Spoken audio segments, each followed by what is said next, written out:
Life Understood by F. L. Rawson. 5th edition, published in 1920.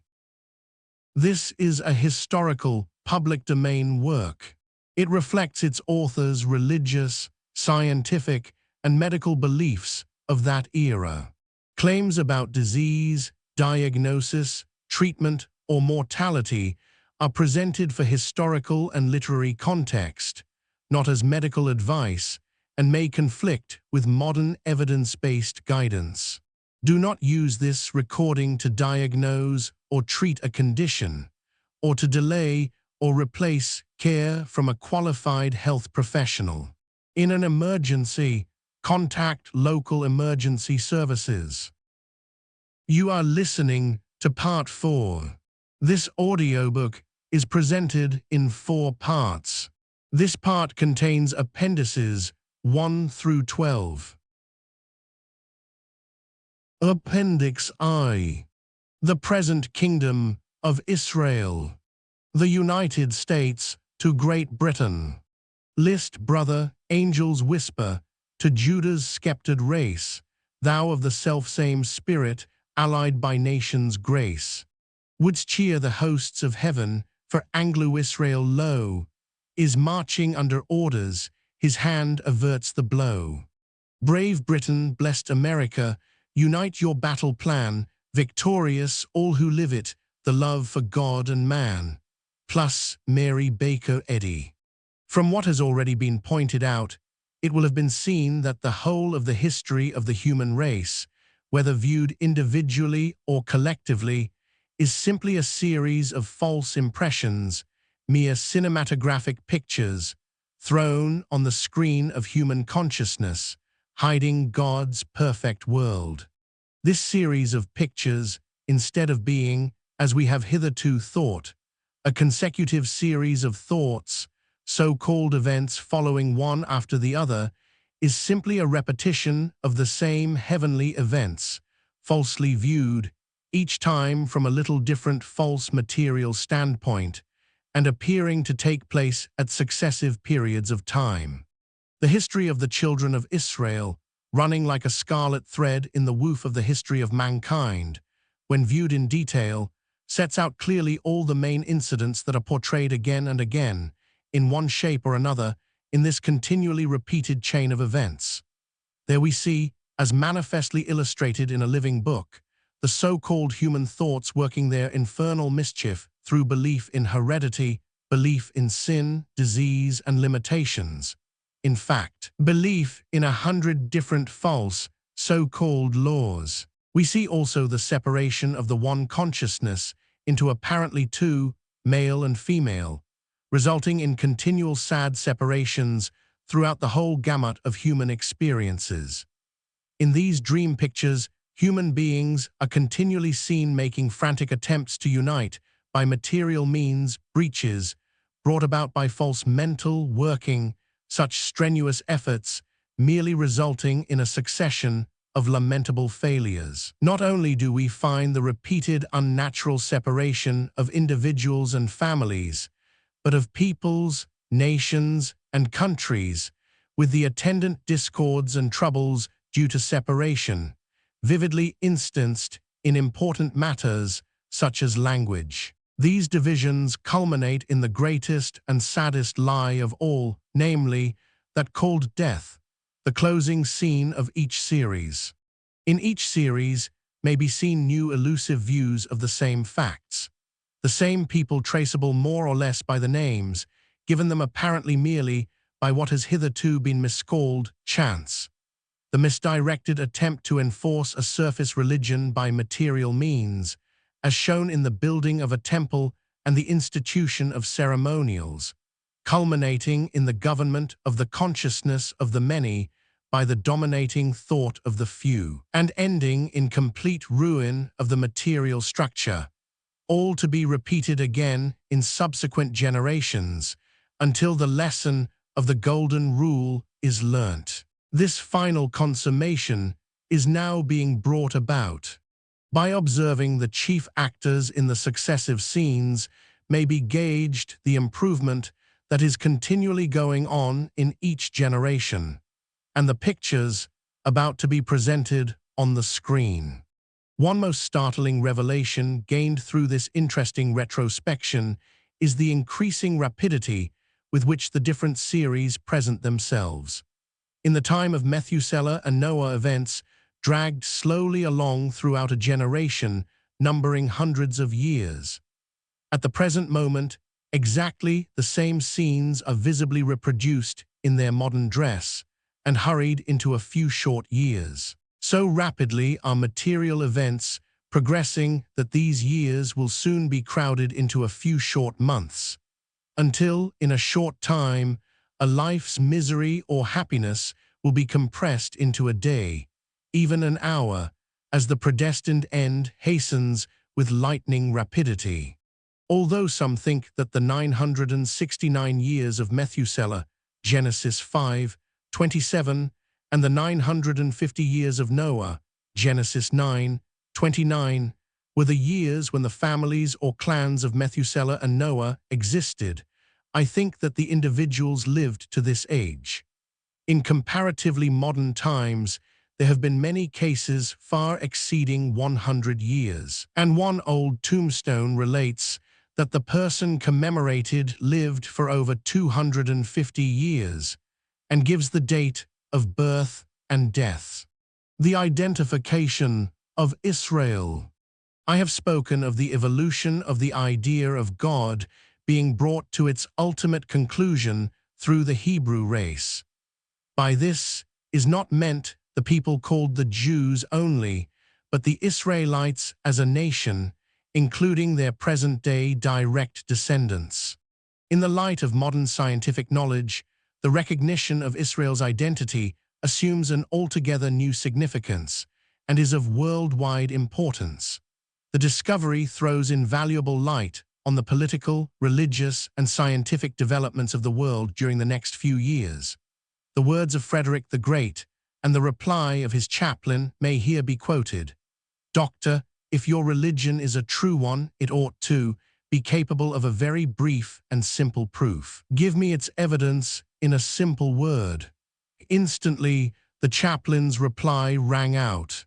T.S. Rail in answer to the question, "What is the most important and surprising event to the world in general in the near future, and which, like John the Baptist, will be the forerunner of the coming of the Messiah, the Christ, truth?" I answer, unhesitatingly, T.S. Rail understood. Bishop Niles writes, "If the case can be fairly made out, nothing so noble has crowned all the scientific, historic, or scriptural research of these wonderful days of ours. Israelites, not Jews. The first mention of the word Jews in the Bible is when Rezin, king of Syria, drave the Jews from Elath. So Ahaz, the king of Judah, sent messengers to Tiglath-Pileser, king of Assyria, saying, I am thy servant and thy son, come up, and save me out of the hand of the king of Syria, and out of the hand of the king of Israel, which rise up against me. 2 Kings 16:6-7. This shows that the Israelites and Jews were not then the same nation, although of the same race. Paul said, For they are not all Israel which are of Israel, Romans 9:6. Many prophecies of the Bible, hitherto supposed to be applicable only to the Jews in the latter days, are diametrically opposed. One set of prophecies foretells much that is good, the other much that is bad. This is because the first gives the history of the Israelites, the second that of the Jews, or members of the tribes of Judah and Levi. Tom Paine wrote that he had been led into infidelity because he saw that the Jews could never verify the promises concerning Israel. Apparent contradictions. Isaiah, Jeremiah, Hosea, and the New Testament affirm that the identity of Israel would be lost for a period. Jeremiah and Ezekiel show that Judah would always remain well known. Moses, Hosea, and St. Paul all declare that the descendants of Israel would be an immense multitude. Jeremiah shows that Judah would be few in number. Moses, David, Isaiah, Daniel, Micah, and Jeremiah foretell that Israel in the future would be an invincible nation, the strongest fighting power on earth. Yet Daniel records the fact that the Jews would be conquered by a Gentile power. From 606 B.C., according to a statement in Jeremiah, Israel was to be a nation forever. The scepter of at least one tribe of Israel was to remain with the house of David forever. Yet, as a matter of historical fact, the Jews for many centuries have been a people, but not a nation, possessing no king, nor any political government of their own. These apparent difficulties and contradictions can only be unraveled when we realize that the Jews represent not all Israel, but the tribe of Judah and the priestly caste of Levi. Pride of place and power the cause of the failure to grasp the saving truth. Jesus, when teaching in the temple, was asked by the chief priests and elders, "By what authority dost thou these things, and who gave thee this authority?" Matthew 21:23. He retorted with a question and two parables, quoting the 118th Psalm, which is a psalm of rejoicing, addressed to Israel. Jesus said to the Jews, "The kingdom of God shall be taken from you, and given to a nation, bringing forth the fruits thereof." Matthew 21:43. The chief priests, understanding him, were jealous of their fellow tribes and became wroth. But when they sought to lay hands on him, they feared the multitude, because they took him for a prophet. Verse 46. Had the leaders of religion grasped the teachings of the Messiah some 900 years ago, what untold suffering would have been saved, what human anguish, what bodily agonies. This same story is being repeated today. Human nature has not changed. Spirituality is still looked upon with jealous eyes. Spiritual power, place, and prestige are apparently challenged by those blindly seeking material office. Fortunately, the lesson has been taken to heart. Thousands of holy, self-sacrificing men and women are prepared to lay down their so-called lives, their belief in self, in order to help humanity. These will govern the world. These are God's channels, whereby the truth penetrates to every sink of iniquity, purifying the Augean stables of belief in matter. Israel hidden, the English-speaking race is now found to be the lost 10 tribes and Benjamin.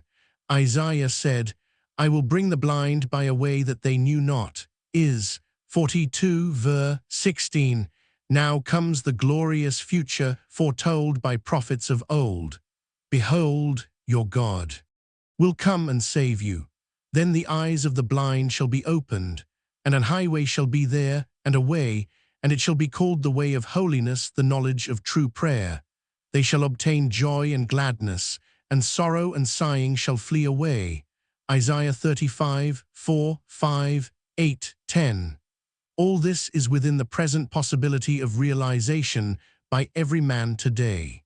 There are many confirmatory facts.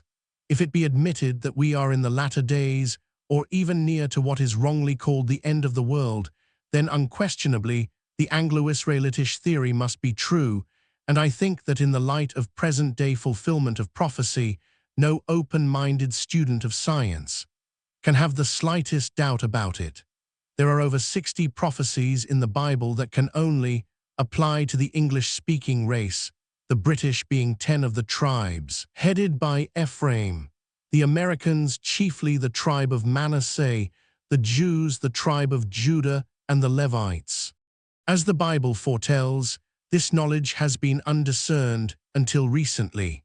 It is only in this enlightened period, when man knows how to think rightly, that the knowledge of the future gained therefrom can be made practical use of.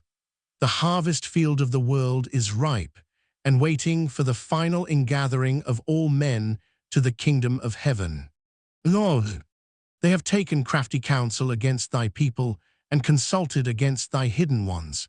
They have said, "Come, and let us cut them off from being a nation, that the name of Israel may be no more in remembrance." Psalm 83:3-4. Isaiah showed that the vision would be sealed, and neither the learned nor the unlearned be able to read the book, but that when the world was ready, then shall the deaf hear the words of the book. The blind shall see out of obscurity, and out of darkness. Isaiah 29:18. Paul knew what the position was, as he wrote, "For I would not, brethren, that ye should be ignorant of this mystery, lest ye should be wise in your own conceits, that blindness in part is happened to Israel, until the fullness of the Gentiles be come in. And so all Israel shall be saved. As it is written, there shall come out of Sion the deliverer, and shall turn away ungodliness from Jacob. For this is my covenant unto them, when I shall take away their sins." Romans 11:25-27. Again, speaking of disobedient Israel, he says, "I say then, hath God cast away his people? God forbid. For I also am an Israelite." Romans 11:1. Israel blind to her origin, bring forth the blind people that have eyes, and the deaf that have ears. Who among them can? Mrs. Eddy has recognized what she speaks of as half-hidden Israelitish declare this, and show us former things. Isaiah 43:8-9. This blindness as to the identity of the Israelites was also foretold in Isaiah 29 and Daniel 12, until the Israelites should know how to use power rightly by right thinking, and had learned to turn to God in thought as the only source of power, their identity would be undiscerned by themselves or by the world, although they were to be kept by the power of God through faith unto salvation ready to be revealed in the last time, as Peter foresaw, 1 Peter 1:5.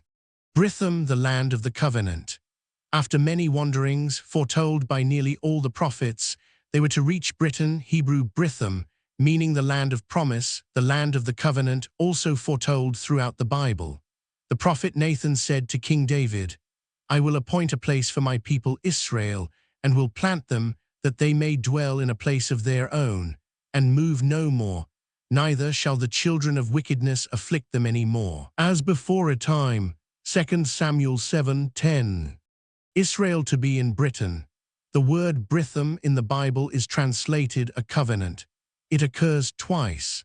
"I the Lord have called thee in righteousness, and will hold thine hand, and will keep thee, and give thee to Britham, for a light of the Gentiles, to open the blind eyes, to bring out the prisoners from the prison." Isaiah 42:6-7. "I will preserve thee, and give thee to Britham, to establish the earth." Isaiah 49:8. These passages are addressed to people dwelling in the Isles. The ancient Welsh called themselves Brythoniaid, or Briths of Britain. Found in the Isles. From the following latter-day prophecies, it is clear that Israel is to be found in the Isles. "Keep silence before me, O islands. Thou, Israel, art my servant." Isaiah 41:1-8. "The isles shall wait for his law. Sing unto the Lord a new song. The isles and the inhabitants thereof declare his praise in the islands." Isaiah 42:4-10-12. "Listen, O isles, unto me, to restore the preserved of Israel. I will also give thee for a light to the Gentiles, all nations other than the children of Israel." Isaiah 49:1-6. "Hear the word of the Lord, O ye nations, and declare it in the isles afar off, and say, He that scattered Israel will gather him and keep him." Jeremiah 31:10. "He shall bring forth judgment dematerialization to the Gentiles. Let them give glory unto the Lord, and declare his praise in the islands." Isaiah 42:1-12.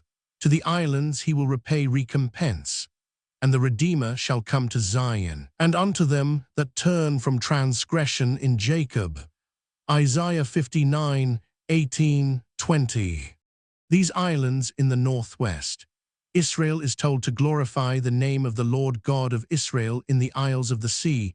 Isaiah 24:15. "To the islands he will repay recompense, so shall they fear the name of the Lord from the west." Isaiah 59:18-19. "Go and proclaim these words toward the north." Jeremiah 3:12. "They shall come together out of the land of the north." Jeremiah 3:18-3. According to Professor Totten, Tarshish, one of the names for the Western Isles in the Bible, means a precious stone in the color of marble. Alba and Albion have also the same meaning.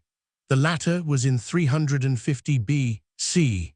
the name for England, Scotland, and Wales, as Aristotle and others showed, Ireland being called by them Ian, leaving the name of Jew to be a curse. And ye shall leave your name for a curse unto my chosen the Jews, for the Lord God shall call his servants by another name, is 65 ver. 15.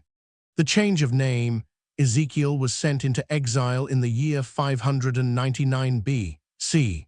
Among the captives by the river of Chebar, Ezekiel 1:1, which is in the country of Guti. This is the country which 9 years before had been evacuated by Israel. The Massagete, it will be shown hereafter, were 7 of the tribes of Israel, and were mentioned in the cylinders of Cyrus as the people of Gutium. From here Ezekiel is sent to enter into communication with Israel, and told, Get thee unto the house of Israel, and speak with my words unto them. Ezekiel 3:4. In the year 593 B.C., his interviews with Israel terminated, and his mission proved a complete failure, as they refused to abandon heathenism. The prophet accordingly directs them that, having abandoned the worship of the God of Israel, they must henceforward abandon their national name containing the sacred name. The holy name is the El in Israel, which marked the people as being especially the people of God. His words are, As for you, O house of Israel, thus saith the Lord God, Go ye, serve ye every one his idols, and hereafter also, if ye will not hearken unto me, but pollute ye my holy name no more. Ezekiel 20:39. From this time forward, as Hosea showed, Israel was to be called not my people. Then said God, Call his name Lo-Ami, for ye are not my people, and I will not be your God. Hosea 1:9. Hosea, about the year 785 B.C., prophesying of the future, speaks of at that day. This expression, wherever used in the Bible, has definite reference to the latter days. After saying that Israel for a time would be known as Lo-Ami, he continues, Yet the number of the children of Israel shall be as the sand of the sea, which cannot be measured nor numbered. And it shall come to pass, that in the place the British Isles where it was said unto them, Ye are not my people, there it shall be said unto them, Ye are the sons of the living God. Then shall the children of Judah the Jews and the children of Israel the English-speaking races be gathered together, and appoint themselves one head. Say ye unto your brethren, Am I, which means my people, and I will say to them which were not my people, Thou art my people, and they shall say, Thou art my God. Hosea 1:10, 11, and 2 ver. 1:23. Speaking of the end of the world in that day, 13 verse 1, Zechariah says, They shall call on my name, and I will hear them. I will say, It is my people, and they shall say, The Lord is my God. Ver. 9. The change of language. With stammering lips and another tongue will he speak to this people. Isaiah 28:11. This is untrue if applied to the Jews, as they still use the Hebrew tongue in their ritual. In the Bible, in several places there is a play upon the reversal tilde of words. The word stammering has always troubled commentators. The Hebrew word is league or league. Upon reversing this, the riddle is solved. It is with Gaelic lip, and possibly this tilde is Galilean lip. In the Irish Milesian traditions, it is said that Gaelic was derived from 72 languages. Professor Totten says the Hebrews had about 70 families. Professor Murray, in his Prospectus of the Philosophy of Language, shows that the Gaelic is a dialect of the primary languages of Asia. Copyright. It is remarkable that the coronation stone is called the Leg Gael, or Gael stone, in Kabbalistic Hebrew compound. The commonest name for the stone, Leah Fail, is also anagrammatically read both ways. Israel has lost her old language, although there are thousands of Hebrew roots in the English tongue. In 1874, there were 800 roots found. Since this date, thousands have been discovered. There are many words almost identical. The word Sabbath is Shabbath in Hebrew. The word tar is exactly the same. /. The English language is ousting all other languages. Professor Grimm, the German philologist, says, "It has a thorough power of expression such as no other language ever expressed. It may truly be called a world language, for no other can compare with it in richness, reasonableness, and solidity of texture. Most important of all, it is the easiest language in which to express spiritual ideas." Hebrew surnames. Captain H.E. Nichols has been collecting Israelitish surnames of British people, and in an article, Israelitish Surnames of British People, he calculates that the names he has already quoted, giving a fair average to each family, would represent 35,000,000 of people. Too much importance, however, must not be attached to this, as surnames are comparatively a recent invention, drawn chiefly from trades, Danish and Norman places, names, etc. The Rev. L.G. A. Roberts, in Palestine into Britain, writes, "TT would be difficult to adduce a single article or form of construction in the Hebrew grammar, but the same is to be found in Welsh, and there are many whole sentences in both languages, exactly the same in the very words. See Monthly Magazine. Vol. Roman 2, p. 543. This does not prove that the Welsh are Israelites, as they may be merely Canaanitish people from Sidon, for instance, speaking a language somewhat similar to Hebrew. Barber's suggestion of ancient Britons shows that the Cymri language was Hebrew, and they were called the people of Jehovah. Taliesin, the British bard of the 7th century, states that "plus my law is written in Hebraic, in the Hebrew tongue." Auld Sams, 1676, says he would call us Hebrew from our language, but we must be Phoenician. Ancient Cornish sentences have been translated as being euphonically Hebrew, and they turn out to be quotations from the Psalms and Proverbs, plus Rev. Moses Margoliouth. The Fenians. The Israelites were told to drive out the inhabitants of the land of Canaan, Numbers 33:52. They failed, however, to do this on various occasions, and were thereby led into the sins that these inhabitants were in the habit of committing, which they thought nothing of, but which were absolutely against the Mosaic laws. As punishment for this disobedience, the Canaanites were to be pricks in your eyes and thorns in your sides, and shall vex you in the land wherein you dwell. Numbers 33:55. They shall be snares and traps unto you, and scourges in your sides. Jos 23:13. The Fenians are just as much trouble to Manasseh in America as they have been to Ephraim and his brethren in England. The Southern Irish used to speak the Phoenician language, having also an alphabet of 16 letters, and are probably descendants of the Canaanites. The Irish language is the Celtic, Kelti. Some say this is the same as Chaldee, from which Aristotle says the Greeks borrowed their alphabet.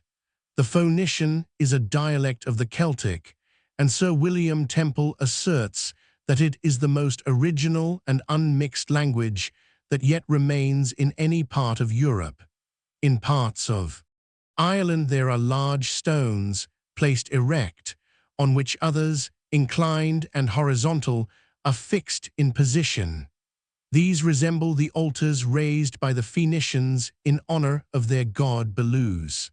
The mark of Cain, and the Lord set a mark upon Cain. Genesis 4:15, who had slain his brother Abel. So the Jews, who were responsible for the crucifixion of our Lord, and according to Gibbon for furious massacres, from the time of Nero to Antonius Pius, attended by horrible cruelties, are marked all over the world. The Massageti, 7 of the lost tribes, were a fair-haired race, as shown on the cylinders of Cyrus, where they are spoken of as the people of Gutium. Esther, who was an Israelite, being of the tribe of Benjamin, was fair, Esther 2:7, and evidently had not the Jewish countenance, for when in the king's house she had not showed her people nor her kindred, for Mordecai had charged her that she should not show it. Ver. 10. Even when queen it was not known that she was an Israelite. Ver. 20. Neither had Mordecai a Jewish countenance, for he had told them that he was a Jew. Esther 3:4. And yet there were Jews, men of Judah, right throughout the 127 provinces, sufficient to slay in one day 75,000 of the Medes and Persians, and on the following day 800 in the palace. Esther 9:2, 12, 15, 16, so that the appearance of a man of Judah must have been well known. Not only was Esther ruddy through the perfection of her beauty, Apocrypha, Esther 15:5, but David was ruddy and withal of a beautiful countenance, T+, 1 Samuel 16:12, whilst Solomon selected milk as the ideal color of the human face. Naturally, he would have chosen the color of his race. In the Song of Solomon, speaking of an ideal man, it is said, "My beloved is white and ruddy," Song of Solomon 5:10, and in Lamentations 4:7 we find, "Her Nazarites were purer than snow, they were whiter than milk." Esau, it may be recollected, was red-haired, Genesis 25:25. Isaiah showed that the Jews were to have a different physiognomy. When speaking of Judah, he said, "The show of their countenance doth witness against them." He also stated that they would not admit their guilt, as the verse continues, "And they declare their sin as Sodom, they hide it not. Woe unto their soul, for they have rewarded evil unto themselves." Isaiah 3:9. In other words, if they had known how to pray scientifically, they would have destroyed the wrong thoughts of millions of people that, like a curse, have lain upon the Jewish race. No wonder that Jeremiah, speaking of the Jews, said, "And I will deliver them to be removed into all the kingdoms of the earth for their hurt, to be a reproach and a proverb, a taunt and a curse, in all places whither I shall drive them." Jeremiah 24:9. How accurately this prophecy has been fulfilled. Happily, all their trouble is nearly over, and the Jews, seeing that in many points they have been absolutely correct, and that all the difficulties have been due merely to misunderstandings, will rejoice in the glorious news that they're long looked for.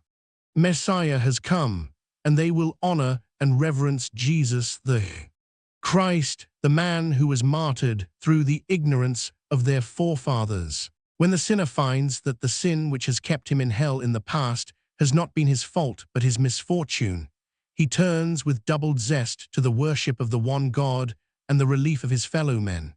So will the Jews, now over 10,000,000 in number, purified by centuries of suffering, and yet holding fast to their worship of the one God, grasp with avidity the scientific truths herein set out, and like Paul, become glorious workers in the vineyard, saving thousands from the living hell they are now in.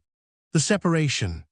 The Jews were said to have been banished from England in 1020 A.P. by Canute, returning in 1066. Thence onwards they were continually persecuted, until in 1290 A.P. Edward I expelled them 1651 from England. "Then I cut asunder mine other staff, even bands, that I might break the brotherhood between Judah and Israel." Zechariah 11:14. Isaiah foretold this in the following words, "Your brethren that hated you, that cast you out for my name's sake, said, Let the Lord be glorified." Isaiah 66:5. Jeremiah foretold the length of this separation as follows, "I will bring evil upon the men of Anathoth, even the year of their visitation." Jeremiah 11:23. A prophetic year is 360 years, and adding this to the date of the expulsion of the Jews brings us to 1650 A.D., the year in which Cromwell permitted them to settle again in England. We owe everlasting gratitude to the Jewish race for their faithful preservation of the high conception of God, first put forward by Abraham, a conception which has stood the test of all ages, a conception of God as Spirit, absolutely just, yet all merciful, absolutely loving, yet all just. the father not of a tribe, nor of a race, nor of a people, but of the human family, whose laws are immutable and unchangeable, who knows no distinction among humankind, who showers his blessings on all his creatures alike, a father whose every child must pay the penalty for the transgression of his law. Th. Weinstock, the omnipotent law of right thinking. From out the Hebrew race has proceeded always the searchlight of the world. The union of Israel and Judah. We are now on the eve of the final reunion of Judah and Israel. It is recognized that the Jews are as preeminent in business, art, literature, etc., as are the English speaking races in all important respects amongst nations. A consolidation of interests must benefit both, and the recognition of their brotherhood will help the world, turning thinkers to the Bible as of the Savior, and the Jews connected with him should be portrayed.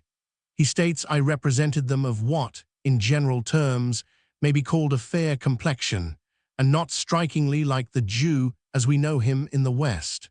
The picture was admitted to be in that respect quite correct. Sir Gardner Wilkinson says, the Jews of the East to this day often have red hair and blue eyes, with a nose of delicate form and nearly straight, and are quite unlike their brethren of Europe.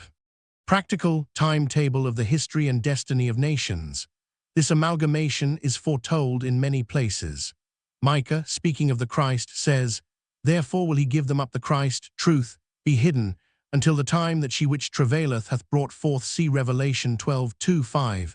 Then the remnant of his brethren, the children of Judah, shall return unto the children of Israel, Micah 5:3, and join them one to another, Ezekiel 37:17. Then shall the children of Judah and the children of Israel be gathered together, and appoint themselves one head, and they shall come up out of the land. For great shall be the day of Jezreel. Meaning God will sow, Hosea 1:11. In those days the house of Judah shall walk with the house of Israel, Jeremiah 3:18. I will make them one nation in the land upon the mountains, the uplifted thought of Israel, and one king shall be king to them all, and they shall be no more two nations, neither shall they be divided into two kingdoms any more at all. And David my servant shall be king over them, and they all shall have one shepherd, one spiritual truth. Yea, I will be their God, and they shall be my people. Ezekiel 37:22, 24, 27. Abraham was promised that his seed should be a great nation, in whom should all families of the earth be blessed. Genesis 12:2, 3. The existence and action of God will be recognized when the Lord bringeth back the captivity of his people. Jacob shall rejoice, and Israel shall be glad. Then truly the fool who hath said in his heart, there is no God, will be confounded. Psalm 14:7-1. The ritual of the Anglican Shure. The ritual of the English Church is simply full of references to our Israelitish forefathers and statements which can only be correct if we are the lost tribes. The blindness to obvious truths, which is foretold of this age, is truly extraordinary, as evidenced most literally in even this one fact. Our ritual is the only one containing such references, and Israel is never spoken of in the Bible as a church, but always as a nation.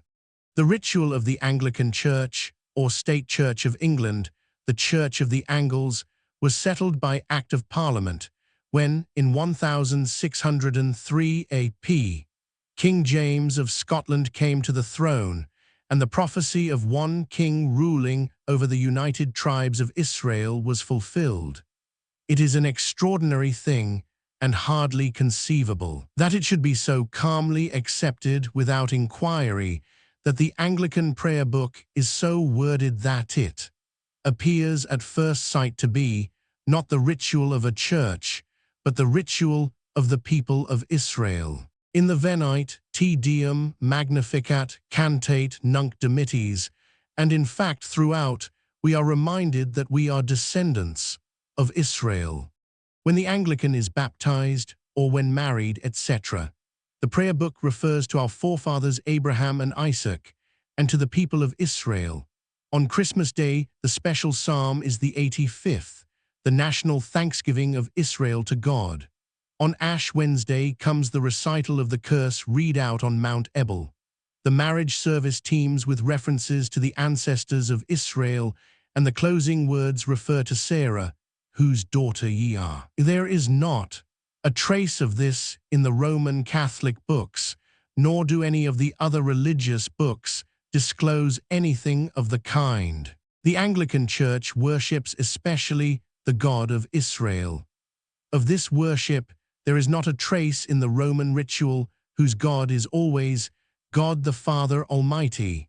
The difference is slight but significant, showing that one is the Church of Israel, the other a Christian Church of the Gentiles. There is a difference likewise in our version of the Lord's Prayer. The kingdom is the kingdom to be ruled over by the descendants of David, which kingdom is now restored to Israel. Therefore Israel recognizes to whose power this is due, and says, "For thine is the kingdom, and the power, and the glory." 20 forever, Matthew 6:13. This concluding sentence is omitted, and properly omitted in the Roman ritual. The kingdom of Israel never was a Gentile possession, and therefore it is superfluous for a Gentile church to make reference to it. This kingdom of Israel, the kingdom which sevens, represents an earthly kingdom restricted to one royal house and to one nation. The kingdom which is to come is the kingdom of Christ, open to all. Our ritual teems with references to our forefathers and the blessings we are to receive. 4 important latter-day prophecies. So as to be able to make better use of the history of the Israelites, I may here point out some details of their hitherto half-hidden history, shortly to be recognized as the most important key, by means of which we can enter into possession of a knowledge of forthcoming evil, which by foreknowledge can be best destroyed. 4 of the things that are foretold in the Bible as about to happen just before the end of the world are that the inspiration of the Bible will be proved, the Israelites will be found, the Ark of the Covenant will be regained, and the Israelites and Jews shall unite under one king and have one spiritual standard. The Ark of the Covenant. The Ark in Ireland, in a most interesting way, and in a way that can be relied upon, the details have come to my knowledge of the landing of the Ark on the northeast coast of Ireland, its transmission southwards, when the cortege knelt every mile whilst a prayer was offered up, and a stone erected, its burial in a damp place, protected by a granite sarcophagus, with the neighbouring landmark of a large white cross in the central eastern portion of Ireland, the preliminary service in the underground chapel, in the fortress of a chieftain who protected Christianity, the lighting of the chapel in a beautiful way by the Urim and Thummim, and the use of Aaron's rod that budded, as an emblem of authority. The finding of the Ark is one of the events which the Bible shows are close at hand, and as prophesied, will take place a short time before the end of the world. Revelation 11:19 and 15:5. The evidence upon which this is based is varied and interesting, and very shortly the ancestry of the Tuatha De Danann will be universally recognized. The last known resting place of the Ark seems to have been El Sakra, over which the Mohammedans erected a mosque called the Dome of the Rock in memorial thereof. There is but little found in the Bible records about what happened to it. The following, however, appears. It is also found in the records that Jeremy the prophet, being warned of God, commanded the tabernacle and the ark to go with him. As he went forth into the mountain, this is the expression used in the Bible for the true scientific method of praying, where Moses climbed up and saw the heritage of God.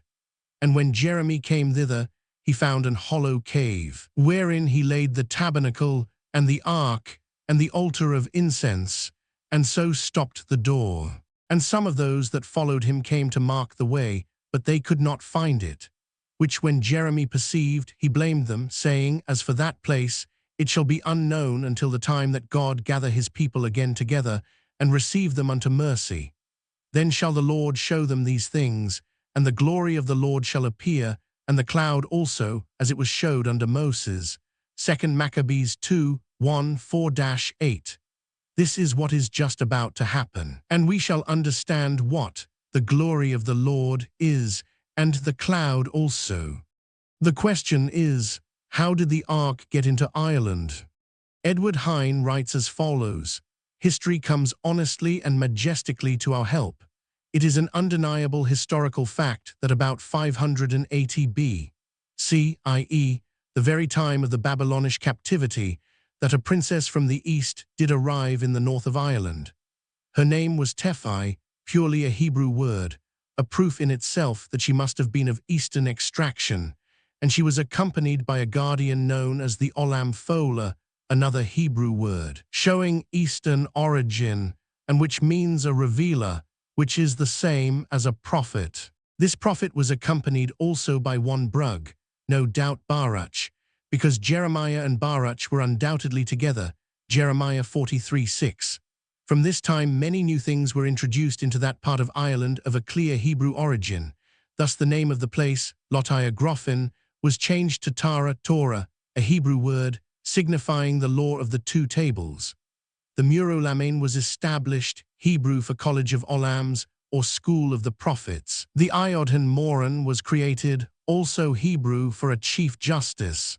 The Rectair, Hebrew for the Judge. The King of Ireland then reigning, one Eachade, we are informed by historical record, married this Tephi by the consent of the prophet, who imposed on the king that he should renounce his false religion, Baalism, and worship the God of the Hebrews, with many other conditions. The king accepted them all, hence the law of the two tables. The 10 Commandments were accepted as the law of the land from that time, and a whole system of new things, having direct Hebrew origin, appeared at Tara at the same time, the very period of the Babylonish captivity, 580 B.C. The Irish chronicles are full of references to Jeremiah the prophet. His bust is in a place of honor in Dublin, and his grave has been shown from time immemorial on the Isle of Davenish, Loch Erne. There were several Irish kings named after him, and the name Jeremiah is peculiar to the country and the most common name there. The treasures in the Ark. In the Targum of Onkelos, the Aramaic version of the Scriptures, Deuteronomy 33:12, which gives Moses' blessing of Benjamin, is translated as follows, The beloved of the Lord shall dwell in safety by him, the shield shall be over him all the days, and the Shekinah, the Ark of the Covenant, will dwell in his land. The night before this reference was found I had come to the conclusion that Benjamin was now in Ireland. Interesting lights can be thrown upon the question of home rule in Ireland by scientific study of scriptural prophecy. One reference is, there is little Benjamin with their ruler, Psalm 68:27, when on the sounding of the trumpet by the seventh angel, the ark is discovered in Ireland, as prophesied in Revelation 11:19, there was seen in his temple the ark of his testament. It will be found to contain at least the Urim and Thummim, with Aaron's rod that budded, Numbers 17:10. Probably it will contain the golden pot or laver in which the manna was treasured up, Exodus 16:33-34, Goliath's sword, 1 Samuel 21:9, and possibly the tables of stone, golden censer, Hebrews 9:4, and important documents, such as the title deeds of the purchase which Jeremiah made in Anathoth, as they were to continue many days, Jeremiah 32:14. The capacity of the ark is the same as that of the stone trough in the Great Pyramid and of the laver in the temple. Some of the writings of Jeremiah have been missing since his own day. Fragments were referred to by Josephus in Maccabees and by Jesus. These may be found in the ark. David's harp may even have been preserved, although this is not likely. Dante records that the Italians obtained the harp from Ireland, and the father of Galileo, the astronomer, states, in his Dialogia della Musica, 1581, that the inhabitants of that island have practiced on it for many centuries and had it as a particular badge of their kingdom, using it on edifices, coins, and sculpture, alleging, as the cause of it, that they are descended from the royal prophet David. The Secrets of the Ark. Sir William Smith, in his Dictionary of the Bible, p. 1, 600, has pointed out that in endeavoring to find out what those Urim and Thummim themselves were, on every side we meet with confessions of ignorance, varied only by wild and conflicting conjectures. It will be found that not only does the Urim, lights, and Thummim, perfection, give a radiant light, but there will be discovered the secret of the electric discharge that killed Uzzah, who put forth his hand to hold the ark, for the oxen stumbled. And the anger of the Lord was kindled against Uzzah, and he smote him because he put his hand to the ark, and there he died before God. And David was afraid of God that day, saying, How shall I bring the ark of God home to me? I. Chron. Plus 13 ver 9, 10, 12. The Levites who understood the secrets of the ark were not in charge that day, and David wisely left the ark where it was. 3 months later, when David brought it to Jerusalem, he had it properly carried, as he assembled the children of Aaron and the Levites, and said, None ought to carry the ark of God but the Levites. For because ye did it not at the first, the Lord our God made a breach upon us. For that we sought him not after the due order. God helped the Levites that bear the ark of the covenant. 1 Chronicles 15, 4, 2, 13, 26. Curiously, it was a king almost of the same name, Uzziah, who, starting by doing that which was right, sought God in the days of Zechariah, who had understanding in the visions of God.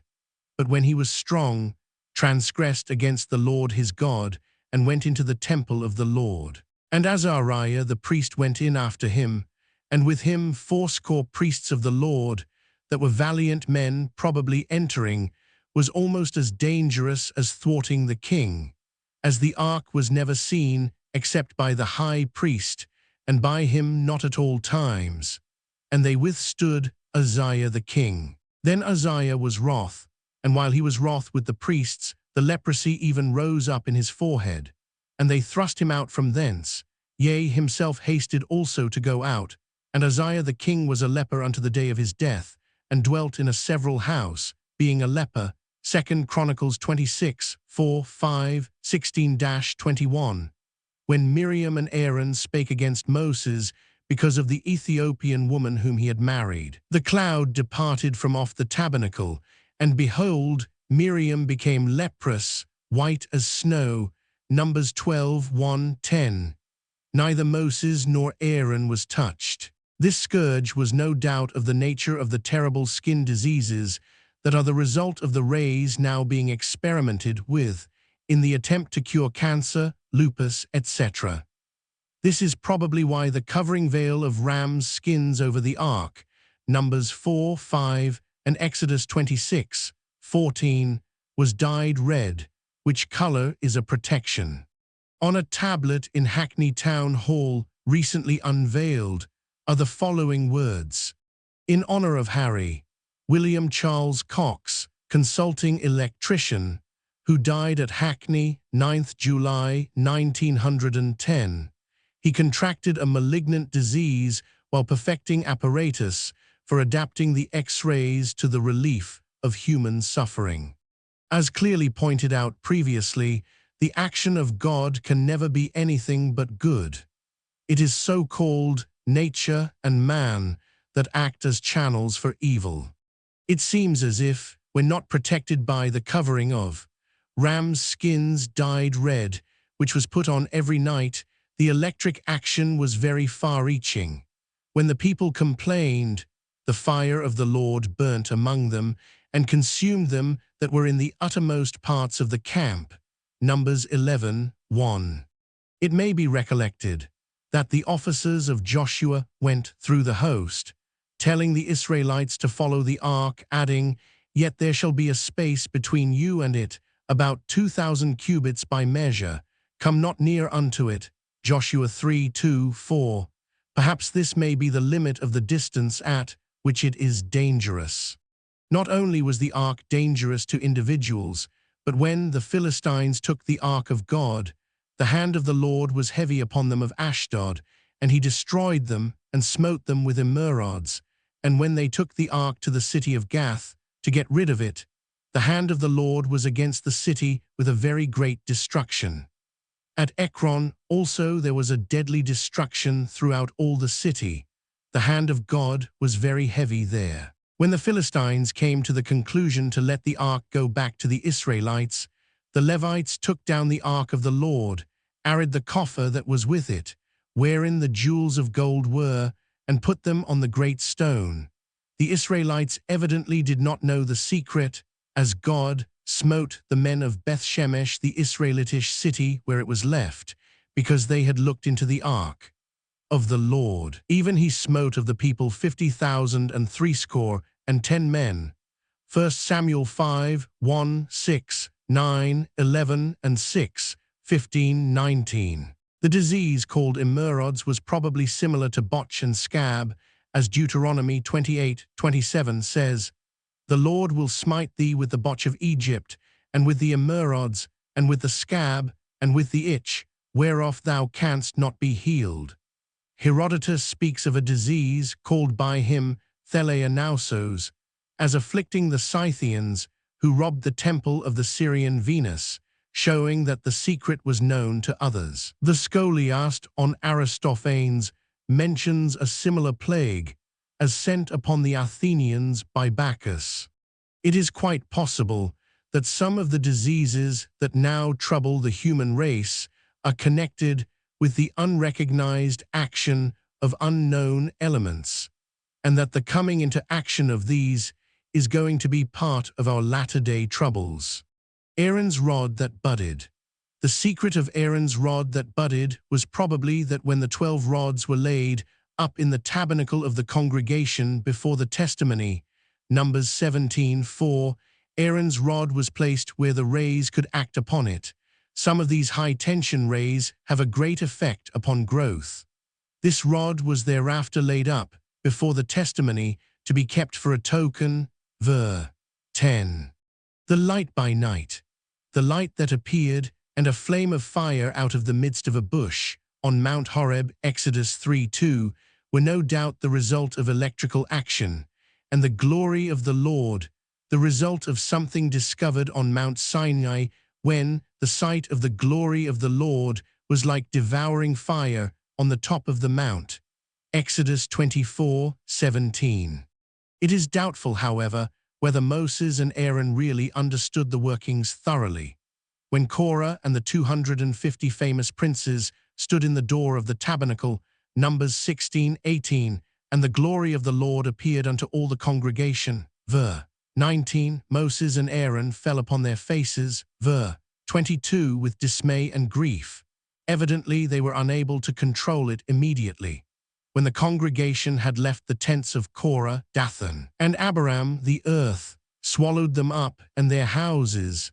Ver. 32, then the action from the tabernacle took place, and the 250 princes were consumed.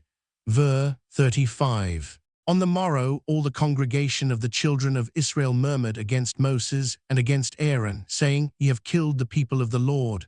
Ver. 41. How terrible the ensuing words read. Then the glory of the Lord appeared. Ver. 42. And Moses said unto Aaron, Take a censer, and put fire therein from off the altar, and put on incense, and go quickly unto the congregation, and make an atonement for them. For there is wrath gone out from the Lord. The plague is begun. And Aaron took as Moses commanded, and ran into the midst of the congregation. And behold, the plague was begun among the people. And he stood between the dead and the living, and the plague was stayed. Ver. 46-48. It will probably be found that the smoke that went up from the censer was a protection. Possibly it acted as a method of insulation, or of discharging the high-tension current. As the priests seem to have habitually taken the censers with them when they went into the tabernacle, we are told that 14,700 died in this short space of time. No wonder the children of Israel spake unto Moses, saying, Behold, we die, we perish, we all perish. Whosoever cometh anything near unto the tabernacle of the Lord shall die. Shall we be consumed with dying? Numbers 17, 12, 13. The record follows on, and the Lord said unto Aaron, Thou and thy sons and thy father's house with thee shall bear the iniquity of the sanctuary. 18, verse 1. Then follow the details of their service and payment. Only they shall not come nigh the vessels of the sanctuary and the altar, that neither they nor ye also die. Ver. 3. The special duty of Aaron and his sons was covering the sanctuary, but they shall not touch any holy thing, lest they die. Numbers 4:15. Covering the sanctuary, but some who love their Bible, and how one loves it when one understands it, may think that the above explanation by natural causes of what they have hitherto looked upon as miraculous is sacrilegious.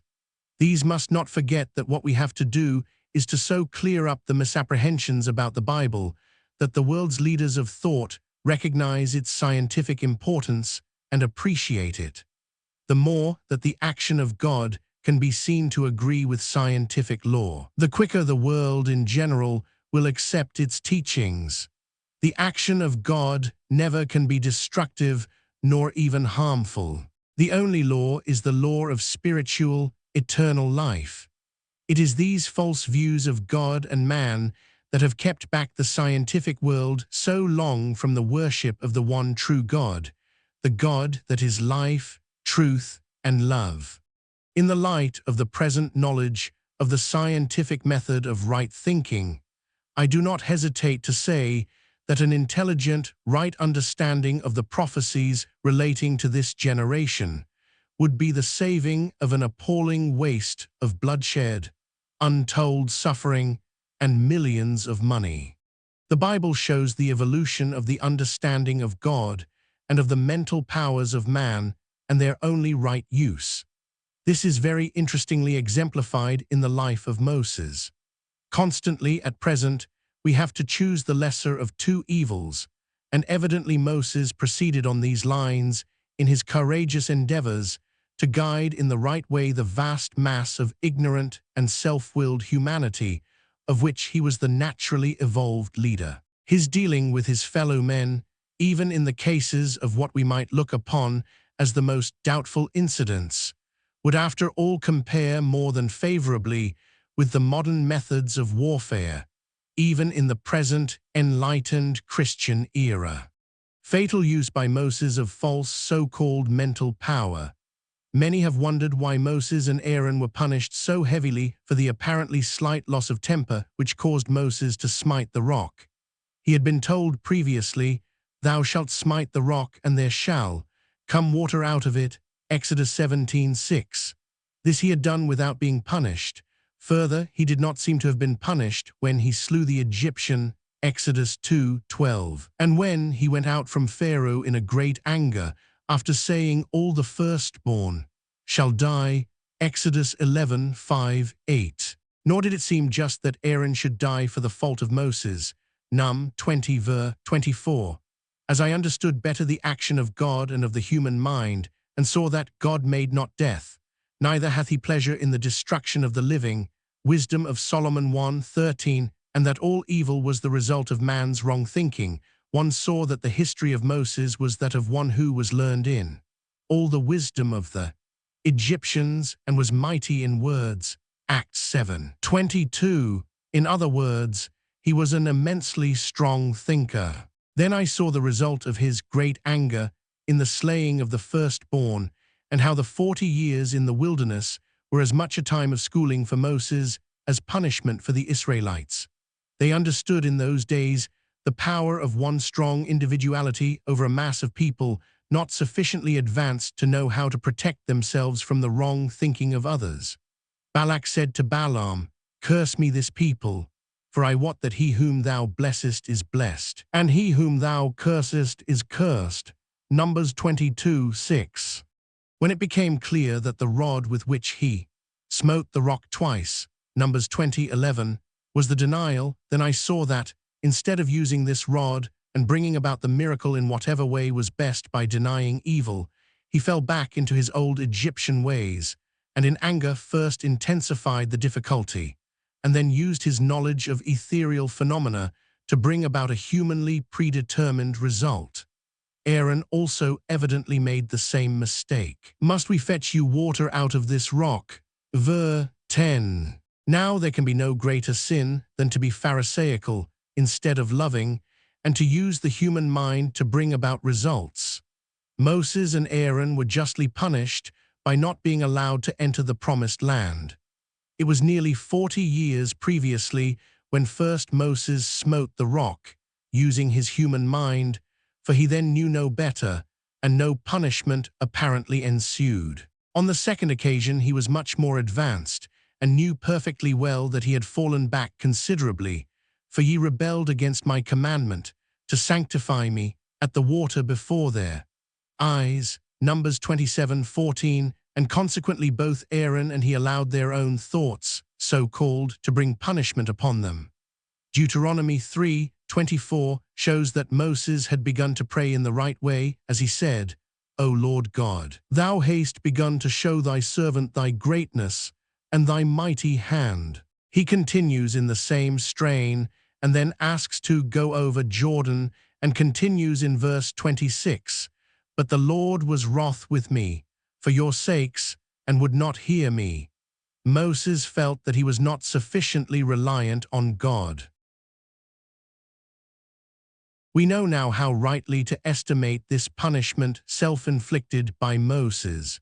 With his knowledge of the dire effects of hidden evil, working, and the danger of endeavoring to bring about humanly chosen results, the responsibility of the right use of his human consciousness was enormous. Let us profit by this warning, remembering that in these latter days direct, wrong thinking of others by recognized leaders, shepherds of the flock, as compared with such wrong thinking in earlier days before educated in the use of true mental power and its imitative material intensification degrees of evil would be in its direful results as a child's petulance compared with willful murder or a summer cloud with a destroying tempest. Knowing as we do that the wrong thinker is the greatest sufferer, we cannot give this warning too clearly. No man, having put his hand to the plow and looking back, dwelling on evil, is fit for the kingdom of God. Good, Luke 9:6-2. The emblems and customs of Israel. The Israelite standards. The four living creatures mentioned in Ezekiel 1:10 had the face of a man, a lion, an ox, and an eagle. These are the four beasts or living creatures mentioned in Revelation 4:7, and probably the four camp standards of the Israelites mentioned in Numbers 2. Reuben was the firstborn of Israel, Genesis 29 verse 32, and his name means, behold a son. His emblem would be the man. On Judah's flag was the lion, which we find with the unicorn in the British national seal, the lion of the tribe of Judah. The ox might be the standard of Ephraim, and there is only one word in Hebrew for ox, bull, or cow. The word is often applied to Israel. Moses spoke of the glory of Joseph as like the firstling of his bullock, Deuteronomy 33:17. When Jeroboam made idols that would be attractive to Ephraim, he made two calves, a bullock and heifer. The nickname John Bull comes from this camp standard of Ephraim, the second sign of the zodiac. The eagle is the national ensign of Manasseh, the Americans, brother Jonathan. This eagle was, it is believed, Dan's standard. Jeremiah, speaking of Israel, said, He shall fly as an eagle and shall spread his wings over Moab, since Jeremiah 48:40, and America, with the eagle's outspread wings on her flag, is the land shadowing with wings, which is beyond the rivers of Ethiopia, that sendeth ambassadors by the sea, even in vessels of bulrushes upon the waters. Isaiah 18:1-2. This really means cauldrons which absorb water, i.e., the modern steamship. Captain Weldon's translation reads, "Vessels drinking water upon the water." The seal of America. If one looks at the national seal, it will be seen that in the obverse an eagle is holding in one claw an olive branch and in the other 13 arrows. Hosea, speaking of Ephraim, says, "His branches shall spread, and his beauty shall be as the olive tree." 14 verse 6. The arrows represent the military power of the country, while the olive tree, as the symbol of peace, signifies the spiritual dominion of the two nations. The arrows, as well as the unicorn and lion, were in the heraldry of Israel when Balaam was compelled to bless instead of curse. The present blending together of Great Britain and America is only what is foretold in the Bible. John Bull and Brother Jonathan must unite in all good deeds and in the universal saving of humanity. The Josephites were bowmen, and Jacob, after speaking of Joseph and his branches, said, "The archers have sorely grieved him, and shot at him, and hated him. But his bow munitions of war abode in strength, and the arms of his hands were made strong by the hands of the mighty God of Jacob." Genesis 49:23-24. America, the tribe of Manasseh. The children of Joseph were divided into two tribes, Manasseh and Ephraim, so that there were 13 tribes in Israel, but only 12 divisions of the land, as the Levites were to be scattered throughout. Manasseh was not only a separate tribe, but as a partaker of the birthright blessing, he and Ephraim were to grow together until they became a multitude in the midst of the earth. Then he was to be separated from his brethren and become a great people. This is the reason of the prophecy, "Joseph is a fruitful bough, by a well literally by the water, whose branches run over the wall." Genesis 49:22. Of Manasseh, the elder brother, it was prophesied that he also shall become a people nation, and he shall also be great. But truly his younger brother shall be greater than he, and his seed shall become a multitude of nations. Genesis 48:19. While the Americans are a great people, England, with Australia, Canada, India, New Zealand, South Africa, the West Indies, etc., is truly a multitude of nations. It is interesting that America had 13 states, typifying the 13 tribes, and that 13 is the prominent number in all the emblems and heraldry of that country. President Wilson looks upon 13 as his lucky number. The American flag. The first national flag of the original United States had 13 stars and 13 bars. The bars symbolize the Union, and the constellation of 13 stars symbolizes the nation formed of 13 independent states. This is an illustration of the natural fulfillment of prophetic foresight, though possibly unconsciously brought about by the chief actors. This will be clearly understood when the impersonal action of the divine law of mind is generally apprehended. On the ensign is the emblem of Dan, an eagle holding in his beak a scroll, and on it the 13 letters E pluribus unum, meaning one out of many. National Seal of America. Here, above the shadowing wings, is a cloud emitting rays of glory. It may be recollected that when Aaron was speaking to the children of Israel, he said, "The glory of the Lord appeared in the cloud," Exodus 16:10.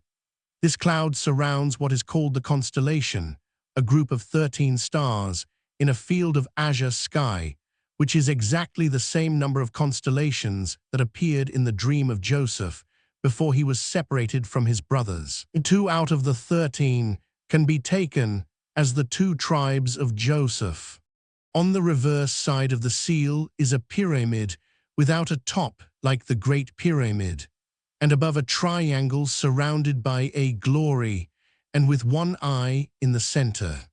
Over the pyramid in the Great Seal of America is another 13-letter motto, Annuit coeptes, He the Lord hath prospered our undertakings. In the Bible we are told, the Lord was with him Joseph, and that which he did, the Lord made it to prosper. Genesis 39:23.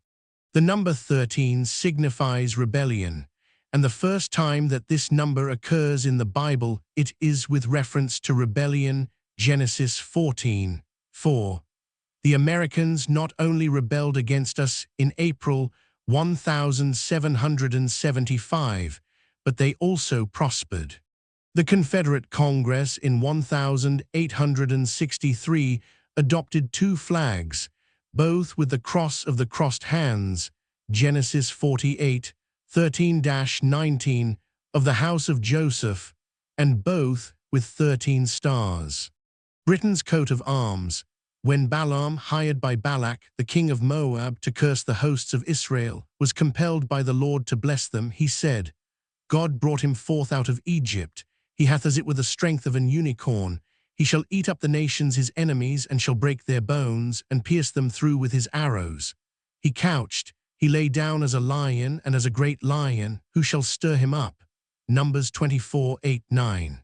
And the remnants of Jacob shall be among the Gentiles in the midst of many people, as a lion. Micah 5:8. It is interesting that the lion and unicorn are the leading feature of the coat of arms of Great Britain.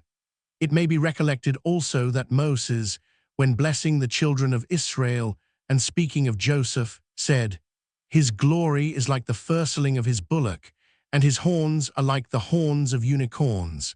With them he shall push the people together to the ends of the earth. And they are the 10,000s of Ephraim, the thousands of each of the 10 tribes. And they are the thousands of America, the one tribe of Manasseh. Deuteronomy 33:17. On the coat of arms is also a circle divided into 4 quarters. This is probably a reproduction of Ephraim's cake. Like King Alfred's cake, Ephraim is a cake not turned. Hosea 7:8. This is the cake that in the dream related in Judges 7:13 tumbled into the host of Midian, and came unto a tent, and smote it that it fell, and overturned it. The Lord set every man's sword against his fellow, even throughout all the host, the entire mass of matter, which destroys itself in the final destruction of all evil. And the host fled. Ver. 22. In one of the quarters is a harp, David's harp, and in each of the other 3 are young lions. Weights and measures. One of the instructive points about the Great Pyramid of Egypt is that it contains a record of the units of weights and measures used by the English-speaking race. This is one of the many different classes of proofs of the truth of the Anglo-Israelitish theory, namely, that the English-speaking race is composed of the lost 10 tribes, or more accurately, the lost 11 tribes. Professor Piers Smythe, Astronomer Royal for Scotland, wrote, The British nation's chief standards, and those more particularly which, either for length, breadth, surface, weight, or cubical contents, have been the favorite rule of the nation and the traditional heritage of its people from time immemorial, are precisely those which were given to Israel by Moses as sacred, and under the most solemn adjuration to keep to them forever. This was one of the reasons why Sir John Herschel was so averse to any change in our system of weights and measures. The British inch, which, according to Sir John Herschel, is the real unit of British lineal measure, is within 5 places of decimals the same as the pyramid inch, which is 1-25th part of the sacred cubit. The quarter by which corn is measured in our country is almost as closely the 4th part of the Hebrew laver. The pyramid pound is within 1-35th part of the avoirdupois lb, and closer still to the more ancient pound in the exchequer. The contents in water of the coffer in the center of the pyramid forms the pyramid ton weight, and being divided by the pyramid measure of 5x500, it yields the lb weight alluded to. The cubic contents of the coffer are the same as the contents of the Ark of the Covenant, and its 4th part is almost exactly the old Saxon corn measure. When the quarter is divided by the pyramid measure of 5 x 500, it is equal to the Old English wine pint.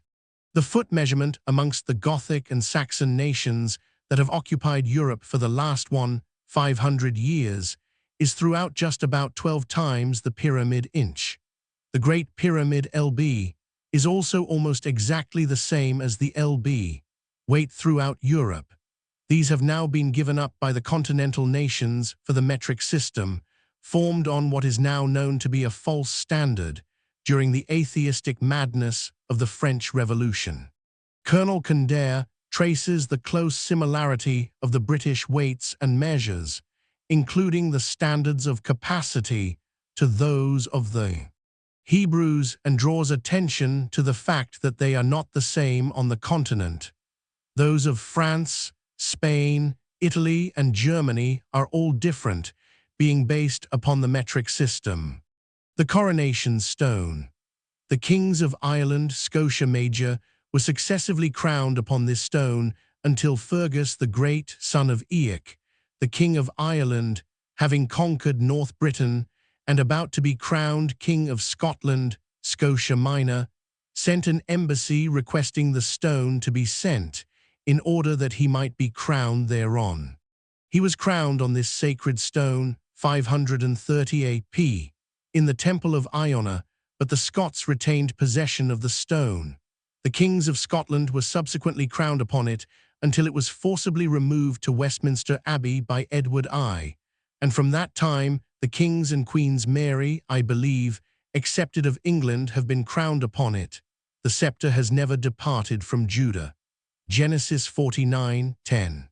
According to the late Arthur Stanley, Dean of Westminster, the chief object of attraction to this day to the innumerable visitors to the Abbey is probably that ancient Irish monument of the empire known as the Coronation Stone. Plus he calls it a precious relic and states that King Edward I said that it is the one primeval monument which binds together the whole empire and a link which unites the throne of England with the traditions of Tara and Iona. In the history of the coronation, a book published by the Herald of Arms by special command of King James Roman II, after his coronation, the following passage occurs with reference to this stone. History relates that it is the stone whereon the patriarch Jacob is said to have lain his head in the plain of Luga, and that it was brought to Brigantia in the kingdom of Spain, in which place Gathol, king of Scots, sat on it as his throne. Thence it was brought into Ireland by Simon Brech, or Bree, first king of Scots, about 700 years before Christ's time, and from thence into Scotland by King Fergus, about 530 years after Christ, and in 850 A.D. was placed in the Abbey of Scone.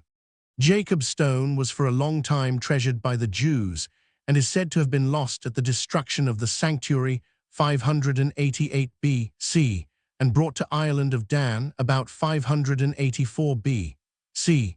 Lear or Liag is Irish, meaning precious stone. Fail is Hebrew and means wonderful, and is used in the Bible as an attribute of God.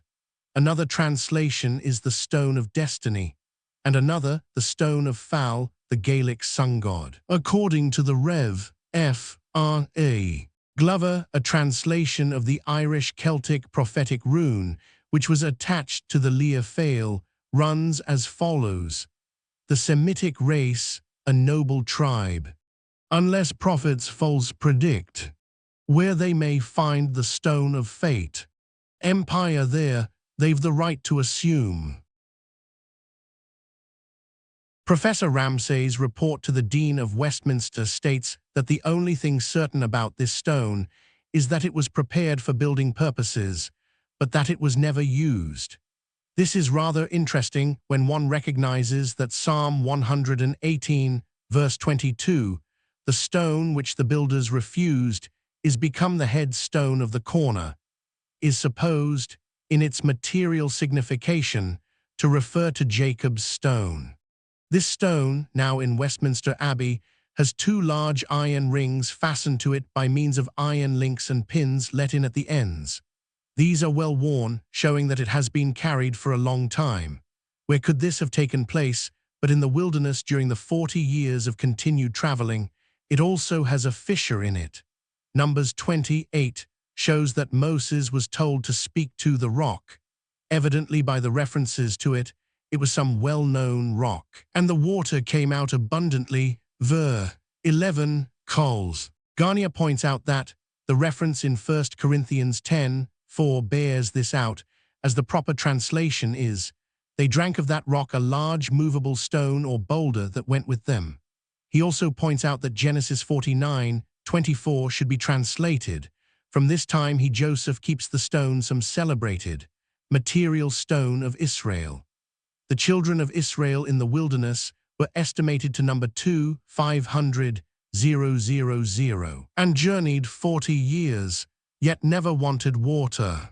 Rabbi Schwartz of Cologne informed Professor Totten that the stone was known amongst the Jews as the Eben Shatir and was called the fountain pillar of the temple. It was made use of as a stand on which to place the censer. Now Jacob, speaking of it, said, "This stone, which I have set for a pillar, shall be God's house." Genesis 28:22. It is interesting to note that when Jehoash was proclaimed king under exceptional circumstances, the king stood by the pillar, as the manner was. 2 Kings 11:14. Again, when he took the oath, the king stood by the pillar, plus 2 Kings 23:3. This stone is called the pillar, the rock, Bethel, and the stone of Israel. Young's Concordance gives the translation also as a memorial stone. It is also interesting to note that Hosea 3:4 says, "For the children of Israel shall abide many days without a king, and without pillar, AVM. This came to pass during their long journey from Media into Britain, through Russia, the stone having gone via Spain." According to Cole, J. Garnier, the tradition among the Jews is that it was built into Solomon's temple. The Rev. F. R. A. Glover, in his Remnant of Judah, says that the translation of Habakkuk, "But the Lord is in his holy temple. Let all the earth keep silence before him," 2 verse 20, is noticeably wrong, and it ought to run, "But the dream miracle stone has become the house of God. Therefore let all the earth keep silence." Under the headings, the Scots and Jewish treasures, later on, will be found further particulars of the history of this stone, the holiness of Israel, the prophet's recognition of the children of Israel as spiritual. "At the same time, saith the Lord, will I be the God of all the families of Israel, and they shall be my people. For there shall be a day that the watchmen upon the Mount Ephraim shall cry, Arise ye, and let us go up to Zion unto the Lord our God. Hear the word of the Lord, O ye nations, and declare it in the isles afar off." Jeremiah 31:1-6-10. This day has now come, and hastens to its meridian, while the watchmen are calling with no uncertain voice. Which of the children will hear the glad news, and gain the innumerable blessings that immediately accrue? Israel shall blossom and bud, and fill the face of the world with fruit. Isaiah 27:6. The Lord shall establish the unholy people unto himself, as he hath sworn unto thee. Deuteronomy 28:9. Thou shalt be a blessing. Genesis 12:2. In thy seed shall all the nations of the earth be blessed. Genesis 22:18. In thy seed shall all the families of the earth be blessed. Genesis 28:14. Listen, O isles, unto me, and hearken, ye people from far. The Lord said unto me, Thou art my servant, O Israel, in whom I will be glorified, my servant to raise up the tribes of Jacob, and to restore the preserved of Israel. I will also give thee for a light to the Gentiles, that thou mayest be my salvation unto the end of the earth. Isaiah 49:1-3. The writer of the epistle to the Hebrews understood what was to happen when he wrote, "Behold, the days come, saith the Lord, when I will make a new covenant with the house of Israel and with the house of Judah. After those days, saith the Lord, I will put my laws into their mind and write them in their hearts. And I will be to them a God, and they shall be to me a people. And they shall not teach every man his neighbor, and every man his brother, saying, Know the Lord. for all shall know me. From the least to the greatest, Hebrews 8:8-10. 11. The writer was here quoting from Jeremiah 31:27-34. The official organ of the Pope, the Osservatore Romano, writes as follows of the English Constitution and Christianity. The whole nation, in a word, is religious and Christian. If it is true that customs, laws, and government especially constitute a nation, and the condition of English legislation is to be particularly noted, it may be said to be nothing else than the faithful echo of that of Sinai, received through Christianity. You see it the guardian of that great law, and publicly maintaining the adoration of the true God, the author of the Decalogue. In a word, the laws of God are the laws of the state. The one takes its force from the other. Israel's God-appointed task. Jeremiah also foretold what Israel's work would be in the latter days, and wrote, Behold, the days come, saith the Lord, that I will perform that good thing which I have promised unto the house of Israel and to the house of Judah. In those days, and at that time, will I cause the branch of righteousness to grow up unto David, and he shall execute judgment and righteousness in the land. In those days shall Judah be saved, and Jerusalem shall dwell safely, and this is the name wherewith she shall be called, the Lord our righteousness. Jeremiah 33:14-16. By specific command, these verses have to be read every year on Pre-Advent Sunday. This message is therefore given annually all round the world to the children of Israel. We have to recognize our inheritance and our duty toward the world in spreading the glad news of man's spiritual birthright and the approaching end of all evil, so enlisting all humanity on the side of good and of right thinking. Victor Hugo has written, Dare I murmur that the mists will clear for me, that I shall not hear the rumbling wheels of the chariot of the hour of England.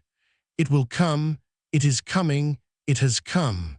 The whole world, aroused as by some mighty galvanism, suddenly raises a wild cry of love and admiration and throws itself into the bounteous bosom of England. Henceforth there are no nations, no peoples, but one and indivisible will be the world, and the world will be one England. Her virtue and her patience have triumphed. The lamp of her faith, kindled at the apostolic altars, burns as a beacon to mankind. Her example has regenerated the erring, her mildness has rebuked the rebellious, and her greatness has enchanted the good. Her type and her temple shall be the Mecca and Jerusalem of a renewed universe. Tilde. Israel a religious nation. Jesus said to the Jews, Therefore say I unto you, the kingdom of God shall be taken from you, and given to a nation bringing forth the fruits of righteousness, i.e. Israel's nation, Matthew 21:43. Israel to abolish the slave trade. Is not this the fast that I have chosen, to loose the bands of wickedness, to undo the heavy burdens, and to let the oppressed go free, and that ye break every yoke? Isaiah 58:6. England freed her slaves in 1838, and America hers in 1861. Israel a Sabbath-keeping people. Wherefore the children of Israel shall keep the Sabbath, to observe the Sabbath throughout their generations, for a perpetual covenant. It is a sign between me and the children of Israel forever. Exodus 31:16-17. The seventh day is the Sabbath of rest and holy convocation, Leviticus 23:3, and we call the Sabbath a delight, the holy of the Lord, who causes us to ride upon the high places of the earth, Isaiah 58:13-14. When, as prophesied, the scepter passed into the hands of a hereditary successor of King David by James I, ruling over United England and Scotland, the most stringent Sabbath laws came into operation. The English, Americans, and Icelanders, who are also part of the Lost Tribes, are the three nations with the strictest laws against working on Sundays. thus carrying out the prophecy. Legally, no individual can open a shop on Sunday, and thousands of prosecutions have taken place against people who have infringed the Sabbath laws. John Stuart Mill deliberately stated his opinion that the Sabbath was a divine institution belonging only to Israel. He declared that we as a nation were under no obligation to observe it, as it was only strictly binding upon the Jews. This was extensively placarded upon the walls in London by the National Sunday League. The Ten Commandments specially given to Israel.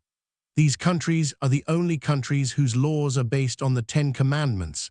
Deuteronomy 6:9 says, "Thou shalt write them upon the posts of thy house," and the British alone have the Ten Commandments on the walls of their national church. The Americans have them also on the walls of their churches. The Latin Church has not the whole of the Ten Commandments, as the second has been cut out, and the 10th split up into two. Israel to turn towards their land. The English always turn to the east in national worship, the Anglican churches almost invariably having the communion table at the eastern end. Our national churches are required to have an eastern window. If they pray unto thee in the land of their captivity, saying, We have sinned, we have done amiss, and have dealt wickedly, if they return to thee with all their heart, and pray toward their land, which thou gavest unto their fathers, then hear thou from the heavens. 2 Chronicles 6:37-39. The kings of Israel. Israel kingless. Hosea, at the time that Israel had a king, foretold that for a long time they were to be without a king. For the children of Israel shall abide many days without a king, and without a prince. Hosea 3:4. This prophecy was fulfilled as regards 7 tribes, from the time of Odin to the Heptarchy. The kingdom of Israel. Later on, Israel became a kingdom, and the British Empire has been under the most powerful and lasting monarchy that has ever existed in any age. According to the Bible, the seed of David was to rule over the Israelites, and it is claimed by those who have been developing the identities that they have been able to trace the genealogy of our present king right back to David. I have had given to me a chart showing details of the direct descent. Since writing the tilde above, the following appeared in the Daily Chronicle of April 3, 1911. The descent of the British royal house from David the Psalmist is strongly held by one school of genealogists, as it was also by Queen Victoria. In 1869, an Anglican clergyman, the Rev. F.R. Glover, M.A., addressed to Her Majesty the result of his researches on the subject. So pleased was the Queen that she commanded his attendance at Windsor, and telling him that the descent was part of the inner history of her house, she showed him trade mark the royal pedigree with David as its root. The subject is complex, but on the surface simple, as Guelph's hour. Royal family traced descent from Roger d'Este, the Saracen hero, who, though a Mohammedan, was nevertheless, through Saladin the Nazarene, descended from the Hebrew royal house of David. The national anthem of the British Empire. A curious instance of the closeness with which the details of our own royal line are associated with those of the kings of Israel are the words with which the first king of Israel was greeted on presentation to his people by Samuel. And all the people shouted and said, God save the king. 1 Samuel 10:24. David always to rule Israel. The following verse shows the prophecy which has so far been fulfilled, namely, that there would always be a descendant of David as a ruler of the Israelites. For thus saith the Lord, David shall never want a man to sit upon the throne of the house of Israel. Jeremiah 33:17.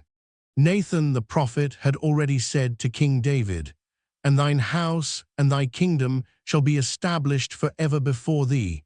Thy throne shall be established forever. 2 Samuel 7:16. Jacob, blessing his sons, said, The The scepter shall not depart from Judah, nor a lawgiver from between his feet, until Shiloh come, Genesis 49:10. Shiloh here is usually supposed to refer to Jesus the Christ, but this cannot be the true meaning. Shiloh means peace, rest, and the reference is to the end of the world. Speaking of the end of the world, the end of all darkness and evil, Zechariah says, "At evening time it shall be light." 14 verse 7. For this rest can only come with enlightened understanding in the evening time of a material world, truly, the peace of God, which passeth all understanding. Philippians 4:7. Of David's seed, a multitude of kings. Kings shall come out of thy loins. Genesis 35:11. Nearly all the kings now ruling in Europe, or their direct heirs, are descendants of Queen Victoria.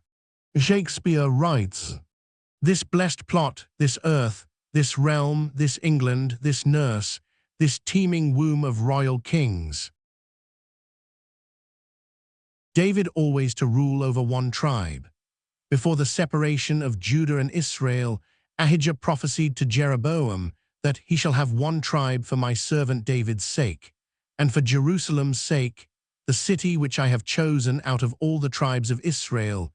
This shows that Jerusalem does not always typify the same city, but is rather the locality wherein will be found certain conditions of spiritual advancement. And unto his son will I give one tribe, that David my servant may have a light always before me in Jerusalem, the city which I have chosen me to put my name there. 1 Kings 11:32-36.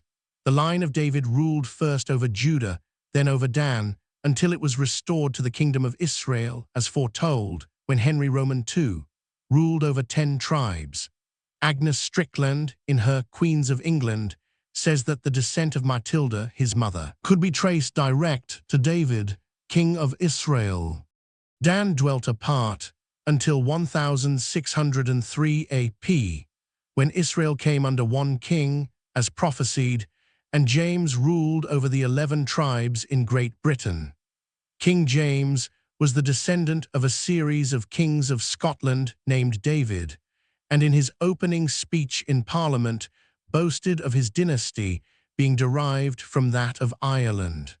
In the Targum of Onkelos, a writing as old as the time of Jesus, appears the following translation: "Out of Dan son of Bilhah a man shall arise in whose time all Israel will be united, and in whose day righteousness shall be restored." In the reign of James was completed the authorized translation of the Bible, and the English prayer book in its present form was compiled and sealed by Act of Parliament. A.D. 1611. The church no longer to be a burial place for Israel's kings, the place of my throne, and the place of the soles of my feet, shall the house of Israel no more defile, by the carcasses of their kings in their high places. Ezekiel 43:7. The Jews do not bury their dead in their synagogues. The late chief rabbi of England was unable to be present at St. Paul's at one of the Thanksgiving services because his religion prevented him entering the building where dead were buried. Israel has now given up this practice. Neither Queen Victoria nor Edward Roman VII was buried within the precincts of a church. The power of Israel.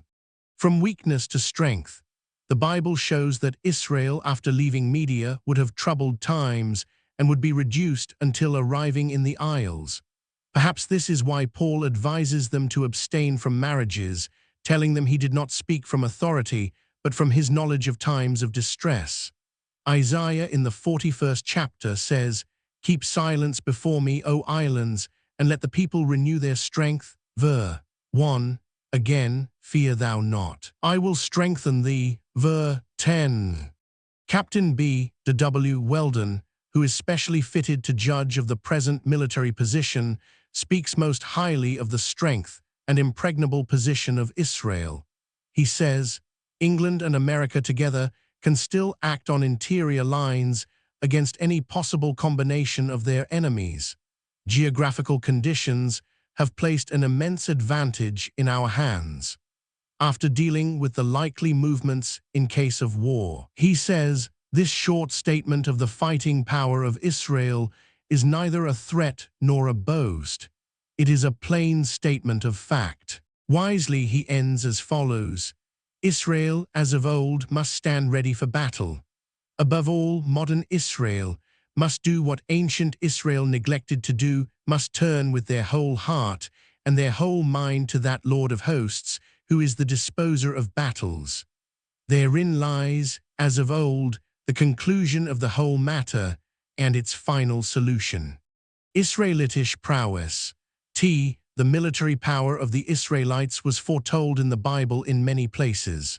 For instance, the remnant of Jacob shall be among the Gentiles in the midst of many people as a lion, who, if he go through, both treadeth down and teareth in pieces, and none can deliver. Micah 5:8-9. It was prophesied, Ye shall chase your enemies, and they shall fall before you by the sword. And 5 of you shall chase 100, and 100 of you shall put 10,000 to flight, and your enemies shall fall before you by the sword. Leviticus 26:7-8. Therefore shall the strong people glorify thee. Isaiah 25:3. They that strive with thee shall perish. Isaiah 41:11.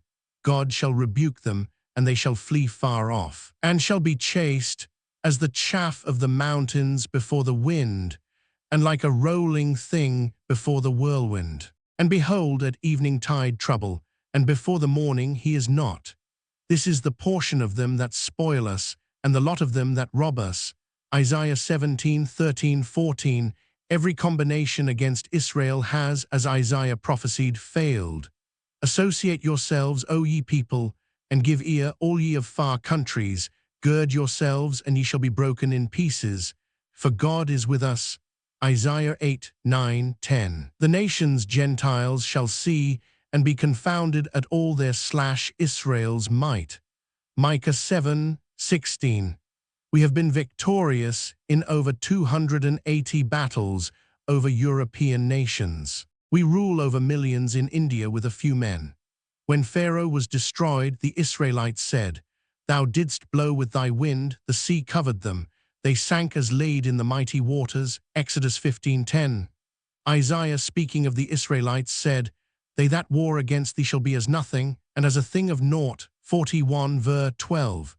He also says in verse 16, Thou shalt fan them, and the wind shall carry them away, and the whirlwind shall scatter them. In 1588, the Spanish Armada was practically destroyed by storms. The largest ships were lost, and many thousands of men killed and wounded. About 30 out of 129 vessels were wrecked on the west coast of Ireland alone, the English fleet being apparently little injured. The relation of conscious mental power to atmospheric conditions will soon be generally recognized. Queen's weather is by no means a mere figure of speech. We have met with checks and small local defeats, but throughout European history, we have eventually emerged victorious from every great war in which we have been nationally engaged. We have professedly fought for British interests alone, yet we have ground into powder every opponent, both great and small, who has ventured to withstand the great onward movement of Israel's civilization. We have led kings of France captive through the London streets. We broke the heart of the successor of the mighty Charles V of Spain, and left the remnant of all that great multitude very small and feeble. We destroyed the power of Louis of France upon the sea, and sent Napoleon to St. Helena. Always and everywhere, Great Britain has been the deadly foe, not only of the papacy, but of all those great ones of the earth who have sought to combine spiritual with temporal power. The claims of the popes, the czars, and the sultans, of the emperors of China and the lamas of Tibet, down even to the various Mahdis and mullahs and brigand saints who flit across the pages of our Oriental history, are all, in their various degrees, opposed to the establishment of the kingdom. Openly by force of arms or secretly by diplomacy, their schemes have been foiled and checked by the direct action of England. Mr. Vernadsky, a Russian and avowed Anglophobe, says, Britain is a menace to the safety of Europe. She is the most aggressive power of modern times. There is no part of the world where she has not established her garrisons or her colonies. Her fleet dominates every sea. What power is there that has not suffered from her ambition? She has torn Gibraltar from Spain, Malta and Canada from France, Heligoland from Denmark, the Cape of Good Hope from the Dutch, the Gold Coast from the Portuguese, and Hong Kong from China. She has built up by the sword a military power in Asia which secures her government over 200 millions in India. At Aden she holds the gate of the Red Sea. At Singapore she commands the road to China.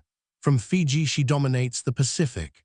Her territory is vaster than that of Russia, and greater in extent than all Europe without Russia. Israel never to be defeated. Thine hand shall be lifted up upon thine adversaries, and all thine enemies shall be cut off. Micah 5:9. Thou shalt reign over many nations, but they shall not reign over thee. Deuteronomy 15:6. No weapon that is formed against thee shall prosper. Isaiah 54:17. The Germans, French, Russians, Spanish, Dutch, Austrians, and Italians have all been defeated. The British and Americans, as nations, have alone never been defeated. The following prophecy of Israel has been fulfilled. Thou art my battle axe and weapons of war, for with thee will I break in pieces the nations, and with thee will I destroy kingdoms. Jeremiah 51:20. And again, he shall thrust out the enemy from before thee, and shall say, Destroy them. Israel then shall dwell in safety alone. Deuteronomy 33:27-28. This has been the fate of those who have attacked England. In Bell's compendious view of universal history, the Battle of Waterloo is thus referred to, ever memorable Battle of Waterloo over Bonaparte, his most experienced marshals, and his veteran legions. His vaunted imperial guard is annihilated, his power dissipated, and his throne crumbled into dust. These are almost the words used by Isaiah in several places. He bringeth it even to the dust. 26 verse 5. Montelembert writes, busied more than any other in all the arts of peace, yet invincible in war, and sometimes rushing into it with frantic passion, too often destitute of enthusiasm, but incapable of failure, it ignores the very idea of discouragement or effeminacy. Marshal Bugeaud is reported to have said, the English infantry is the finest in the world, but then, thank God, there is so little of it. Abbé Milot, in his Elements of the History of England, says, no modern history, it must be confessed, presents to our view so great a number of striking pictures as England. We see here a people, free, warlike, unconquerable, and a long time ferocious, preserve the same characteristic qualities through a successive train of bloody revolutions. The reader will easily perceive that this history is unparalleled in its kind. Israel, a naval power. Israel is spoken of as those who go down to the sea in ships, that do business in great waters. Psalm 107:23. The carrying trade of the world is done by Great Britain. There is hardly a bay of any size that is not habitually visited by Jack Tar. Their maritime ascendancy was prophesied when, amongst the blessings, Moses spoke of the deep that coucheth beneath. Deuteronomy 33:13. Balaam, in his blessing of Israel, said, his seed shall be in many waters, and his king shall be higher than Agag, and his kingdom shall be exalted. Numbers 24:7. Psalm 72:8 says, he shall have dominion also from sea to sea, and from the river unto the ends of the earth. This could not refer to the olden days, as there is no evidence that David ever possessed a ship. All the evidence is to the contrary, Solomon unsuccessfully attempting to found a navy. His navy was a navy of Tarshish, and Tyre is said to have been originally built by Danites. Long before the days of Solomon, the Danites possessed ships, and therefore must have left Palestine some time before the days of Solomon. It is hardly necessary to refer to the naval successes of Great Britain. Attention may, however, be drawn to the destruction of the enemy's fleet by the Americans in Manila Bay, with the loss of 7 men only, the destruction of the Spanish fleet in Cuban waters with the loss of only 1 man, the annihilation of the Mexican army in 1838 by Sam Houston with only 750 men, losing only 8 men and 25 wounded. It has been stated that 20,000 tons of shipping and 2 out of every 3 ships on the sea are under the British flag. Israel possesses the gates of her enemies. One of the prophecies with reference to the Israelites in the latter days was that they should possess the gates of those that hate them. Thy seed shall possess the gate of his enemies. Genesis 22:17. Let thy seed possess the gate of those which hate them. Genesis 24:60. England controls nearly all the gateways of the world. The gates of the Mediterranean, gates into China, the German Ocean, the Cape Gate into the Indian Ocean, and all the gates of India, gates along the east, west, and south coasts of Africa, and the Cape Horn Gate from the Atlantic into the Pacific Ocean, with Gibraltar, Suez Canal, Malta, Alexandria, Cyprus, the Channel Islands, Perim, Socotra, Aden, Singapore, Malacca, and Penang, Hong Kong, and the Kowloon, Sarawak, Labuan, the new gate, recently obtained, of the West Indies. As Jamaica is a most important gate now the Panama Canal is completed, the Falkland Islands, Calcutta, Bombay and Madras, Peshawar, Rangoon, Sidgewey, and New Zealand, the United States have added to these by acquiring Puerto Rico and the Philippines. Victor Hugo wrote in 1842, in Lorraine, England holds the 6 greatest gulfs in the world, which are the Gulfs of Guinea, Oman, Bengal, Mexico, Baffin, and Hudson. She opens or shuts at her pleasure 9 seas, the North Sea, the English Channel, the Mediterranean, Adriatic, and Ionian Seas, the Aegean Sea, Persian Gulf, Red Sea, and Sea of the Antilles. Ports are open continually.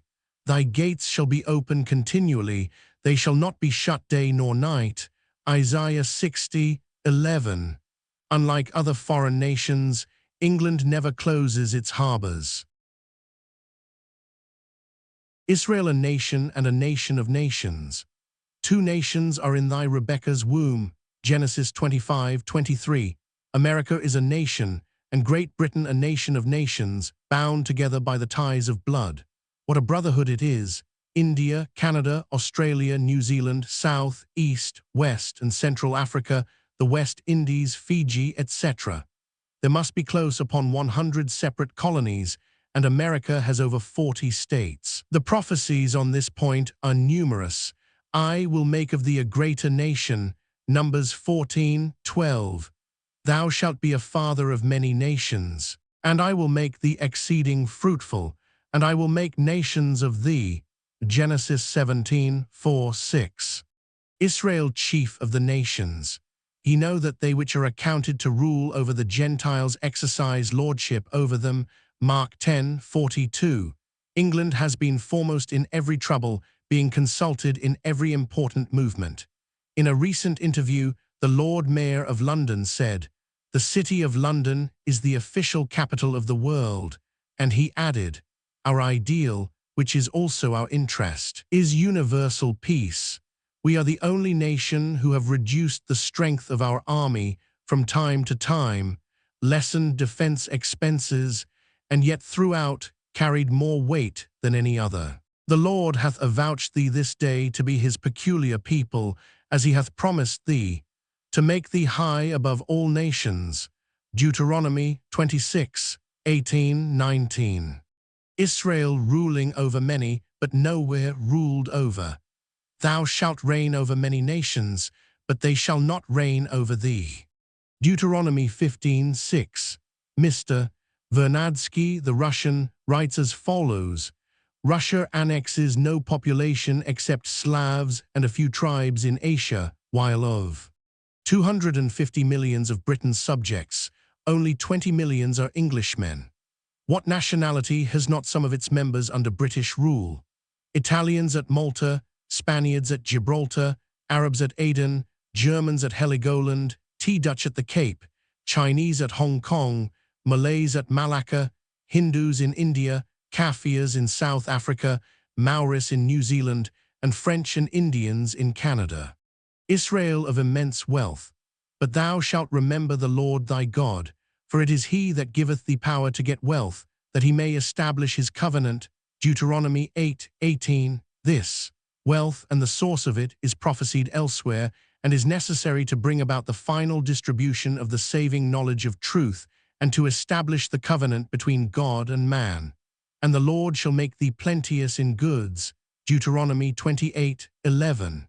See also ver. 1-13. When this wealth is desired simply for the purpose of helping others, it comes abundantly, through realizing the infinite supply of God's perfect ideas that is now and always available to man in the reality. Think good and you will receive good. This is the covenant. Israel a lending and not a borrowing race. Thou shalt lend unto many nations, and thou shalt not borrow. Deuteronomy 28:12. For the Lord thy God blesseth thee as he promised thee, and thou shalt lend unto many nations, but thou shalt not borrow. Deuteronomy 15:6.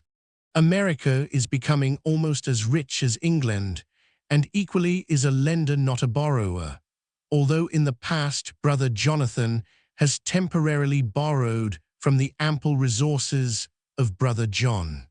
The numbers of Israel. To Abraham it was said, I will make thy seed as the dust of the earth, so that if a man can number the dust of the earth, then shall thy seed also be numbered. Genesis 13:16. Tell the stars, if thou be able to number them. And he said unto him, so shall thy seed be. Genesis 15:5. To Jacob it was said, thy seed shall be as the dust of the earth. Genesis 28:14. In many other places in the Bible is this numerical strength referred to. Yet the number of the children of Israel shall be as the sand of the sea, which cannot be measured nor numbered. Hosea 1:10. Thy people Israel be as the sand of the sea. Isaiah 10:22. When the very dry, ver. 2 bones, the whole house of Israel, ver.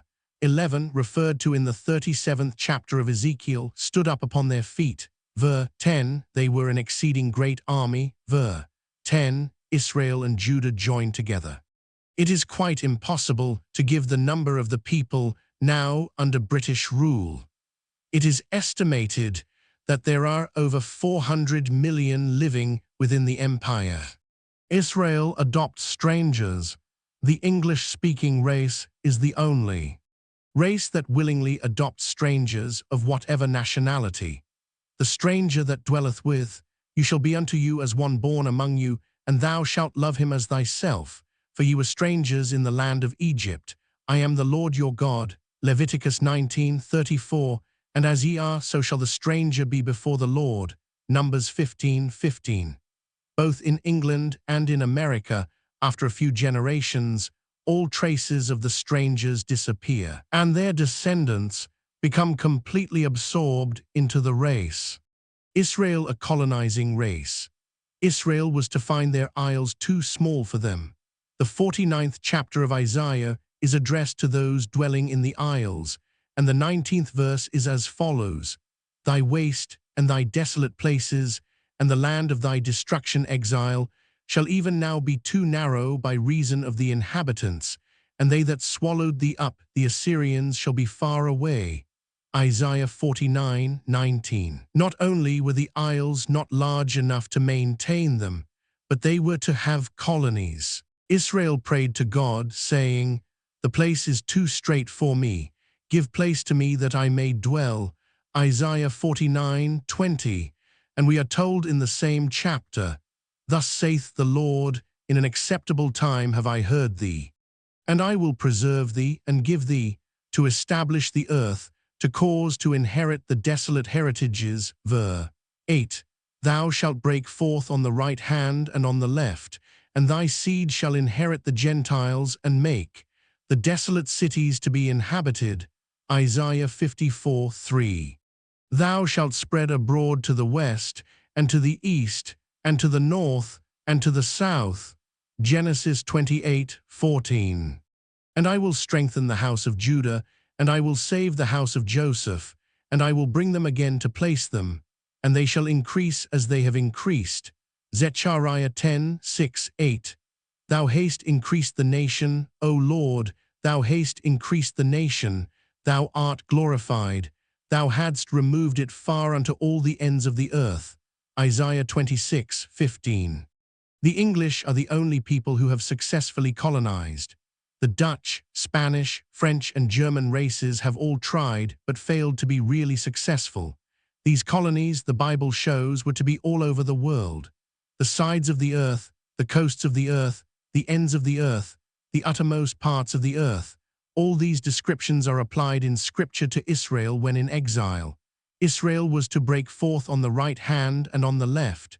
Isaiah 54:3. Continuous streams of sturdy pioneers have for years flowed outwards, and our colonies, over 50 in number, form a belt right round the world, forming two distinct circles round each hemisphere.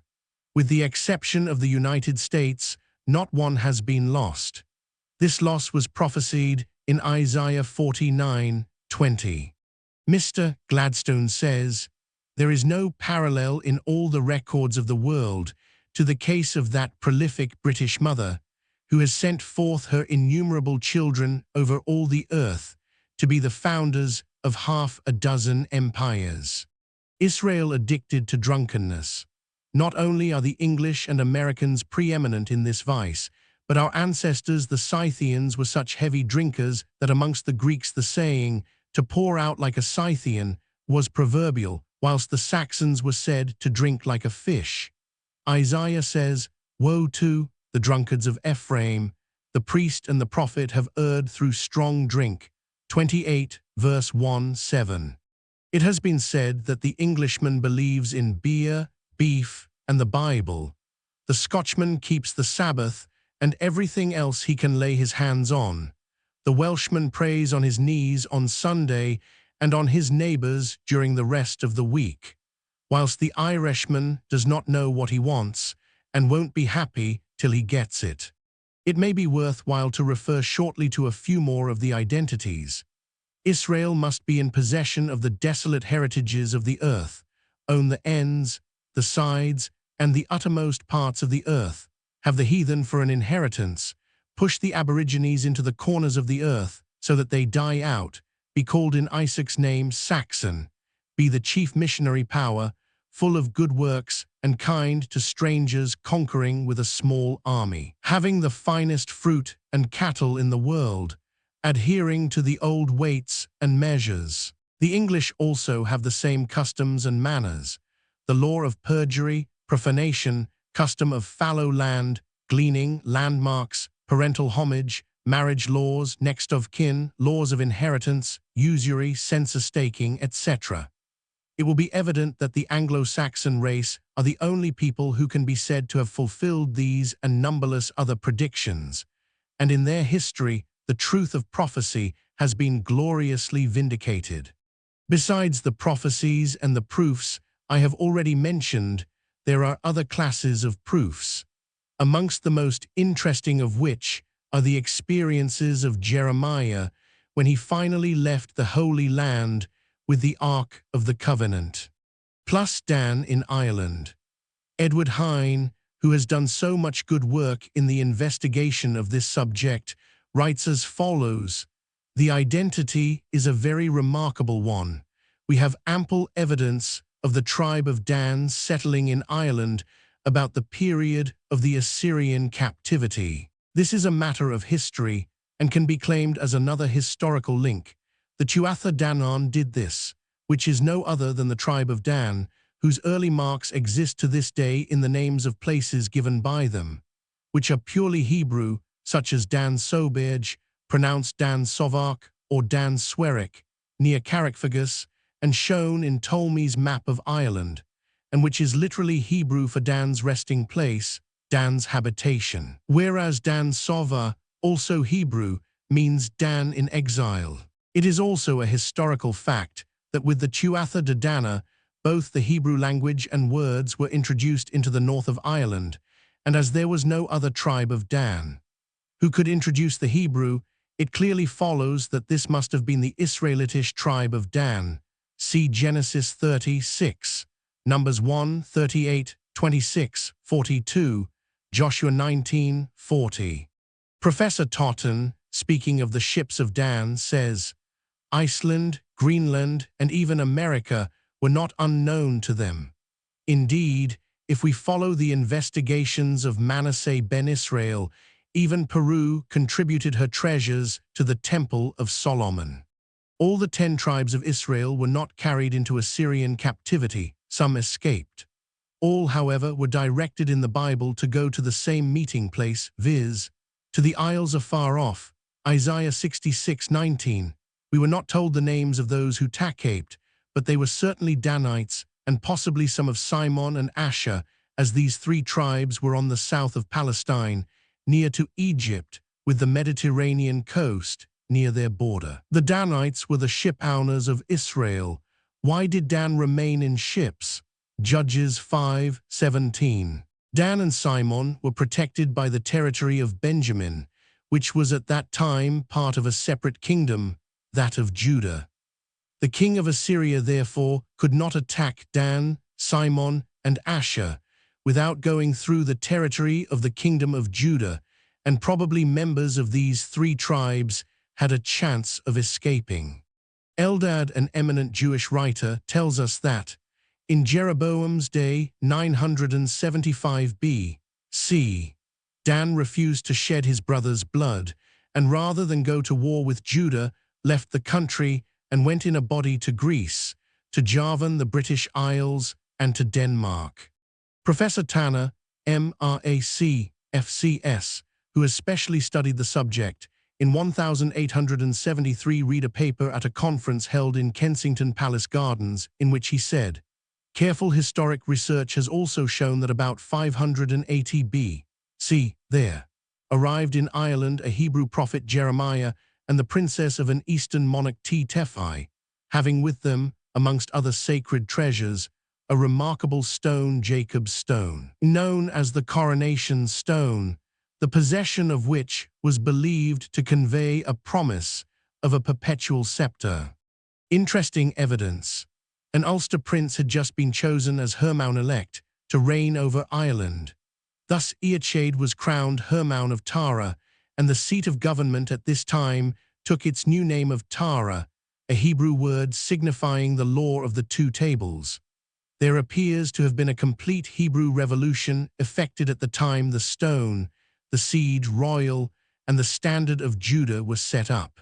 For it is not alone in the name of the stone Leah Fail, the stone wonderful, in the changed name of the place from Lotia Groffin to Tara, and the standard itself, the lion of copyright the tribe of Judah, that we have Hebrew words and indications, but the Iodhin Moran, Chief Justice of Ireland, the Olam Folat, the prophet, and the Rector, the judge, were not only Hebrew names or things, but they were, as all existing on the same spot, indicative of the introduction of an entire Hebrew system, and of tilde the unhesitating confidence and obedience with which all these things, persons, and offices with strange names were accepted, and allowed to supplant the national institutions and nomenclature, and have continued in use to the present time. Israel in the latter days. Unless we understand the history of the Israelites, it is impossible to correctly comprehend what is going to happen at the end of this evil dream world in its final political and religious developments, or even to interpret the Bible correctly, and so gain the enormous advantage of its wise instructions of how to deal with the events now happening and about to happen, by recognizing and scientifically destroying evil through the realization of truth and love, as omnipotent and omnipresent. The Bible is full of references to the actions of the Israelites in the latter days. For instance, the references to those on the holy mountain are prophecies with regard to the lost 10 tribes, namely, those who know how to pray rightly by realizing God. Again, the description of the final material battles shows not only the races involved, but the victors in the fight and how the end is brought about, namely, by the action of God due to the dawn of spiritual understanding and true mental, spiritual activity, conferring on man his rightful dominion over all the earths. England is the policeman of Europe, it has been said. Some think that this temporal power which she has wielded since obtaining the mastery of the seas, as foretold in Revelation 16:3, is declining. At the period therein referred to, the Gentile navies, consisting of thousands of vessels and hundreds of thousands of men, were taken and destroyed in the victories from the Armada to Trafalgar, which left England the undoubted mistress of the seas. There seems to be no reason to believe that England's mastery of the sea is declining. It is not so nakedly evident as it was in the period after Trafalgar, but for all fighting purposes, it remains much the same. Our nearest rival was Germany. Our relative strength may be said to have been as 3-1 against them at sea, but our relative power against France in times of peace was very rarely greater than this in the past. After 1840, it was certainly much less. In the old days, the effective navies were Great Britain, France, Holland, and Spain. Today, the effective navies are Great Britain, America, Japan, France, and Italy. France, Holland, and Spain did once combine against us, but in any future war against England, the navies of other countries might safely be regarded as eliminating each other. The more continental nations enter into shipbuilding competition, the stronger becomes our power, not our relative power to the navies of the world, but our actual battle power. Any triple alliance, if they attacked us now at sea, would only lay themselves open to a combination of the British fleets with the French and American, and possibly the Russian. The American Navy, for fighting purposes, may be ranked second strongest. If all the Gentile powers of the world combined, a very unlikely move, the fleets of Israel would still, even on paper, hold the supremacy. Their real war value is, of course, immensely superior in personnel and in possession of dockyards and strategic bases. The real and final mastery of the world, however, is an absolute mastery because it is entirely mental, spiritual. The habits of truthfulness, justice, order, and last, but greatest of all, love, have made Great Britain what she is and will keep her at the head of the world as the final battles are waged. The invisible battle of Armageddon, the destruction of evil through the power of right thinking, and the more material struggle shortly to be commenced, unless the thoughts can be destroyed. The wealth of character that distinguishes the English-speaking race can no more be hidden nor trodden underfoot than can the heavens, because it is God-given, it is the real man breaking through the mist, it is of God. Naught shall make us rue, if England to itself do rest, but true Shakespeare. The control of the destinies of the world for good. The control of the destinies of the world that the lost 10 tribes, the English-speaking races with their brethren, are assuredly to have at the miscalled end of the world, is absolute, because it is the control of good over evil, the final, permanent end of evil and limitations of every kind and description. We each of us must exercise dominion over evil, and so establish our birthright with the object of helping our fellow men, whether of our own race or of other nationalities and other religious views. On the very arms of England are the words, Juret mon droit, God and my right. What right is this? It is the birthright. The children of Israel in these latter days are proving and will continue to prove to the world the value of right thinking, the power of mind as the principle of good and spiritual life, demonstrating the power of God. Thus saith the Lord that created thee, O Jacob, and he that formed thee, O Israel. Ye are my witnesses, saith the Lord, that I am God. Isaiah 43, 1-12. Today the following prophecy, as you will have seen, is fulfilled. Yet the number of the children of Israel shall be as the sand of the sea, which cannot be measured nor numbered.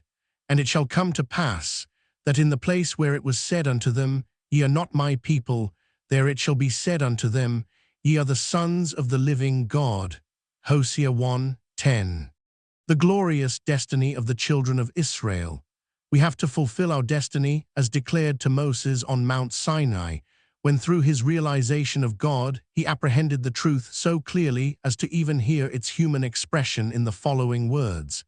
If ye will obey my voice indeed, and keep my covenant, then ye shall be a peculiar treasure, a kingdom of priests, and an holy nation. Exodus 19:5-6. Thou art my servant, O Israel, in whom I will be glorified.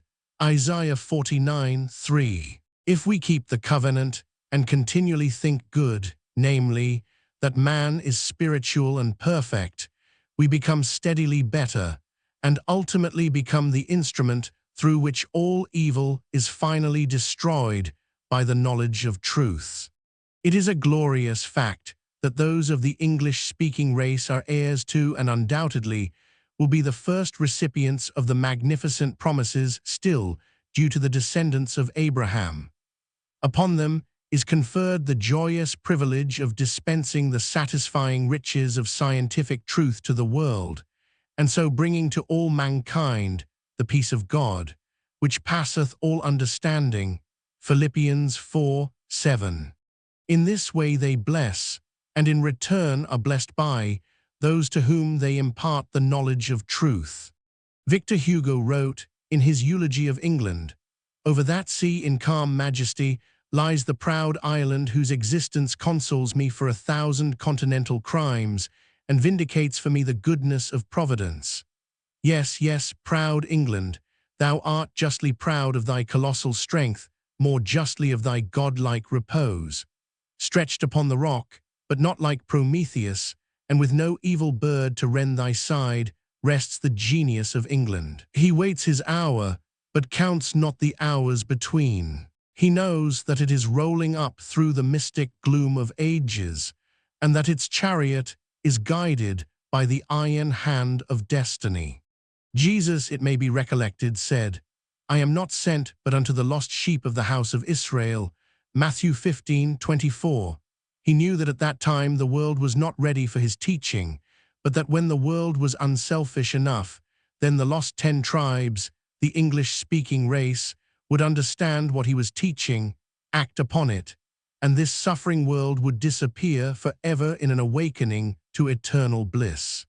Let every man who claims the title man claim also his right of permanent and perfect existence, and fall into the ranks in this final fight, the ranks of right thinking and its consequent right doing.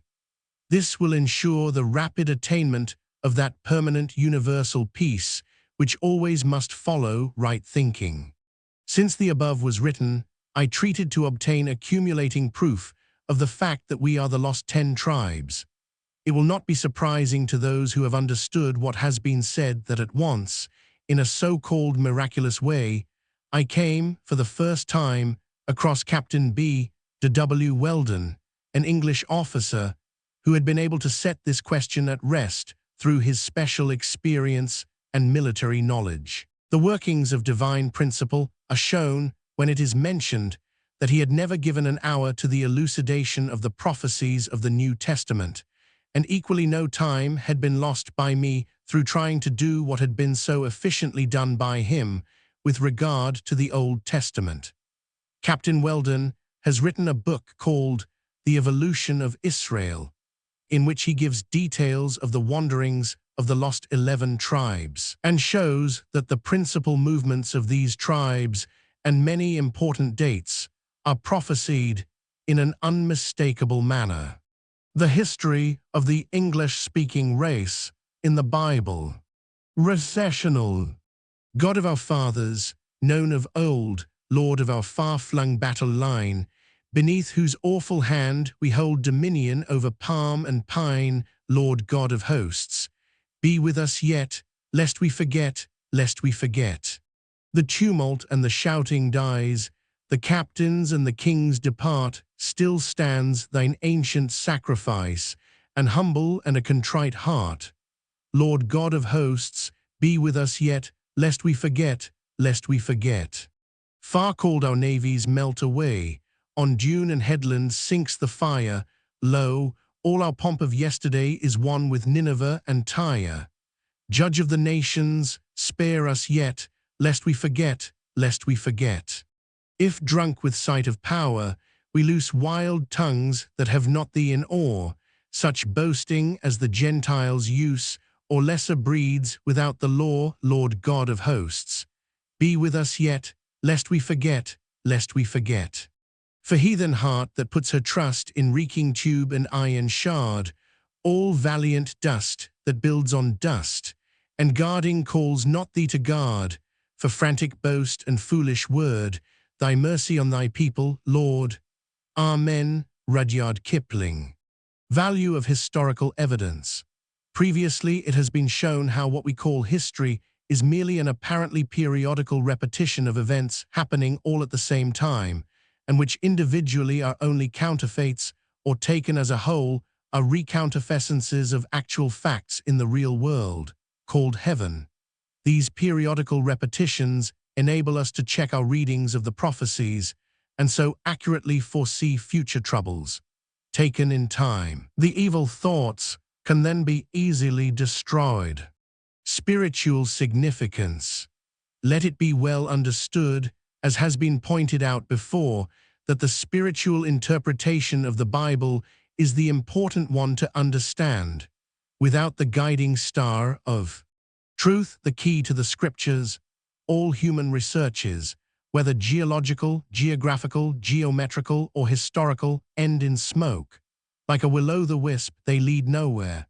It is not until the great searchlight of truth is turned into the empty chambers of ethereal imagery, the dark recesses of mortal false theories, where material sense distorts and misrepresents spiritual facts, that the grand verities of existence can be discovered by reversing the lie.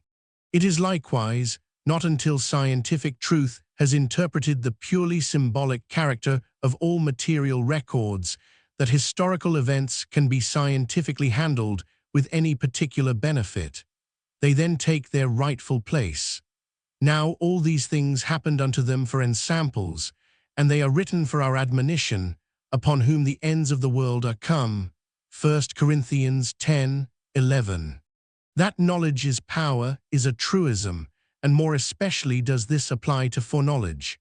How many times has the expression, "if I had only known," been used? It is evident that if we knew exactly what evil lies before us, it would be far easier, now that we know how to destroy the false thoughts which cause Ali the trouble, to do so before they are manifested, and so finally to expunge their mortal record. Prevention of repetitions of evil is better than cure, and best of all, when it is final. Recognizing this, it will be seen that the final fight now taking place with evil is merely a repetition, in a little different form, of what has taken place in the past, and the exposure of the mistakes that have been allowed in the past enables us to prevent their recurrence in the present and in the future. Foresight has never been so essential as at present, when matter is hastening to its self-inflicted doom, and human history is appearing in its most intricate and dangerous form. The value of prophecy. Again, when one recognizes that so much of the material universe, called past, present, and future, is invisible to imperfect human sight, the immense value of the prophecies is seen. How can one be afraid of the future when we are in possession of the power of dominion over all evil, and it is seen mapped out in detail, like one of Cook's tours, giving even he time of arrival and the menu for the day? Fear then has no hold on one, and it is possible all the time to work, helping and protecting others, instead of working directly to protect oneself.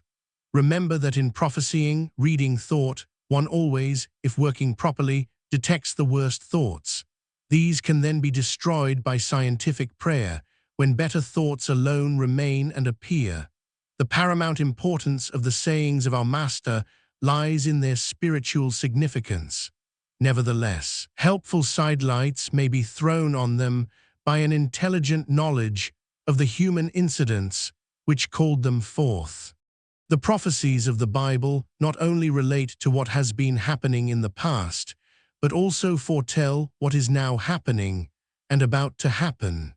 Indeed, the only object of correctly reading past history is to enable us better to understand the future, and so enable us to protect 1. Those whose admitted want of definite knowledge of the enemy's method of attack can only be spoken of as pride in ignorance, and 2. Those whom a pharisaical belief in the extent of their spiritual awakeness, coupled with a superficial knowledge of the letter of spiritual teaching, renders easy victims to the unforeseen dangers that line the way of those who have not yet found out that love alone leads safely. Israel's influence on history, the dawn of history. At what is known as the dawn of history, the civilization of the world was centered in southwestern Asia and Egypt, the Chinese and Ethiopian races never having been important factors in the development of the world. At this time, about equals 700 B.C., the dominant powers of the world were Egypt and Assyria.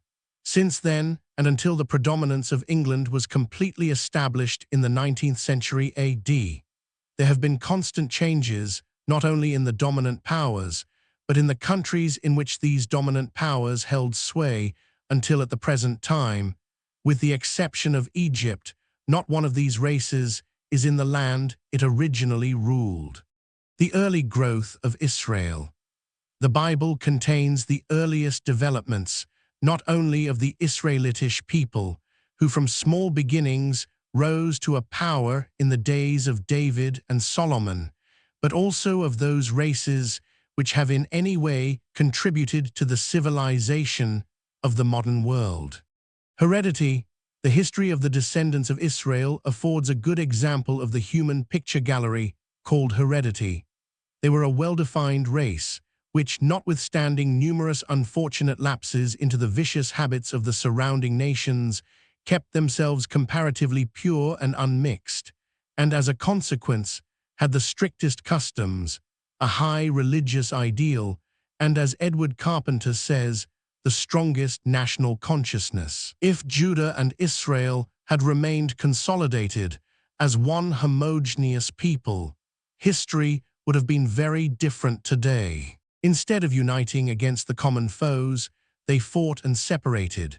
And although Asa, king of Judah, had a standing army of 580,000 trained men, 2 Chronicles 14, verse 8, the children of Israel never became a really dominant race until they had undergone several metamorphoses and gained a clearer apprehension of God, truth, and in consequence, purer ideals, a process which took centuries to accomplish. Central point of history.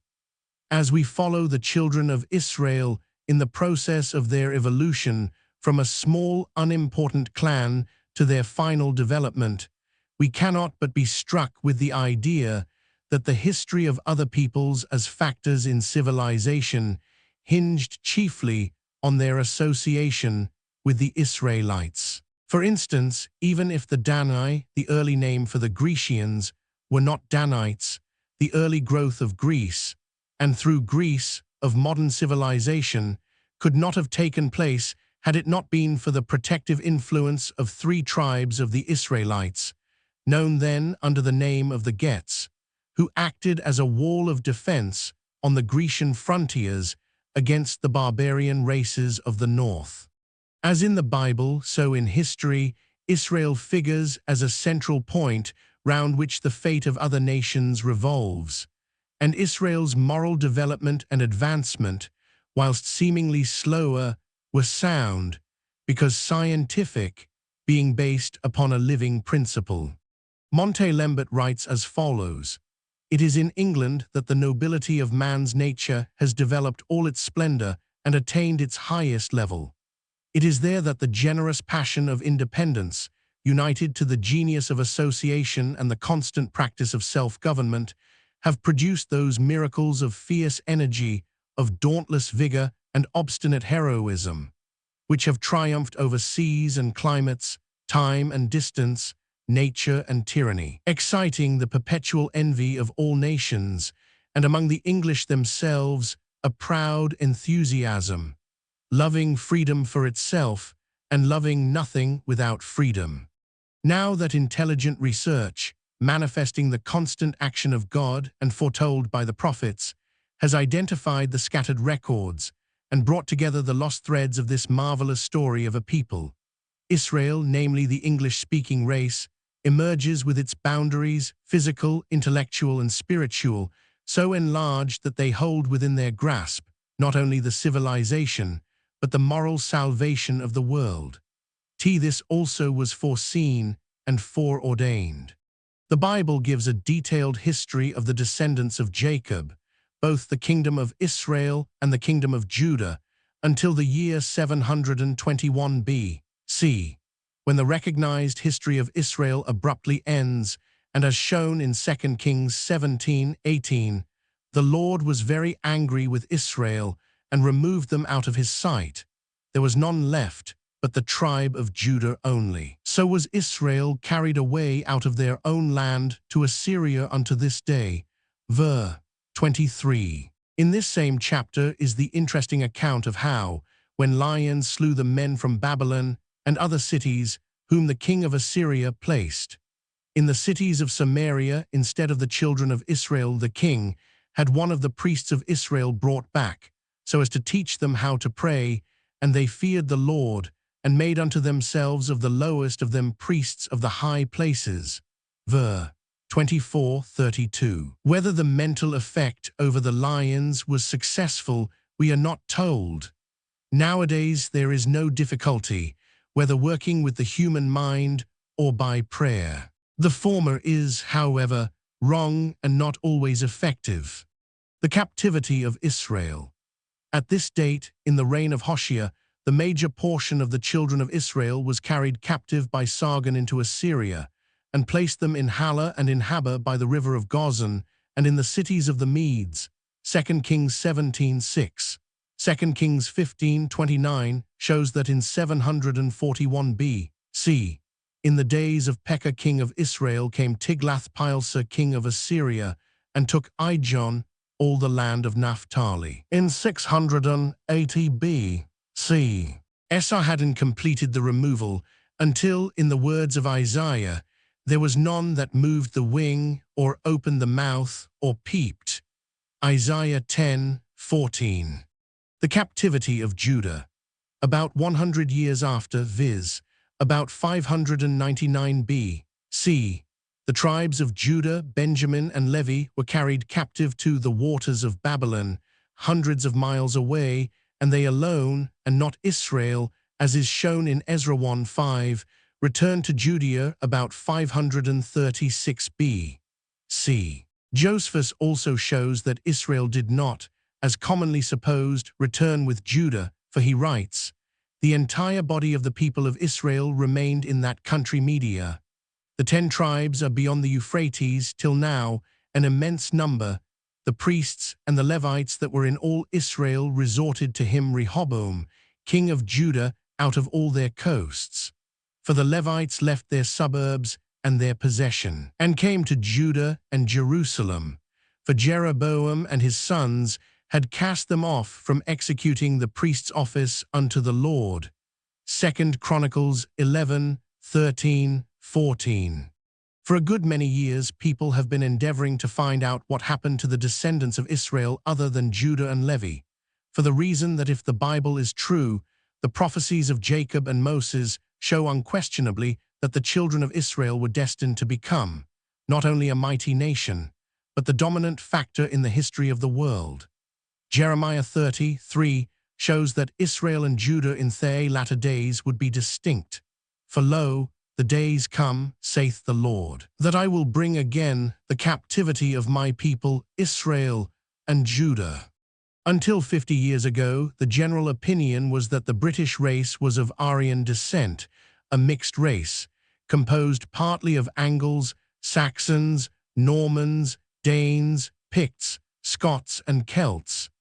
This theory has now to be considerably modified. Expert knowledge. For many centuries, the history of Israel is merely the history of barbarian nations. For the elucidation of the mystery of their politics and their motives, military and social, which led to their migrations, a certain amount of expert military knowledge is essential to the historian.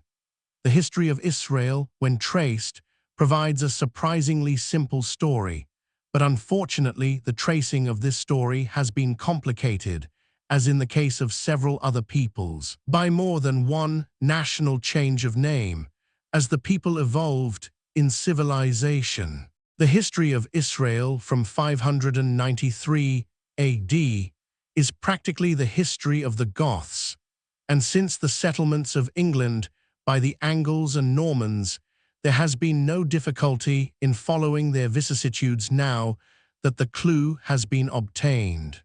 One of the difficulties in verifying from the prophecies the fact that the English-speaking races are the lost Israelites is that these prophecies have a double fulfillment. This difficulty has now been cleared up. History repeats itself until matter is dematerialized.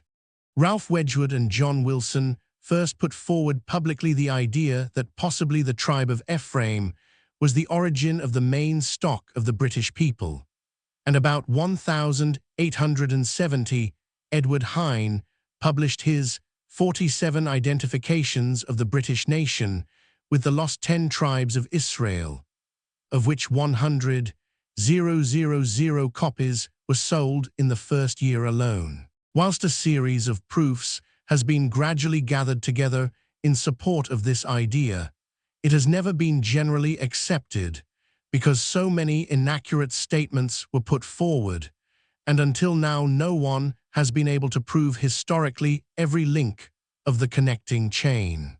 Final confirmation. Most of the following valuable historical incidents have been kindly placed at my disposal by Captain Weldon, whose military service had led him to many countries, where he came in close touch with the ideas, the politics, and the methods of warfare of savage tribes, and thus was specially fitted to trace the wanderings of the warlike lost tribes of Israel. The story of the discovery. In the year 553 AD, there disappeared from the history of the world an army, known as the Ostrogoths, that only 17 years previously had been able to put 150,000 warriors into the field to maintain its independence against the power of the Eastern Empire. The above English officer, investigating from a purely historical point of view the mystery of the disappearance of this army, was struck by the possibility, suggested by the military circumstances surrounding the case, that the Ostrogoths had marched north to continue their existence in another land. If this were so, the circumstances surrounding their escape would necessarily have been of a most peculiar nature. They would have to surrender their national treasure. They would have to place their lives in the hands of their enemies, trusting only to their plighted word. They would have to march from southern Italy in company with an army against whom for 17 years they had been fighting a death struggle. Further, they would have to pass unscathed through a region in the military possession of two powerful and hostile races.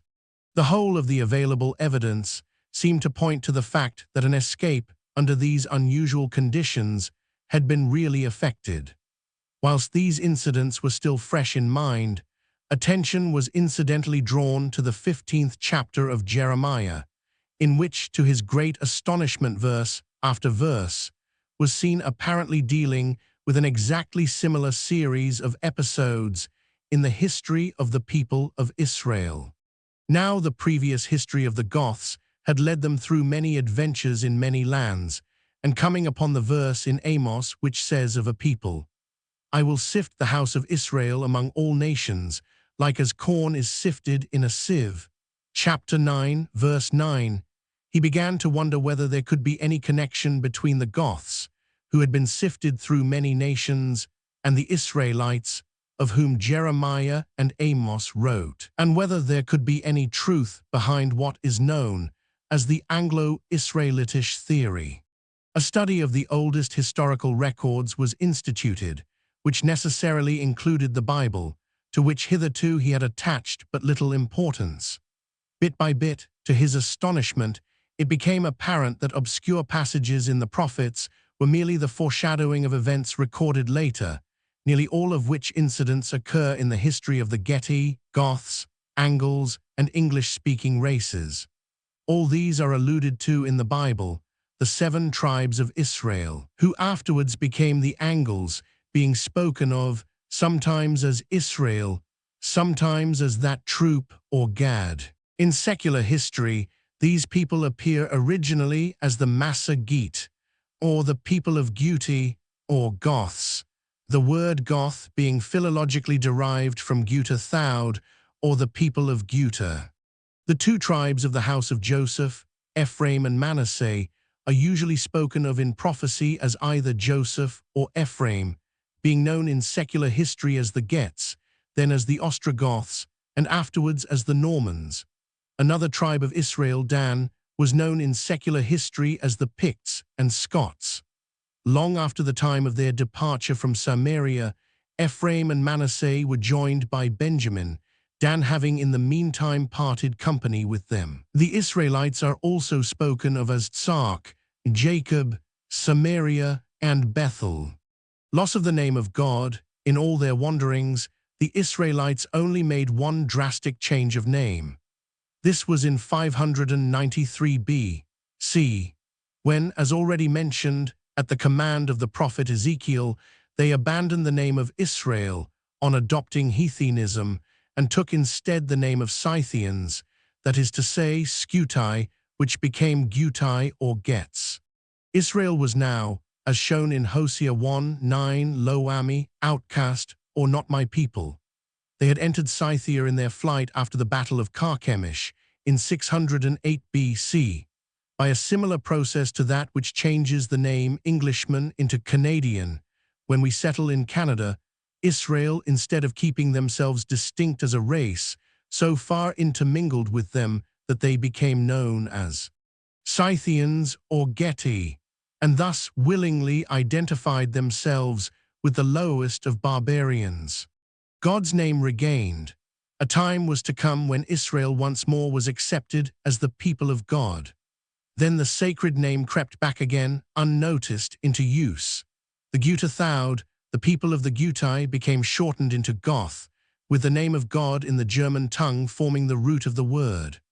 Ortelius says that the Goths took their name, Gorth or Gorthe, meaning people of God, because of the great glory of God requiring to be asserted and maintained. This name Goth, translated into Getic, the language which Israel brought with them from Media, became Angle, and being the equivalent in Getic for the German word Gott.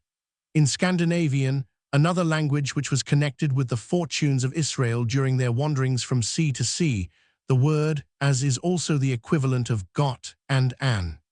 Israel, in the Eddas, appear as the Asar, in other words, as the same people of God, as the Goths and Angles and the ancient Israelites. Isaiah not only foretold the change of name, but showed, in the 65th chapter, a chapter which is addressed unto a nation that was not called by my name, ver. 1, i.e., the Geti, that the name Israel was to be applied to the Jews only, and ye shall leave your name for a curse unto my chosen, Isaiah 65:15, who this nation was is mentioned in verse 11, where the prophet says, Ye are they that forsake the Lord, that forget my holy mountain, a term used for true prayer, that prepared a table for that troop. This in the marginal reading is called Gad, and is one of the names by which the children of Israel are referred to. The change of language takes place no less surely, and was also foretold by Isaiah, who said, "For with stammering lips and another tongue will he speak to this people." Isaiah 28:11. The Gets were the tribes of Joseph. The Massageti were 7 other tribes of Israel. It is a noteworthy confirmation to find that the children of Ephraim kept not the covenant of God and refused to walk in his law and forgat his works and his wonders that he had showed them. Psalm 78:9-11. Therefore Ephraim Joseph, i.e. the Gets, were the rejected, and Judah, i.e. the Jews, were chosen. This position continued until the time of Christ, when it became completely reversed, and Jesus said to the Jews, "The kingdom of God shall be taken from you and given to a nation bringing forth the fruits thereof." Matthew 21:43. Israel, when in exile and captivity, changed their language, as did the Jews also in Babylonia. This was foretold by Isaiah and will be found in the 28th chapter, which is addressed to Ephraim, i.e. the Geet. The fact that the descendants of Israel are the British affords an explanation of many curious things. For instance, the ritual of the English Church is the only one to formulate any claim to direct connection with the people of Israel. Britain being heir to the ancient prophecies concerning the predominating military power of Israel in the latter days, much hitherto inexplicable in its history is explained. Its wealth, colonizing power, far-reaching influence, immense population, success in war, etc. One great truth, made evident through this tracing of the Israelitish wanderings, clears up what has puzzled, more or less, all deep students of religions of the world, namely, how it is that in parts of the earth's surface so widely removed as India, China, Russia, England, and North America, there have been found teachers of a fundamentally identical religious law. It was eastward unto the east country, Genesis 25:6, that Abraham sent his sons by Keturah. Possibly it is from the word Abram that the word Brahma is due. It was from the east, where the great-great-grandchildren of Shem settled, Genesis 10:30, the land of wise men, Kings.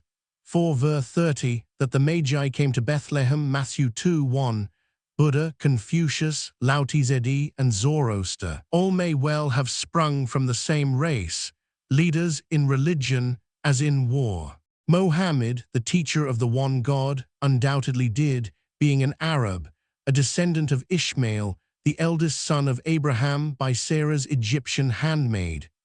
This race was the race of Abraham, and consequently, like the Turks, the descendants of Esau, akin to Israel.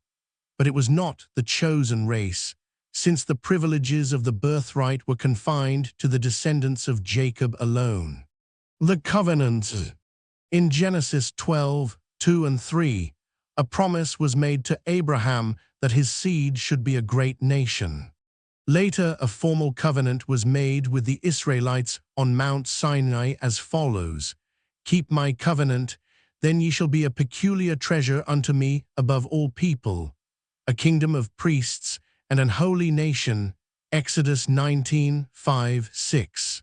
Paul understood where the 10 tribes were located, and it was to the promises made that he referred when, in front of Agrippa, he said, "Unto which promise our 12 tribes, instantly serving God day and night, hope to come." Acts 26:7. The curse. On Mount Sinai the Israelites were told, and the congregation solemnly assented, that if they broke the covenant with God, the whole race would undergo national punishment, and the terms and length of this punishment were exactly stated. Leviticus 26. This curse was referred to in Daniel 9:11, "Therefore the curse is poured upon us, and the oath that is written," and the sins of Israel are set out in detail in 2 Kings 17:7-18. In Deuteronomy 28 and 29, Moses foretells in detail the punishment that will befall them, their wanderings, servitude, idolatry, temporary reduction in numbers, and even such characteristics as their drunkenness. Moses foresaw, Deuteronomy 29:19, that in the midst of their troubles the Israelite could always bless himself in his heart, saying, I shall have peace. As they knew that those things which are revealed belong unto us and to our children forever. Ver. 29. This covenant was that between God and man, whereby if man worshipped more than one God and believed in the power of evil, thus making evil his God, and allowing evil thoughts to come into his mind, evil undoubtedly would seemingly hold him in its grip. But if he worshipped only one God, and thought only of God or good, good alone could come. What a complete metamorphosis there will be when we think only the best thoughts of which we are capable. The prophecies of Moses foretold the punishment of the Israelites. In Leviticus 26:28, he tells us this punishment would be for 7 times or 520 years, a time being 360 years, counting from the year 721 B.C. When the punishment of the 10 tribes began by their exile into Assyria, this would bring us to the year 1799 A.D., the dawn of that wonderful period of civilization, the 19th century. Hosea 6:1-2 shows us that after 2 days the Israelites would be revived. 2 Peter 3:8, speaking of the latter days, these letters are written to men of the tribe of Joseph, i.e., to the Getty, shows that 1 day is with the Lord as 1,000 years. 2 days, that is 2000 years, from Israel's exile in 721 B.C., brings us to the year 1279 A.P. About and subsequent to this date, we can trace the roots of all the great institutions of modern England, the revival of the Israelites. Blessing, Moses, as shown in Deuteronomy 30:1-2-3-5, said, And it shall come to pass, when all these things are come upon thee, the blessing and the curse which I have set before thee, and thou shalt return unto the Lord thy God, and shalt obey his voice. The Lord thy God will have compassion upon thee, and will return and gather thee from all the nations, and bring thee into the land, and he will do thee good, and multiply thee above thy fathers. Moses goes on to say, Ver. 6:8, that Israel would love the Lord and obey the voice of the Lord, and in verse 11:14, he shows that the future would be the result of the way in which they think. He says the commandment is not hidden from thee, neither is it far off, but the word is very nigh unto thee, in thy mouth and in thy heart. When we consider that there is no such thing as time, there is no wonder that what was put before the Israelites that day in a most solemn way and has been dwelt upon by millions of strong thinkers has had its apparent effect. In other words, that the curse and the thinking that evil must come about, Ver. 17:18, became manifested. Great is the pity that our forefathers did not follow the final advice of Moses, Ver. 19. I call heaven and earth to record this day against you, that I have set before you life and death, blessing and cursing. Therefore choose life, that both thou and thy seed may live.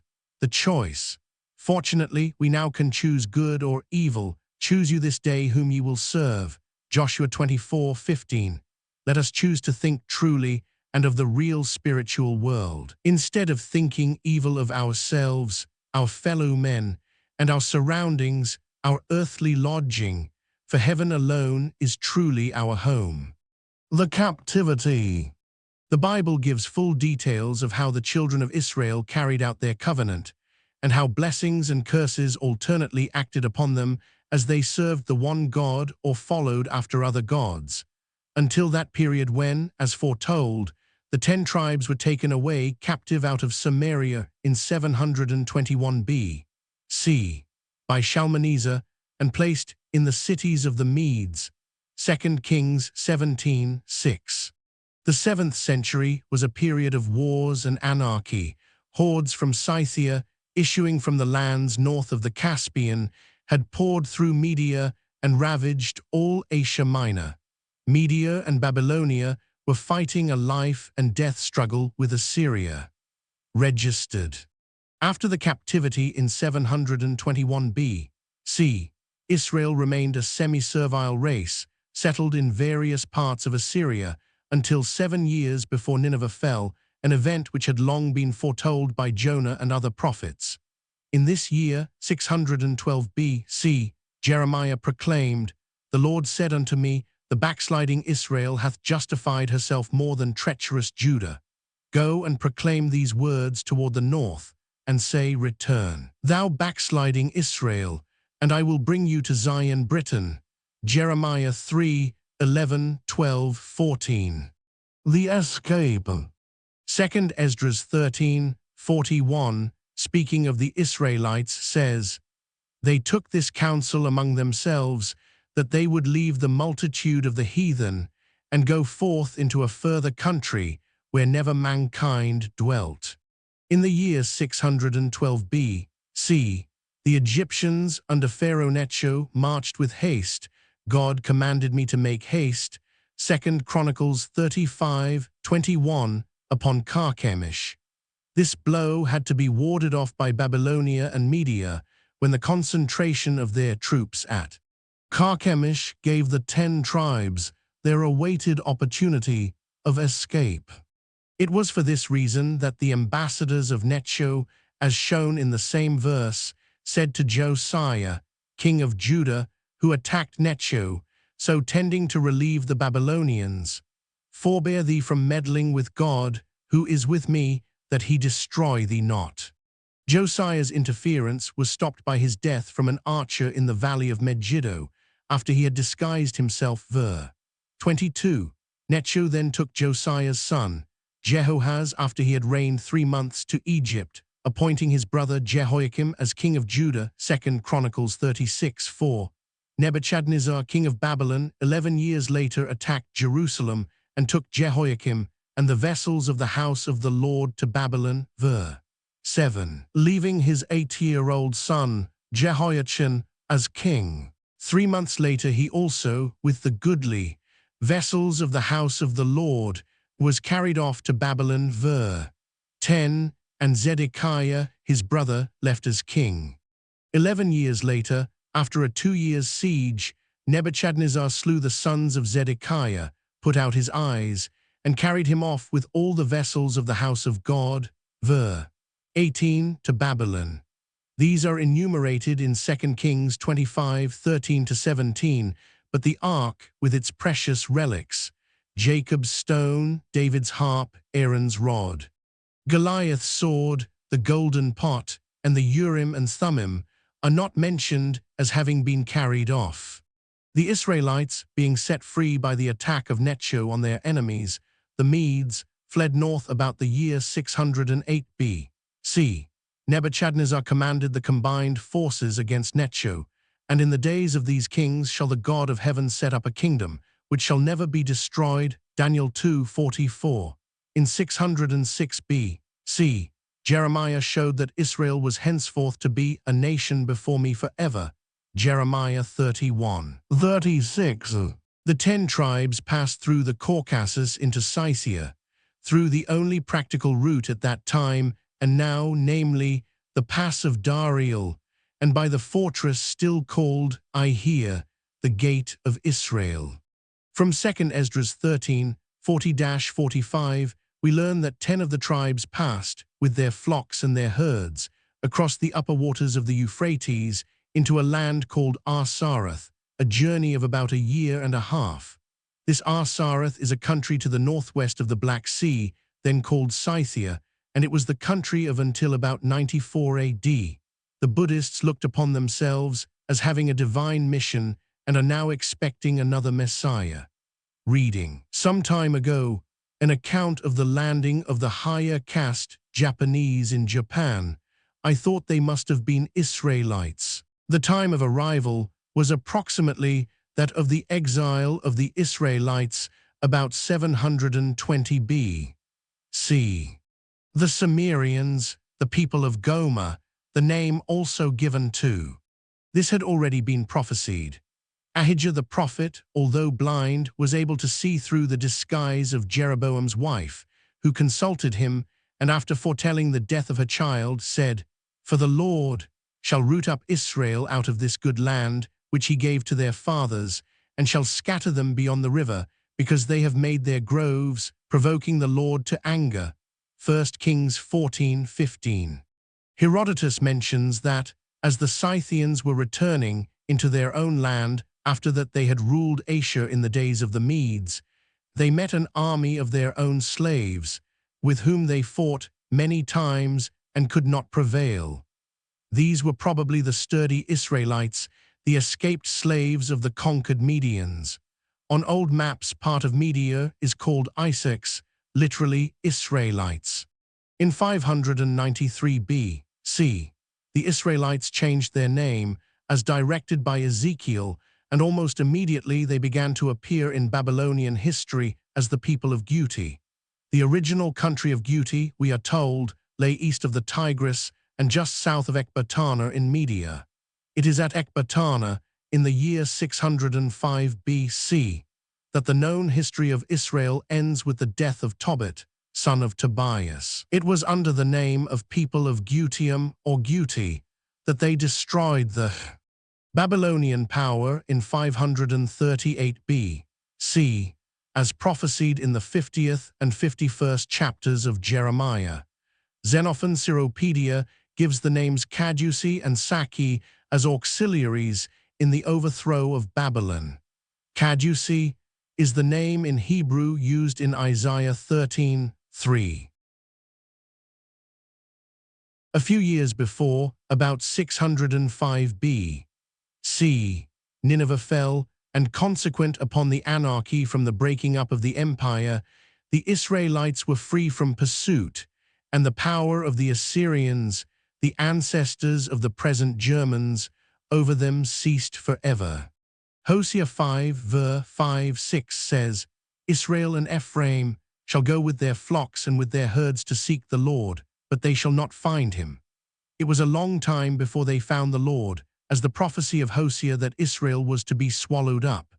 Among the Gentiles, 8 verse 8 was carried out, and Israel disappeared for centuries, living among the idolaters, and in many cases taking their names and serving their gods, as foretold by Moses. The well-known story of the Gets shooting arrows into the air to frighten their god will show into what a condition of ignorance they had fallen. The Gets, after entering Scythia, they assumed the name of Scythians, calling themselves Scuti or Geti, and becoming the Gets of history, who described themselves to Herodotus as former colonists of the Medes. For military reasons, they then separated into two bodies. 7 tribes under the name of the Massageti. According to Gibbon, the prefix Massa means massive, went northeast, whilst 3 tribes, the house of Joseph, that is, Manasseh and Ephraim, the Geti, with part of the tribe of Dan, passed to the western border of Scythia, and settled at the mouth of the Danube, south of the Carpathians, and north of the Black Sea. Here they remained for many centuries. Dan, known in history as the Tissa Geti, departed via Gaul and Ireland to North Britain about 118 B.C. to 112 B.C., and became the Picts. After 70 A.D., the remnants of Benjamin appear to have fled through the Caucasus from Judea, eventually joining the children of Joseph, and thereby uniting the children of Rachel. According to Herodotus, about 490 B.C., the Geti dwelt on the Danube and in Thrace, the Tissa Gete or Danites north of the Black Sea, and in the heart of the country called Scythia, and the Massagete on the north and east coasts of the Caspian. Jordanes, the Gothic writer, however, places the Massagete also north of the Euxine, identifying them completely with the Scythians. Of Herodotus, the Sais, these, the Latin name for Scythians, were among the most celebrated peoples of Scythia. And Strabo says, concerning these nations no one has ascertained the truth. Throughout the Persian inscriptions, the word is spelt Sarka. Dovile says that the word means the country of the Isarkites. Dr. W. Holt Yates accepts this derivation of the Saxon name as positive. Dr. Moore in Asiatic Researches says, we are interested to learn that the White Island in the West England was in India denominated Sakana, from the Sakas or Sacs, who conquered that island and settled there at a very early period, from the fact being mentioned in the Puranas, named Varada and Matsya. In the great Behistun inscription of Darius, Sakaka, the Sakan or chief of the Saka, is pictured with a Scythian helmet. The Saki are not mentioned in the Assyrian inscriptions prior to Israel's captivity. Sharon Turner says, the Saxons were a Scythian nation and were called Saka, Sachai, Saki, Sachsen. Milton, Turner, Diodorus, Strabo, and Herodotus all regard the Sais as Scythians. This might be so, but they might have been the original inhabitants of the country. These Scythians had nothing whatever to do with the Israelites. They are the original Scythians and stood in the same position to Getic Israel that a black Australian stands to a white Australian. The inroads of the former began about 715 B.C., and they afflicted the Israelites from Hamath to the river of the wilderness. The Saxons, Professor Totten writes, upon the head of Iskunka the Saxon, as portrayed upon the Behistun rock 500 years before Christ, is an exact representation of a Greek cross. Upon the obverse of a penny of Alfred the Great, 1000 years old, occurs its perfect counterpart, and Palgrave, in his History of the Anglo-Saxons, gives a drawing of a runic ring at least as old as 200 years after Christ, bearing a similar device. May not this pre-Christian cross have been an emblem of the peculiar blessing ceremony of Ephraim and Manasseh, at which their father Israel so significantly crossed his arms above them? For it is in Hoc Signo that they have conquered most, and from it have derived a newer name than even Saxons, and the sign itself is buried in their very name Sarzon. This evidence, however, is very doubtful, and it would require a good deal more proof to show that the word Saxon came from the word Isaac. There are an enormous number of Hebrew graves at the Crimea in a place called the Valley of Jehoshaphat, possibly so called after the valley of the same name below the Mount of Olives. The Russian museums are filled with Hebrew relics, and in the museum at Petrograd are Israelitish tombstones from the Crimea. Lumen, in The Fullness of the Time, p. 419, gives the following translation of the inscription on one of these three stones. Zadok the Levite, son of Moses, died 4000 after the creation, 785 of our exile trans. Soc. of Biblical Arch, Vol. Roman 3, page 29. He also shows that 785 years was sidereal time and reduced would be 720 years 240 days, or exactly the year B.C. 721 when Samaria fell. He also gives the following: the old gravestones in the Crimea, writes Neubauer, which are now recognized as genuine by all men of learning, attest that there were Jewish communities in the Crimea as early as the year A.D. 6, and that the Jews there held themselves to be descended from the 10 tribes, trans. Soc. of Biblical Arch, Vol. Roman 3, page 27. On the obelisk of Nimrod, the people of Samaria, the 10 tribes, were called Cymri. These were the Cumbrians from Cumbria, now Crimea, the Welsh, who to this day retain in their language a large number of purely Hebrew words, called their country Cambria. We have also Cumberland. These may be mere coincidences. T. Herodotus, Strabo, Pliny, and Ptolemy connect the Geti closely with the Scythians. Jerome wrote of them, "The fierceness of Thracians and Scythians is now softened by the gentle sounding of the Gospels, and everywhere Christ is all in all." Many writers, such as Suidas, Procopius, St. Jerome, and Jordanes, state that Goths and Gets were the same people. This view is supported by many modern authorities, such as Canon Rawlinson and Isaac Taylor, and is, indeed, the one which is most in accordance with the known facts of history. Sir Isaac Newton correctly states, The ancient inhabitants of Dacia were called Geti by the Greeks, Daci by the Latins, and Goths by themselves sons of God. And in the earliest Norman historians, we find them claiming their descent from the Geat of Dacia. These Gets were a warlike race, such as we should have expected our forefathers to have been. Darius, Philip of Macedon, Alexander the Great, his successor, Marius Lysimachus, and many others, all beat against this human wall, but in vain. The latter was taken prisoner by them, but allowed to depart unharmed. Philip married the daughter of their king, and Augustus himself, it is said, wished similarly to marry to protect his dominions. The Geti, it seems to have been agreed, were not only noted for their prowess in battle, Mars was supposed to have been born in their land, but were distinguished among all races for wisdom, justice, and for our national vice, drunkenness. Thucydides and Ovid, who was banished to their country, both describe them. They were, however, strange to relate, a sad and afflicted people, as referred to by Hosea. Rejoice not, O Israel, for joy as other people. Hosea 9:1. It was written of them that they wept when a child was born, and regarded death as a cause of rejoicing. Their king reigned, but did not govern, his power being limited by those whom the Romans spoke of as gods, probably the high priests.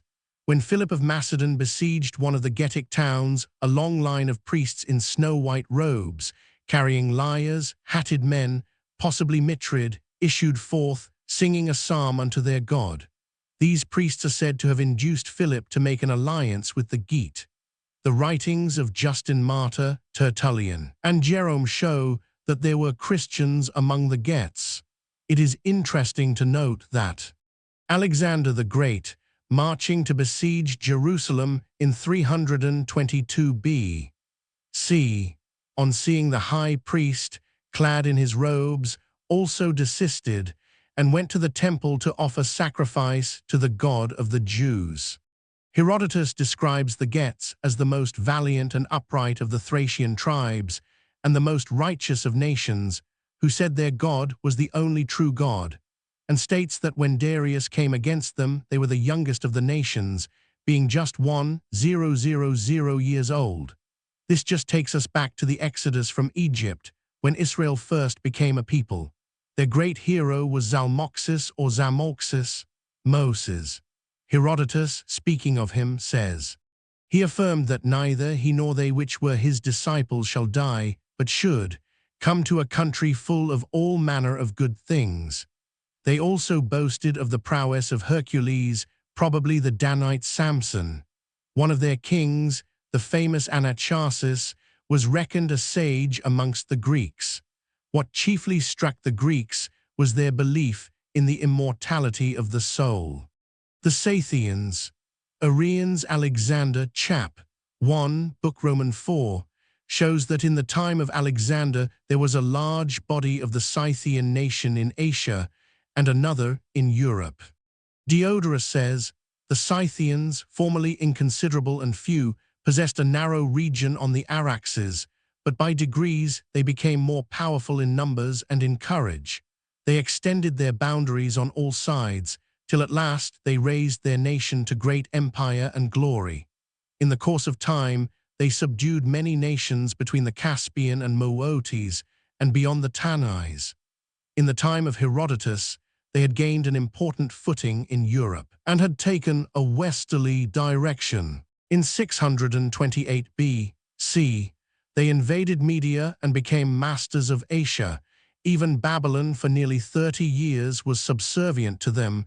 In 508 B.C., they overcame the armies of Persia, and those of Greece and Rome fared no better. Sharon Turner, in History of the Anglo-Saxons, traces our ancestors into Media, saying that we appeared there in the 8th century before Christ. This is the date that may be gathered from Homer for these nations, but Homer and Herodotus both show that Media was not the birthplace. Turner further says the Saxons were a Gothic or Scythian tribe, and of the various Scythian nations which have been recorded, the Sakai or Saki are the people from whom the descent of the Saxons may be inferred with the least violation of probability. They defeated Cyrus and reached the Cappadoses on the Euxine. That some of the divisions of this people were really called Sacasuna is obvious from Pliny. It is almost important to remark that Ptolemy mentions a Scythian people, sprung from the Sacae by the name of Saxones. Strabo, Herodotus, Diodorus, Pliny, and Ptolemy show that in the days of the apostles the British race were located in Cappadocia, Galatia, Pamphylia, Lydia, Bithynia, Mysia, Achaia, Thessaly, Macedonia, and Illyricum. Jesus said that he was not sent but unto the lost sheep of the house of Israel. Matthew 15:24. The apostles went to the localities above mentioned. Unlike the Jews, the general mass of the English do not trace back their ancestors, but it must be remembered that Paul told them to give up the perpetuation of genealogy. Avoid foolish questions and genealogies, Titus 3:9. Neither give heed to fables and endless genealogies, 1 Timothy 1:4.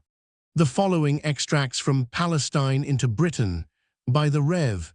L.G. A. Roberts are instructive. M. Paul Duchesneau, in his early history of the English-speaking nations, the Viking Age, clearly brings the Northmen or Scandinavians from the very region of Arsareth or Dasher and Getz to the north coast of Europe, through South Russia, Poland, and Prussia, and into the British Islands.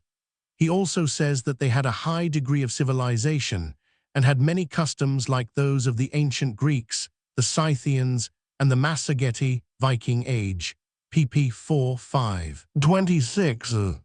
That these are not German tribes is clearly evidenced from the fact of their language. Compare the British language with the Hebrew, and we see whence the race originated. The fact of language alone is no test, for Hebrew and Assyrian are similar in character, and yet are not the same race, but the Assyrian is precisely similar to the German in the position of the verb, and Germany, we believe, is very largely Assyrian. The Venerable Bede, and also the ethnologist Latham, independently of each other, state that the continental English left not a trace of their kith and kin behind. Latham's Ethnology of the British Isles. An edict issued by Augustus Caesar, 14 B.C., releases all Jews in Britain from slavery or taxation.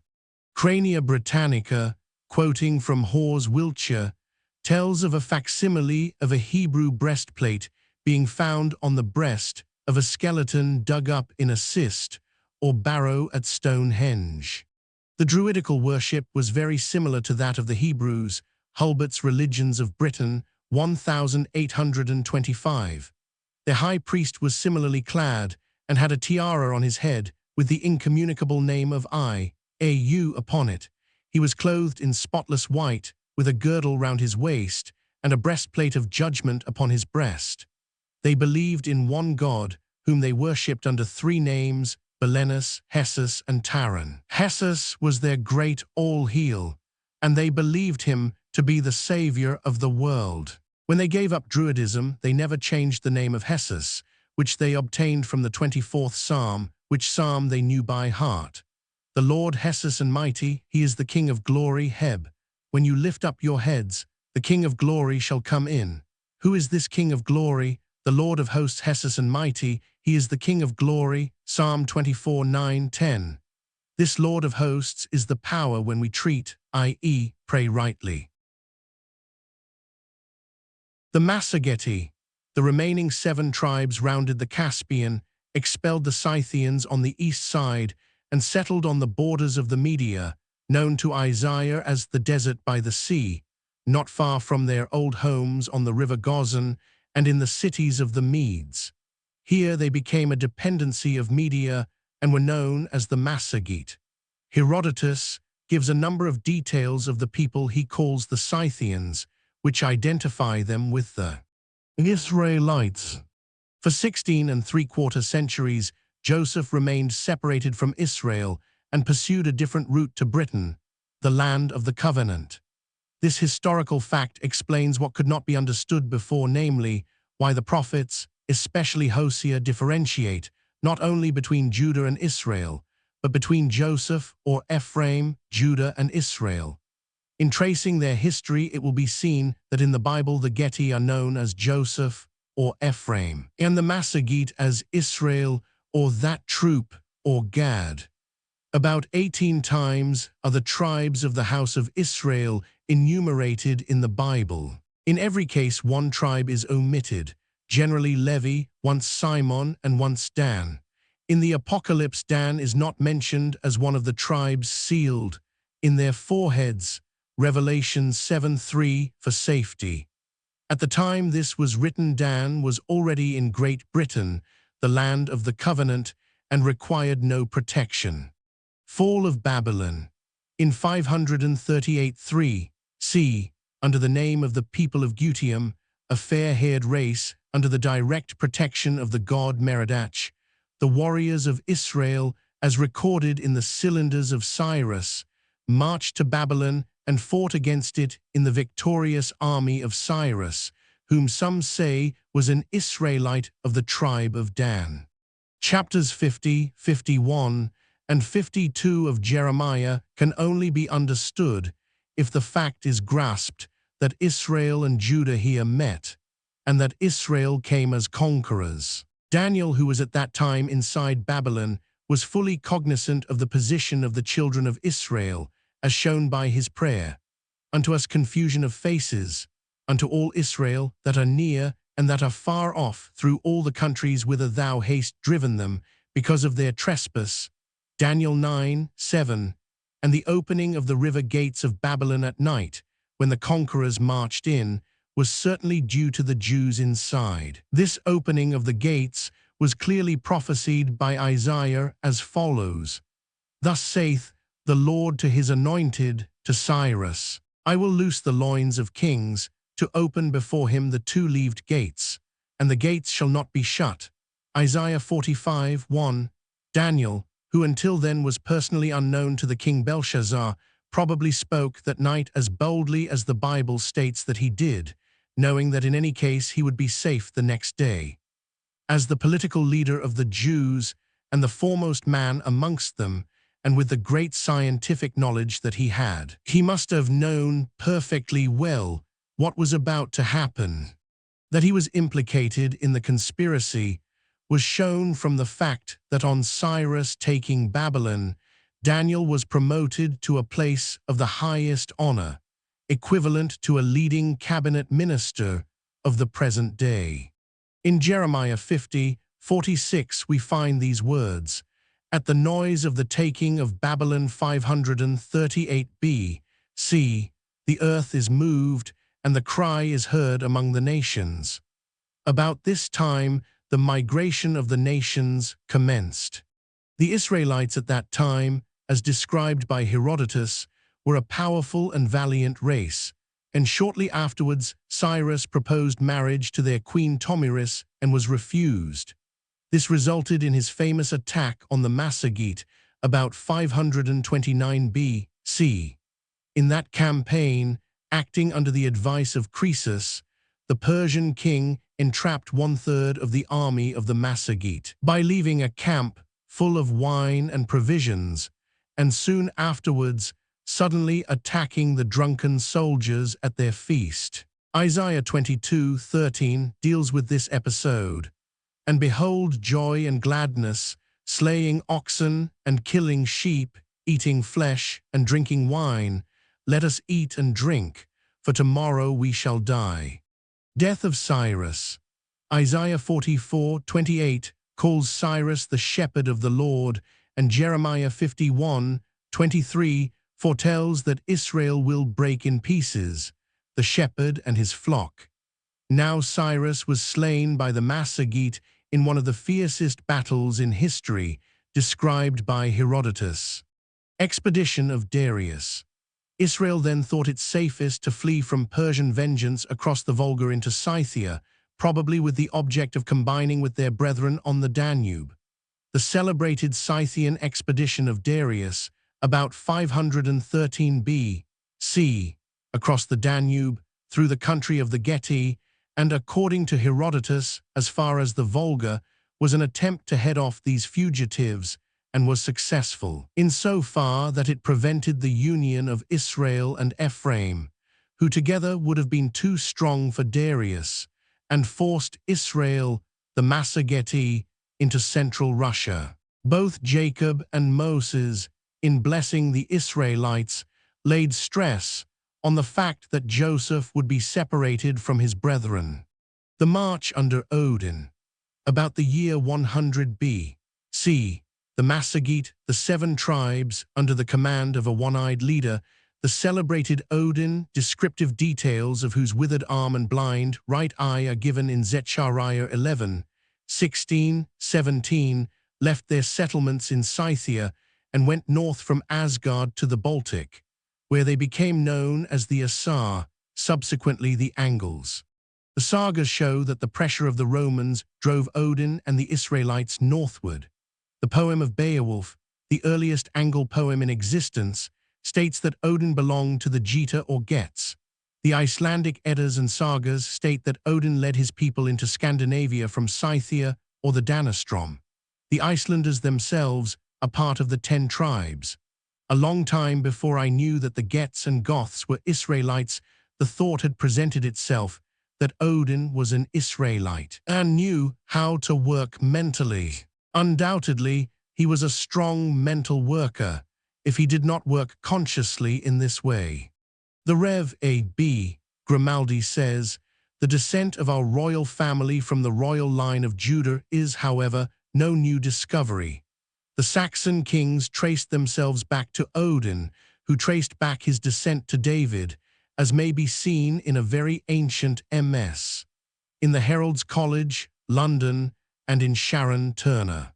In the Royal Museum of Copenhagen, there has been for 275 years a golden trumpet, 2 ft, 9 in length, said to be a genuine trumpet of Zion."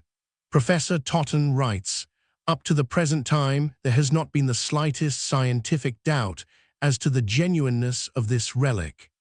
It was discovered in 1630 in Jutland. Israel called by the name of God. The Aesir were the 12 gods of the north, and the Anses were the godmen of the south. The Aesir and the Angles are synonymous names, both containing the name of God. This fact is important because it was foretold of Israel.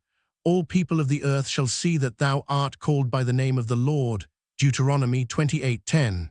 See also Numbers 6:27, Isaiah 63:19, and Daniel 9:19. The L of Israel in Hebrew, Gott in German, as in Gothic, and in Getic all mean God. The migration of the nations. When the Angles took up their positions south of the Baltic, they unknowingly carried out a process foretold in the Bible. "Arise and thresh, O daughter of Zion, for I will make thine horn iron, and I will make thy hoofs brass, and thou shalt beat in pieces many people, and I will consecrate their gain unto the Lord." Micah 4:13. In other words, they pushed the Franks from the north into Gaul, the Lombards into Bohemia, and eventually into Italy, the Vandals into North Africa, where they were destroyed, the Burgundy into Gaul, the Saxons from the coast, inland to the Rhine, and eventually to People's Saxony. These are the movements known in history as the migration of the nations. And from these nations are derived today the great powers of modern Europe. The other 3 tribes also pushed their way like a wedge into the other nations, and the wave rolled outwards as the dispossessed races pushed those next to them, until the effect was felt in the farthest countries. This Moses foretold when of Joseph he said, "His horns are like the horns of unicorns. With them he shall push the people together to the ends of the earth." Deuteronomy 33:17. The Angles, the attack of the Goths in the 3rd century AD upon the Roman Empire originated from Asgard, the region between the Don and the Dnieper, once the home of the 7 tribes, and the warriors of the Angles must have gone south from the Baltic to share with their brethren, the Geti, in the plunder of the campaigns, for the museums of the North today contain many thousands of articles, especially coins, brought from the Eastern Empire. These coins are of the dates of the 2nd, 3rd, and 4th centuries. There are none of the 5th century, because about 375 AD, the Huns invaded Eastern Europe and cut off all communication between Israel, the 7 tribes in the north, and Ephraim, the 3 tribes in the south. Israel enters Britain. Early in the 5th century, when Rome recalled her legions from Britain to protect herself against the Goths, the Angles passed from the Baltic, arid, entering Britain, the land of the Covenant, ultimately divided it into 7 kingdoms known as the Heptarchy. Hengist and Horsa entered in 449 AD, at the request of the Britons to help them against the Picts, the Romans having failed to come to their assistance when requested, their hands being full with Attila and his Huns. By 575 AP, the last 2 colonies had entered. The Danes appeared in 787 AD. The Heptarchy. The 7 kingdoms of the Heptarchy were settled by the 7 tribes of Israel: Reuben, Simon, Naphtali, Gad, Zebulun, Asher, and Issachar. If you assign the first kingdom of the Heptarchy to the eldest son of Jacob and proceed in this manner, you will find the final blessings of Moses and Jacob descriptive, not of the sections of Palestine, but of the parts of England occupied by the various tribes of the Angles. For instance, Jacob said, "Zebulun shall dwell at the haven of the sea, and he shall be for an haven of ships, and his border shall be unto Zidon." Genesis 49:13. Moses said of this tribe, "They shall suck of the abundance of the seas, and of treasures hid in the sand." Deuteronomy 33:19. Now Zebulun had Mercia, which included the havens of the Mersey, the Severn, and the Humber, and the border on the west was Wales. Not only did the Zebulonites obtain riches from their maritime traffic, but they also owned the sands, which were of value, as from them their glass and pottery were made. When the 7 tribes were united under one king, the first general council gave the country the name of Angleland, since which time the English Church has been the Anglican, and not the Anglo-Saxon Church. The journey of Joseph into Britain. Meanwhile, the 2 tribes of Joseph, under the name of the Geti, to whom Dan had once been attached, remained on the lower Danube from the time of Herodotus, to whom they described themselves as former colonists of the Medes, until the end of the 1st century AD. Before that period, owing to the irresistible pressure exercised upon their frontiers by the Roman legions, they commenced sending colonies to central Russia, which had been lately evacuated by Israel. The 7 tribes. The Gets were an almost invincible people, their principal vice, as prophesied and stated in the Bible concerning Ephraim, being drunkenness. For many centuries they had maintained their independence against Persia, Greece, and Rome, which latter power gradually increased its pressure against them. The storm threatened in the time of Julius Caesar, commenced at the time of Augustus, increased in the reign of Domitian, and burst during the reign of Trajan. On the Arch of Trajan are shown the Geti burning their capital and fleeing into the wilderness. This storm raged from 86 to 106 AD, when the name Geti disappears from history. Modern historians assume that the race was exterminated. This would be improbable with a people having such a record for valor and determination, when it is considered that they had a clear line of retreat to central Russia, to which country they had been sending colonies, and which had been left almost depopulated by the migration north of their kinsmen, the 7 tribes, under Odin. After the final attack on the Gete by Trajan, Joseph, alias Ephraim, emigrated into their new home, when in comparative quiet they commenced again to increase, re-establishing communication with their kinsmen on the Baltic, the 7 tribes. In this country they were joined by the tribal entity of Benjamin fleeing from the destruction of Jerusalem. Dan had previously left Ephraim and Manasseh on his journey to Britain. This took place before 110 B.C. At the time of Jesus, 2 tribes, Judah and Benjamin, were in Palestine. 2 more, Ephraim and Manasseh, were in the land of the Gets on the shores of the Black Sea. The remainder were in northern Europe. Earlier knowledge of the position. Jesus' knowledge of his kinsmen. It was to these same Geti, Joseph, the children of Ephraim and Manasseh, that Jesus sent his disciples, and it was to them he referred when he said, "The kingdom of God shall be taken from you the Jews, and given to a nation bringing forth the fruits thereof." Matthew 21, verse 43. When Jesus first sent the 12 disciples out, he commanded them, saying, "Go not into the way of the Gentiles, and into any city of the Samaritans enter ye not, but go rather to the lost sheep of the house of Israel." Matthew 10, 5, 6.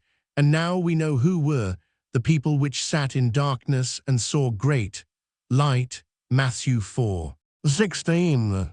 A few years previously, a fit of reformation had seized these Geti, and at the command of a priest, the drunkards of Ephraim had uprooted every vineyard in their country.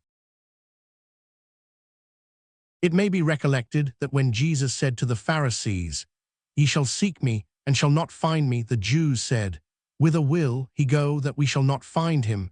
Will he go unto the dispersed among the Gentiles?" John 7, 34, 35. This shows that the Jews knew that the 10 tribes were dispersed. In other places, for instance, Zephaniah 3:10, the 10 tribes are spoken of as dispersed, and beyond the rivers of Ethiopia. 40.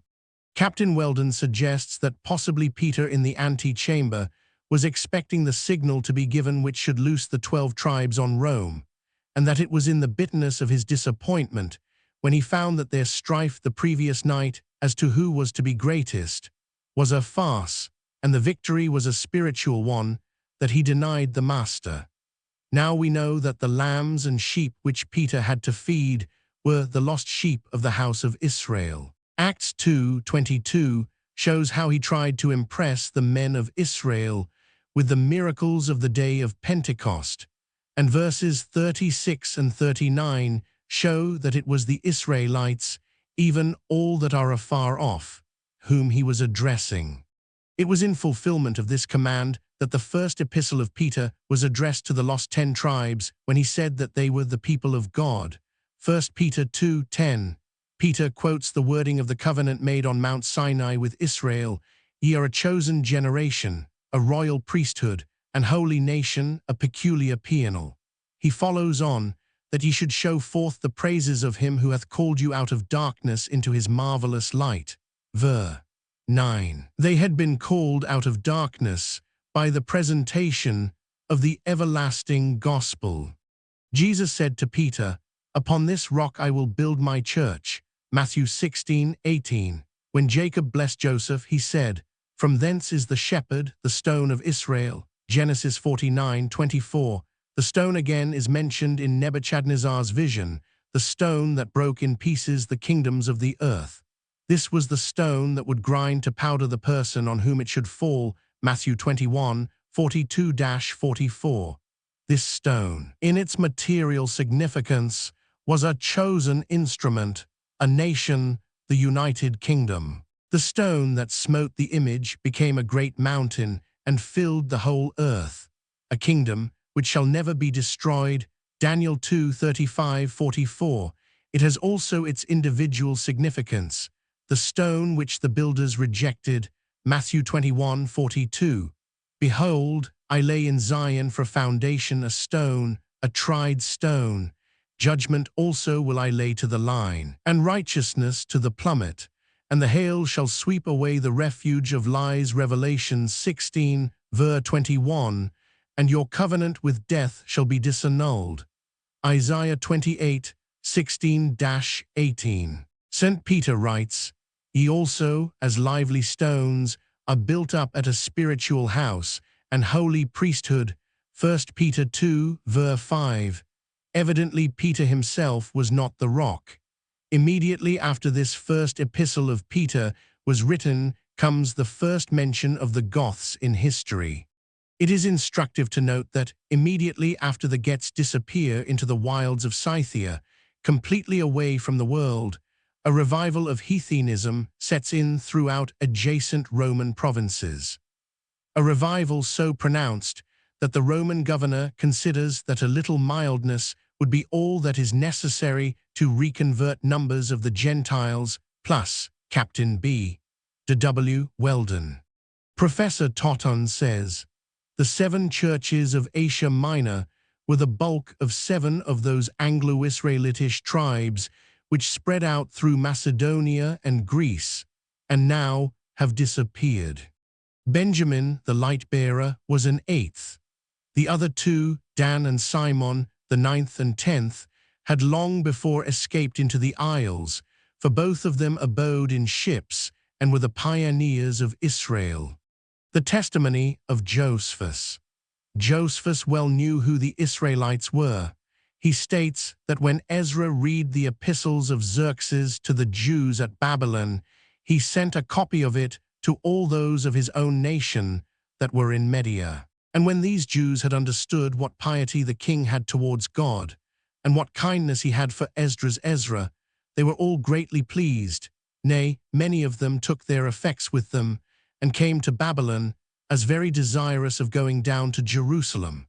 But the entire body of the people of Israel remained in that country, wherefore there are but 2 tribes in Asia and Europe subject to the Romans, while the 10 tribes are beyond the Euphrates, till now A.D. 95, an immense number not to be estimated by numbers. T+. The revolt of the Jews is now understood. They could not expect to stand by themselves against Rome, but like the Boers, who hoped that the whole of South Africa would also rise, they expected their kinsmen to join them. Josephus states that help was expected from kinsmen, and that he himself wrote letters to them, telling them that war had broken out. He wrote as a Jewish prisoner of war at Rome under the patronage of the emperor. Domitian, the mortal enemy of the Geti, and dared not say that. They were his blood relations. The flight of Benjamin. The flight before the time of the taking of Jerusalem, foretold by Jeremiah and by Jesus, was most probably that of Benjamin at the time when the Romans for a few days relaxed their siege of the city. This explains the urgent haste of the flight. The tribe of Benjamin was specially told, to separate itself from Judah, O ye children of Benjamin, gather yourselves to flee out of the midst of Jerusalem, Jeremiah 6:1. It is clear that Benjamin was not to remain with Judah, the Jews, as the psalmist, referring prophetically to the 10 tribes in the land of their captivity, states that Benjamin was to be in their midst. There is little Benjamin with their ruler. The princes of Judah, Zedekiah's daughter, had long before left for Great Britain and their council, the princes of Zebulun and the princes of Naphtali. Psalm 68:27. Again, before Ephraim and Benjamin and Manasseh stir up thy strength, and come and save us. Psalm 82. The tribe of Benjamin were evidently looked upon as Israelites, and Paul, when saying that God had not cast away the Israelites, said, For I also am an Israelite, of the seed of Abraham, of the.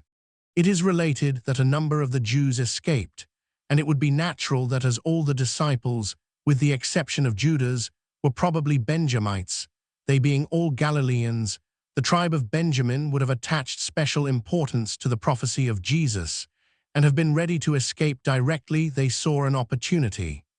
The rest of the Jews had crowded into the city, as from their misreadings of the prophecies, they thought that the time had come for them to be rulers of the world. They did not recognize that the prophecies on this point referred to Israel at a later date.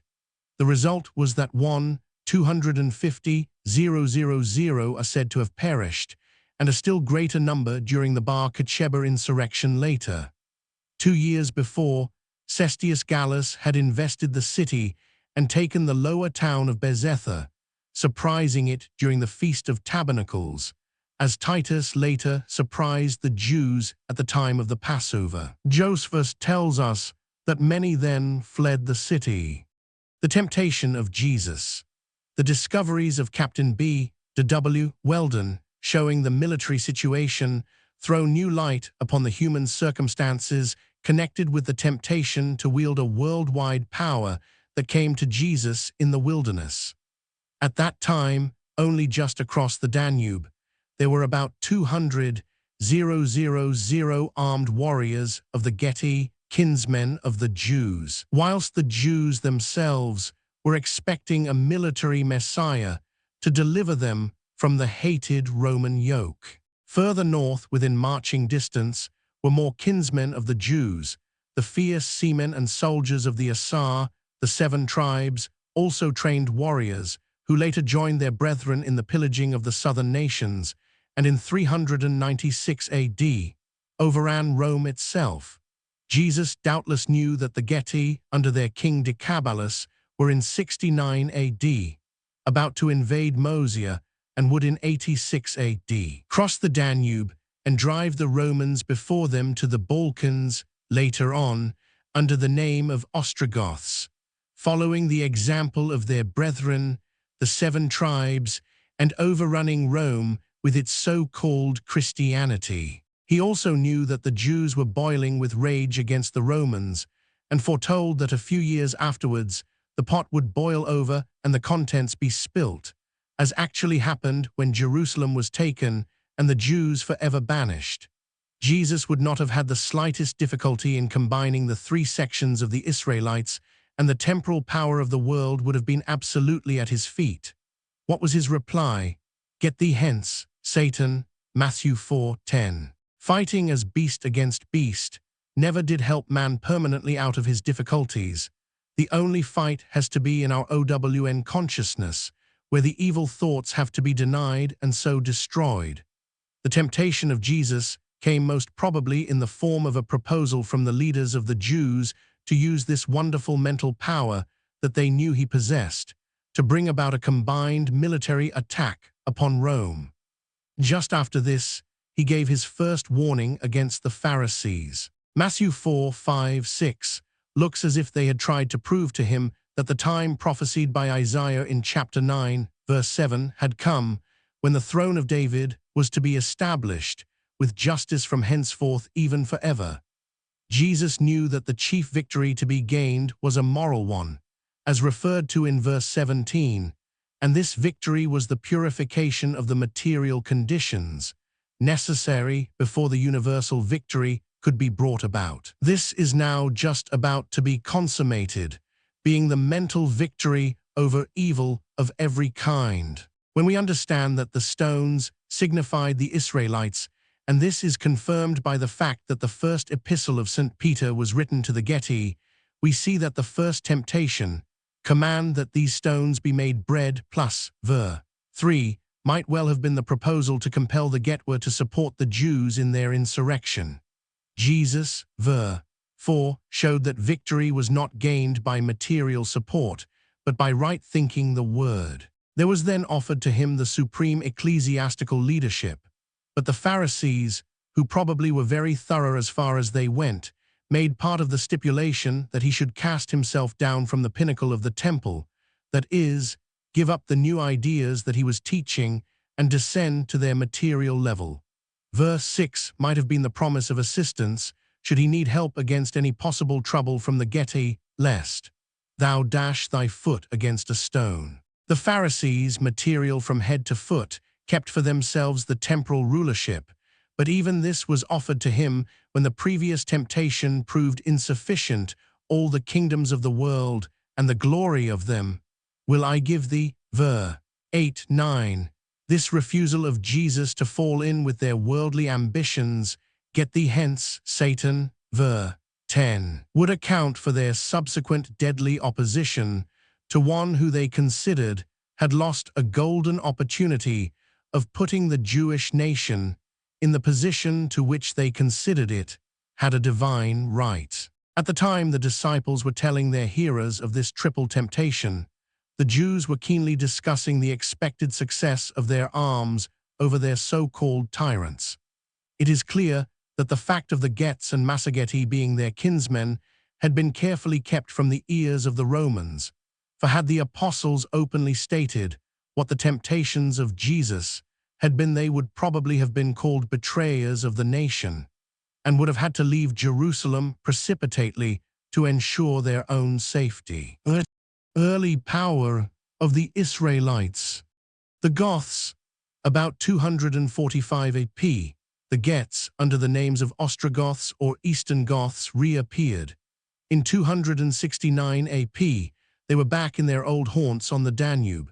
In 396 AP, the Goths under Alaric attacked Rome, the sacking of which in 410 AD was foretold by John, Revelation 8:7, and by Jeremiah in chapter 15, the Gothic chapter. By the middle of the 4th century, they possessed a realm stretching from the Baltic to the Black Sea. In 486 AP, under their king Theodoric, they passed into Italy, and later the Ostrogoths overran Rome, as foretold Revelation 8:12 and Jeremiah 15:8.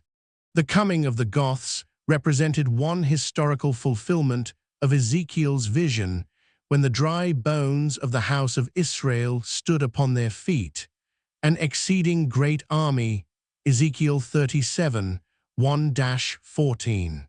In the 6th century AP, they were attacked by the Eastern Empire in the reign of Justinian, a prophetic description of whom is given in Daniel 8, 23-25, and also by the Franks and other nations who had been driven out of their homes on the Baltic by their brethren, the Angles. Jordanes' testimony. Jordanes, the only native historian of the Goths, writing in the 6th century AD, styles his history De Rebus Getasis, and gives very fully the same account of the Goths as is here given of the Israelites, since they passed through the Caucasus. The most ancient historians, both those of Greece and Rome, call the Goths the Gets, whilst the faces, figures, and dress of the Gothic warriors on the columns at Constantinople, now destroyed, were identical with those of the Gets on the Trajan column in Rome.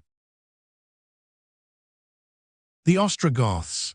In the year 553 AD, the Ostrogoths, seeing it was hopeless to retain their position in Italy, surrendered their treasure, known as the Great Gothic Hoard, to Narses, the imperial general, and craved permission to seek new homes in the land of their distant kinsmen in the Baltic. It is interesting and instructive to note that Belisarius, the Roman general, when in command a short time previously, had, in reply to a proposal by the Ostrogoths to surrender Sicily, which he had already taken, derisively made a formal grant to them of the island of Britain, delivered, it has been said, under the emperor's seal. Britain had in 407-420 AD been evacuated by the Romans, as their troops had been recalled to protect Rome from invasion. The endless incursions of the Danites, who had entered Great Britain about 115 B.C. and were known as the Picts and Scots, harassing the Romans, contributed no little to this exodus. This was prophesied in the words, "Dan shall be a serpent by the way, an adder in the path, that biteth the horse heels, so that his rider shall fall backward." Genesis 49:17. The horse was the emblem of Rome at the time, and the heels symbolized its most distant possessions. The Ostrogoths thereupon passed to the Baltic and occupied a portion of the territory then being vacated by their brethren, the Angles, who had taken advantage of the departure of the Romans to enter Britain. Here, the three tribes remained for some centuries. The history of the Goths and the retreat of the Ostrogoths is referred to in Jeremiah 15. Captain de Weldon says, "History remarks upon the curious friendship that existed between Jew and Ostrogoth in the days of the kingdom of Theodoric. The earliest records we have of the history of the Israelites in the north is nearly all contained in the ballads of the 8th and 9th centuries and the more ancient legends which formed the material for the sagas. We find frequent reference about the 8th century to the Goths fighting in the armies of the north, where they appeared to have been mercenaries, selling their swords to the highest bidder. The Normans, many centuries after the name of Geti disappeared from history, we find Norman chroniclers, such as Dudo, Dean of St. Quentin's, the earliest of them, who prefaces his history with a long account of Scythia, Dacia, the Goths, and the Geti, claiming that the Normans, like the Geti, came from Dacia and represented the Gets. The Normans appeared early in the 9th century AD, issuing from Norway, where dwelt Goths and Huns and Dacians. This connection with the Gets, who disappear early in the 2nd century AD, ran through the Ostrogoths, who, in their turn, had vanished from Italy about 553 AD. About 912 AP, they began their first settlement in France, reappearing not as Goths, but as the Northmen or Normans. The Ostrogoths evidently had prudently changed their name owing to the terror in which Europe held the name of Goth. All the ancient chronicles of the Normans describe them as coming from the ancient lands of the Get, and speak of them as Dacians or Geti. Bede, in the first chapter of his church history, states that the Gets were in the north, in the peninsula of Jutland. King Alfred always called this country Gothland. Duchesne, the editor of the History of the Early Normans, calls them Dacians, and the first document in the history speaks of the Northmen as coming from Norway, in which live Goths and Huns and Dacians. Now Dacia was on the Danube, the home of the Gets, the ancestors of the Normans. The Normans were civilized and cultured, and the Angles rude and boorish. This is not surprising, as the former had been in touch with the culture of Italy, whilst the 7 tribes remained barbarian savages in the north of Europe. Benjamin entered England, as foretold by Jacob. Benjamin shall raven as a wolf. In the morning he shall devour the prey, and at night he shall divide the spoil. Genesis 49:27. Gibbon shows that the Normans left a trail of ruined homesteads and slain peasants as they passed through Europe, whilst on the prows of the vessels, as they were beached on the southern English coast, was the sign that spread fear wherever seen, namely, a grim wolf's head. On December 5, 1873, Canon Kingsley, lecturing at the Chelsea Vestry Hall on history, said, "Paradoxical as it might seem, I am of opinion that the Norman conquest was the making of the English people, the free commons of England." He also said, "The English nation had been built up very slowly. It was characteristic of the people that they never knew when they were beaten. They possessed a steady power of conquering all difficulties, and when making mistakes, to try again. There were only 2 races, he thought, the English and the Jews, in which this power of never knowing when they were beaten existed. We know now that this was natural, both being in reality one race." In 1066 AP, the Normans began to pass to Britain, and the rule of the descendants of Joseph over his brethren began. Even the descendants of Joseph, however, were not at peace with each other. Civil wars. To the struggle that was foretold in the Bible between Manasseh and Ephraim, we can trace such civil disturbances as the Wars of the Roses, the Civil War, the War of American Independence, and the War of 1812. "They shall eat every man the flesh of his own arm, Manasseh, Ephraim, and Ephraim, Manasseh, and they together shall be against Judah the Jews." Isaiah 9:20-21.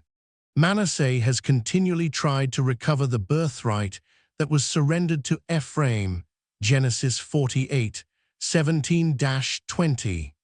Even today the commons endeavor to reduce the power of the lords, the main body of whom are of Norman blood, and in other directions, the same attempt is being made.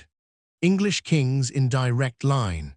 In 1154 AP, as prophesied, the line of David again ruled over Israel, including Ireland and Normandy, with the accession of Henry Roman II, heir to the ancient Scots kings, through his wife Matilda, sister to David I, of Scotland, who died heirless.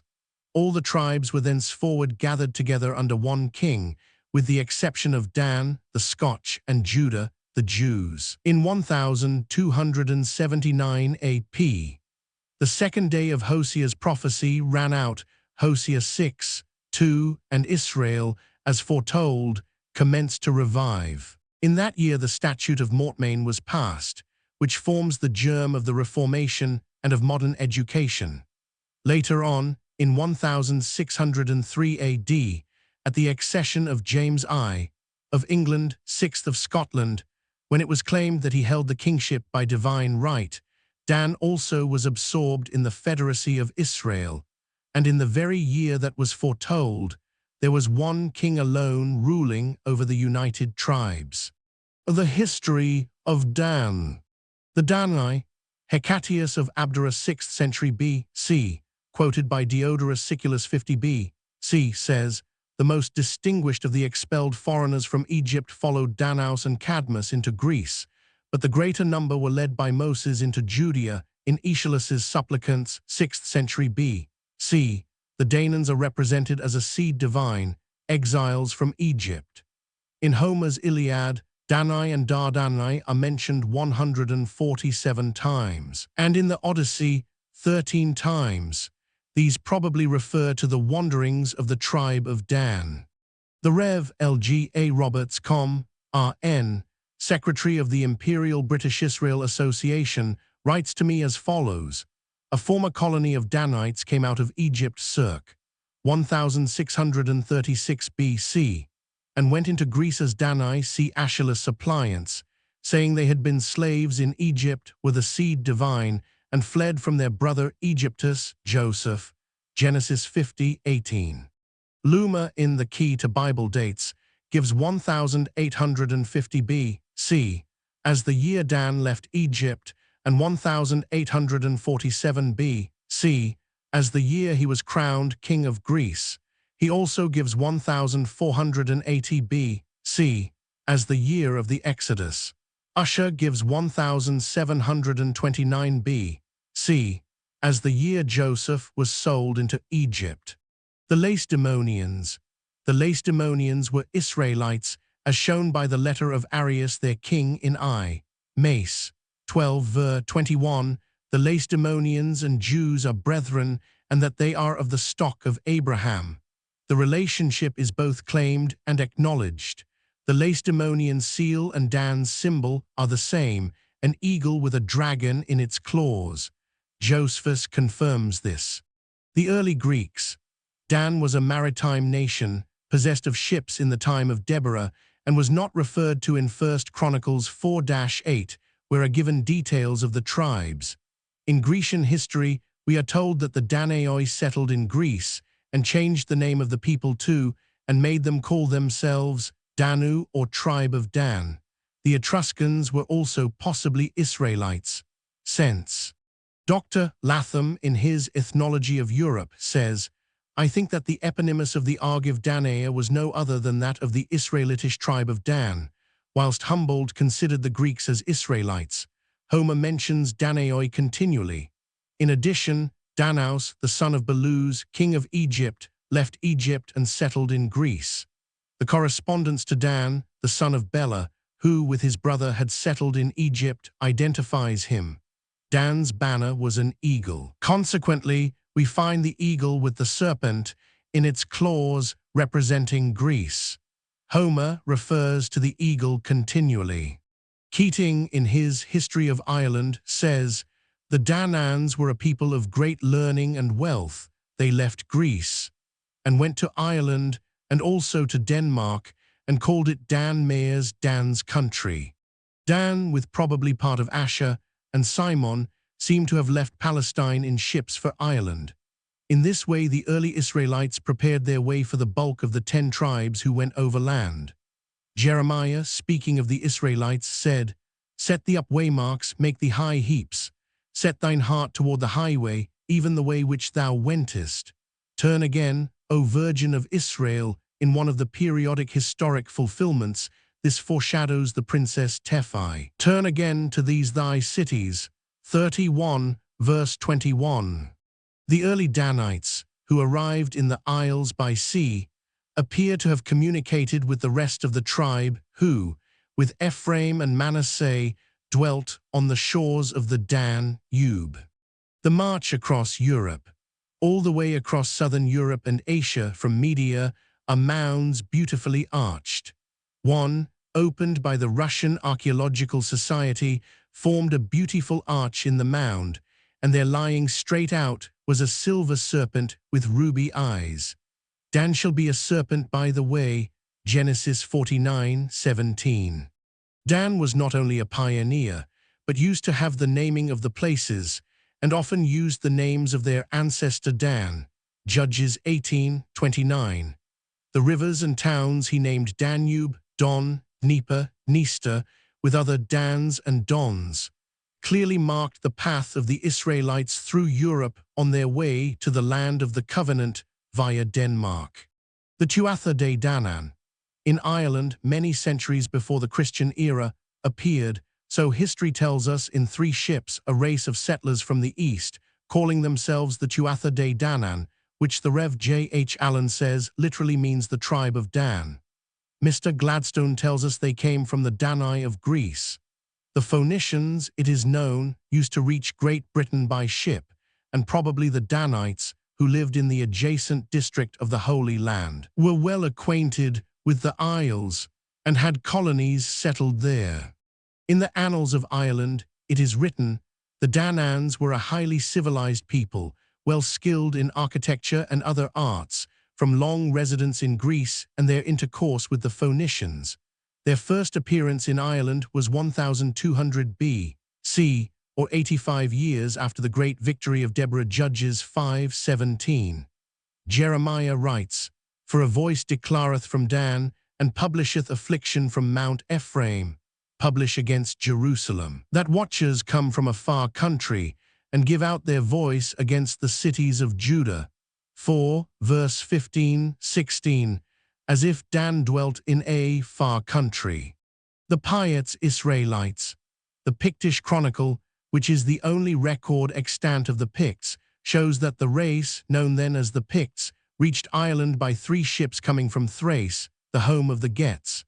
These Picts were few in number, only some 309, but they were received cordially by the Scots in Ireland, who offered to send their warriors across the water to assist the strangers to conquer Scotland. In this way Dan came into Scotland.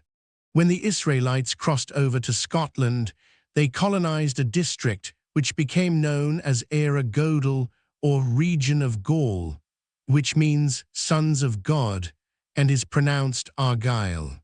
In the Irish Chronicles, it is said, Cruithan took possession of the north of the island of Britain, and his 7 sons divided the land into 7 divisions. The Cruithnich came from the land of Thracia. In a poem about them, we are told that the king of Thrace fell in love with their sister, and they therefore left with 9 ships in good order, 309 persons. It is stated in this poem that they were called the Picti from the tattooing of their skins.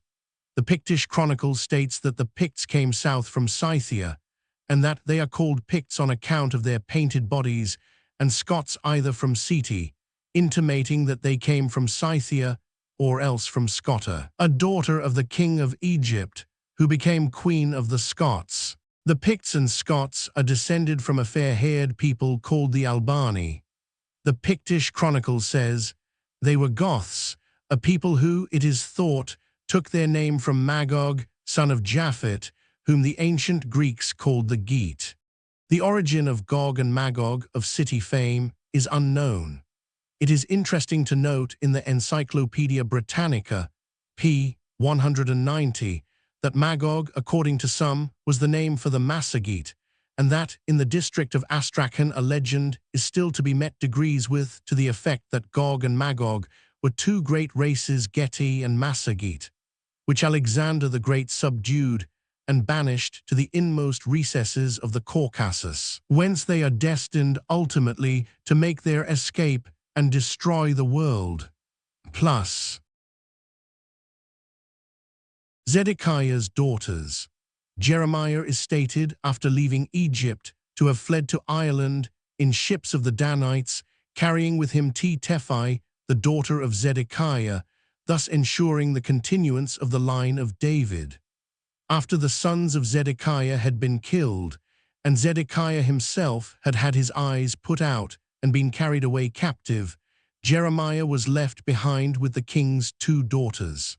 When Nebuzaradan released Jeremiah from prison, Gedaliah carried him home to Jerusalem, and later Ishmael, the Ammonite, slew Gedaliah and all the Jews with him, and the Chaldeans amongst whom they dwelt.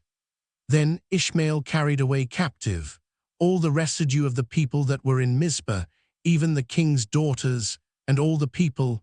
Jeremiah 41:10. Johanan thereupon attacked Ishmael, who left his captives and fled to the Ammonites. Johanan and his captains then asked Jeremiah to pray for them and inquire the way wherein we may walk. Jeremiah 42:3, promising to obey the advice. Jeremiah, after 10 days, told them not to go to Egypt, but to remain. However, Johanan obeyed not the voice of the Lord to dwell in the land of Judah, but took all the remnant of Judah that were returned from all nations, whither they had been driven, to dwell in the land of Judah, even men and women and children and the king's daughters, and Jeremiah the prophet and Baruch the son of Neriah.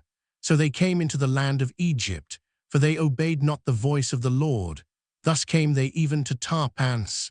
Jeremiah 43:4-7. It may be recollected that Baruch was the companion of Jeremiah in prison, and was very closely connected with him. Then follows the fulfilled prophecy that most of the Jews who went to Egypt would die, and I will take the remnant of Judah that have set their faces to go into the land of Egypt to sojourn there, and they shall all be consumed and fall in the land of Egypt. Jeremiah 44:12. Verse 14 shows that some were to escape, for none shall return but such as shall escape. And verse 28 says, Yet a small number that escape the sword shall return out of the land of Egypt. Jeremiah had already prophesied that the remnant would go into the northern land and be helped. The Lord said, Verily it shall be well with thy remnant. Verily I will cause the enemy to entreat thee well in the time of evil and in the time of affliction. Jeremiah 15:11. But the next two verses show that the main body of Israelites passing into this land would have trouble and would go into a strange country. Shall iron break the northern iron and the steel? Thy substance and thy treasures will I give to the spoil without price, and that for all thy sins, even in all thy borders. And I will make thee to pass with thine enemies into a land which thou knowest not. For a fire is kindled in mine anger, which shall burn upon you. Jeremiah 15:12-14. The words of Jeremiah to Baruch in the 45th chapter foretell his safety and the transplanting to another land.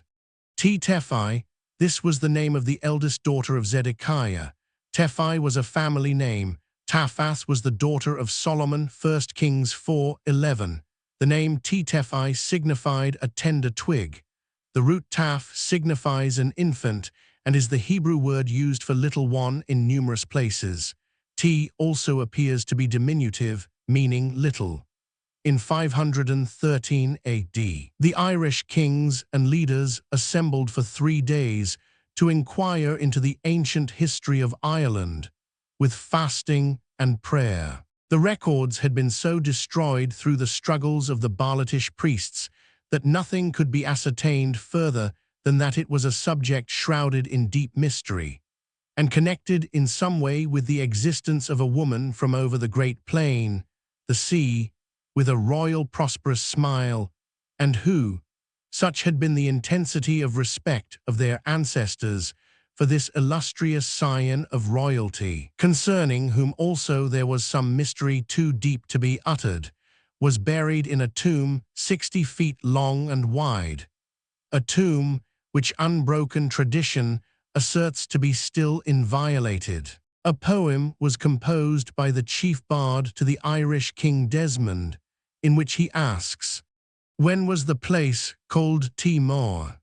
Was it in the time of Parlothan of battles, or at the first arrival of Cessair? Tell me, in which of these invasions did the place obtain the name of Timor? Timur is the wall of Ti, the Egyptian. The name of Tara seemed to have been Catia Crofin or Lotia Groffin. The early Irish gives Timur. Until the coming of the agreeable Ti, the wife of Heerman, of noble aspect.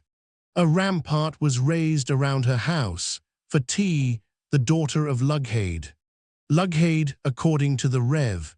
R. F. A. Glover, means God's house, and there were 2 Irish kings of that name." The poem continues as follows. "She was buried outside in her mound, and from her it was named Timur. The seat of the kings it was called, the princes, descendants of the Milesians. 5 names it had ere that time, that is, from Fordruim to Tema. I am Fintan the bard, the historian of many tribes. In latter times I have passed my days at the earthen fort above Tema."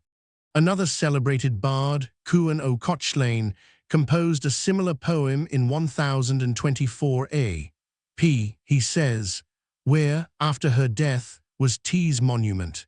The grave, the great Murgetch, a sepulchre which has not been violated. And she lies beneath this unequaled tomb.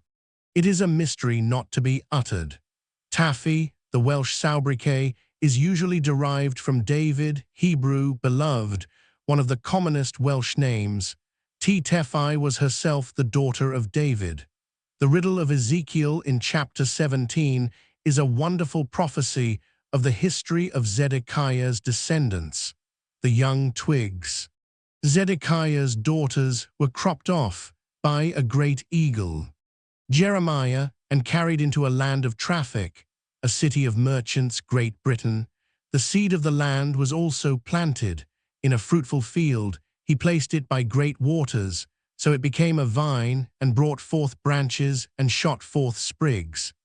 The chapter then foretells that the Jews shall be scattered toward all winds, and ends up with the prophecy of the spiritual advancement of Israel. A tender twig of the highest branch of the highest cedar was to be planted upon an high mountain, the prophet's name for spiritual upliftment and eminent.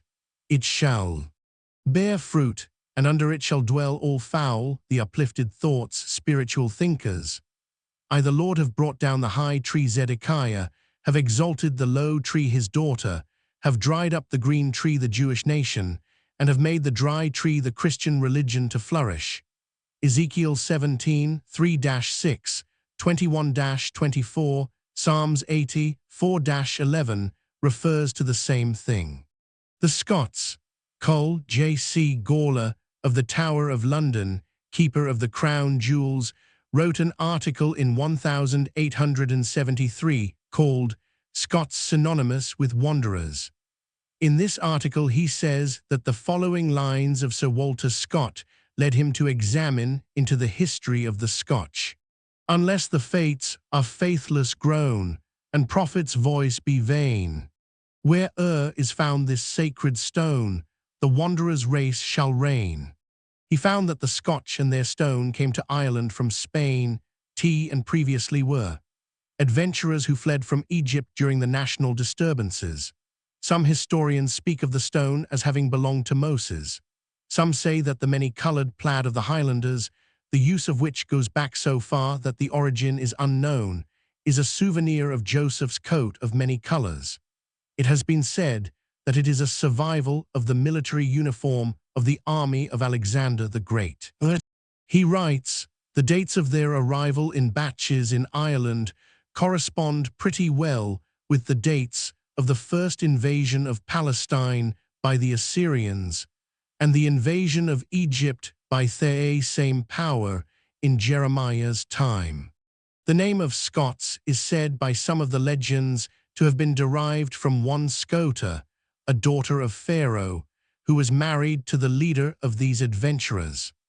The Irish legend mentions two ladies of that name who, on two separate visits to Egypt of these wanderers, at wide intervals, married the leaders.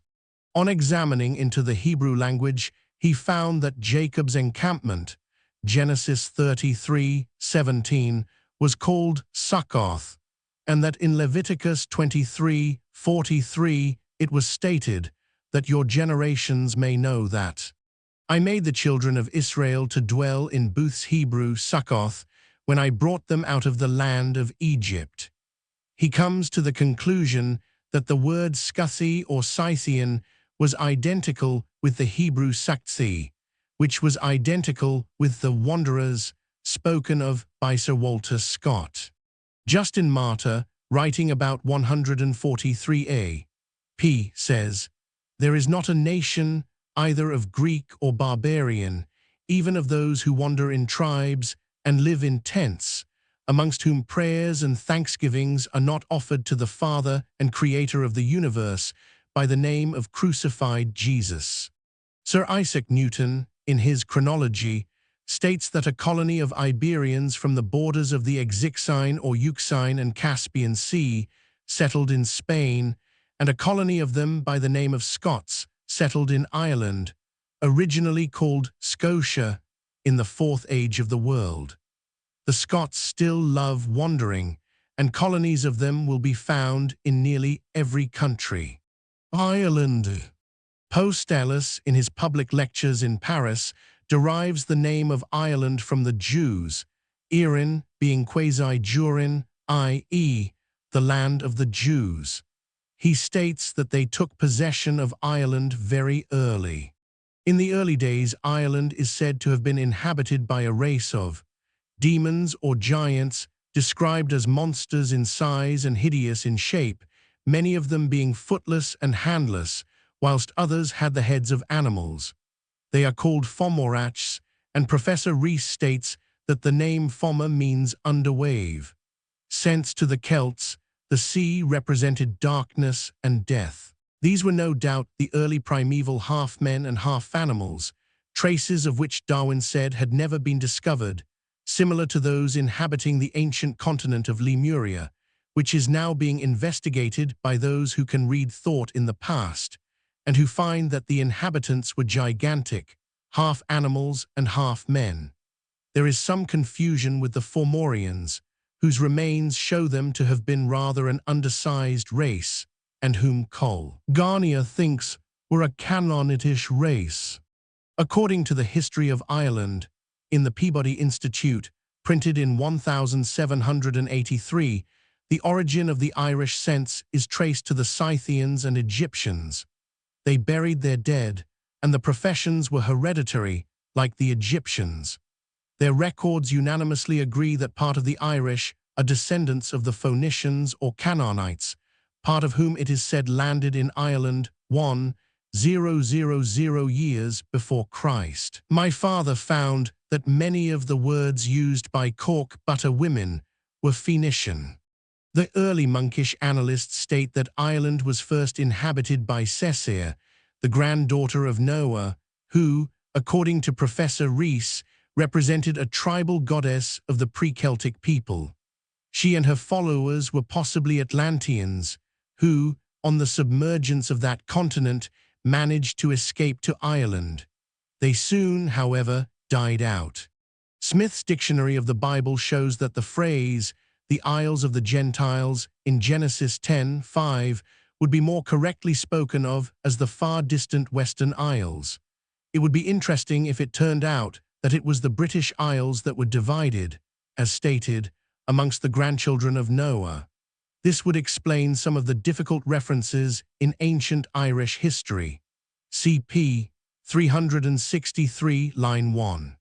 The next record is of the landing of Partholon upon May 1st with 48 followers. They evidently did not know the proper way of praying, because 300 years after arrival, when their numbers had increased to 5,000, they were annihilated by an epidemic. The place of their funeral, near Dublin, is marked by the mound of Talat, from Tam Licht, meaning grave of the plague-stricken. The people of Nimed followed, and they were scourged by a similar epidemic. After slaying Canaan, one of the former kings, they were defeated at Tory Island, off Donegal, by Mork, another of the former kings, and fled the country. The history of Ireland, in the Peabody Institute, states that the residents, prior to the Tuatha De Dananns, were descendants of 5,000 people from Greece, called Foibalges, possibly the Firbolgs. The next to appear, about 717 B.C., under a king called Nuad, were the Tuatha De Danann, said in Irish to be the tribe of An. The Danites in Ireland. Danu or Donu seems to have been considered by the Goidels or Gaels as the ancestress of the gods. The Goidels, according to the most generally accepted theory, arrived in Britain between 1000 B.C. and 500 B.C., whilst the Brythons or Britones seem to have appeared about the 3rd century B.C. Their descendants are the more modern Gaels and Cymri. Some of the principal figures in British mythology are called sons and daughters of Don, such as Arianrhod, daughter of Don, also called daughter of Billy. Britain, according to a Welsh triad, was known as the Honey Isle of Billy. Bilha was the mother of Dan. Genesis 36, and Bela was the eldest son of Benjamin, whose 4 sons, Esben, Uzi, Uzziel, and Jeremoth, were mighty men of valor. 1 Chronicles 7, 6 and 7, and 8, 1. Probably the surname Bil is the modern equivalent. According to mythology, there were various sons of Don, one of whom fought the gigantic Bran. These children of Don were regarded as deities of the sky, and the greatest was probably Gwydion. Several of the leading mythologists think that he was identical with Odin, and Professor Rees, in his Hibbert Lectures 1886, has drawn a remarkable series of parallels between the two. His character, attributes, and exploits are also very similar to those of King Arthur, whose legendary fame is only explainable on the supposition that he understood mental working, or that his exploits have been mixed up with those of some greater hero. Some think that he may have been identical with Thor. Tara the capital, Tuatha De Danann. The earliest historical ground, although uncertain, is the arrival in Ireland from Greece of 3 tribes called Fir Men of Danann, Fir Gaelioin, and Fir Bolg. In the Old Gaelic literature, the former are called the Tuatha De Danann, and students of mythology now look upon them as the gods of the Celts in Ireland. Jewish treasures. They burnt their ships and landed, some say, about 580 B.C. upon May 1st, at which date all important arrivals in Ireland seem to have taken place, and brought with them their 4 chief treasures: Nuada's sword that needed no second blow, Lug's lance which slew of itself, Dagda's magic cauldron whose supply of food never failed, and the mysterious stone of destiny, which would, it was said, cry out with a human voice to acclaim a rightful king. These are Goliath's sword, which, as shown in 1 Samuel 21:9, was kept by the high priest wrapped in a cloth behind the ephod. The lance was Aaron's rod which budded. The magic cauldron was the pot of manna, of which Moses said to Aaron, "Lay it up before the Lord, to be kept for your generations." So Aaron laid it up before the testimony, to be kept. Exodus 16:33-34. The stone was the well-known coronation stone. Tilda, the writer of Hebrews, speaking of the tabernacle which is called the holiest of all, said that it had the golden censer, and the ark of the covenant overlaid round about with gold, wherein was the golden pot that had manna, and Aaron's rod that budded, and the tables of the covenant. Hebrews 9:3-4. I can find no reference to what happened to the tables of stone holding the 10 Commandments, nor to the golden censer and pot that seem to have been kept in the ark, and am inclined to think that they are not there at present. Tara the capital. Jeremiah appears to have been in charge of the party. On arrival, they were attacked by the inhabitants and gained a victory at the Battle of Moitura in Mayo, when they took possession of Ireland and fixed their capital at Tara, then called Drumion. They settled with the Firbolgs by getting Bress, the son of the king, to marry Bridget, the daughter of Dagda, and become their ruler Neuad, their king, having lost his hand in the Battle of Moitura, whilst Sion, the son of Diansecht, the god of medicine, married Ethniu, the daughter of Bala, the powerful Firbolg prince. Later Bress insulted Cairbre, the son of Ogma, principal bard of the Tuatha De Danann, whose retort caused boils to break out all over Bress's face. Becoming thus blemished, he was obliged to abdicate. From the marriage of Diansecht's son and Bala's daughter, a child called Lug was born, who was so proficient in skill and so wise that he became known as the Ioldanak, master of the many arts, sense, and the father of the famous. Cuchulainn, who is said to have heard the angels in heaven and testified to the truth of Christianity. According to the history of Ireland, in the Peabody Institute, Bria was the first king of the Tuatha De Danann, and he was dethroned by his brother Neuad after reigning 20 years. Later came the Picts from Thrace, and they were assisted by the Milesians to conquer Scotland. Afterwards, the Picts helped the Irish and intermarried. Milesius, in an old poem, is said to have come from Scythia. Keating quotes the ancient records as stating, via Spain. The power of thought. Lug obtained the principal magic treasures of the world and organized the Tuatha Iachut De Danann for a great struggle, when, with the aid of magic weapons and water, which healed the wounded and brought the dead to life, they drove the Firbolgs to the sea. The memorials of this battle of Moitura, which commenced on the plain of Curromore, near Sligo, are stated to be the finest collection of rude stone monuments in the world, with the exception of Karnak. Dr. W.M. Smith says, of all the heroic families in Greece, none was more heroic than that of the Dananns of Argos. Later Ith, with Belay, deities of the dead, arrived in Ireland, and the former was slain by the Tuatha De Danann. Malay, the son of Bilaye, started to avenge his death, and ultimately the Milesians, by incantations, said to be the oldest Irish literary records, got to shore, where they defeated the Tuatha De Danann 196 years after their first arrival. Euros, a treaty of peace, was then made, which is supposed to be the commencement of religion in Ireland. The mythology of ancient Britain and Ireland, by C. Squire, gives a number of interesting details. Irish historians, however, are very contradictory. If you read Young, Lawless, Douglas Hyde, Leland, and Keating, you will probably give the subject of early Irish history up as hopeless. They only agree to differ. The early history of Great Britain is just as bad. The old Irish were a learned race and had large seminaries, even in 580 B.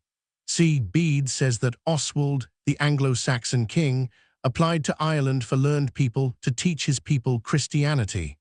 In the year 430 A.D., Christianity was preached with remarkable success in Ireland, which in olden time was known as the Isle of the Saints.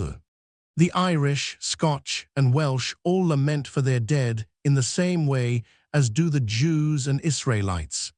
In Irish, the Cana, pronounced Cain, is very near the Hebrew word Sina Sinam.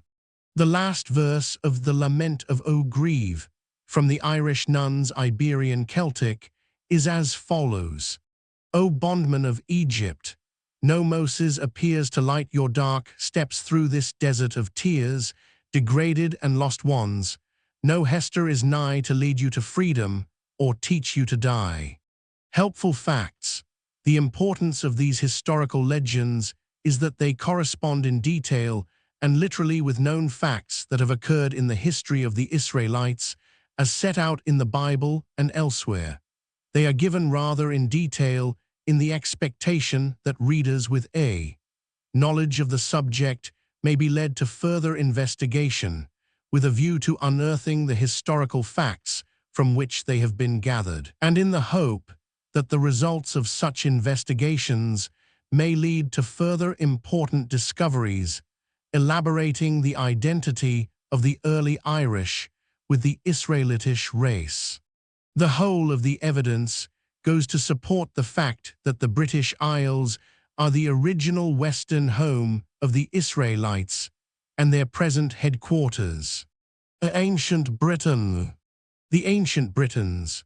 Tertullian, about 198 p., enumerates as belonging to Christ parts of Britain inaccessible to the Romans, the Sarmatians, Daci, Germans, and Scythians. Dan was then inaccessible, and the other tribes were in the places described. In the role of tradition and chronology, Apud ILO MSS, pp 46-47, 425, 426 are several sayings of the ancient Britons, God leading, in the name of God, truth is truth, truth will become truth, truth will have its place, God is truth, and God is God. God now, out of his grace and unutterable love, imbued them with laudable intentions, placing among them wise and holy men, who, under the upholding of God and his peace, and in the refuge of his truth and justice, acquired a right knowledge of every superiority conducive to the well-being of the race of the Cymri. Thus circumstanced, they proceeded in their adopted course, until they escaped from the nations that had assailed them with devastation and plunder. The Cymri, a Hebrew sentence amongst these Cymri was Goyim Yahweh, people of Jehovah. In the Gward Lud they call themselves by a Hebrew name, Brithan, in a stanza altogether Hebrew.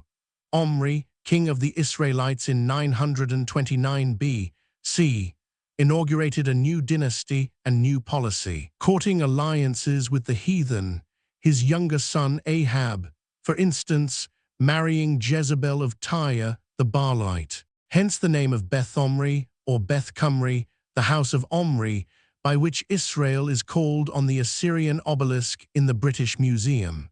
We have the Greek Cimmeri, the Latin Cimbri, and in the Crimea the Cimbric Chersonesus. The ancient British triads say that the Cymri came from Constantinople. In the plain are Aft, Arch, Miv 1, 40 see Barber's Suggestions on the Ancient Britons, p. 173, we have Christ Jesus. Christians are prostrate before thee until are lodged in shelter 600,000 of the hunted Hebrews. Joseph of Arimathea. The title of the poem, Ai Phut, land of Phut, Egypt, is archaic and Semitic. It is to these Hebrew settlers in Britain that the gospel came in the early days of the Christian era. Gilders, the earliest British historian, informs us that between 38 AD and 61 AP, the Son of Righteousness arose on these islands. Cardinal Baronius, about 35 AD, says Joseph of Arimathea, with 12 companions, came into Britain, and having preached the gospel there, died. In The Coming of the Saints, Taylor Methuen, 1906, the wanderings of Joseph of Arimathea are traced from Palestine to Marseille through Gaul, where he leaves disciples at each stopping place, and finally settles at Glastonbury, in which place alone is found the record of his death, given by Maelgwyn, uncle of St. David, the Archbishop, and quoted by Usher as authentic. Sir W.M.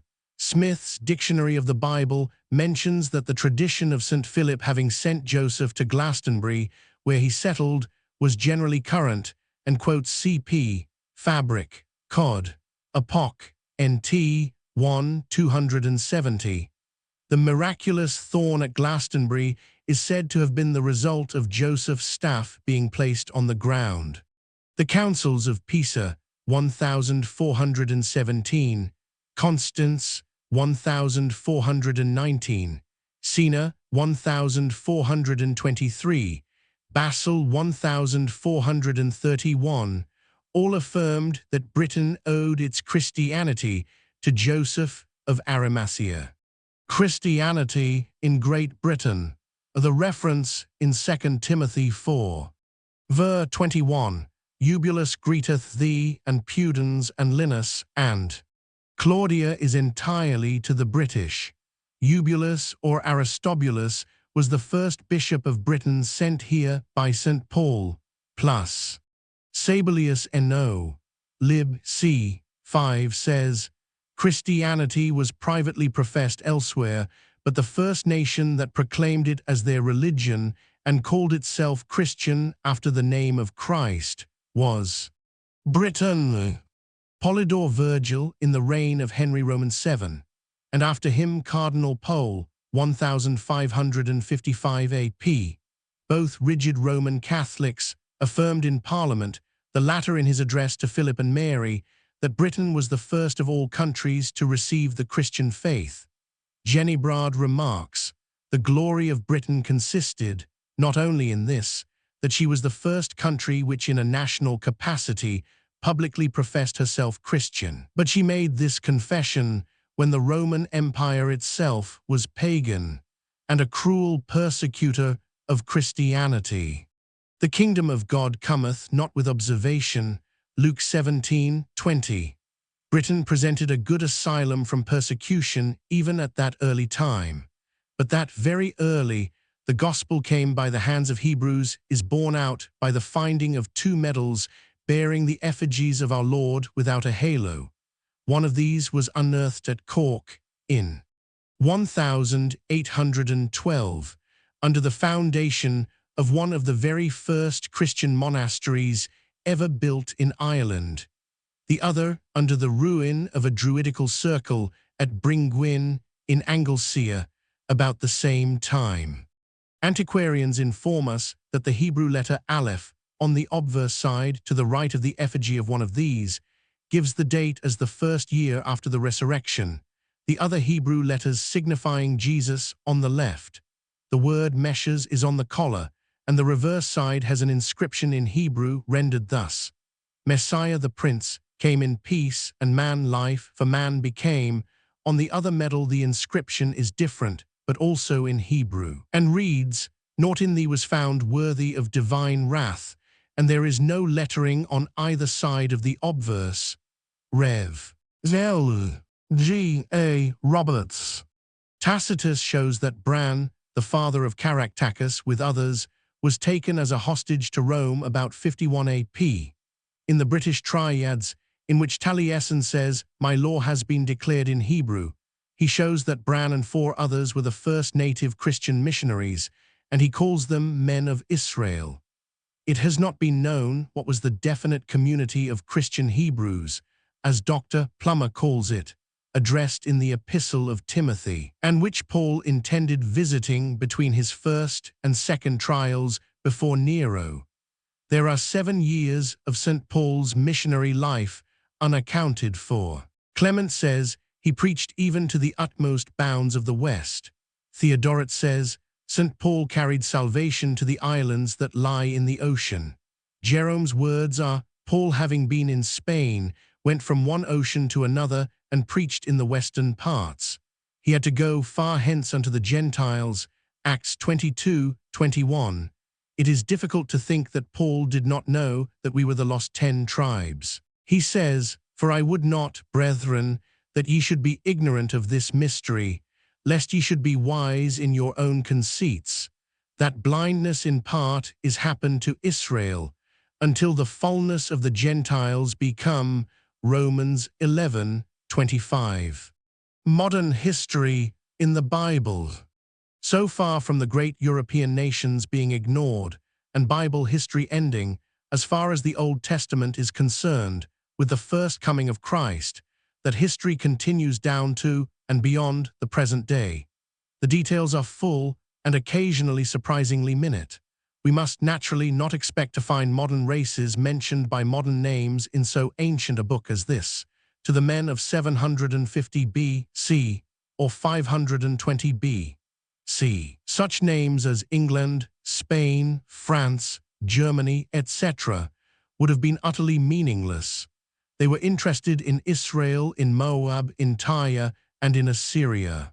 In satisfying this contemporary interest, and at the same time preserving for future generations the foretold history of their own times, the inspiration of the Bible employed a particularly neat and most admirable device. It must be remembered that in the early centuries the nations were in a state of flux, wanderers every one of them from land to land.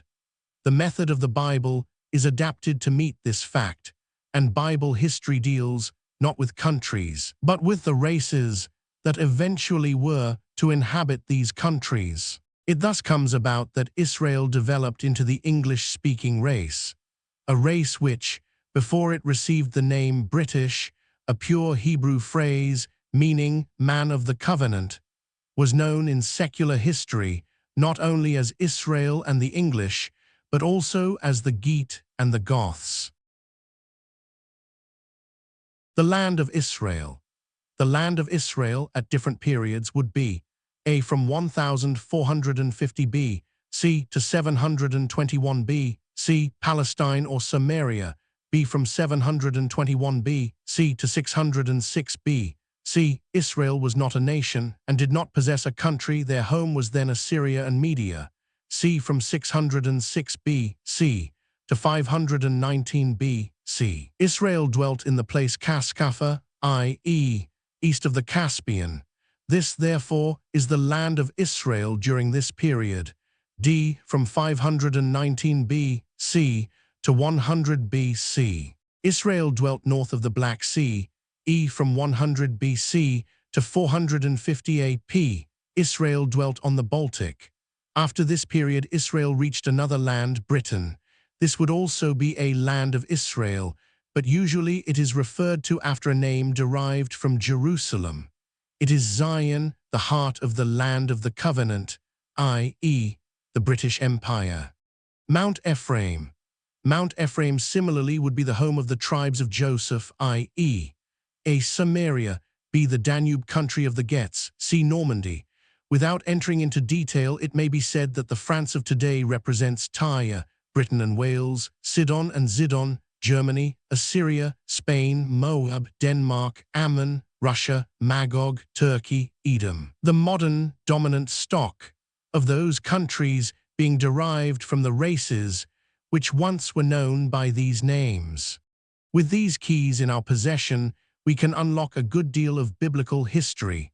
A certain amount more of this history is revealed if we regard the homeland of the race of Israel as being the central point, and the history of other countries as being related in words connected with the cardinal points of the compass. Thus, King of the South would be king of some country south of the island of Great Britain. The term is vague, but point is given to it by the context. Modern events in history. Using these keys, not vaguely, but according to a system, the following chapters may be said to contain accounts of some very modern events in history.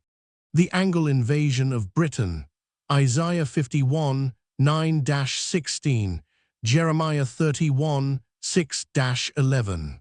The Danish invasion, Genesis 49, 14-19, Jeremiah 49, 1, Ezekiel 21, ver. 28-32. The destruction of Harold, Ezekiel 21, 25. The Norman era, Isaiah 51, 9-16, Zechariah 9, 1-8. The Crusades, Daniel 11, 13-19.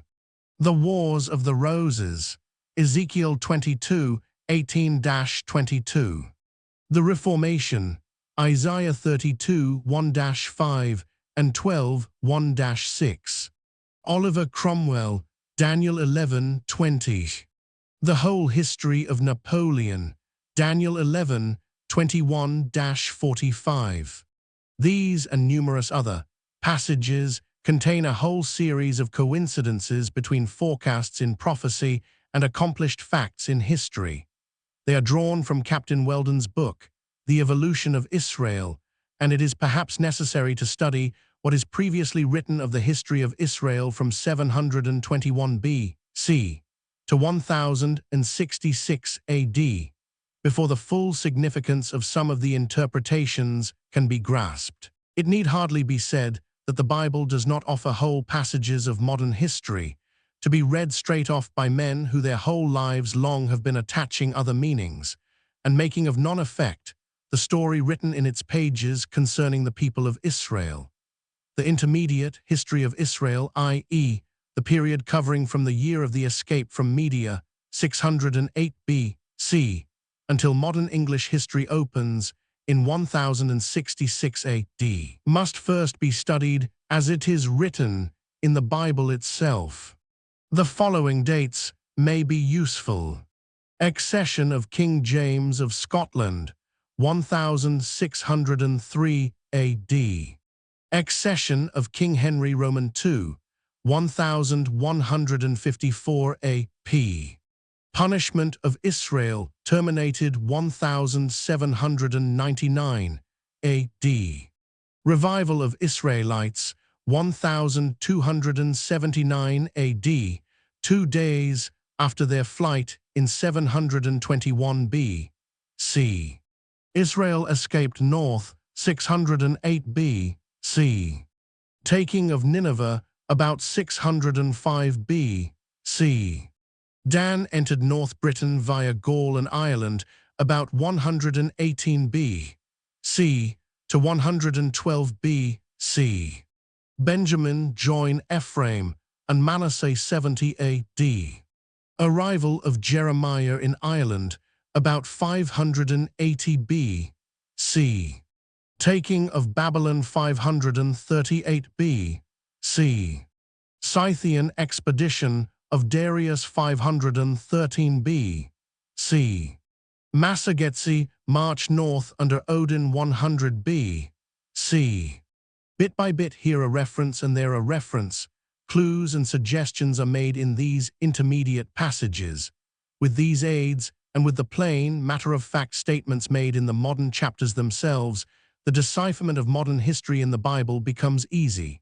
Such passages as Genesis 49, 22-26, Numbers 23, 7-10, 24, 5-9, 23, 21-24, Deuteronomy 32, 8-15, 33, 13-17, 28, 1-14, 33, 13-17, 28, Isaiah 17, 7-14, 32, 18, 35, 1-10, 42, 10, 16-25, 43, 1-17, 44, 1-9, 49, 18-26, 51, 1-16, 54, 55, 5, 60, 61, 62. Require absolutely no key to decipher their meaning. They are plain, ordinary, prosaic statements of modern British history and of facts concerning the development of the empire.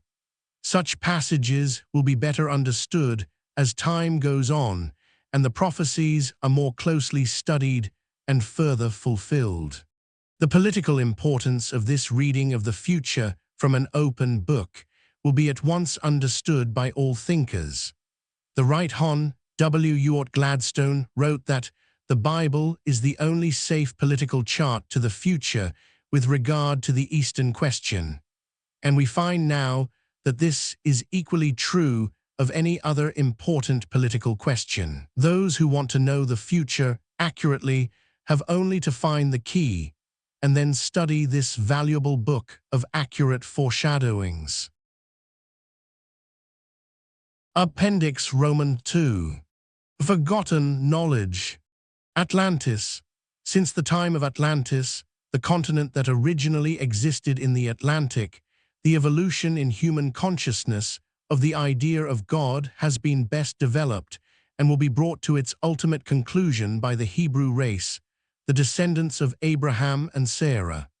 The history of Atlantis, which is now being unraveled by a certain section of workers who are able to read things in the past, so-called, is beginning to be recognized. Dr. Leplongen's alleged discovery in Mexico of the account of what is stated to be the final catastrophe, probably about 10,000 years ago, and Mr. Ragg's discovery in New Zealand of inscriptions which he thinks are records of an Atlantean race, have awakened interest.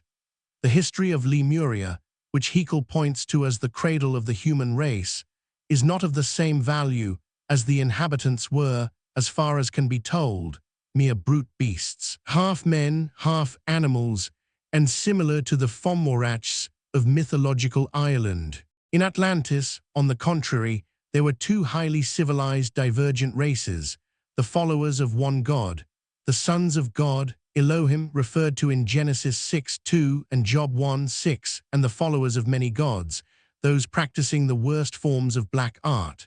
This ultimately led to the destruction of the continent by volcanic action ostensibly, but really due to intense so-called mental action, and to the historical deliverance of Noah and of others, the details of whose escape are now beginning to be known. The knowledge of those who built the Great Pyramid was originally obtained from the dwellers upon Atlantis, as was also that of the earlier inhabitants of Ireland, a country the religious importance of which will soon be better recognized.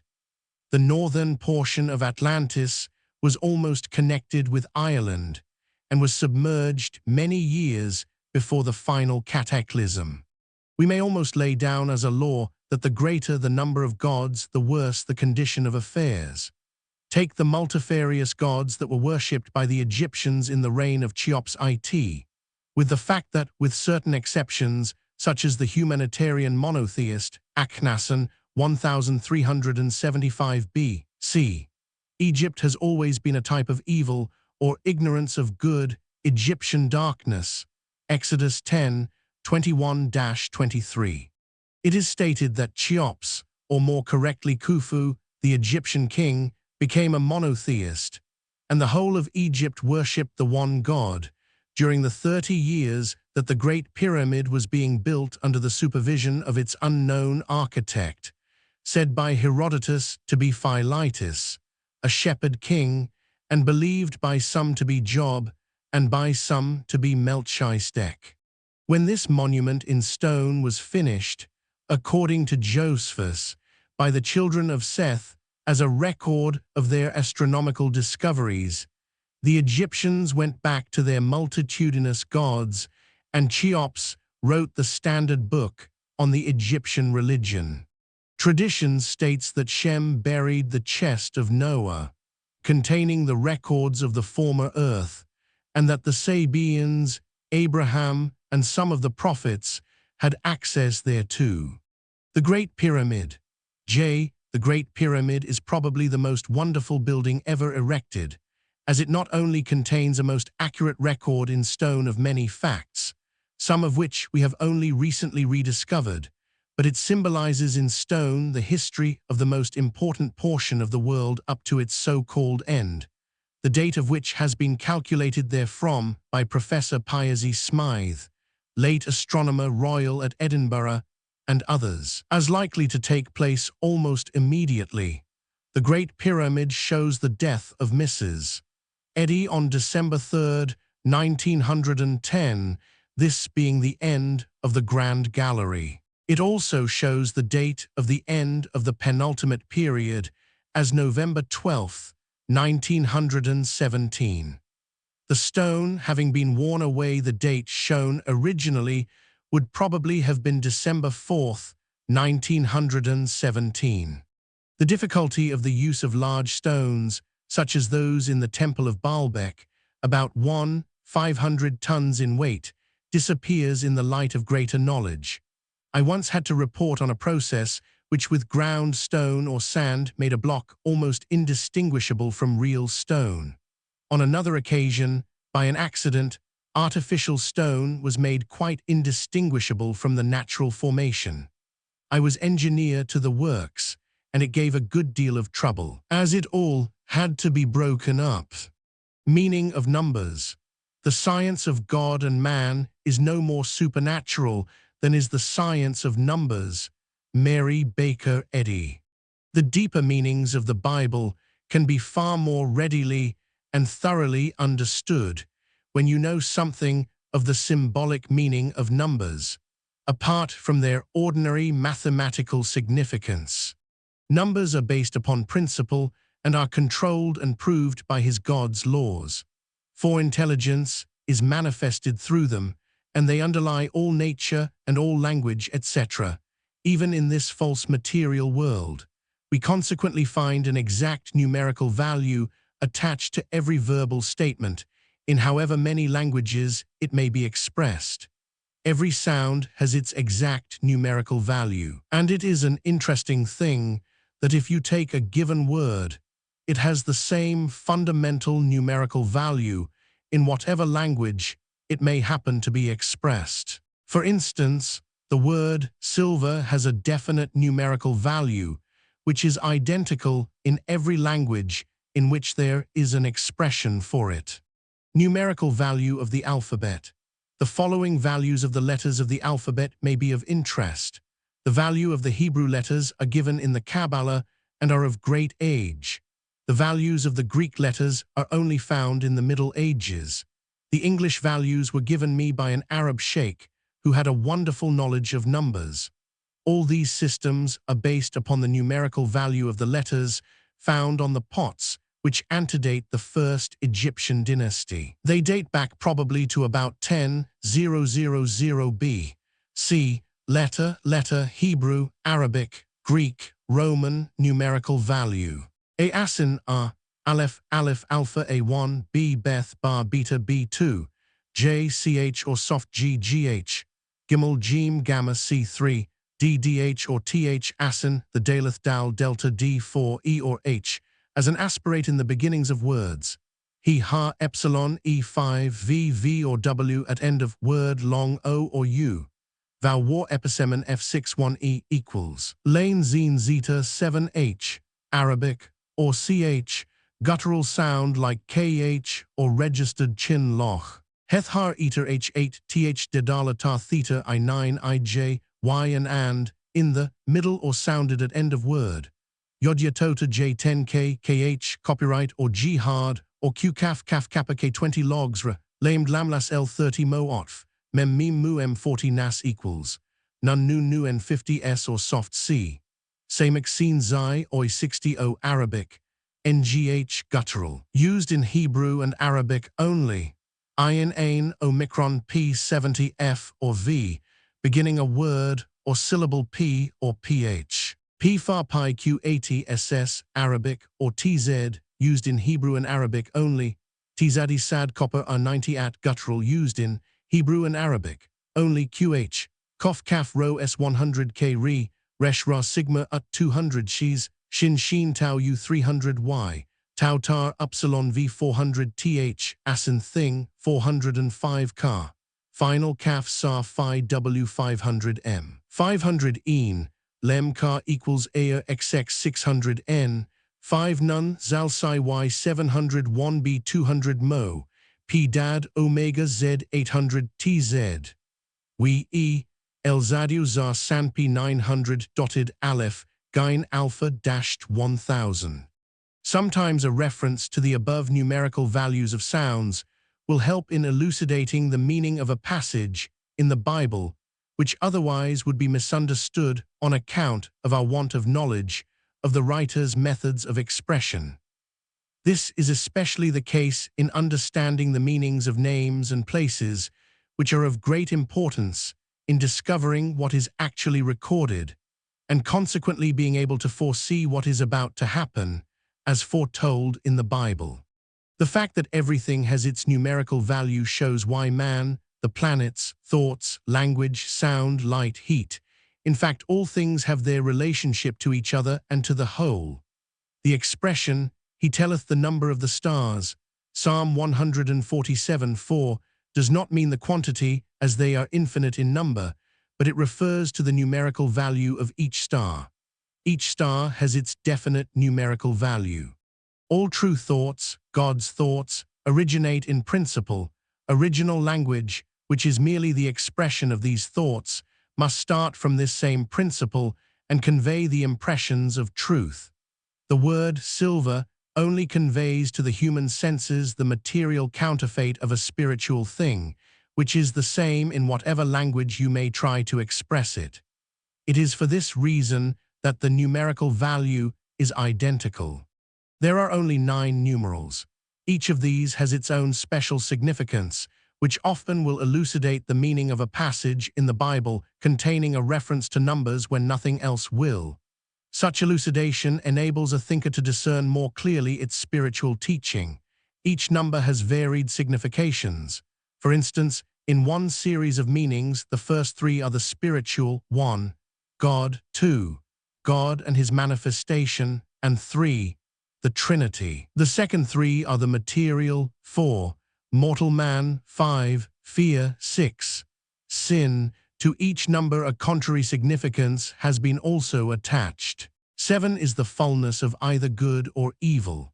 For instance, 7 days of creation, 7 days of the week, and 7 sounds in music, the rainbow and color spectrum, with its 3 primary and 4 secondary rays, the weights and properties of chemical elements, the periodical phases of organic life, and the greater power in every 7th wave of the sea.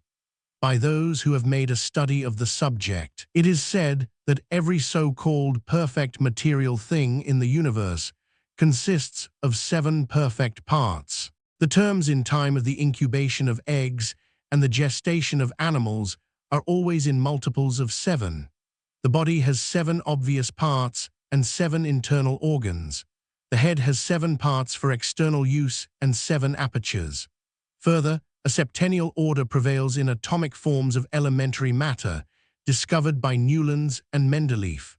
The numerical statements, as expressed throughout the Mosaic ritual in all its details, are most significant, embodying symbolically the inner teachings of the Bible. The meaning attached to this symbolism is a glorious aid to those intent upon understanding the spiritual meaning. It is no more common sense to say that a knowledge of the significance attached to numbers is not of importance in gaining a clear understanding of the Bible than it is to say that a knowledge of the language in which a statement is made is not desirable for its right apprehension. At the same time, it is not worth, while wading through the many books on the subject, to find a golden truth in a haystack of ignorance. If the student will always think rightly on the subject and know that man, the spiritual man, knows everything he needs, exactly what is necessary will come to him. In this way, he will have more time for gaining a higher knowledge of God. The number 7. To give an idea of the use made of the numbers in ancient writings, I will take examples of the number 7 as it occurs in the Bible. The Hebrew word sheva, meaning 7, is from the root sava, to be full. In reading passages where special reference is thus made to fullness of good or evil, the real significance is missed unless the meaning of the number 7 is taken into consideration, and so it is with all other numbers. The 7th day was a day of rest, and on the 7th day of the 7th month the holy observance was ordered. The 7th year was to be a Sabbath of rest for all things, and at the end of 7 times 7 years commenced the grand jubilee. Jacob served 7 years for Rachel. Noah took the clean beasts by 7s into the ark, which touched ground in the 7th month, and twice, after 7 days, the dove was sent out. There were 7 years of plenty and 7 years of famine, foretold in Pharaoh's dream. Young animals were taken from their dams on the 7th day. Man is commanded to forgive his brother 7 times. Jesus extended this to 70 times 7. The enemies of the Israelites were to come out against them 1 way and flee before them 7 ways. In the destruction of Jericho, 7 priests bore 7 trumpets for 7 days. Then they surrounded the walls 7 times. When they fell, Laban pursued Jacob 7 days' journey. Job's friends sat with him 7 days and 7 nights. Elijah sent his servant 7 times to look for the cloud foreshadowing rain. There is constant reference to the keeping of feasts for 7 days and offerings being made, 7 in number. King Ahasuerus had 7 chamberlains and a 7 days feast, sending for the queen on the 7th day. In the 7th year, Queen Esther went to him with 7 maids. Solomon was 7 years building the temple, and at the dedication he feasted 7 days. The fiery furnace was made 7 times hotter for the Jewish youths. Nebuchadnezzar had 7 years of punishment. Naaman dipped 7 times in Jordan. In the various rites, the oil or water was 7 times sprinkled. In Scripture there were 7 conscious raisings from the dead: the widow's son by Elijah, the Shunammite's son by Elisha, the daughter of Jairus, the son of the widow of Nain, and Lazarus by our Lord, Dorcas by Peter, and Eutychus by Paul. The coming to life of the man as he touched the bones of Elisha when he was buried in his sepulchre, and the work of our Lord in the tomb come under a different category. Out of Mary were cast 7 devils. Enoch, who dematerialized, was the 7th after Adam, and Jesus the 77th in direct line. Jesus spoke 7 times from the cross, on which he remained 7 hours. He reappeared 7 times, and after 7 times 7 days, the Holy Ghost fell on the disciples. There are a number of combinations amounting to 7. For instance, there are 7 miracles in the Gospel of St. John, 7 appearances of angels during the life of Jesus, 7 churches are specified in the Apocalypse, 7 titles of Christ in Hebrews, 7 eternal things in Hebrews, 7 different names for Palestine. In the Lord's Prayer there are 7 petitions. In the Apocalypse there are the 7 angel messages to the churches, 7 stars. The star symbolizes power of teaching truth to your fellow man for the first time he hears it. 7 golden candlesticks, power of elucidating truth to your fellow man. 7 lamps, the book with the 7 seals, the lamb with the 7 horns and 7 eyes, 7 angels with 7 seals, 7 trumpets, the stone with 7 eyes. In fact, there are so many references in the Bible to the number 7 that there is no space for them here. One of the most important references is that 7 years are shown to be needed to educate human thought out of its false belief in matter. The number 7 continually occurs in other religions. The 7 heavens of Mohammed, the 7 chief divinities of Greece and Rome, the 7 gates of the Temple of the Sun, the 7 altars of the Temple of Mithra, the 7 strings of the lyre of Apollo, the 7 upper and lower worlds of the Vedas, the 7 days of the Saturnalia. Then again, we have the 7 wonders of the world, the 7 sages of Greece, the 7 heavenly bodies of the ancients, etc. Darwin adduces evidence from the physical environment of life to show that the origin of the marked correlation which exists between living organisms and the time ratio of our week of 7 days is based on the solid ground of nature. Dr. W. Woods Smythe. The number 12. Another number of important significance is 12, which always appears in close proximity to the final statement of things, in connection with which it signifies God manifesting himself in the world of his creation. It is the number signifying manifest sovereignty in active energy. Its close connection with 7 is shown by its having the same factors. 4 added to 3 equals 7, and 4 multiplied by 3 equals 12. 7 applies more to individual completeness, 12 to collective completeness, making up 1.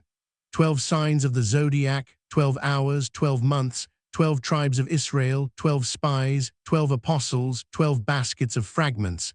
We also have 7 baskets, 12 legions of angels, 12 fountains to the city, 12 gates, 12 pearls, 12 stars, 12 manner of fruits, 12 sounds in the chromatic scale of music, 12 recorded reappearances of Jesus. The value of understanding the symbolic meaning of numbers will be at once seen by referring to the commentary I have already mentioned, The Numerical Bible, by F. W. Grant. This opens up the deeper meanings of many obscure passages and points to a further fulfillment of prophecy than has ever been put forward by ordinary writers. This, in the new light of the true knowledge of God, we are now able to grasp and utilize, so as to gain an intelligent understanding of what we have to do, through a better apprehension of the teachings embodied in the Bible record. Elementary significance of the numerals capable of infinite combinations. Extracts from Grant's Numerical Bible. 1. Soulness, singularity, uniqueness, power, identity, unity, unity at oneness, harmony, congruity, concord, unison in music sense, primacy, supremacy, headship, rule, beginning, cause, source. 2. Relation, addition, support, confirmation, love, association, fellowship, difference, diversity, contrast, division. Christ, second person, God and man, soul, woman. 3. Three dimensions, solidity, reality, realization, fulfillment, manifestation, sanctuary. 3 straight lines enclose a space, holiness, transformation, dwelling place, possession. 3rd line of a triangle returns to the first, resurrection, return, reproduction, spirit. 4. Experience, creature, world. 5. God in government, capacity, responsibility, exercise, conditions, man with God, Emmanuel. 6. Mastery, overcoming, workdays, manifestation of evil, limit. 7. Completeness, perfection, rest. 8. New in contrast with the old. 12. The manifest rule of God. Fundamental value of numbers. Every group of numbers can be reduced to its fundamental value by simple addition, namely adding them together until you have a single digit. For instance, 144,000 adds up to 9, which refers to the end of the material counterfeit world, this being the special significance of that number. 10 being reducible to 1 refers to God. Again, the year 1910 adds up to 11, and therefore has a fundamental value of 2, as 1 plus 1 equals 2. Some numbers have a special biblical significance, as 1,000, which there indicates an unknown quantity. 10 is also used sometimes in this sense, and this explains the seeming confusion caused by the use of the numbers 10 and 1,000 in different passages referring to the same thing. M. Mahandi D., the author of that wonderful book on the numerals of Scripture called Parmoni, A Proof of Inspiration, says, 59 I interpret as the deliverance of humanity. It occurs very often in passages bearing on the idea of atonement. So vast is the science of numerical values that the few statements in this work dealing with the question are the merest hints of a subject, the elaboration of which would expose every detail in the material world and explain all its seeming mysteries. Millennium, the 1,000 years of the millennium was inexplicable until it suddenly dawned upon me that I had been experiencing mine for some time, as this merely means a state of absolute peace and happiness due to confidence in the continuous protection of God. When your knowledge of God is sufficient, no harm can possibly come to you. There shall no evil befall thee, neither shall any plague come nigh thy dwelling. Psalm 91:10. Moreover, you have neither worries nor troubles. This comes when you know how to pray and really try to live your Christianity. Then you discover paradise, 2 Corinthians 12:4 and Revelation 2:7. Each man's millennium is of a different length, an unknown period, as it is the result of a gradual growth. If all who love Jesus would cast out sin by true prayer and preach Christ, or truth, to those who are ready, the millennium would soon be here for all. Symbolism. Until we have made a thorough study of the Bible, we have no idea how little we have hitherto understood it. The world is full of symbolism, and the Bible, being a history of the world, cannot be properly apprehended until its symbolism is understood. A mere glance at the works of Philo Judsius is an astounding revelation of the meanings underlying the most simple and prosaic statements in the Bible. So full is every sentence of a typical meaning. The material world and heaven. The question of symbolism has in earlier periods been deeply studied by various sects, but until recently it had for a long interval been almost given up, except by a few, as it had failed to lead to practical results. This is because men, under the ignorant belief of a material world and false laws of matter, never thought of obtaining a knowledge of God and of heaven from the reversal of the material symbols. The only really important part of symbolism is that everything in the material world is a symbol or counterfeit of a spiritual reality, and as pointed out, it is by translating the material unreality that we find out what God and heaven truly are, and it is by the constant realization of God and heaven that we get out of our difficulties in this material world, and ultimately lose our false material sense, and seem to find God. The material man and the universe. The next line of symbolism that we may take is with regard to the human or material man, who symbolizes within himself the whole universe.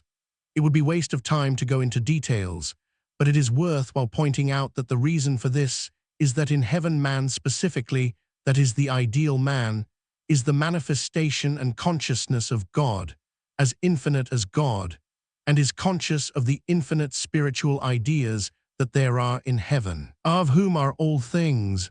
1 Corinthians 8:6. Each spiritual being in heaven individualizes the Christ, and therefore each material being, as the symbol or counterfeit of an individual spiritual being in heaven, has within himself the symbols of the entire material universe, seen as parts of a material body.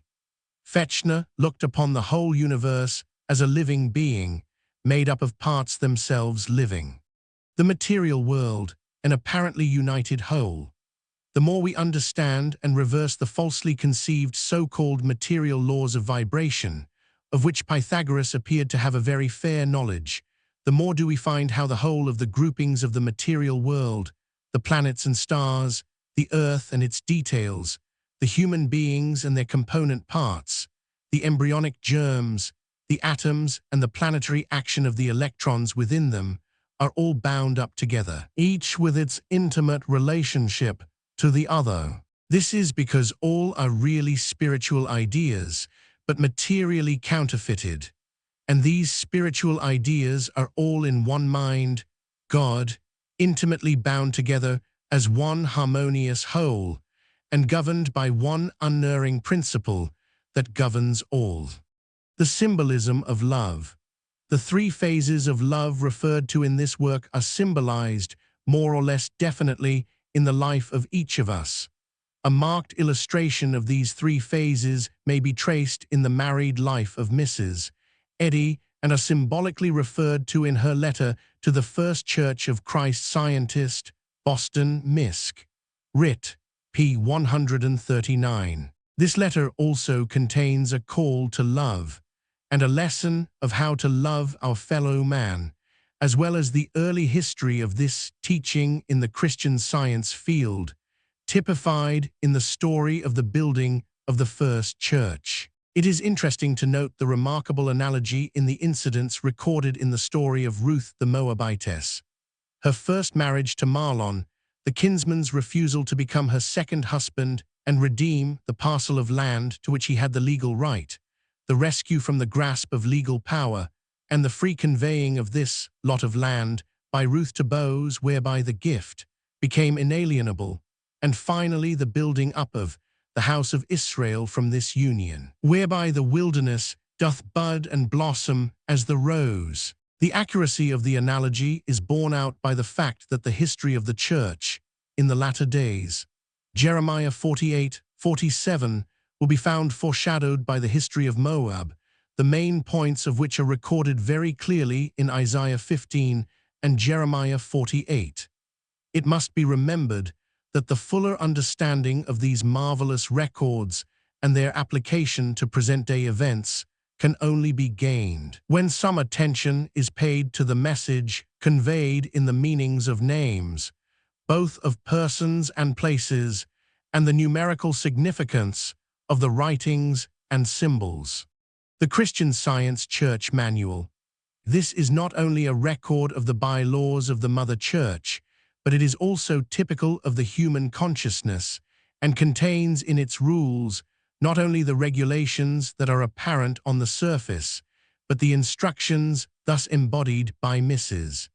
Eddy for the guidance in the more important questions of life of those able to apprehend the lessons, teaching us how to control the material senses and how to individualize that great spiritual power, the power of love, which is continually available for the benefit of our fellow man. Church building. The building of the church is, in one important sense, typical of the building of the love towards our fellow men in our own consciousness. The walls and roof are symbolic of the human love, which protects the individual from aggressive thoughts towards his fellow man. The girders, beams, and ties are the intellectual love, which holds the attention of and keeps your fellow man interested whilst you are feeding him spiritually. The spiritual love is typified by the space within the church, which lasts forever, even when the material individuality no longer appears, and the walls and girders have seemingly disappeared in the grave of time. City of Jerusalem. Another line of symbolism is interesting. One of the most important cities in the history of the world is the city of Jerusalem. Now, this city of Jerusalem symbolizes materially in detail the human being. This is only one instance of the fact that the Earth's surface may be said to be but a geographical display of the thoughts of the human mind. The holy city, spoken of by the writer of Revelation, is again symbolized by the material Jerusalem. Babylon, as the city of Jerusalem, is taken as a type of the highest religious center, so Babylon is taken in the Bible as a symbol of materialism and the confusion that ensues on the presentation of truth. The river Euphrates ran through the center of Babylon from one corner to another and is, in the Bible, the type of the natural science thinkers. As the city was taken in 538 B.C. by the Jews within opening the river gates on the night of a festival, and so allowing Cyrus, with the Israelites in his army, to enter and take the city, so are the gates now open to the scientific thinkers, who march in and take the city, when the false ideas of matter are destroyed and the knowledge of God implanted in its place. Bible symbolism. With the ancient writers in the Bible, for instance, symbolism is largely used throughout, partly for the purpose of brevity, in order to save the large amount of writing that otherwise would have been requisite. I have multiplied visions and used similitudes by the ministry of the prophets, Hosea 12:10, in the treatise of the tilling of the earth by Philo-Judsius. He points out that Moses, through his great knowledge, was accustomed to fix the most felicitous and most expressive appellations to all things. In referring to the portions of the Bible said to have been written by Moses, he says, "In the allegorical explanations of these statements, all that bears a fabulous appearance is got rid of in a moment, and the truth is discovered in a most evident manner." I may mention a few of these symbols. In the story of Adam and Eve, the serpent symbolizes human allurements. This is not always the meaning of a serpent, as the serpent referred to in speaking of Dan symbolizes sound judgment, and a brazen serpent typifies endurance. Words are used not casually, but with an underlying definite meaning. For instance, take the word horse. This is used as symbolizing appetites and passions. A rider, consequently, is used as a man who, having no skill, is carried away, thrown off, and comes to grief. A horseman, on the contrary, is the skillful rider who holds under control the appetites and passions. Again, a flock of sheep refers to everything in a man's consciousness. A shepherd leads the flock away from folly, injustice, etc., whereas the keeper of sheep allows them to surfeit themselves on anything that comes to hand, and consequently they suffer. The effect of the symbolism is lost to the Western mind owing to the differing conditions. We cannot appreciate the symbolism of water as the essence of life any more than that of the shepherd until we understand the conditions in the past. The Chaldees made a special study of this symbolism, and Abraham and Moses were evidently well acquainted with the knowledge gained therefrom. There are many other symbolic teachings. In fact, the Bible is full of them. For instance, the historical record of the victory of David over Goliath also carries a higher mental significance. The fearless David, refusing the useless weapons and armor of old false theories, took 5 smooth stones. He used his 5 senses to the extent of his knowledge. These had been made efficient by the brook Kedron, his own pure consciousness. He kept them ready for right use by the aid of his wallet, his wisdom, whereby they were protected and kept safe until wanted. Besides these, he took his sling, his power of concentration, and his staff, his power of demonstration through the realization of truth, the affirmation. Having put Goliath, evil, out of action with his denial of evil, whereby he made himself a channel through which God acted, the victory was consummated by Goliath's own sword, evil's inherent power of self-destruction, and the army of evil was dispelled. Again, the stone symbolizes the Israelites, through whom Goliath, evil, will be destroyed forever. Vibration, the cause of the apparent unity. Now we know that a material thought is only apparent vibration, that every planet, every star, and every human being has its definite numerical value in terms of whole small numbers. Consequently, the whole of the material universe is theoretically a system of vibrations, every combination bearing its exact mathematical relationship to all the other parts.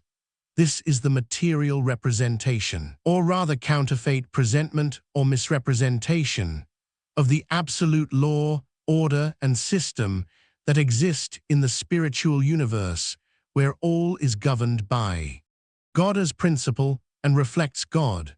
Every single thing, therefore, must have its exact and perfect position and bearing in relationship to all the other spiritual realities, hence the typical significance of each detail. The sun and its planets, arranged in the scale of their space relationship to each other, exactly reproduce the musical spacing of a fundamental note and its harmonies. Most probably it will be found before long that the human body, with its heart, represents the sun, and that the arrangement of the electrons exactly repeats the arrangements of the planets. Theoretically, it should be so, as the spacing is based upon relationships corresponding to the radius of whole small numbers. It will be found that everything in the material world is governed by this relationship of the whole small numbers, which power a modern writer incorrectly calls the voice of God. Idophone, this instrument, is an illustration of this mathematical relationship in the material world. When sung into, the vibrations act upon paste spread uniformly over tightly stretched parchment, so that it forms with the paste figures which vary according to the note or notes sung into it. In this way, trees, flowers, ferns, etc., can be produced identical in outline with those found in nature, showing the absolute correspondence that there is between sound and form. Both being merely vibrations, a discordant note disintegrates the figure being formed. If sand is used instead of paste, the figures are geometrical. There is the same wonderful similarity with ice crystals, where you find stars like beautiful flowers and fern leaves in exact reproduction of vegetable life. According to Dr. W. Wood Smythe, Professor Huxley has said that as the cloud of our breath condenses on a pane of glass on a frosty morning into fern-like leaves, so after a like manner have the whole flora and fauna of the globe come forth from the great nebular cloud. Take any so-called perfect thing in the material world. On investigation, you will find that nearly every portion of it has its exact mathematical relationship to the other portions, and the more perfect it is, the more exact you find this mathematical ratio. This is because it indicates a better sense of the real spiritual idea, which has its exact mathematical ratio, than a thing that is repulsive either because of its apparent physical or apparent mental characteristics. Astrology, thus saith the Lord, learn not the way of the heathen, and be not dismayed at the signs of heaven, for the heathen are dismayed at them. Jeremiah 10:2. One of the most important symbolisms in the material world is found in the sidereal system. We need not, like the heathen, be dismayed when we find that there are signs of impending disasters in the future, as by true prayer we can destroy all such evil thoughts.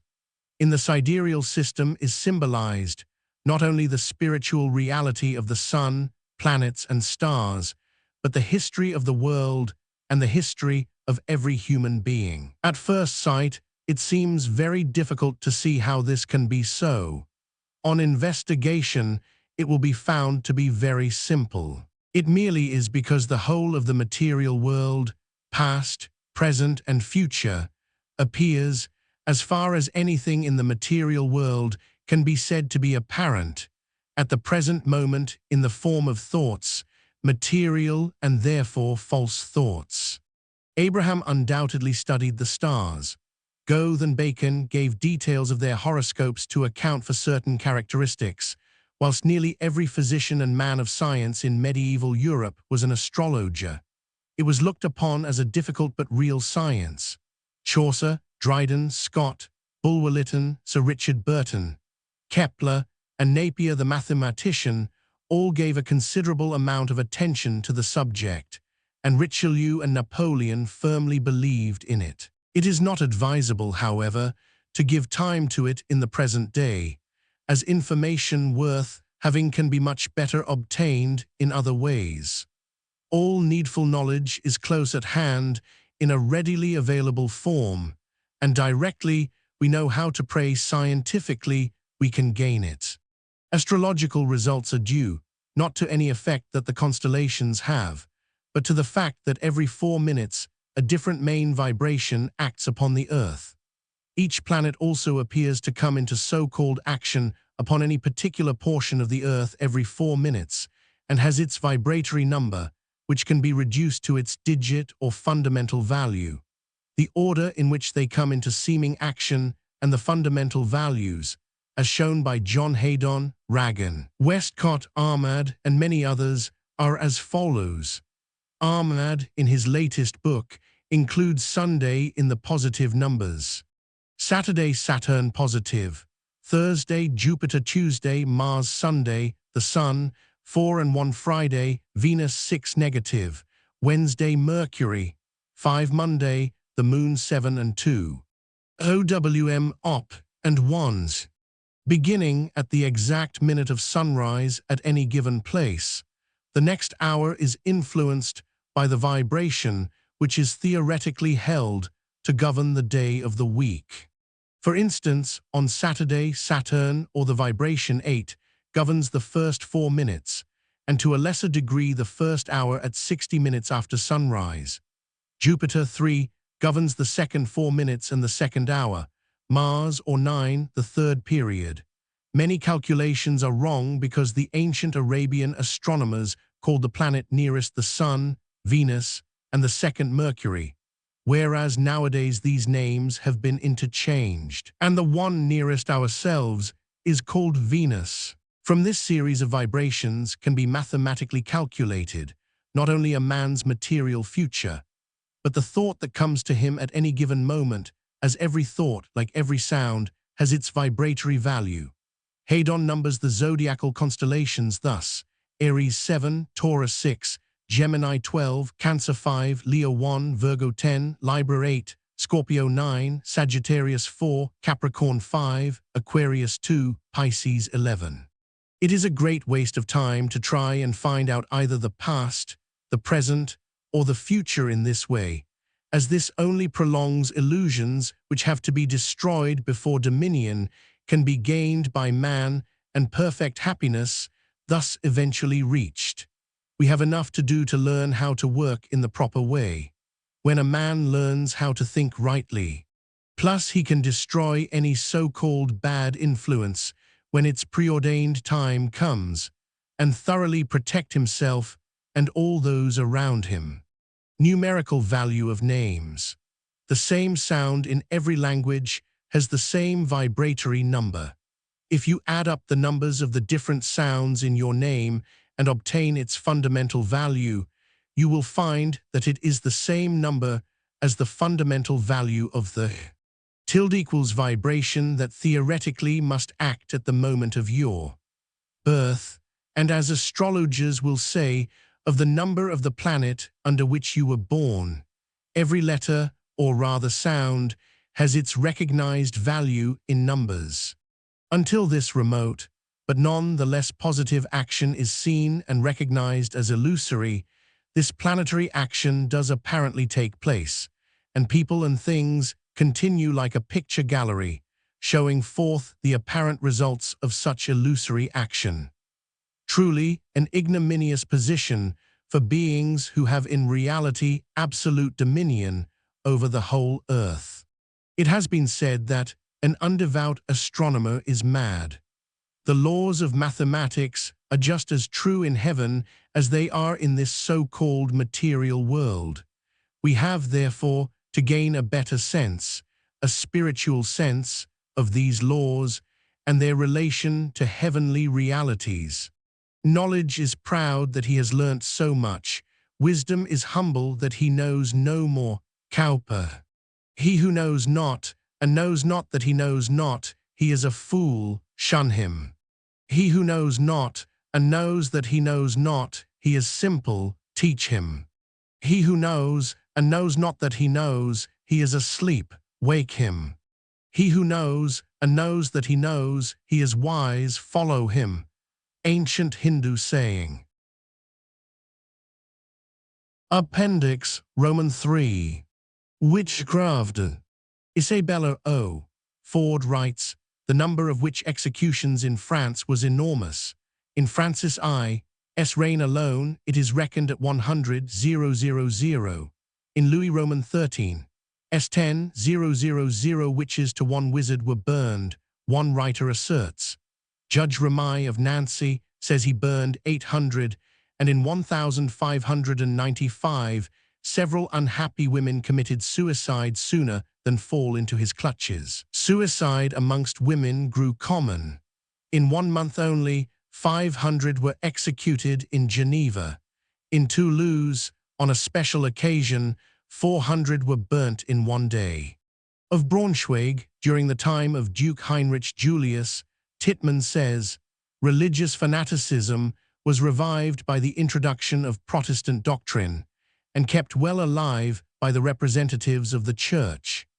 This the district has to thank, not only for the increased severity of the laws against the Jews, but for the inconceivable number of witch trials conducted without any regard to person. The devil appeared to be peculiarly active where the gospel was preached in its greatest purity, and the contest against him more necessary than ever. Duke Heinrich Julius looked at the matter simply as a jurist and confined himself to what torture brought forth. During his rule, 10 or 12 witches were burnt in 1 day, so that on the place of execution before the Lechenholz, near Wolfenbüttel, the stakes stood like a small forest. These words, a small forest, make one vividly realize the dreadful scene. People then knew what hell was. They had not to die to get into hell. See note N on page 592. Sprenger's Witch Hammer was a kind of pocket guide of how to find and punish witches, and was most useful and necessary reading, therefore, for witch inquisitors.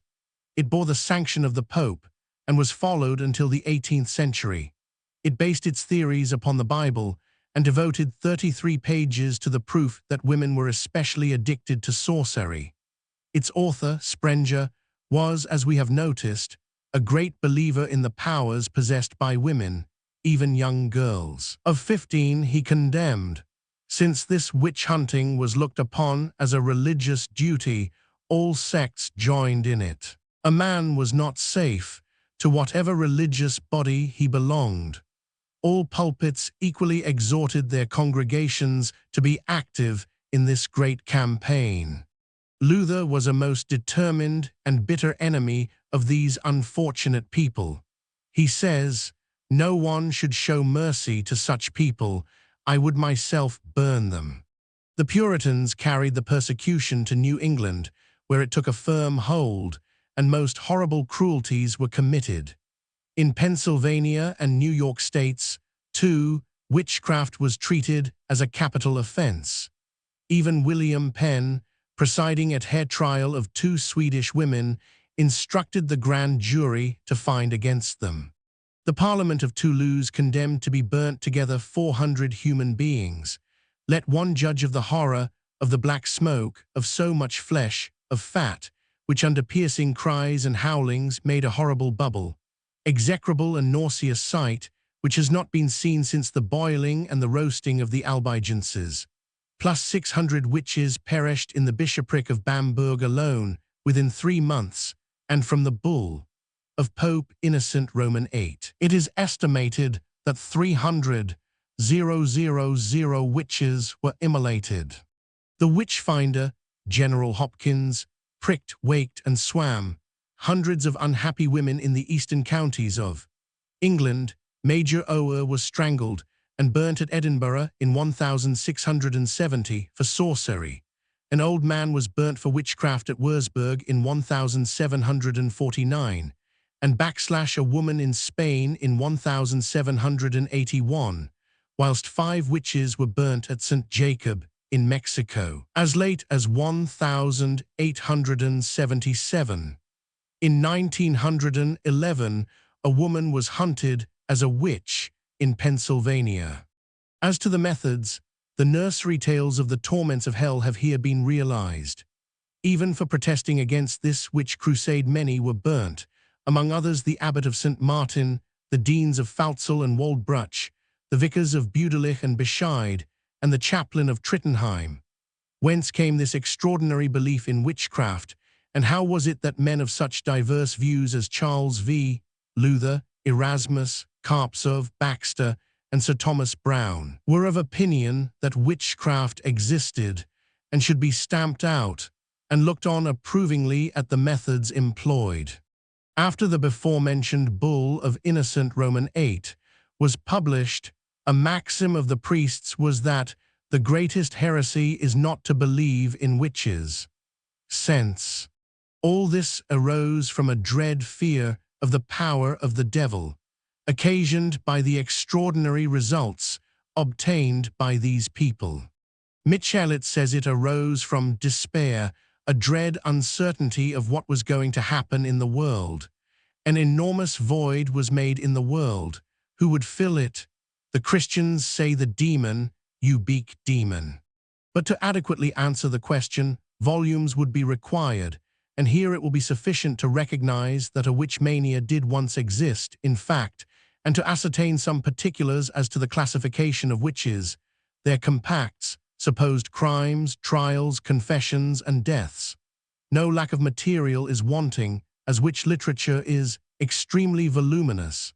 It is enough to read of the execrable registers that remain to us of the Inquisition, their platitudes, their full dryness, also terribly savage. At the end of some pages you feel chilled. Death, death, death / is in every line. The horror is in paste those words. Return unceasingly, like an abominable bell that is rung and re-rung, always the same words immured. Magic, Benedict Karpsov, 1596-1666, writer on law, who held high office at Dresden and Leipzig, divides dealers in magic into 5 classes. 1. Wizards, prestigiators. These are such people who, through exorcisms, honor frauds, seek to delude men into the belief that they see things which do not exist, or cannot see things which stand clearly before their eyes. 2. Seers, haruspices.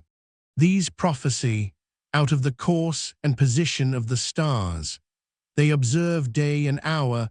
Also they are able to behold future events out of the entrails of animals.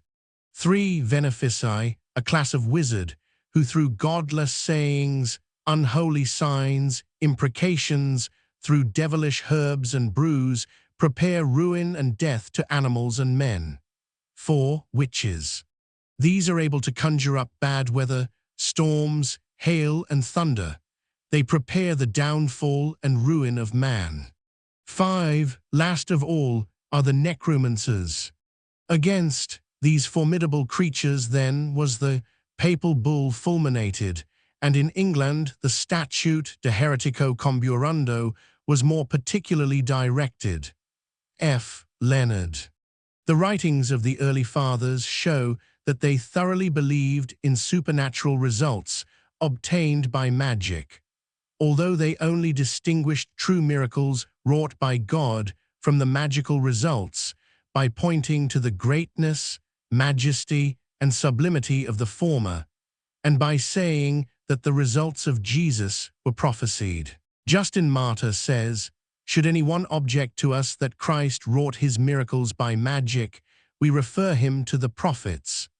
T. Irenaeus says, "If they say that the Lord wrought these wonders by illusion, we refer them to the prophetical writings, from which we shall show that all these things were predicted of him." Professor J. W. Draper, M.D., LL.D., draws attention to the tremendous belief in the supernatural for more than 1,000 years after the time of Constantine. He says, "A relic of some martyr is bought at a great price. No one seeks to criticize the channel through which it has come, but everyone asks, can it work miracles? The births of women and the increase of cattle, they blast the corn on the ground, the grapes in the vineyard, the fruits of the trees, and the grass and herbs of the field." At this time, therefore, the head of the church had not relinquished a belief in these delusions. The consequences of the punishment he ordained were very dreadful. In the valleys of the Alps, many hundred aged women were committed to the flames under an accusation of denying Christ, dishonoring the crucifix, and solemnizing a devil's Sabbath in company with the fiend. Such persecutions, begun by papal authority, continued among illiterate zealots till late times, and, as is well known, were practiced even in America. J. W. Draper. This attack against witchcraft continued for a long time. James I. had torture applied to Agnes Simpson and then had her burnt for sailing, in company with 200 other Scotch witches, in sieves from Leith to North Berwick Church, and on his accession to the throne, an Act of Parliament was passed against anyone convicted of witchcraft, sorcery, or enchantment, or having commerce with the devil.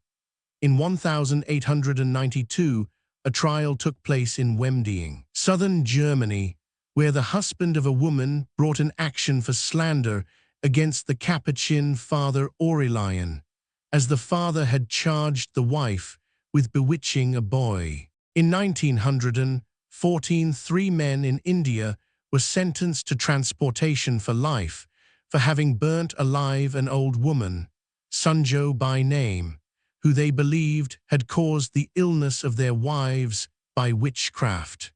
This general belief in witches and all classes of occult phenomena was simply due to the fact that the world in general thought that such results were possible.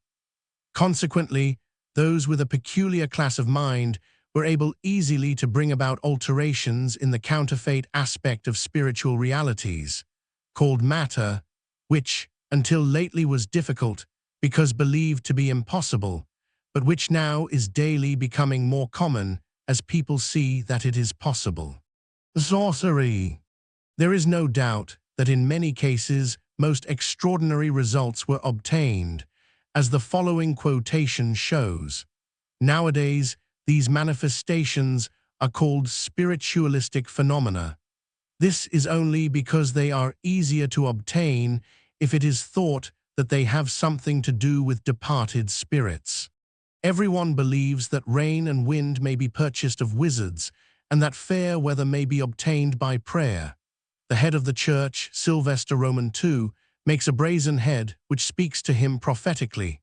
The protestator of the Greek emperor is accused of a conspiracy against his master's life by making invisible men. Robert Grosseteste, the Bishop of Lincoln, makes another speaking head. Nay, more, Albertus Magnus constructs a complete brazen man, so cunningly contrived as to serve him for a domestic. This was at the time that Thomas Aquinas was living with him. The household trouble arising from the excessive garrulity of this simulacrum grew so intolerable, for it was incessantly making mischief among the other inmates, that Thomas, unable to bear it any longer, took a hammer and broke the troublesome android to pieces. J. W. Draper, M.D., LL.D. The present material beings and articles which appear in spiritualistic seances are of exactly the same nature. Simon Magus. Romanus and Anastasius Senator, speaking of Simon Magus, say that he could make himself invisible, that he formed a man out of air, that he could pass bodily through mountains without being obstructed thereby, that he could fly and sit unharmed in flames, that he constructed animated statues and self-moving furniture, and not only changed his countenance into the similitude of many other men, but that his whole body could be transformed into the shape of a goat, a sheep, a snake. T.J. W. Draper. It is a question whether the latter powers were due to his being able to hypnotize those present, so that apparently they saw what he desired. I have many first-hand evidences, verified by photography, of this power being possessed by so-called mental, really ethereal workers in the East. It must not be forgotten that, by the action of thoughts on the human consciousness, these thoughts can become materialized. There are many cases known which are not supposed to have anything to do with spiritualism or magic. For instance, Luther was what is called a strong-minded thinker, really a vivid picturer, as his life shows. Thoughts were so intensified on his mind that he is said to have once seen the devil, hoofs, horns, and all, and to have thrown his candle at him. The devil, says Luther, knows well enough how to construct his arguments and to urge them with the skill of a master. He delivers himself with a grave and yet with a shrill voice. Nor does he use circumlocutions and beat about the bush, but excels in forcible statements and quick rejoinders. I no longer wonder that the persons whom he assails in this way are occasionally found dead in their beds. He is able to compress and throttle, and more than once he has so assaulted me and driven my soul into a corner that I have felt as if the next moment it must leave my body. I am of opinion that Gessner and Oecolampadius came in that manner to their deaths. In another place he writes, "As I found he was about to begin again, I gathered together my books and got into bed. Another time in the night I heard him above my cell, walking in the cloister, but as I knew it was the devil, I paid no attention to him and went to sleep." One friend of mine said to me seriously, "This shows how courageous he was when he knew what the devil really could do." This is what we all have done. Instead of recognizing the evil and praying that is scientifically thinking so that it destroys itself, most of us are asleep and snoring. At the best, we are only talking in our sleep, imagining that this is thinking, creating, speaking, etc. We must wake up, and then we shall find the beauties of God's thoughts, the marvels of God's creation, the glories of God's speech. Appendix Roman IV. Foreshadowings of heaven. The radiation of God's ideas. God's ideas never come to us singly in reality and even in the material. World arose is apparently a combination of parts. Spiritual ideas always come to us as combinations of wondrous beauty, which we group together into further glorious combinations. These radiate out from us into infinity, giving infinite spiritual beings happiness. Now, in heaven, God, the principle of good, being essentially ever active, has been forever creating these perfect combinations through man, yet no combination can exist in mind without some part of consciousness, some spiritual individuality being conscious of it. How can this be so, when one spiritual being in the reality can no more be separately conscious of more than one group of ideas at a time? Than this material counterfeit, the answer can only be this. On receiving a group of ideas, a man reflects it, and it is reflected from one to another until it comes to one who, needing it for building up a perfect combination, groups it together with other groups of ideas, and it forms a part of a new and larger combination. These combinations, again, are sometimes subdivided up into their component parts. Now this has been going on forever, and thus these groups of ideas, which cannot increase or diminish in number, being infinite, increase or diminish in respect of the number of ideas of which each is individually composed. The quality of ideas of which they are composed is always infinite, giving infinite happiness by man passing them on. The ideas are circulated in mind. Heaven is a world of 4 dimensions, of which we see 3, seeing it therefore all wrongly. The 4th dimension is infinity, which cancels the other 3, as there are no limitations of space in mind. Man has existed for an infinite time and will exist forever as part of God's consciousness. To him have come an infinite number of perfect ideas. He has grouped these ideas into an infinite number of glorious combinations to express it. Materially, has composed an infinite number of sonatas, an infinite number of poems, etc. He has been conscious of an infinite number of spiritual worlds. He has known an infinite number of spiritual beings in the past, and will have the joy of becoming acquainted with an infinite number of spiritual worlds in the future. Man is made in the image and likeness of God, therefore he reflects infinite love, infinite life, infinite truth, infinite wisdom, knowledge, beauty, joy, etc. The only limitation, if it can be called a limitation, is that he can never know the whole of God, because the ideas of God are infinite, continually unfolding to him, idea after idea coming into his consciousness, this constituting man's eternal life. When first I realized that man grouped together the ideas of God and reflected them with infinite power, the idea followed immediately that this was the action of God as the Word or Logos or On. In the beginning was the Word. All things were made by him. John 1:1-3. Still praying, realizing God as truth, I was led to turn up the meaning of eon in Webster's dictionary and found that it was defined as a certain substantial power of divine nature emanating from the superior deity and performing various functions in the creation and government of the universe. This is another illustration of the practical way in which knowledge is obtainable, when one knows the scientific method of praying in the way the Master taught. I since find that Archdeacon Wilberforce has written, "The Logos is the quality of originating mind that forms, upholds, sustains all that is. Without the Logos was not anything made that was made. The Logos is the dominating power in the soul of man. It has always been so.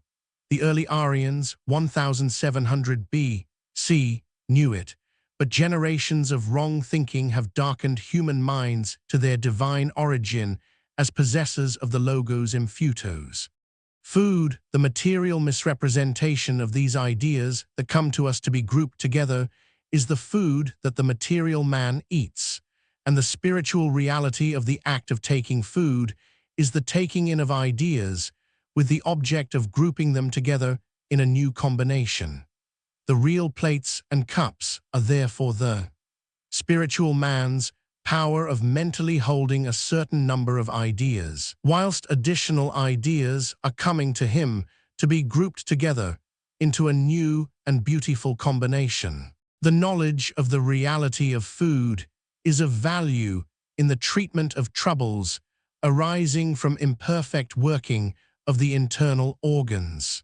God as life causes us to receive the ideas, God as truth enables us to understand the ideas, and God as love causes us to represent them. It is life that settles the order in which the ideas come to us, and therefore life enables us to understand them. Soul gives the spiritual man wisdom and intelligence and enables him to understand the ideas. Animals, these symbolize qualities of the spiritual man, the consciousness of good, God's consciousness. For instance, the lion, moral courage, the worm, tireless patience, the serpent, wisdom, the dog, fidelity, the cat, watchfulness, the lamb, innocence. Note ZZ on page 622 deals with the spiritual reality of animals. This is why we have the appearance of evolution in the material world. The so-called ancestors of the material man were animals. Binet, in the physical life of microorganisms, maintains that infusoria exhibit memory, volition, surprise, fear, and the germinal properties of human intelligence. The counterfeit material animal is much closer to the counterfeit material man than most people think. Maudsley says, "There is not a single mental quality which man possesses, even to his moral feeling, that we do not find the germ is more or less fully displayed in animals. Memory, attention, foresight of ends, courage, anger, distress, envy, revenge, and love of kind." Similarly, every so-called inanimate thing has its spiritual reality: oil, gladness; perfume, gratitude; wine, understanding. Note G on page 575 gives the spiritual reality of a number of material beliefs. Spiritual realities. Do not let us imagine that existence hereafter will be something so wholly remote and different that we cannot learn by the testimony of experience here. Sir Oliver Lodge. Given the main lines, it is comparatively easy to find out the spiritual reality of most things. Some, however, are more difficult and have only been obtained through specific treatment, such as the spiritual reality of rain, which is the vivifying action of God on man, enabling him to be conscious of multifarious ideas. If you add the words, "and to hold the ideas," then you have the reality of snow. The reality of grass is the power of being conscious of the beauty of every idea in a combination. The hair is the capacity to receive ideas from any direction. We are covered with hairs, and every hair is an embryo eye.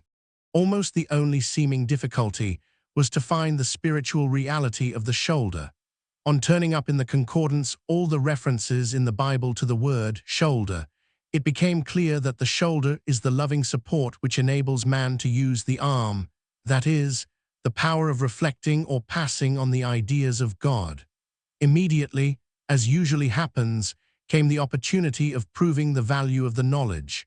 A Christian scientist who, for 2 years, had suffered with her shoulder and who had had a good deal of treatment, asked for any idea that would be of use. The spiritual reality of the shoulder was then explained, and the conversation, which was practically an audible treatment, ended with the following statement: "The loving support that enables you to utilize the power of reflecting God's ideas never can be injured, because it is God's loving support." There was never any further trouble, and thus the truth of the statement was demonstrated. If one wants instantaneously to get rid of really difficult troubles in the seeming material world, it is necessary to understand the spiritual world. For now we see through a glass, darkly, 1 Corinthians 13:12. When anything is going wrong in the material world, and you turn in thought and realize with sufficient clearness what is happening in the spiritual world, this recognition of the action of God results in what is called a miracle, i.e., the material trouble is put right. In this way, every difficulty can be overcome.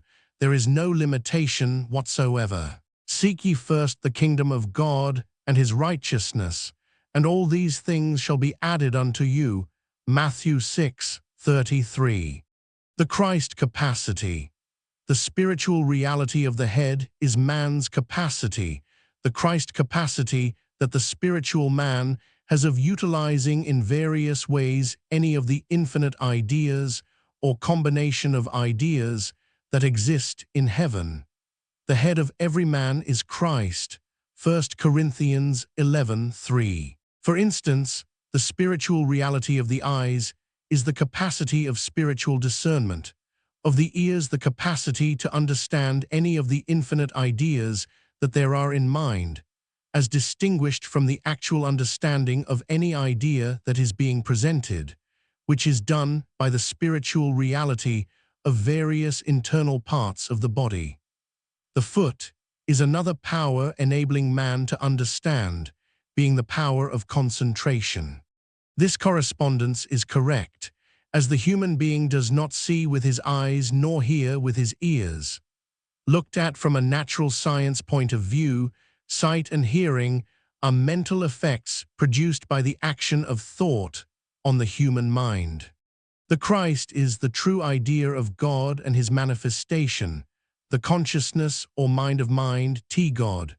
Now each of us being an individualization of that consciousness, an individualization of the Christ, man has the capacity of being conscious of any of the ideas in mind. This is the Christ capacity. I can do all things through Christ. Philippians 4:13, the Spirit Revelator. As one speaks of the love, the life of life, and the truth of truth, so one can speak of the consciousness of mind. This consciousness is man specifically, the infinite number of spiritual beings that have always existed in heaven. This is why there is no limitation to the power of man, the spiritual man, as he individualizes the Christ, and essentially, because spiritually, is one with the whole Christ consciousness of God. Man individualizes the power or activity of God, and God is seen to work by means of the spiritual man, who is his means of expression. Summary: let me sum up the conclusions arrived at regarding heaven. Heaven is a state of absolute bliss, consisting solely of God and his infinitely varied manifestation, all being spiritual. In this perfect world we have 1. The simple unfolding, receiving, and representing, passing on, of God's glorious ideas as combinations of ideas. This is counterfeited in the material man as breathing. 2. The arrangement of these ideas and their combinations into new and perfect combinations in order to reflect them or pass them on. This appears in the material man as the process of eating and digesting food. 3. The intensification of a new combination of ideas, when so arranged, with the object of this new and beautiful combination being received and enjoyed with someone else. This takes place when the spiritual being so grouping them together is not yet in mental touch with the being to whom this new combination is necessary to complete and make perfect the sequence of ideas that has just come to him. The individual who has reflected the last ideas to the one grouping them together, in his turn comes into mental touch with someone else, fulfilling in himself God's law of perfect sequence of ideas. This intensification sometimes results in the person grouping together the new combination, becoming acquainted with a spiritual being hitherto unknown to him. This joyous meeting of what we may call two strangers is probably counterfeited in the material world when a child is born. 4. Movement from one combination of ideas to another. A spiritual being, for instance, thinks of the spiritual reality of any planet, say Jupiter, and immediately he experiences all the effect of being there, becoming fully conscious at once of every required detail of the idea presented. He can then mentally call anyone with the object of pointing out the beauties that are delighting him. when a thought comes to the spiritual man in heaven. It is the thing itself that is presented, as God's thoughts are tangible and real. Man does not move in mind, as he is God's infinite consciousness. It is the ideas which move and give him all the impressions of being what we have to call at a place. The day is now past when it was necessary to say, "If I have told you earthly things, and ye believe not, how shall ye believe, if I tell you of heavenly things?" John 3:12. Appendix V. For God is perfection, and whoever strives for perfection strives for something that is godlike. Michelangelo. See Deuteronomy 32:4, 2 Samuel 22:31, Psalm 18:30, Matthew 5:48, Ephesians 4:3, Colossians 4:12. Letter to an artist. Dear, I confirm what I stated as follows. 1. When you are painting, you are pictorially expressing a material representation of the thoughts that have come to you, and you try to make the painting as vivid a reproduction as possible of these thoughts. 2. You are always able to perceive that there are thoughts of which you cannot make a material representation. 3. You must always feel that there are thoughts which you cannot quite grasp, but which are on a higher level than those you do reach and endeavor to portray. Now, what is the effect of the pigment that you put on the canvas? It merely brings the people who see it in touch with the group of thoughts that you were ethereally in touch with when you were endeavoring to express them on the canvas. When the person looking at the picture sees it, what it conveys to him depends upon the condition of his human consciousness.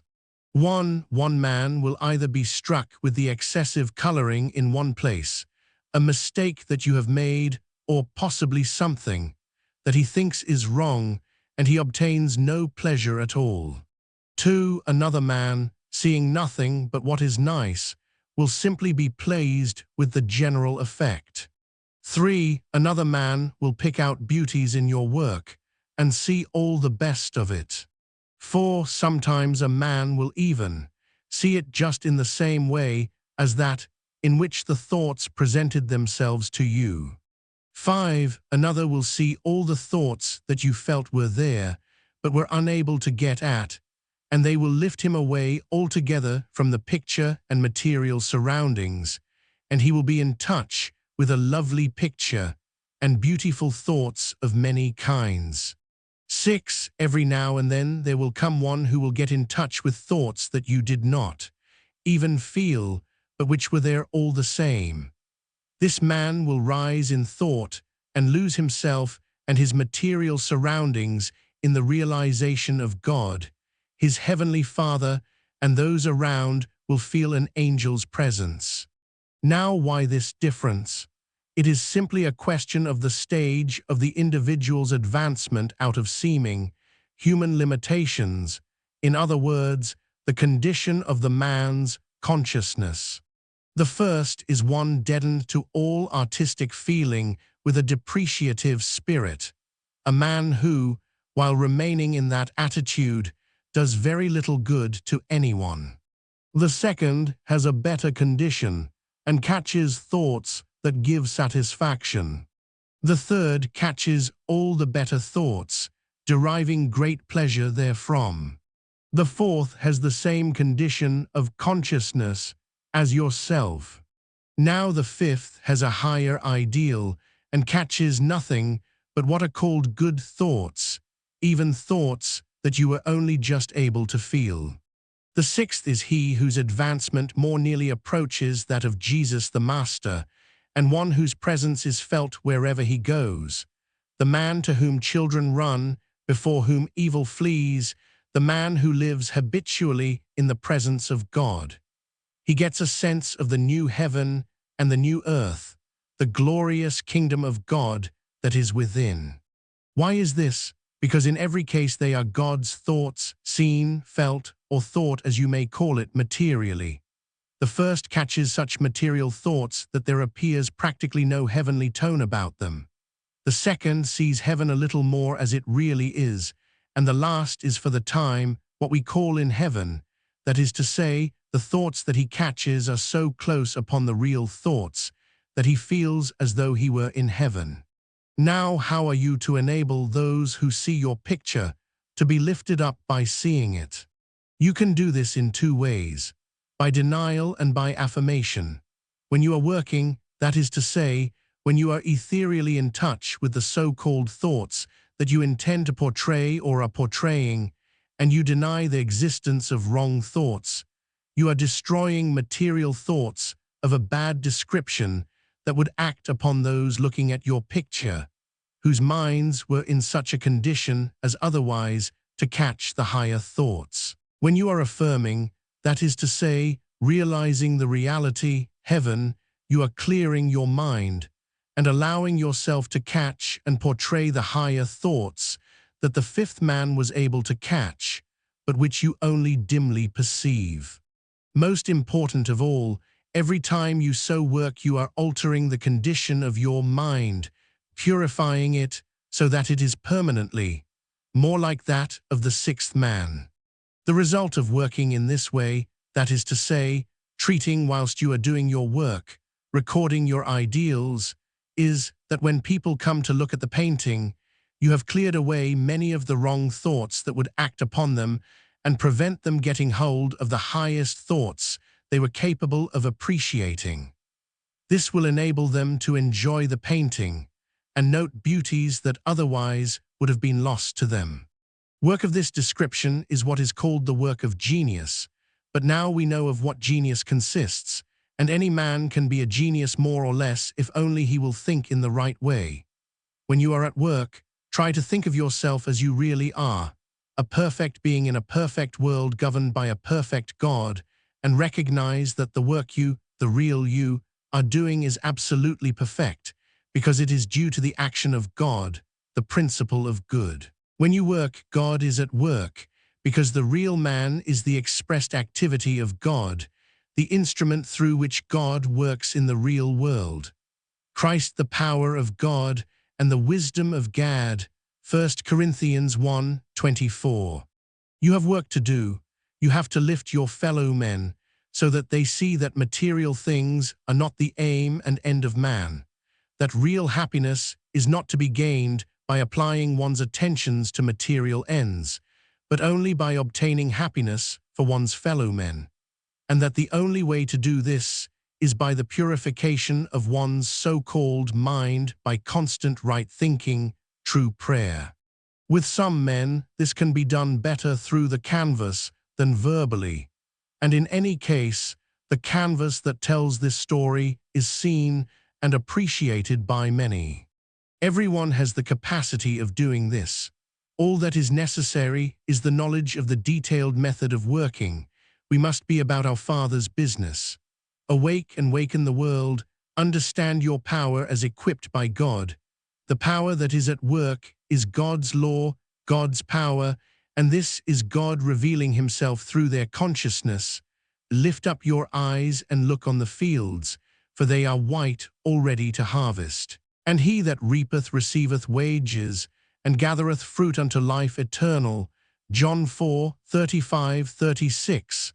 Let a great sanity, a mighty something buried in the depths of the unseen, work a resurrection in your midst, and leap into living flame. This phoenix fire, this pillar by day kindling, guiding and guarding the way, is unity, the bond of perfectness, the thousand-fold expansion that will engirdle the world, reserved wisdom and strength.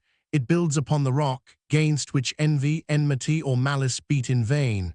Letter to the 6 Christian Science Churches in Chicago, April 11th, 1904. I have chosen you, that ye should go and bring forth fruit, and that your fruit should remain, that whatsoever ye shall ask of the Father in my name, he may give it you. John 15:16. Herein is my Father glorified, that ye bear much fruit, so shall ye be my disciples. John 15:8. Be faithful at the temple gates of conscience. enter into the holiest, Hebrews 10:19, allow soul to hold the control, science and health, p. 30, line 27, Mary Baker Eddy, look towards the imperishable things of spirit, Ibid, p. 21, line 11. Yours sincerely, F. L. Rawson. Appendix VIII. Extraordinary development of so-called mental powers. Emanuel Swedenborg, 1688-1772, was a notable man. He took his degree of philosophy at the age of 21 and was ennobled for his distinguished engineering services on behalf of his country. In 1724, he declined the chair of mathematics at Uppsala University and spent some 20 years in study and research in mining, mathematics, physics, astronomy, anatomy, etc. Some of his writings show striking anticipation of later scientific development. For instance, the nebula system of the origin of the universe, now so widely accepted by physicists, was, in its fundamental principle, first presented to the world by Swedenborg in his Principia. Kant's great work, elaborating this theory, was not published until 1755, 21 years later. In 1744, 3 years before he resigned his seat in the upper house of the legislature, he began to find that he had extraordinary powers. The following is a notable instance. Professor Scherer of Tübingen University related that one evening, Swedenborg, being asked at a large party which of them would be first to die, stated that a Mr. Olofsson, who was present, would die at 45 minutes past 4 the following morning. He died at the moment predicted, through an attack of apoplexy. Kant, who was not only a great philosopher, but also a painstaking scientist, made a special inquiry into and verified several of the remarkable instances related of Swedenborg, and published a work containing the results of his investigation. In Thies, he describes the well-known incident in the life of Swedenborg, when at Gothenburg at the house of a Mr. Kastel, he stated that a dangerous fire had just broken out in Stockholm, over 200 miles away. He told those present that the house of one of his friends was already in ashes, and that his own house was in danger, and gave other details. At 8 o'clock he exclaimed, "Thank God, the fire has been extinguished the third door from my house." The news occasioned great commotion throughout the whole city and particulars. On Monday evening, the messenger dispatched by the Board of Trade at the time of the fire arrived, and on Tuesday a royal courier reached the governor, confirming the details which had been given by Swedenborg. Count Herpken, once Prime Minister of Sweden, has published a full account of the incident of Swedenborg, giving Queen Louisa Ulrica an apparent message from her brother, who was dead. With great emotion, the Queen said, "No one except God knows this secret." Kant also, in a letter published in his Dreams of a Spirit Seer, gives particulars of Swedenborg finding, for the widow of the Dutch ambassador, documents hidden away in an unknown secret compartment. Shortly before his death, Swedenborg, having heard that the well-known John Wesley had a great desire to meet and talk with him, wrote suggesting an interview. On Wesley proposing a date, Swedenborg replied that the visit would be too late, as he was about to die on the 29th of the following month. This happened as foretold. Swedenborg was a very clever man and in advance of his time, although he founded a sect whose theories and practice, whilst advanced, are based upon wrong principles. Nevertheless, his religious views have influenced such eminent men as Goethe, Coleridge, and Emerson. Swedenborg was unaware that there was nothing special about his powers, which were only an absence of the limitations in certain directions that ordinary mortals at present are supposed to have. With the greater development of material so-called mentality comes a greater need to the world of divine guidance and protection, or else such development must lead to greater troubles. In addition to this, Swedenborg, unknowingly, intensified wrong thoughts by dwelling on them, being ignorant of the sad results of so doing. Now, by the knowledge of truth, we can destroy these wrong thoughts, and all limitations will disappear gradually and harmoniously as we learn how to pray rightly. Jacob Boehm, 1574-1624, the untaught and persecuted shoemaker, who may be called the father of German philosophy, published some 30 books treating on the profoundest problems. He said that a direct inward opening or illumination was the only source of his power, and that he actually beheld the mysteries of which he wrote and spoke. He had a marvelous intuition of truth.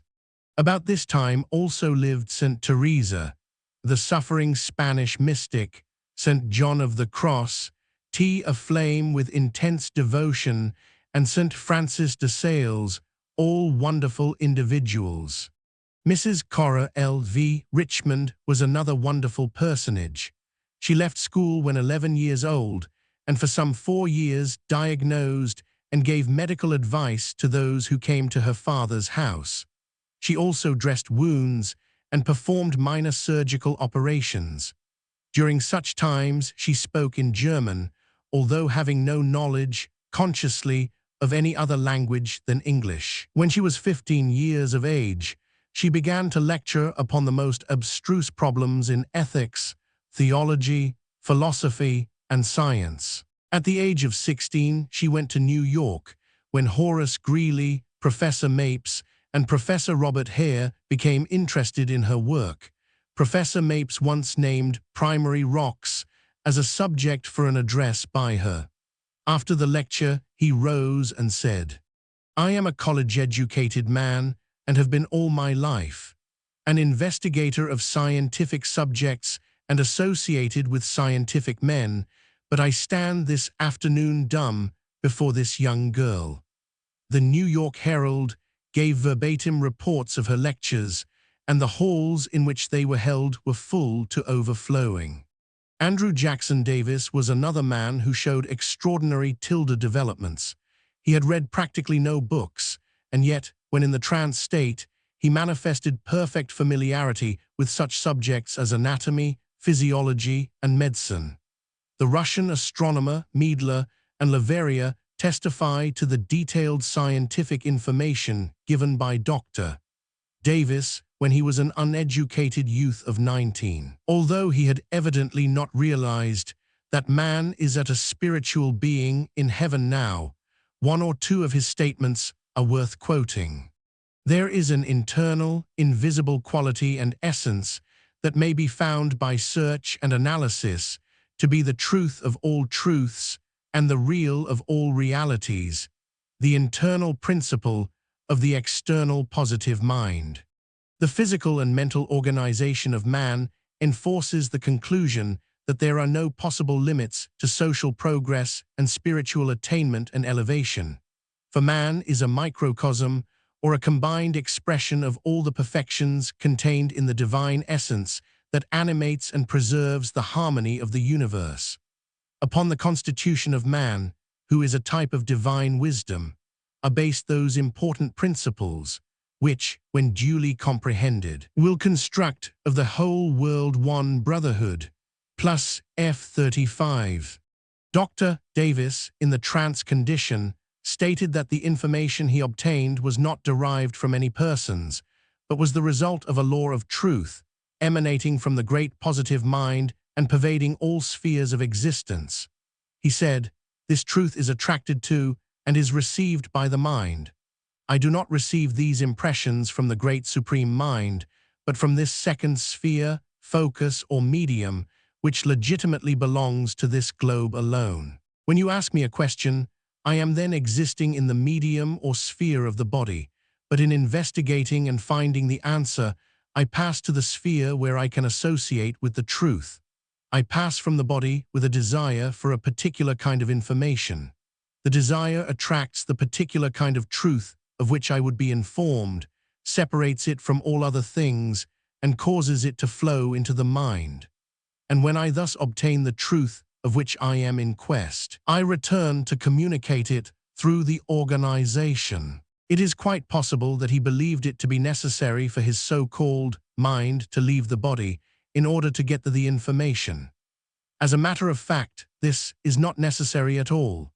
Directly you appear to think of a thing, even before it is visible to normal sight, you are in touch with the apparent lines of force constituting the thing, and if you can get your so-called conscious mind to vibrate synchronously with the basic false mentality called the subconscious mind, you know it consciously, whatever it may happen to be. The only right way of bringing this about is by turning in thought to God.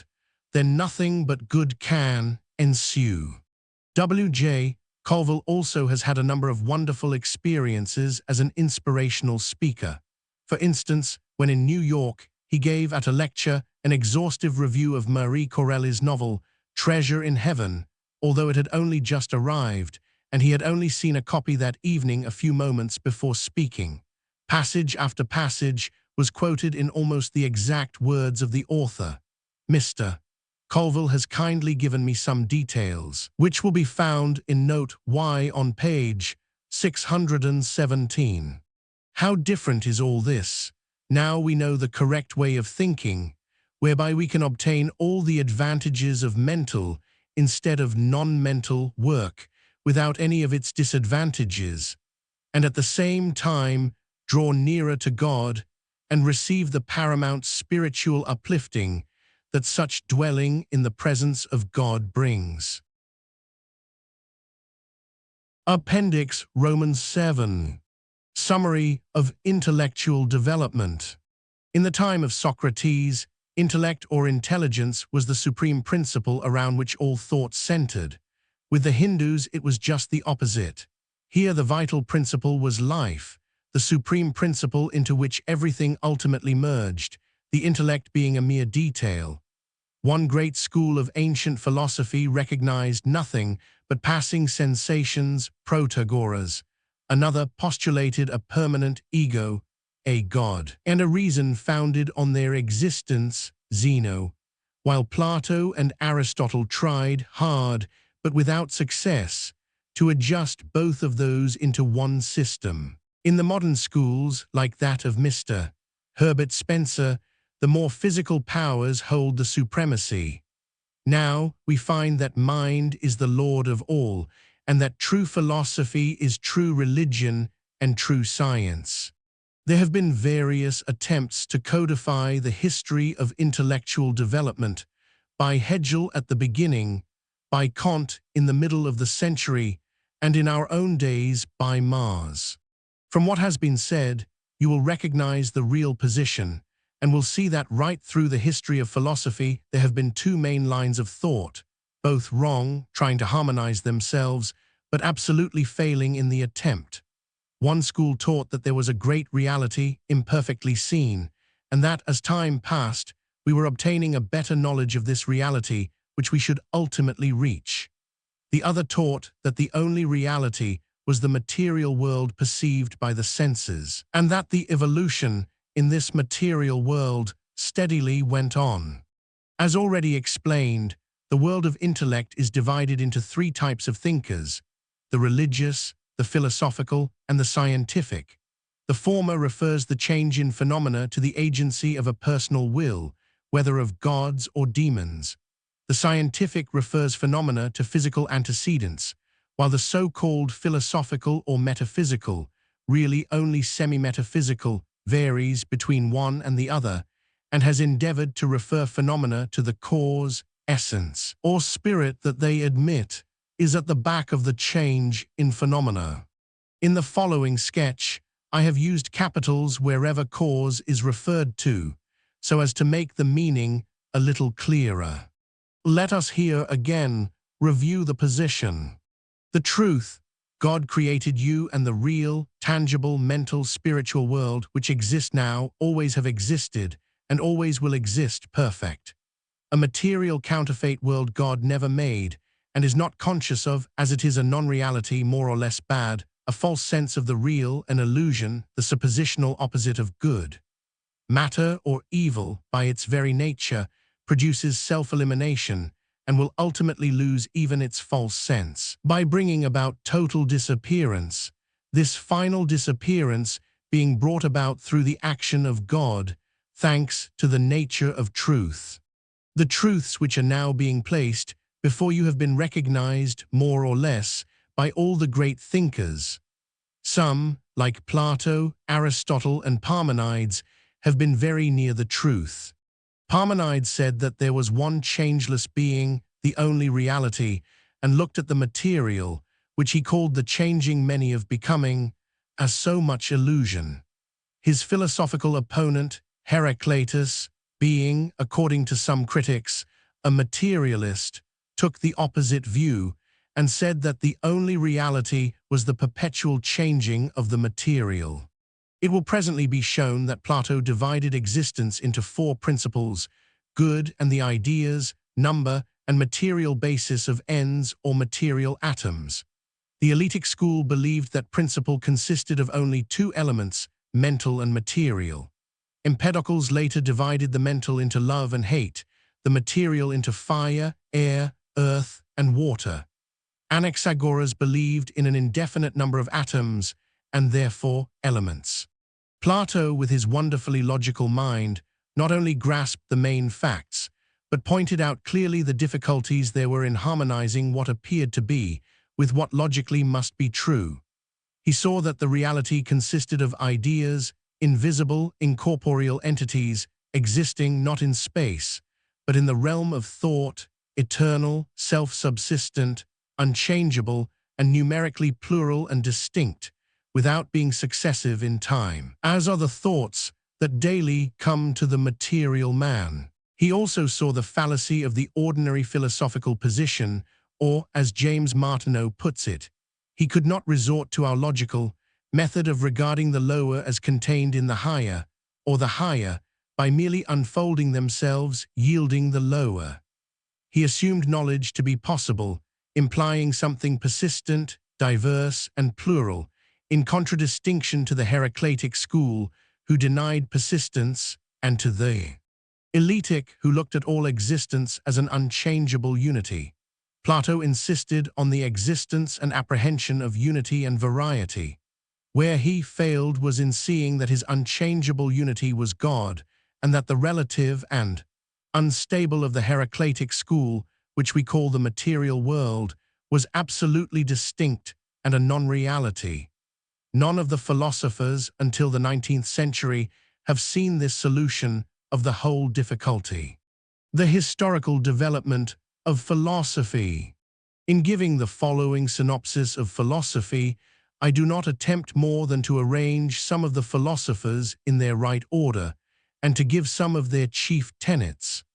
Nor do I pretend to absolute accuracy, as when making definite scientific statements, but I give it as a matter of mere passing interest, teaching man to turn to something better.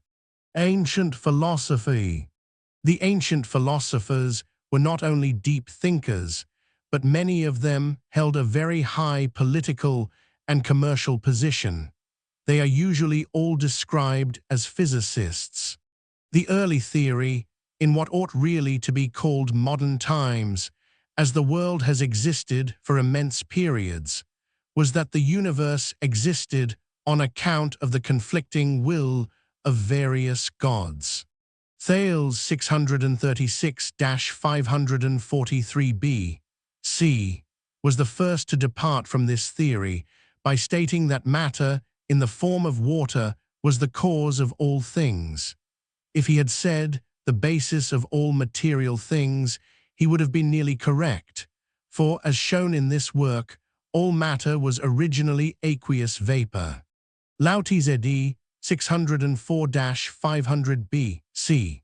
Although rather out of place amongst the Grecian philosophers, no history of philosophy could fail to mention this wonderful man, the founder of the highest known Chinese philosophy. Antedating Jesus the Christ by centuries, many of his sayings were identical with those of the Wei Shower. Like those of the Master, his teachings were all towards the purification of the individual consciousness and the elimination of the material self. Being the keeper of the records, he understood the doctrine of the Tao, the faith of the ancients, and the famous Book of the Low River, which contained much knowledge, now lost in its written expression to the world, was probably well known to him. Many quotations from the principal collection of his sayings are given throughout this work. His end, like that of many spiritual teachers, was shrouded in mystery, saying that his time was come. He went into mountain solitude and disappeared forever from material consciousness. Zoroaster, who some say lived several thousand years before Christ, but who probably lived about 700–600 B.C., founded the Parsi religion and is said to have taught the knowledge of Ormuzd, the supreme good principle, to the Magi, whom he spoke of as the possessors of spiritual power. Later on, certainly the Magi were workers with the human mind, hence the words magic and magicians. The real history and teachings of Zoroaster have been lost. Probably he taught the same truths as Buddha and Jesus the Christ, and they have been equally misrepresented. Colonel H. 8. Olcott says that he knows of no more highly spiritual faith, as secretly set out in the Chaldean Kabbalah. Buddha, Lao Tzu, and Zoroaster all lived about the same time, and even if not Israelites, probably obtained their knowledge from advanced priests of the 10 tribes who fled before or at the taking of Nineveh about 605 B.C. Anaximander, 610–547 B.C., who set up the first sundial in Greece and made the first map, went further than Thales and stated that there were an infinite number of worlds, and that there was an infinite, indefinite substratum aperon that underlay water, air, and fire, and which was the cause of all, subject neither to old age nor decay, and that all things must resolve into that which owns their origin. Anaximenes, 570–480 B.C., his pupil, differed from Thales and stated, like Diogenes, that air was the essential cause, archi, all substances, even the soul, being formed by compression and expansion. Pythagoras, 569–470 B.C., said to be the first to call himself by the name of Philosophos, or lover of wisdom, had a wonderful knowledge of the material world, besides being a moral reformer. He is said to have studied in India, and to have given the knowledge of things that are only to his pledged disciples. In the brotherhood he founded, study and personal purity were the rules of life. Intense fraternal affection was a marked feature of the school, and Pythagoras, being asked what a friend was, said, "Another eye." He taught that man is immortal, and that the highest aim and blessedness of man is likeness to the deity. He added earth and fire to air and water, and stated that all things were mere modifications of number, which was the principle of all. Philolaus, his student, wrote, "Number is great and perfect and omnipotent, and the principle and guide of divine and human life." His pupils said that number was the material of which the world was made. In this he got closer to the truth as to the elusive character of the material world, for material phenomena, being, as has been shown, merely due to vibration in the ether, it follows that numerical rhythm alone is the so-called cause of the material world and the adjustment of its phenomena. Without number, the material world, as he said, would be chaos. He stated that number was the cause also of the mental states, even of God himself, and therefore evidently looked upon the suppositional opposite of the Christ, namely, the ether, as God. As Montaigne says, Pythagoras has made God a spirit sprinkled over the nature of all things, from whence our souls are extracted. Pythagoras seems to have been the first to discover that the arrangement of the heavenly bodies depended upon intervals synchronous with musical rhythm, and stated that the earth and the planets revolved round a central point. It is said that he heard the ordered music of the marching orbs, a harmonic sound produced by the motion of the planets, from which he calculated by numbers the ratio of 480 Pythagoras, Zeno. Distance and size of the Sun, Moon, Venus, and Mercury. He gave the name mathemata, learning par excellence, to the study of numbers and magnitudes, and showed practically that he had a really good knowledge of the result of vibration in the material world. His knowledge of music was such, it is said, that he could use it for the controlling of men's wildest passions and the illuminating of their minds. He is said to have tamed wild beasts instantly, to have foretold the future, and to have been able to move instantly from one place to another. No wonder that his teachings were kept secret. He well knew the danger in those days of putting such knowledge into the hands of a then selfish and ignorant world. Even later, in the time of Jesus, when the world was further advanced, it was still not ready for the uncovering and therefore purifying of the hidden sinks of iniquity. The world is now ready and waiting for truth and love. Evidently, Pythagoras had a good knowledge of much of the material information now put before you, the futility of which was illustrated by the fact that it did not prevent him from starving himself to death. He is said to have believed in transmigration of souls, and said that knowledge was merely recollection, and that our birth is but a sleep and a forgetting.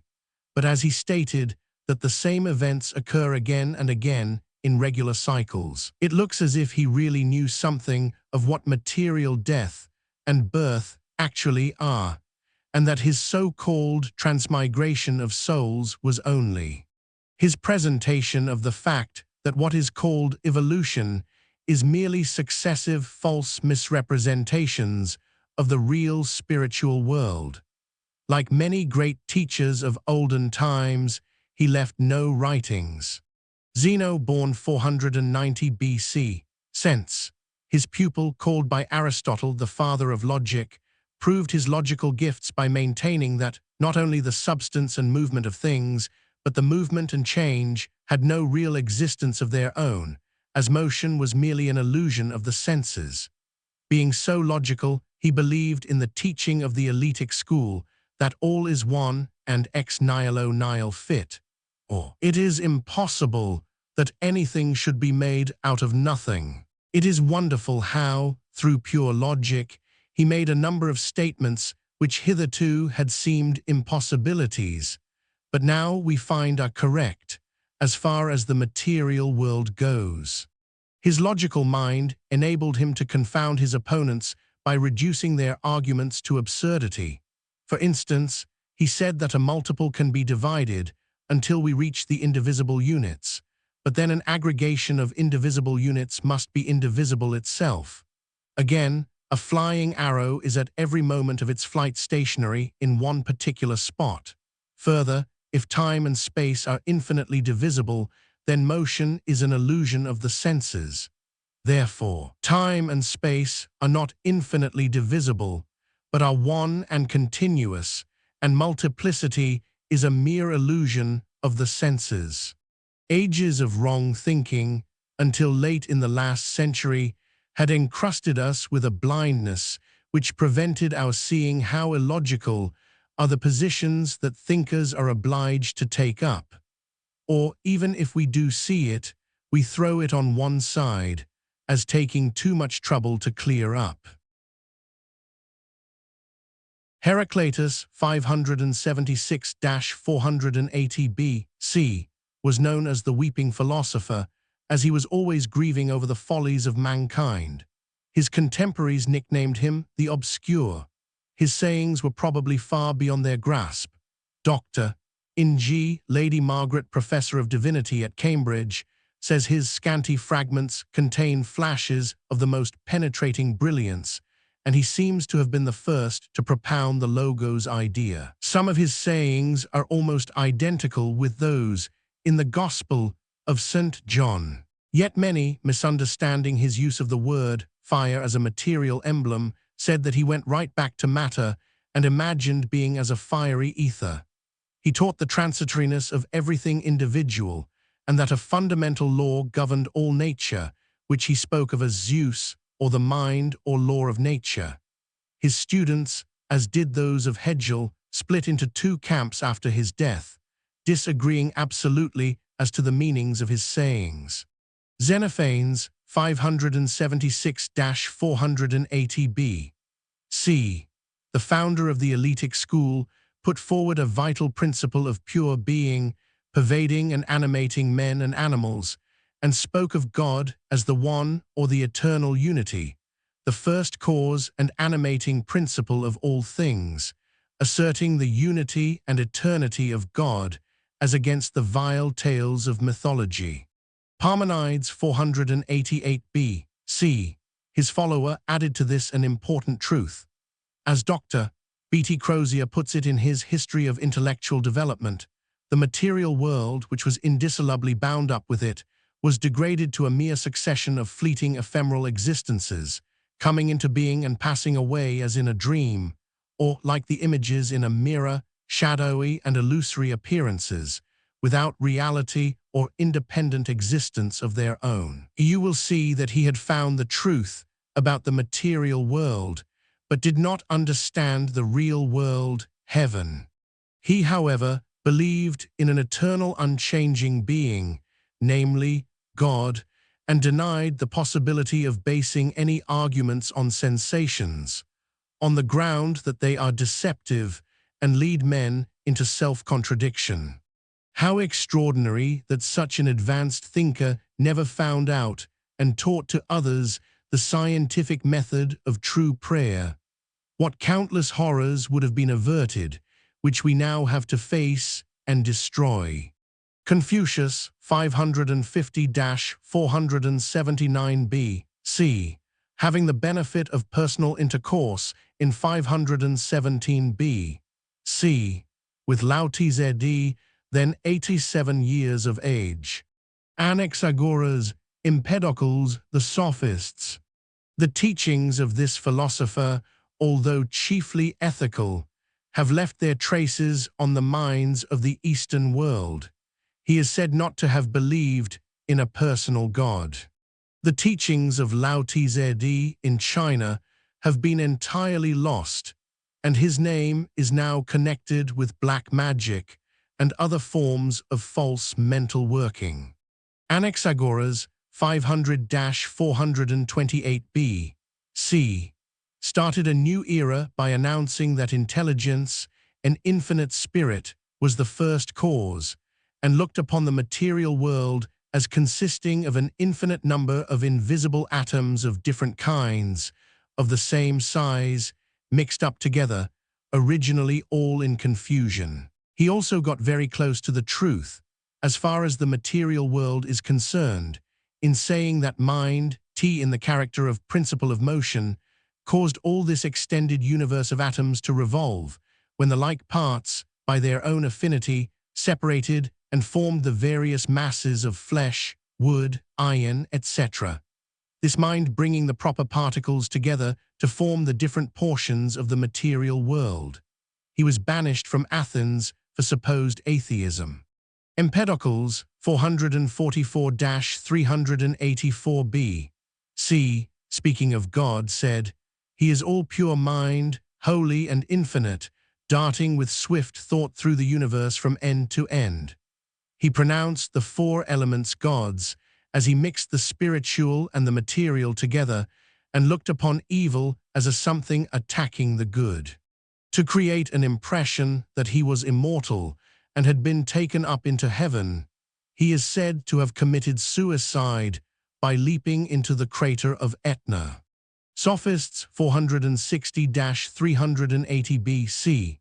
After the physicists came the sophists, who were rightly attacked both by Plato and Socrates.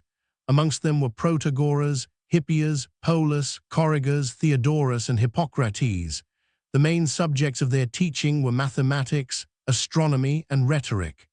As time went on and their intellectual power increased, their ethics became gradually debased, and they introduced an ostentatious disregard for truthfulness, etc. Fortunately, Socrates intervened and changed the whole character of philosophy. Democritus 460-357b. C. known as the laughing philosopher, as, in contrast with Heraclitus, he found the follies of mankind amusing, again got close upon the so-called facts of the material world. He looked at the material side and represented the world as made up of an infinite number of atoms in perpetual motion, of the same quality, but differing in size, shape, weight, etc. These he separated by an interspace of vacuum, in which they were free to move. He said that countless atoms are forever falling in a vast continuous stream, setting up vortices in which the atoms get attached to one another, producing the natural bodies, differences of hardness, weight, etc., being due to the mode of combination. It will be seen that, whilst not quite anticipating the modern atomic theory of elements, he was very close to the material facts, as although the molecules of matter are not vortices, they can almost be spoken of each as a static vortex, produced where two lines of force cross by their action one upon the other. He stated that the gods had no influence, but that the atoms, by the necessity of their constitution, united and separated in different forms. He saw that the apparent diversity of phenomena seen as a material world was due to our senses, and therefore could not be real. He was the last of the philosopher-physicists. Soaretes 469-399 B.C. Next comes the great Socrates, a mystic, and almost the founder of moral science. In fact, Fouillée looked upon him as the creator of spiritual metaphysics, and speaks of his science as the science of good in itself. He taught a great truth. He conceived of a supreme power that not only arranged matters, but was a free creative and constructive intelligence, a supreme principle, universal cause, around which all thoughts centered. This again marked a new era, inasmuch as he made this intelligence a power that worked for moral ends. Teaching that the soul of man partook of the divine, he had at critical times a consciousness of divine guidance, and maintained the doctrine of man's immortality as an article of faith, not of knowledge, although immediately before he drank his cup of hemlock, he developed the grounds of his immovable conviction of the immortality of the soul. At the same time, he recognized that good and evil in actions were the outcome of adequacy and inadequacy of knowledge. Virtue is knowledge, was one of his platforms, hence his untiring search for moral truth. Yet he did not believe in free will. Like all philosophers, he was swayed about from time to time. Xenophon mentions his perplexity and reports that while he said that men were not to inquire into the form of God, he maintained that the sense is God and the soul God, first that there is but one God, and afterwards that there are many. He taught quite truly that virtue is knowledge and vice ignorance. No man, said Socrates, willingly does harm to himself, and no man would do bad acts if he could foresee their consequences. It was this doctrine which chiefly influenced the Cynics, and through them, the Stoics and Epicureans. On another point he was very far-seeing, because he looked upon the truth of that of which we are materially conscious as the counterpart in nature of the moral ends which existed in the mind of the Creator creating them, thus giving Plato a foundation for his counterparts of the ideas. He stated that from the investigation of the former, or the material, we could indirectly, but with certainty, know the latter, that is, the spiritual realities of the material things. You will have seen that it is now proved that this knowledge can only be gained by reversing the material thoughts, and to expose the falsity of the material, and to facilitate such necessary reversal, is the only sane motive for investigation of any material phenomena. One of the many practical things that Socrates taught was that, as the gods knew what was best, we should not pray for any opportunity of good, but only for that which is good. It will be seen that this was an important step in the evolution of prayer. He also made another great discovery. This was that when once the truth of things and their normal ends were discovered and applied, it would be impossible for man to go in contradiction to them. Hence his great and only watchword was knowledge. This should be our watchword today. Know God good.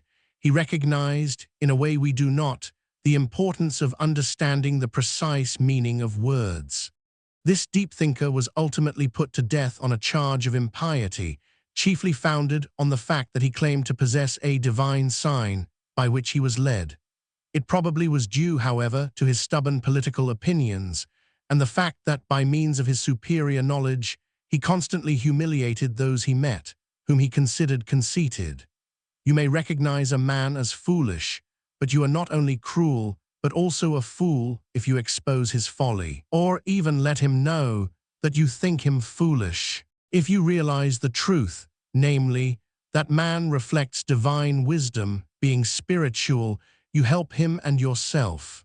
Like many other thinkers, he left nothing in writing, and the testimonies of Xenophon, Plato, and Aristotle differ as to his teachings. Antisthenes 444 B.C., a pupil of Socrates, founded the Cynics, the most celebrated of whom was Diogenes, the well-known man of the tub. Their idea was to live according to nature, so called, and to abandon all the common ambitions of mankind. If they had worked mentally in the right way, as well as doing this, they would have revolutionized the world. Aristippus 435-356 B.C., another pupil of Socrates, founded the Cyrenaics. They believed in doing what was productive of pleasure, whilst avoiding any excess. Happiness, they thought, consisted in a multitude of petty pleasures, rather than in a few great ones. By right thinking we obtain the great pleasures, as well as all lesser ones. Plato 428-348 PC. Then came Plato and the VIII school. Plato is said to have been his nickname, meaning broad-shouldered. He was a follower of Socrates until the death of the latter, and very little more knowledge would have enabled him to grasp the truth. Dr. Ng, Professor of Divinity at Cambridge, in his Paddock Lectures for 1906, p. 67, says, "Even to this day, I doubt whether anyone can be an orthodox theologian without being a Platonist." Prior to his day, as shown, almost every idea had been promulgated, but the correct one, namely, that there is a real world, perfect, and that the material world is entirely separate and distinct, being merely a false sense of the real world, with no reality or permanence about it. Plato recognized a real or spiritual world and classified it under two of his principles, good and ideas. He also believed in the material world and material atoms, and designated as number what we now find to be vibration. In some places, he speaks of the heavens, stars, earth, and our souls as gods. He recognized man's apparent dual character and said, "I am trying to find out whether I am more complicated and wicked than the serpent Typhon, or if I am of a simple nature, participating in divinity." This philosophy of Plato contained no principle of evolution, as he considered that his four principles had existed independently from all eternity, and that the supreme good brought them together to form the world. In The Stranger, he says, "Real being is always unchangeable, the same, and variation is always limited to the phenomenal." In his Timaeus, he says that the Father of the world cannot be named, in his laws, that men are not to inquire into his being. Plato distinguishes between the phenomenal, which he calls visible, and the ideal, which he calls cogitable. The visible he divides into two, optical phenomena and the material things. The cogitable, the real world, heaven, he also divides into two, mathematical and dialectical, or the field of ideas. Plato adopted the truths of his predecessors and fitted them into his school of philosophy, failing to add, however, the cornerstone. He adopted the principle of change in the material world and the atoms of his predecessors, and recognized that by number, which, as stated, apart from its mathematical significance, is vibration, they were formed into fire, earth, air, and water. He evolved a system of ideas which corresponded to the inner nature and soul of things, as distinct from their outward visible forms, and gave them an actual independent existence of their own. Registered. He was much closer to the truth than most people have thought. He wrote, "Of these celestial forms, few only can retain an adequate remembrance, and they, when they behold any image of that other world, are wrapped in amazement, but they are ignorant of what this rapture means, because they do not clearly perceive. For there is no light in the earthly copies of justice or temperance, or any of the higher qualities which are precious to souls. They are seen through a glass dimly, and they are few who, going to the images, behold in them the realities, and they only with difficulty." Another important truth he taught was that the supreme good did not create, but disposed and arranged. His ideas always had existed in mind, and therefore did not require to be created in the strict sense of the word. The supreme God he looked upon as always at work for the higher ends of the just, the beautiful, and the true. We now find that the only creation is the grouping together of new combinations of existing ideas and combinations of ideas, all God's ideas having always existed. Plato long ago prophesied that if a perfect man appeared, the world would crucify him, and Plato was right. Archdeacon Wilberforce. Justin Martyr, a professor of pagan philosophy, who was greatly esteemed, wrote, after he had become a Christian, that he was sure that the Platonists were inspired by the word of truth. I think that those who will take the trouble to investigate the early history of the Greeks, of which a few details are given in Appendix I, will agree that Plato's wonderful knowledge of truth, considering the times in which he lived, was due to the fact that he was an Israelite, probably of the tribe of Dan. He certainly, as Aristotle pointed out, proved, by his life and his teachings, how a good man is also a happy man. Plato's ideal theory. The school of philosophy founded by Plato was called the Academy. Its main teachings were as follows. 1. The first step to knowledge is the correct definition of general terms. 2. The things apprehended by the senses are, as Heraclitus taught, fleeting and changeable, but the characteristics or definitions of the different classes are permanent. This is true. The characteristic of a lion is courage, which is permanent. The characteristic of a chair is support, which is also permanent. 3. This type or idea of the class, being permanent, exists outside the sphere of the senses. 4. He also taught that we were able to recognize the types or ideas because our souls existed among them before we, the material beings, were born. 5. There are superior and inferior ideas. The highest of all, the Creator, is the idea of the good, to know which, and to partake of which, is the hope and aim of the wise man. He did not pretend to give a reason for the origin of evil. 6. In the Republic, Plato asserted that there is an idea corresponding to every material thing. Plato laid stress on the actual existence of ideas apart from the objects of sense in which we perceive them.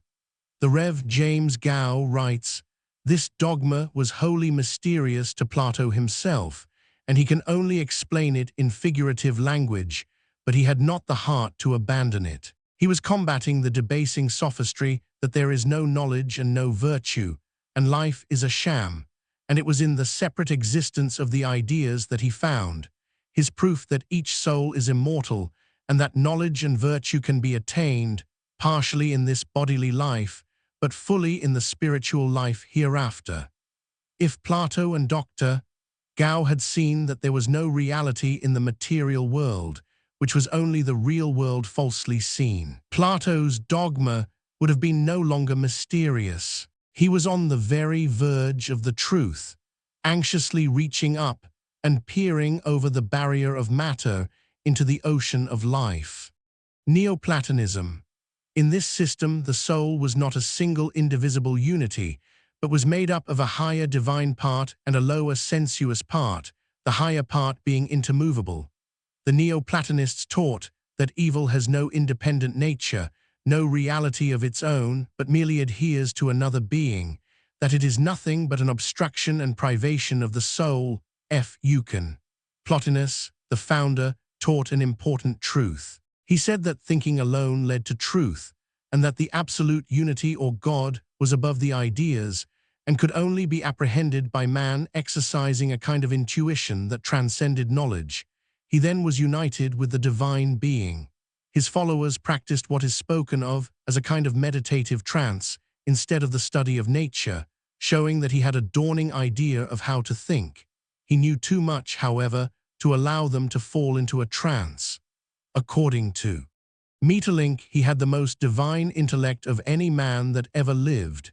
In his moments of inspiration, it is said that his face shone with a light not of earth. Mr.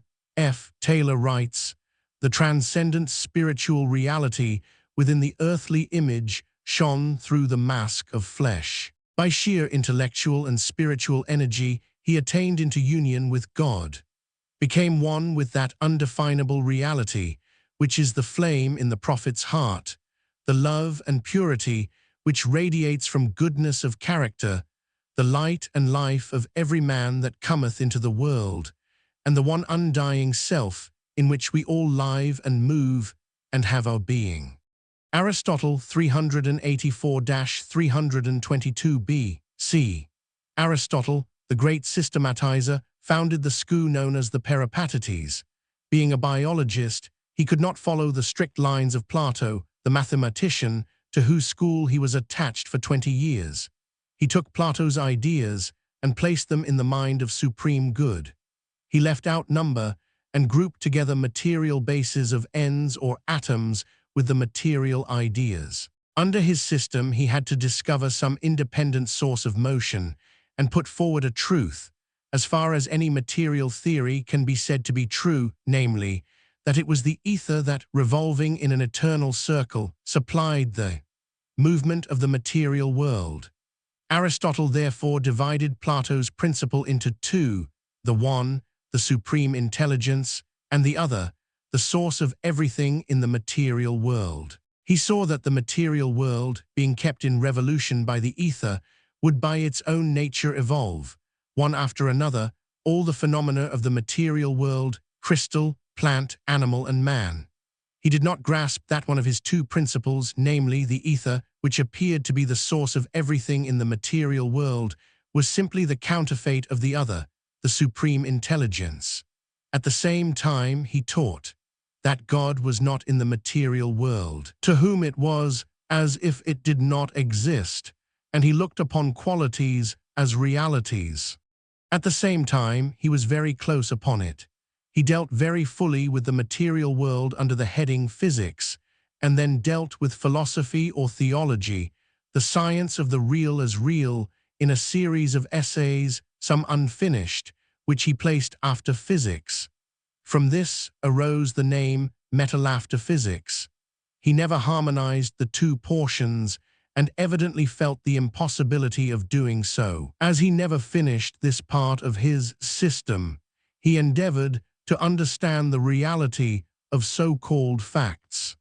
Benevolence, or love to others, is said not to have been recognized definitely by Plato or Aristotle, and to have first appeared in Cicero and the later Stoics. Plato recognized the love that is unaccompanied by any sensuous emotions and is based on moral and intellectual affinity. He recognized that human love is only a subordinate form of this perfect and ideal love of truth, which the soul should cultivate. Aristotle held that there was the supreme intelligence and its ideas, the matrix of matter loaded with material ideas or form, the hieroglyphs of the invisible ideas caused to move by the motion gained from the ether, and looked upon supreme intelligence as immaterial, immovable, and invisible essence, incapable of change, and therefore an actuality. At the same time, he looked upon the ether as an actuality. He rightly held that there was no evil in the eternal actualities, that is to say, in the supreme intelligence and its ideas, but only in the material world. He taught that the nous of man was eternal and had no birth, whereas the animal soul, human mind, being acquainted with perishable things, perished with them. He not only said that matter was purely negative, but that the source of all motion was itself unmoved, and the way in which it acts can only be expressed by saying that it moves as an object of love. It is pure mind, with no object but itself. It is thought, with thought as its object, pure self-consciousness, with nothing beyond. It is God. Like many modern advanced thinkers, he was called an atheist, and was prosecuted by the Athenians for atheism. Euclid's 323-283 B.C., founder of the Megarian school, and under the name of Euclid, a terror to non-mathematical schoolboys, went beyond his master in adding goodness and wisdom to the other attributes of the deity. He looked upon goodness, virtue, etc., not only as the supreme ends, but as the only realities of life. This is true. But the virtue and goodness with which we are acquainted in this material world are only a limited sense of the real virtue and the real goodness. Another great truth the Megarian school taught, namely, that evil is only an illusion of our sensuous nature and has no real existence. Pyrrho 360-270 B.C. founded the sect called Skeptes, recognizing the untrustworthiness of the senses. He would not affirm even that snow was white. As a fact, he suspended judgment. We define nothing was the motto of his school. Stoicism, founded by Zeno of Citium 280 B.C. shortly after the death of Aristotle, was a pantheistic system, having matter on one side and universal soul diffused through matter on the other. Its human soul was a single indivisible unity of part of the universal soul. The Stoics gave practical advice on wisdom and virtue and the mode of attaining them. Their logic was such as particularly appeals to what is called common sense. They thought the soul received impressions through the senses. In physics, they were materialists or pantheists, and maintained that the impressions of the senses are the sole source of knowledge, and that nothing exists except what is material and can act on the senses. The soul of the universe they described as cause, spirit, reason, nature, fate, necessity, law, and God. The later Stoics, such as Seneca, preferred the use of the name God. Their God was really only so-called natural law. They taught that the soul after death did not die, but retained its individuality until the general end ekpurosis. To live according to reason, they taught, was the same thing as to live according to nature, and that when the emotions could no longer be suppressed, man was to commit suicide, as Cartu and many others did. They taught that the God which the individual seeks must be identical with the good of the community. This they seem to have been the first to teach. This good, however, we now know is spiritual and tangible, not the material so-called good. 341-270 B.C. also endeavored to give this practical guidance, maintaining that ethics is the proper study of man as being the path to true happiness. Both these schools, which were materialistic, teaching that the senses alone were the source of knowledge, became far more influential than previous ones. Both the Stoics and the later Neoplatonic school depended on the unaided strength of what they called the individual soul, namely, the human so-called mind. In those days there were numerous philosophers. Seneca degrees AD 60, Plutarch AD 100, and finally Epictetus AD 120, with Marcus Aurelius 121-180 AD. Amongst the Stoics, the brilliant Lucretius 95-50 BC. Amongst the Epicureans and Sextus Empiricus AD 250 of the skeptics are perhaps the best known. Some believed in the old pagan gods, demons, etc., and that God manifested himself materially. The last of the pagan philosophers, Porphyry and Eam Tilda, Blitius, Neoplatonists, grouped together in various combinations the four great principles laid down by Plato, viz., the supreme being or the good, the system of ideas, the real things in heaven, numbers or vibration and matter, the manifestation of thought or vibration. With the rise of the new school of Christian philosophers, with men like Origen, Athanasius, and Augustine, ancient paganism disappeared, being extinct in enlightened centers in 420 AD, and in 529 AD. Justinian shut up the schools of Athens. These olden philosophers were most of them trying to elucidate the truth, and were, no doubt, of use in their way, although Mommsen says of the Greek philosophers that the long series of philosophical systems that had come and gone had accumulated huge piles of intellectual rubbish, and of the Romans that they were simply inferior scholars of bad teachers. Latter-day philosophy. Up to the present I have dealt with the earlier schools of philosophy, before they had begun to realize clearly the great importance of so-called thought, and the difference between what is called objective and what is called subjective thought. The former is a belief in that of which we are conscious, being something external to our consciousness and material.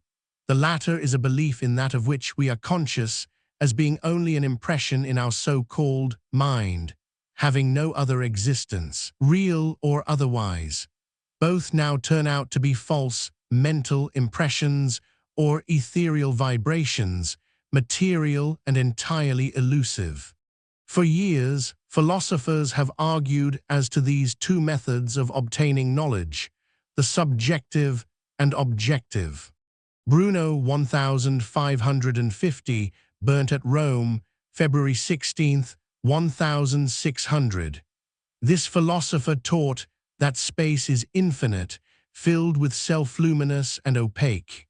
One of his sayings was, "To obey God is freedom."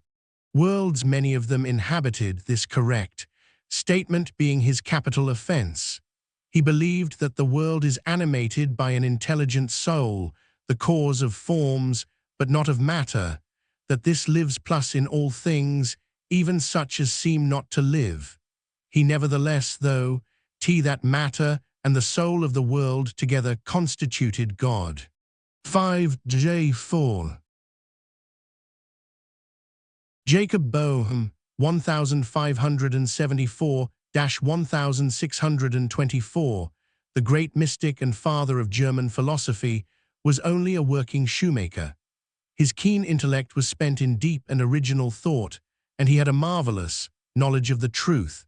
He wrote, "Blessed art thou therefore if thou canst stand still from self-thinking and self-willing, and canst stop the wheel of thy imagination and senses. Forasmuch as hereby thou mayest arrive at length to see the great salvation of God, being made capable of all manner of divine sensations and heavenly communications. Since it is naught indeed, but thine own hearing and willing that do hinder thee, so that thou dost not see and hear 15 God.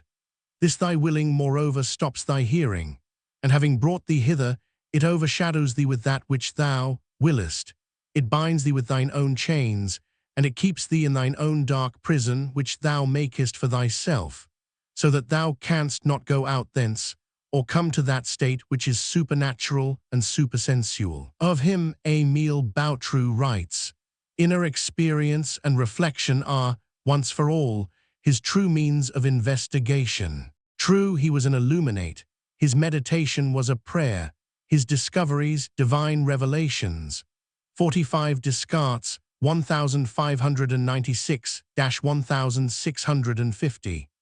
This theologian, who was also a profound philosopher and mathematician, was forced by the contradictions of knowledge gained materially through sense impressions to believe that the true starting point of knowledge was subjective, that is to say, in mental reasoning or thought. He stated 25 that the only safe ground was the knowledge that he existed.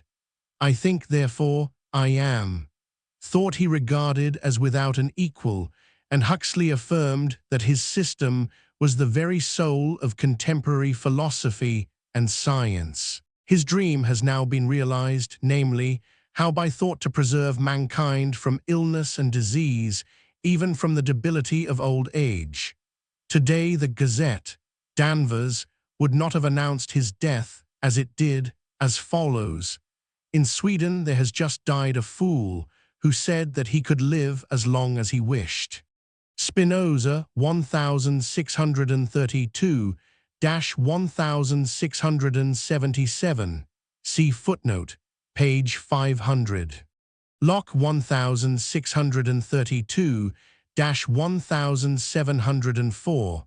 On the contrary, in reaction, stated that the only reliable knowledge was obtained from the senses, although he believed in spiritual assistance and revelation. Leibniz, 1646-1716, the discoverer of the differential calculus, who tried hard to bring about a union between the Catholic and Protestant churches, stated that spirit was the only reality and truly thought that the knowledge of the material world was knowledge of the spiritual world seen confusedly and under disguise, and that God was universal harmony. He believed the material world to be the best possible world, and that evil merely increased the good by contrast. In his famous theory of optimism, the world is by no means repressed 17 scented as perfect. It is only the best of all possible worlds, the best the Creator could make out of the materials at hand. In recent Times Mill showed a marked preference for this view. Leibniz was deterred by theological scruples from accepting the theory of gravitation, which appeared to him as a substitution of the action of physical forces for the direct action of the deity. Agassiz, who advanced along the pathway leading to divine science, but dropped from his summit, made the same comment with regard to Darwin. He regarded it as a fatal objection to the Darwinian theory that it appeared to substitute the action of physical forces for the creative action of deity. In his essay on classification, he regarded every organic form as a concrete thought of the Creator, interpretable by the human mind. This shows how close in theory he was to the truth, and yet how far away he was from the knowledge of truth as mind and its manifestation. Berkeley, 1685-1753, Bishop of Cloyne, whilst putting forward a metaphysical view of the world, and stating that there exists nothing but man's thoughts of things, was, as Huxley called him, a mixed logician. Mr.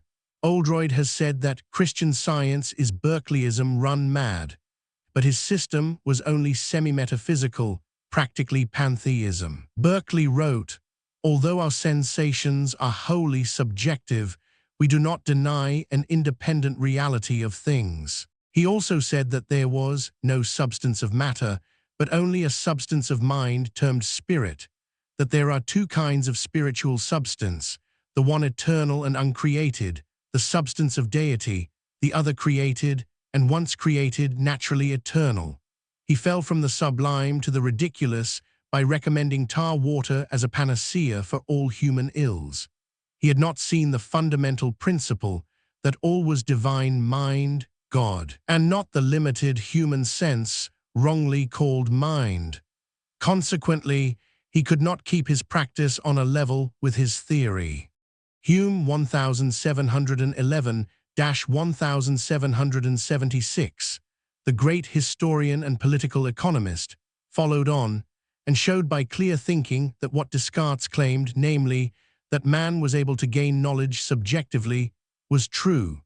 He showed that Locke's objective method was a failure, as we could not find either substance or cause amongst the objects of experience, and in fact, threw doubt upon all the sciences, doubting the possibility of obtaining knowledge by the objective world altogether.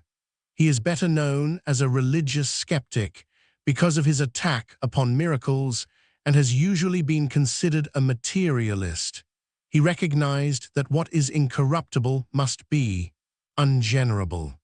In Huxley's Life of Hume, he says, "It is hardly necessary to point out that the doctrine just laid down is what is commonly called materialism. But it is nevertheless true that the doctrine contains nothing inconsistent with the purest idealism." Kant 1724-1804. Then came the great Immanuel Kant. He condemned the view of Leibniz, holding that the material or phenomenal world was wholly different from the real, so that in knowing the material we did not know reality at all. He corrected Hume's skepticism and showed that the inner activity of man, properly used, made science trustworthy. He went further, and whilst denying intuitive understanding, or what Mars, a recent writer, calls rational intuition, he showed that what we have called our sciences, however sufficiently reliable for use, were not deserving the name of knowledge in the true sense of the term. He thought it essential that all knowledge gained intuitively should be tested logically to show its credentials. This test, however, is not satisfactory, owing to the human being's imperfect grasp of true knowledge, nor is it necessary, when we are working properly and gaining our knowledge intuitively, by the realization that God is the principle of all knowledge, and that therefore man has all requisite knowledge. Nothing but what is true comes to us whilst, or even just after, praying in this way. The only true test of knowledge is its logical results in one's life, and that of those with whom one comes in contact. In this way, we can now prove practically the truth of our purely intuitive knowledge. Kant only recognized three-dimensional space. He, however, recognized that time is simply one way of being conscious of one thing going before and another thing coming after something else, that is, as the consciousness of succession. Although he was close upon the truth, he did not quite reach it. Kant writes in his inaugural dissertation, "By our sensibility we do not know the nature of things confusedly, we do not know it at all, apart from our subjective condition. The object, as represented and qualified by our sensibility, is nowhere to be found. It cannot possibly be found, since its form as phenomenal appearance is determined by those very subjective conditions." He taught nothing to warrant the assumption of the existence, that is to say, the permanence and therefore reality of matter, but taught exactly the reverse, as according to him the mind constructs through the imagination a sort of hybrid world, the objects of which, while mental concepts, yet partake of a material or sensuous character. This is the world we seem to know through our senses. He recognized the relation between subject and object, and expressed the belief that mind could not be known by man the human being, stating definitely that the phenomenal or apparent is all that we can see, and that from the very nature of our minds we can never know reality. Kant wrote, and against other criticisms of the doctrine of immortality, one may adduce the transcendental hypothesis: all life is essentially only intellectual, and not subject to time changes, neither beginning with birth nor ending with death. This world's life is only an appearance, a sensuous image of the pure spiritual life, and the whole world of sense, only a picture swimming before our present knowing faculty like a dream, and having no reality in itself. For if we should see things and ourselves as they are, we should see ourselves in a world of spiritual natures, with which our entire real relation neither began at birth nor ended with the body's death. Fichte 1762-1768. 1814, who was dismissed from his professional chair at Jena under a charge of atheism, endeavored to reconcile religion with first principles. He got closer to the understanding of the teaching of Jesus, that the kingdom of God is within, by asserting that all knowledge is of the inner self, and that whilst objective perception seems to come from external source, it is really the creation of the thinker. He, however, also made the mistake of Hegel in not recognizing the distinction between mind as perfect good and the ethereal or so-called human mind, although he saw that subjective knowledge could not stand for reality, like degrees. Schelling and Hegel, he endeavored to found a new philosophy of the absolute on the morals of Kant. Hegel 1770-1831, professor of philosophy at Berlin, endeavored to further develop the idealistic school started by Kant. He correctly regarded thought and thing, even thought and being, as one, that is, matter as being materialized thought, and the so-called unfolding thought in man as the coming to consciousness of objective, so-called reality. He refused to be satisfied with mere objective knowledge, and made more practical the unknown reality of Kant, although he mixed up mind, God, and the human mind. He said, "Of the greatness and power of mind, we cannot think too highly." He looked upon life as a progressive unfoldment of being, the unfolding in rational consciousness of all nature and all history towards the fullness of the ultimate idea. This word he used as standing for the reality, which is God, and looked at it as the final cause or the end. He said that through this unfolding the implicit unity of the subjective and objective is now realized, and this is the idea. Balzac 1799-1850, in his Louis Lambert, says that specialism, seeing all, consists in seeing the things of the material world as those of the spiritual world in their rational and consequential ramification, and says that it opens to man his true career and the infinite dawns upon him, and he gets a glimpse of his destiny. Lotze 1817-1881, professor at Leipzig, Göttingen, and Berlin, one of whose favorite themes was the mechanical view of nature, started as a scientific man and became a great Christian philosopher. He believed as firmly as Kant in the goodness of God and felt deeply the failure of science to explain reality. Schopenhauer 1788-1860, the pupil of Fichte, following upon Hegel, constructed a philosophy of life based upon the collective will as cause. He looked upon the will to live as the cause of everything and the material universe as its objectification. This, as far as it went, was perfectly logical. He consistently carried this to its inevitable conclusion, namely, the disappearance of the material universe with the cessation of the will to live in a material universe. This is an instance of how really logical thinkers are much nearer to truth than is generally recognized. This so-called will to live, individualized, is the individual human consciousness that apparently constitutes a material being, and the succession of thoughts coming to this human consciousness, these thoughts being counterfeits of the true thoughts of God. Human knowledge may also be expressed as thoughts coming into consciousness. As a matter of fact, there is only one thing in the material world, that is, the apparent succession of thoughts or the seeming action of thought in the material consciousness, and there is no difference between the human will to live and human knowledge. Schopenhauer, as Drummond says, regarded consciousness as the hideous mistake and malady of nature. This is true of the material, illusory consciousness, the consciousness that allows the sinful thoughts to enter, but not true of the real Christ consciousness, the true self.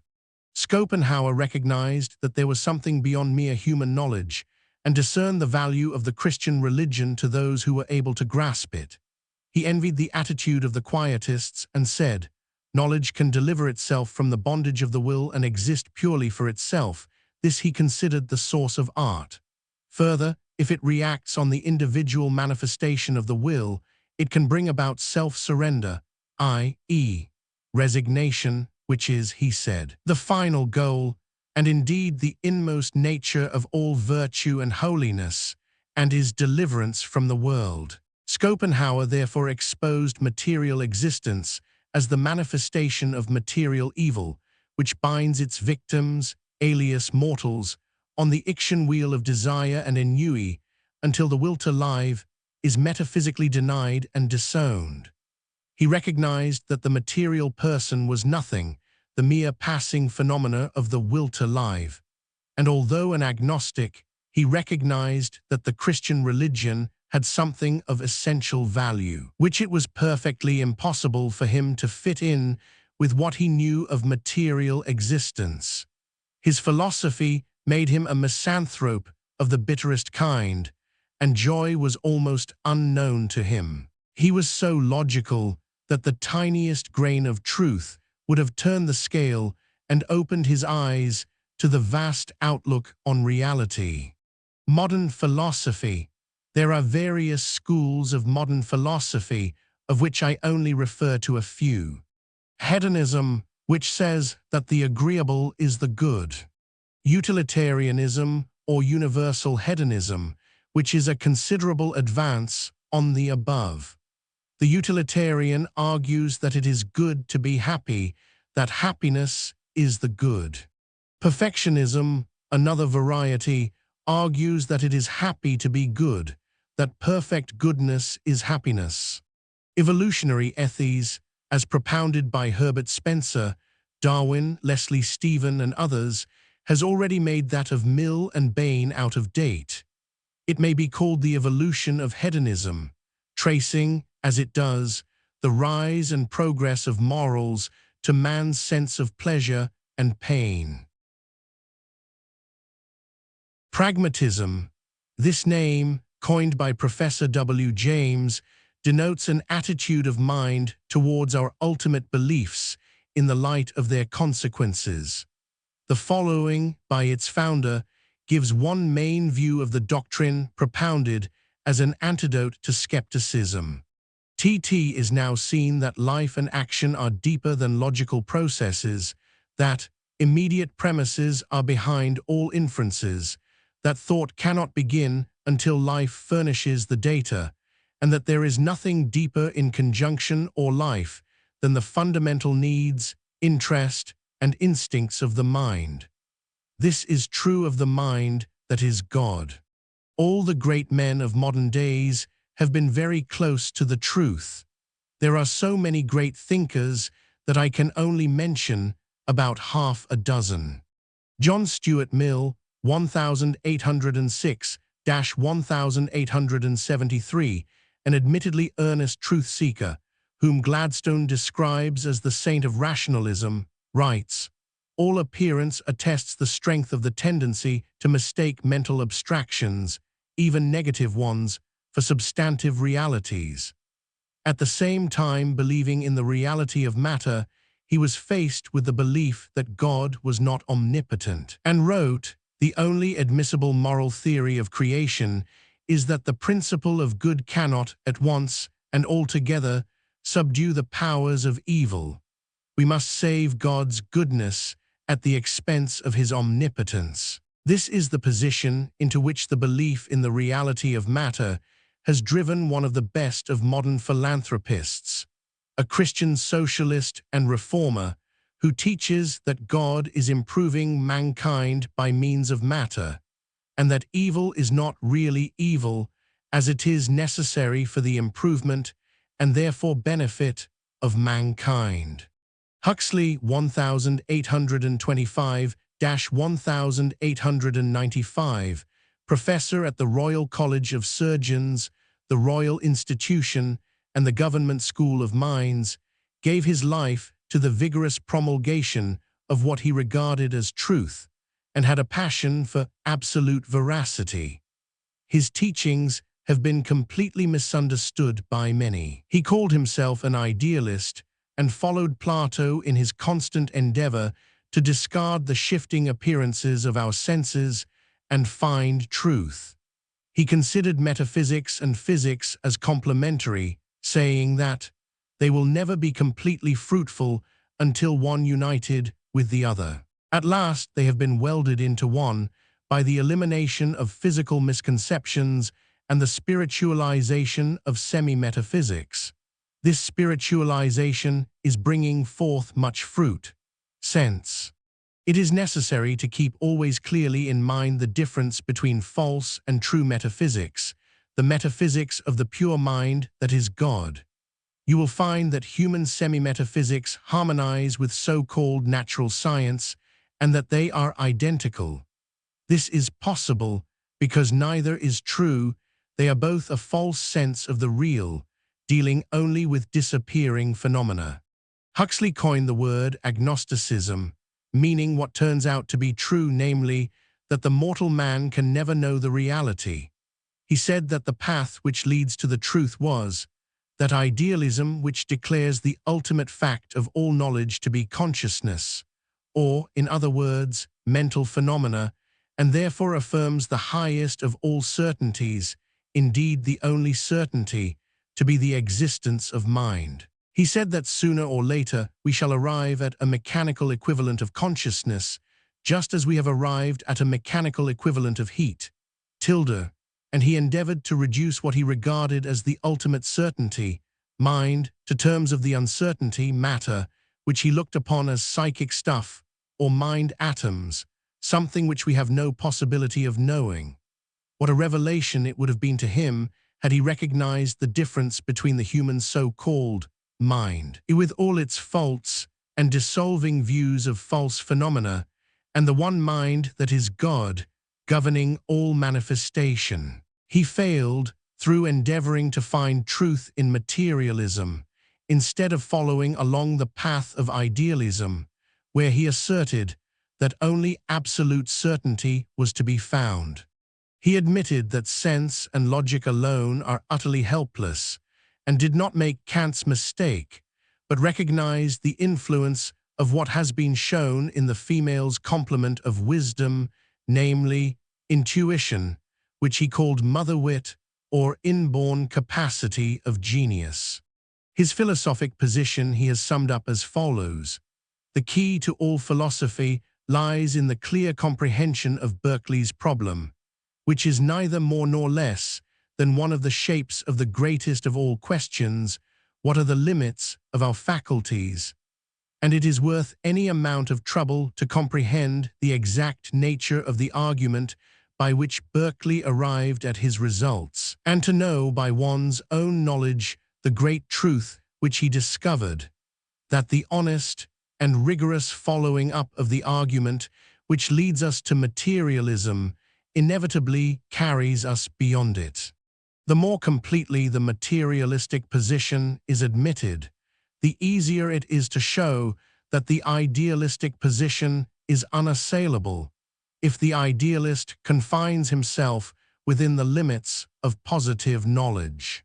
And he adds, in conclusion, and therefore, if I were obliged to choose between absolute materialism and absolute idealism, I should feel compelled to accept the latter alternative. Fiske, 1842-1901, the well-known historian, professor of philosophy at Harvard and St. Louis, was in his earlier days an agnostic. As he became wiser, his agnosticism disappeared, and his last work was written to prove that science led irresistibly to the doctrine of immortality, although he thought there was no proof of the spiritual world. He wrote as follows: "The untrained thinker who believes that the group of phenomena constituting the table on which he is writing has an objective existence independent of consciousness will probably find no difficulty in accepting this sort of materialism. If he is devoted to the study of nervous physiology, he will be very likely to adopt some such crude notion, and to proclaim it as zealously as if it were an important truth, calculated to promote, in many ways, the welfare of mankind. The science material of such a writer is very likely to be sound and valuable, and he will tell us about Warara poison and frog's legs and acute mania, and it will probably be worthy of serious attention. But with his philosophy, it is quite otherwise. When he has proceeded as far in subjective analysis as he has in the study of nerves, our materialist will find that it was demonstrated a century ago that the group of phenomena constituting the table has no real existence whatever in the philosophic sense. For by reality in philosophy is meant persistence, irrespective of particular conditions, and the group of phenomena constituting a table persists only in so far as it is held together in cognition. Take away the cognizing mind, and the color, form, position, and hardness of the table, all the attributes in short that characterize it as matter, at once disappear. Apart from consciousness, there are no such things as color, form, position, or hardness, and there is no such thing as matter. This great truth, established by Berkeley, is the very foundation of modern scientific philosophy, and though it has been misapprehended by many, no one has ever refuted it, and it is not likely that anyone ever will. He said of Kant, his work was thus critical rather than constructive. It was to break up the hard and crude notions that man had of a solid, material world, wholly independent of spiritual presence, and to substitute for this the thought of an ideal world, which is for and of the spirit alone. Herbert Spencer, 1820-1903. Spencer propounded what is called his law of evolution.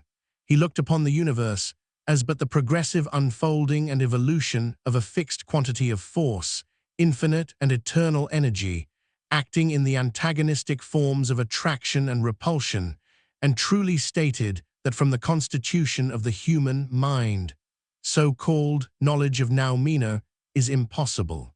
Spencer, throughout all his works, regards as the all-being the power of which our lives, alike physical and mental, in common with all the activities, organic and inorganic, amid which we live, are but the workings.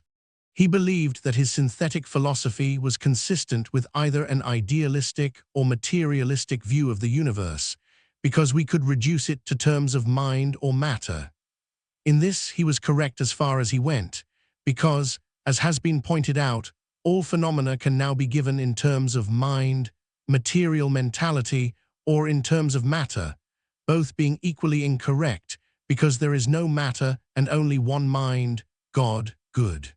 Dr. B.T. Crozier writes, with Spencer, the universe with all it contains is but the progressive unfolding and evolution of a fixed quantity of force in the antagonistic forms of attraction and repulsion. With Hegel, it is the same progressive unfolding, only of being or existence in general, with positive and negative poles. The truth is the same with both, namely, a continuous process of differentiation and integration, as Spencer himself defines it. Any such system basing all phenomena as being simply the multiplex and complex phases of one universal fact, the redistribution of matter and motion, must inevitably and admittedly fail to throw any light upon the great cosmical mysteries of beginnings and endings. Haeckel B. 1834. Haeckel, in The History of Natural Creation, gives a picture of the evolution of species from an amoeba to man. In this, he is unable to explain the force which has started this evolution, except by admitting spontaneous generation, which is mathematically an impossibility, as you cannot make something out of nothing. If spontaneous generation is admitted, then the material world must be a non-reality. He is thoroughly accurate as far as he goes, as he only recognizes the material world and puts forward the evolution of life, from the albuminoid compounds of carbon. According to Professor McCabe, Haeckel admits that true intelligence is not to be found in this world of matter, and therefore we have only the untrustworthy senses to testify to their own existence.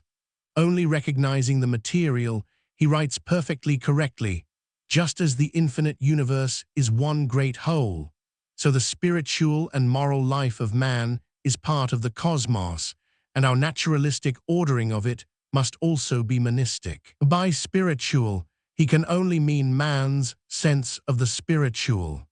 Montaigne's analysis of the beliefs of philosophers with reference to God are interesting. Briefly, it is this. Thales believed God to be a spirit that made all things of water. Anaximander, that the gods were always dying. Anaxi means that the air was God, procreated and immense, always moving. Anaxagoras I, that all things were conducted by the power and reason of an infinite spirit. Alcmaeon, that the sun, moon, and stars, and the human soul were God. Pythagoras, that God was sprinkled over the nature of all things from which our souls are extracted. Parmenides, that he was a circle surrounding the heaven and supporting the world by the ardor of light. Empedocles, that the four elements were gods. Protagoras had nothing to say on the subject. Democritus, that the images were gods. Plato divides his belief into several opinions. He makes the world, the heavens, the stars, the earth, and our souls gods. Xenophon reports that Socrates was in perplexity, saying at first that there is one God and afterwards that there are many. Speusippus, the nephew of Plato, makes God a certain power governing all things and stated that he had a soul. Aristotle at one time says that God is a spirit, and at another, the world. Xenocrates makes 8 gods, 5 amongst the planets, the 6th composed of all the fixed stars, the 7th and 8th the sun and moon. Heraclides Ponticus shifts in opinion, and finally deprives God of all sense, saying that God is heaven and earth.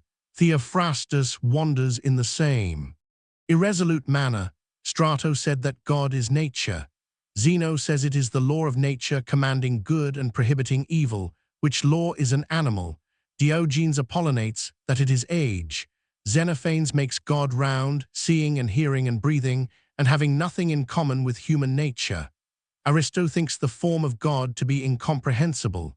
Cleanthes supposes God to be reason and various things, one the soul of nature. Persius, Zeno's disciple, was of opinion that men have given the title of gods to those who have been useful and have added any advantage to human life. Chrysippus reckons, amongst 1,000 forms of gods, the men that have been deified. Diagoras and Theodorus flatly denied that there were any gods at all. Epicurus makes the gods shining and transparent, fixed between two worlds, and clothed in a human figure. God by God flits past in thunder, till his glories turn to shades. God to God bears wondering witness how his gospel flames and fades. More was each of these, while yet they were, than man their servant seemed. Dead are all of these, and man survives who made them while he dreamed. Swinburne.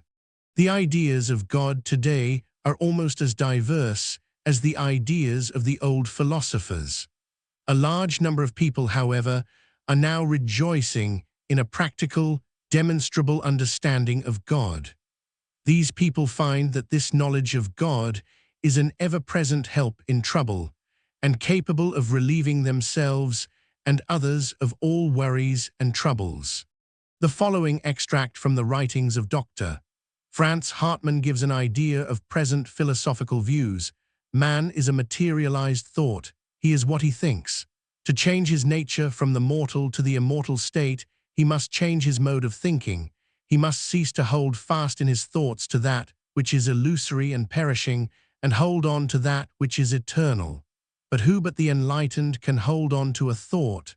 Men do not think what they choose, but that which comes into their mind. If they could control the action of their minds, they would be able to control their own nature, and the nature by which their forms are surrounded.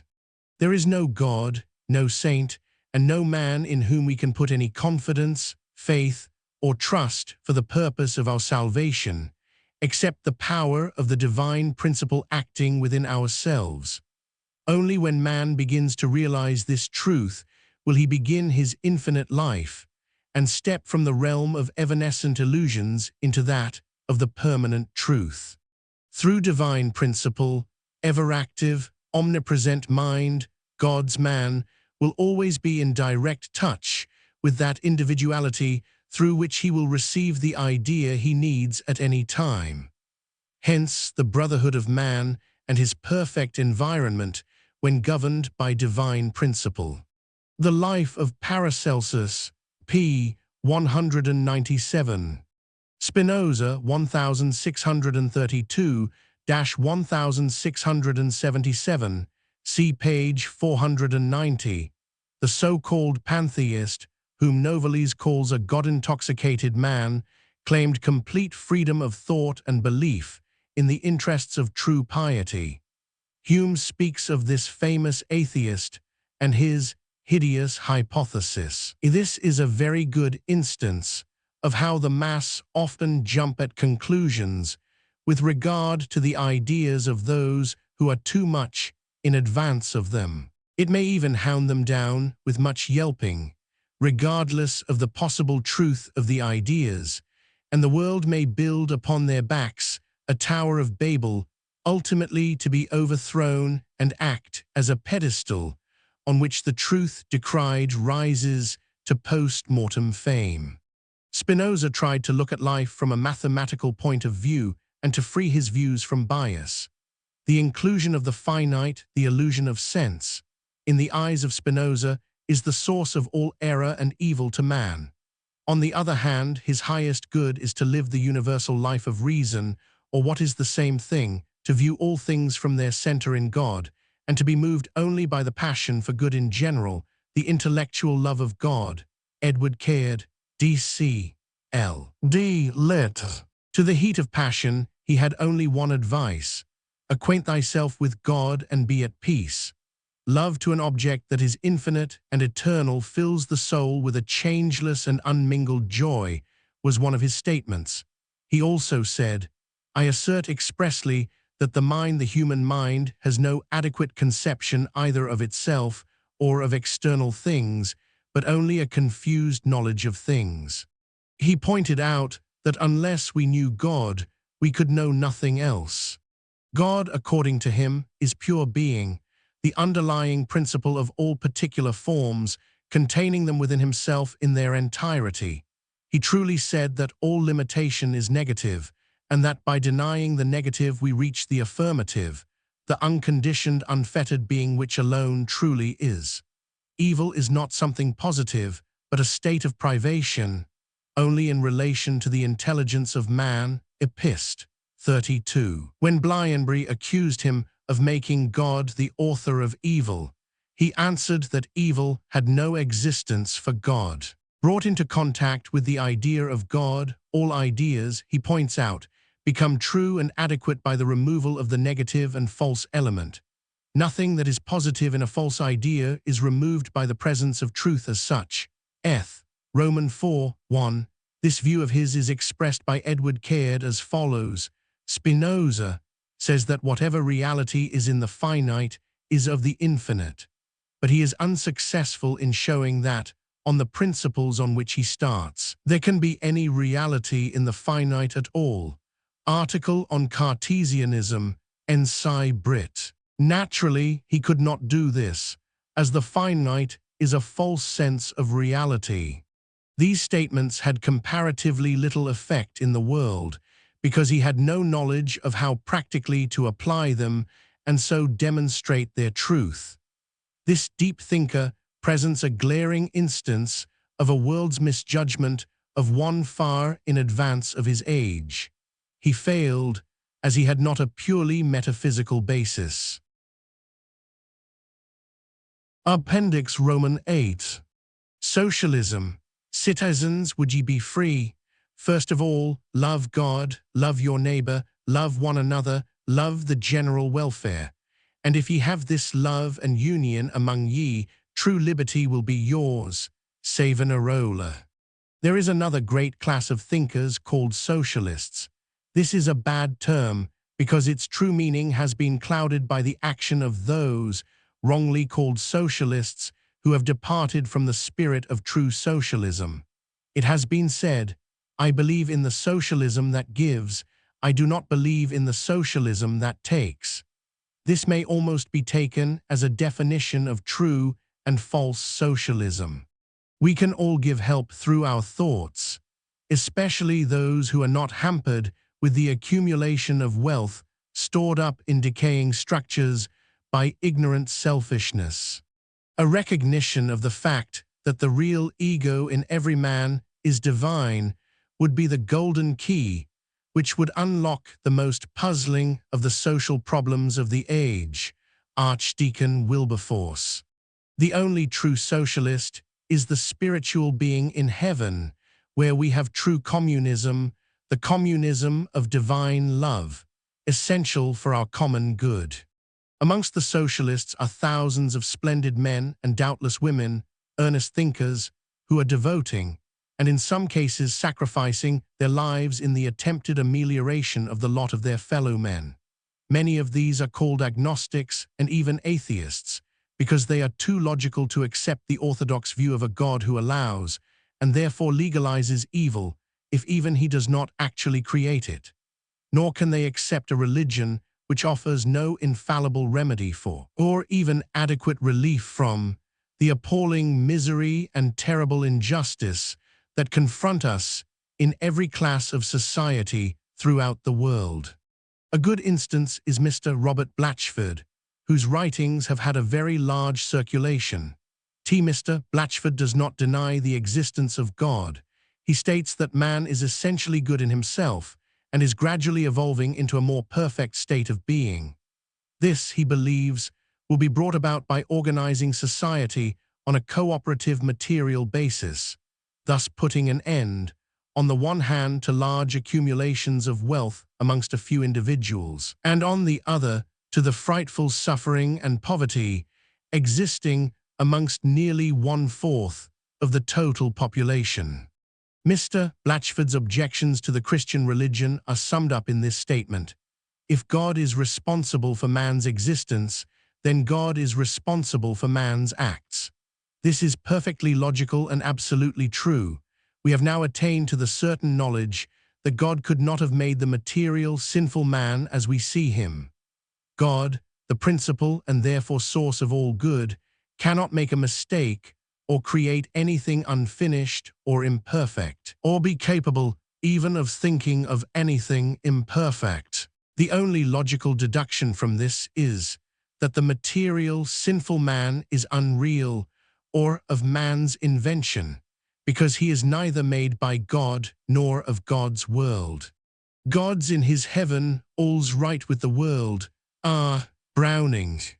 The sole responsibility for the acts of the sinful, mortal man rests therefore upon the false concept called man's thoughts. The more closely we face this most uncomfortable question, the more certain do we become of the fact that each man of us, besides being his own evil genius, is also jointly responsible with all mankind for all the evil apparent in the world. Ignorance is now no longer a possible excuse for this terrible nightmare, and prejudice and apathy can maintain for a very little while longer their unworthy, selfish, and most unfortunate standpoint. For knowledge is now no more a fountain sealed, and darkness is being rapidly and finally wiped out in the universal noon of infinite light. Many socialists are determinists. These believe that man whose destiny it otherwise would be to fall under the mailed fist of Assyria. The events of 721 B.C. will not again be repeated in full in its final repetition in the dream, as far as its disastrous results to Israel are concerned. For when the Lord hath performed his whole work upon Mount Zion and on Jerusalem, or a body of deep enough thinkers who know how to think rightly, I will punish the fruit of the stout heart of the king of Assyria, and the glory of his high looks. For he saith, By the strength of my hand I have done it, and by my wisdom. Therefore shall the Lord, under his glory, kindle a burning like the burning of a fire. And the light of Israel shall be for a fire, and his Holy One for a flame, and it shall burn and devour his thorns and his briars in one day. For Israel shall stay upon the Lord, the Holy One of Israel, in truth. Isaiah 10, 12, 13, 16, 17, 20. In other words, the knowledge of the truth that is here presented may result in the destruction of all the evil thoughts that would otherwise appear in the form of trouble both to England and Germany. The rod of mine anger, Isaiah 10, 5.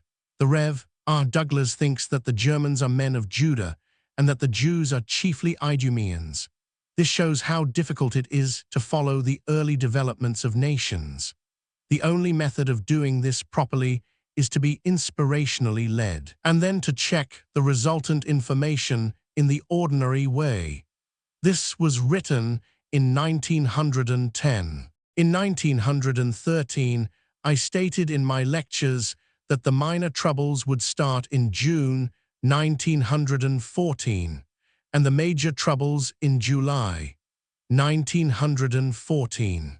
Is a creature of material heredity and environment that he has no free will and is not responsible for his acts, good, bad, or indifferent. This also is perfectly true and will remain true until man learns how to think rightly. Every evil act brings its own punishment upon the perpetrator. Every bit of good equally ensures its own reward, and the evil thinker, and therefore evil doer, must be continually punished until he learns how to think rightly and ceases sinning. This right method of thinking can destroy any evil hereditary tendency and lift one out of any evil environment. It is absolutely scientific and certain in its results. It is evident that all our troubles can only come from what is called wrong thinking, regarding as real fact what is wholly material theorizing. Now socialists, individual or collective, equally with all would-be reformers, have at hand a complete and perfect remedy. A union of religion and science has now dawned upon the world which will not only lift them, but all their fellow creatures, out of the quagmire in which they find themselves, into a present happiness hitherto undreamt of.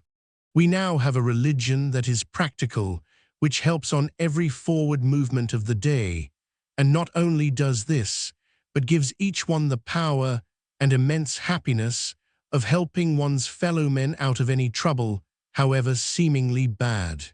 Women's rights.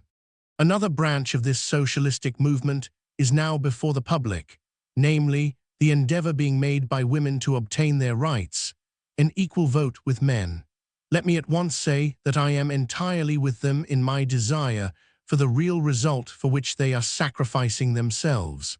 My first public speech, about 30 years ago, was made in favor of women's rights.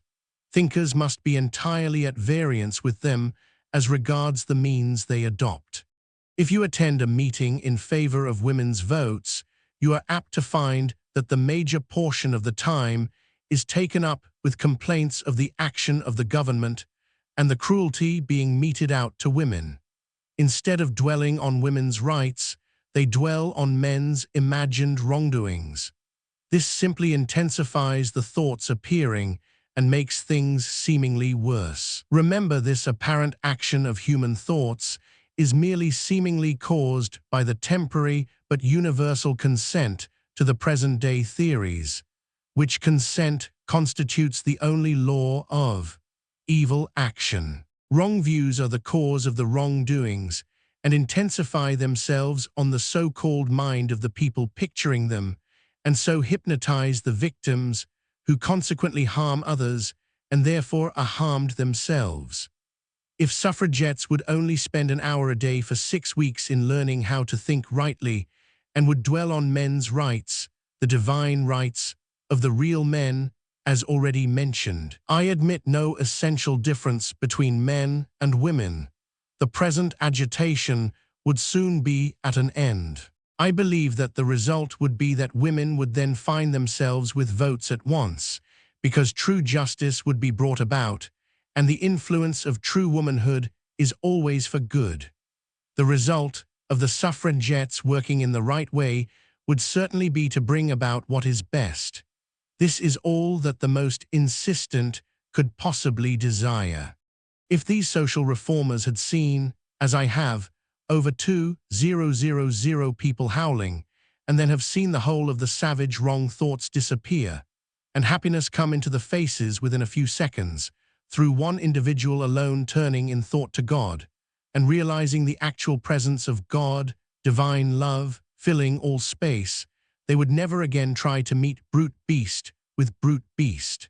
Instead of only fighting for a detail in a local center, they would find that they were a power, a divine power throughout the world. This power would not be limited to one direction, but would be exerted in favor of every movement that comes into the panorama of human existence for the amelioration of the conditions of the human race. This is a present possibility. Do not lose a moment. Begin now and prove the omnipotence and availability of God. F. The most powerful force. Because it is a demonstrable fact that woman, the highest species of man, is the clearest channel for the most powerful force acting on earth today, it is obvious that unless rightly directed, it is the most dangerous. In this dawn of the so-called mental era, accompanied as it is by greater knowledge of ethereal phenomena, that removes all restraints of material limitations as easily as a butterfly leaves its chrysalis casket, giving to each one the power and authority to be a law unto himself. It will be quickly found that it is the female lawgiver who has to be reckoned with in the near future. This discovery by the mass of what is well known already to the few will not come in consequence of any possible parliamentary position of authority, but should that position accompany this inevitable discovery, where is to be found the school in which the woman of today can qualify for her high office. I unhesitatingly affirm that the school of the great principle of right thinking can alone fit her to use aright this tremendous and newly found responsibility, and it alone can teach man how to protect himself from a new danger, greater than he has ever faced before. This principle alone can teach man how to duly appreciate and benefit by a greater help than he has yet found, the help of true womanhood in the attaining of a perfect understanding of the one mind. The greatest, because most scientific, stateswoman in the world in our own times has said, one on God's side is a majority, and it may be added in elaboration of that great scientific declaration of independence that this once is the spiritual offspring of a perfect union of male and female qualities.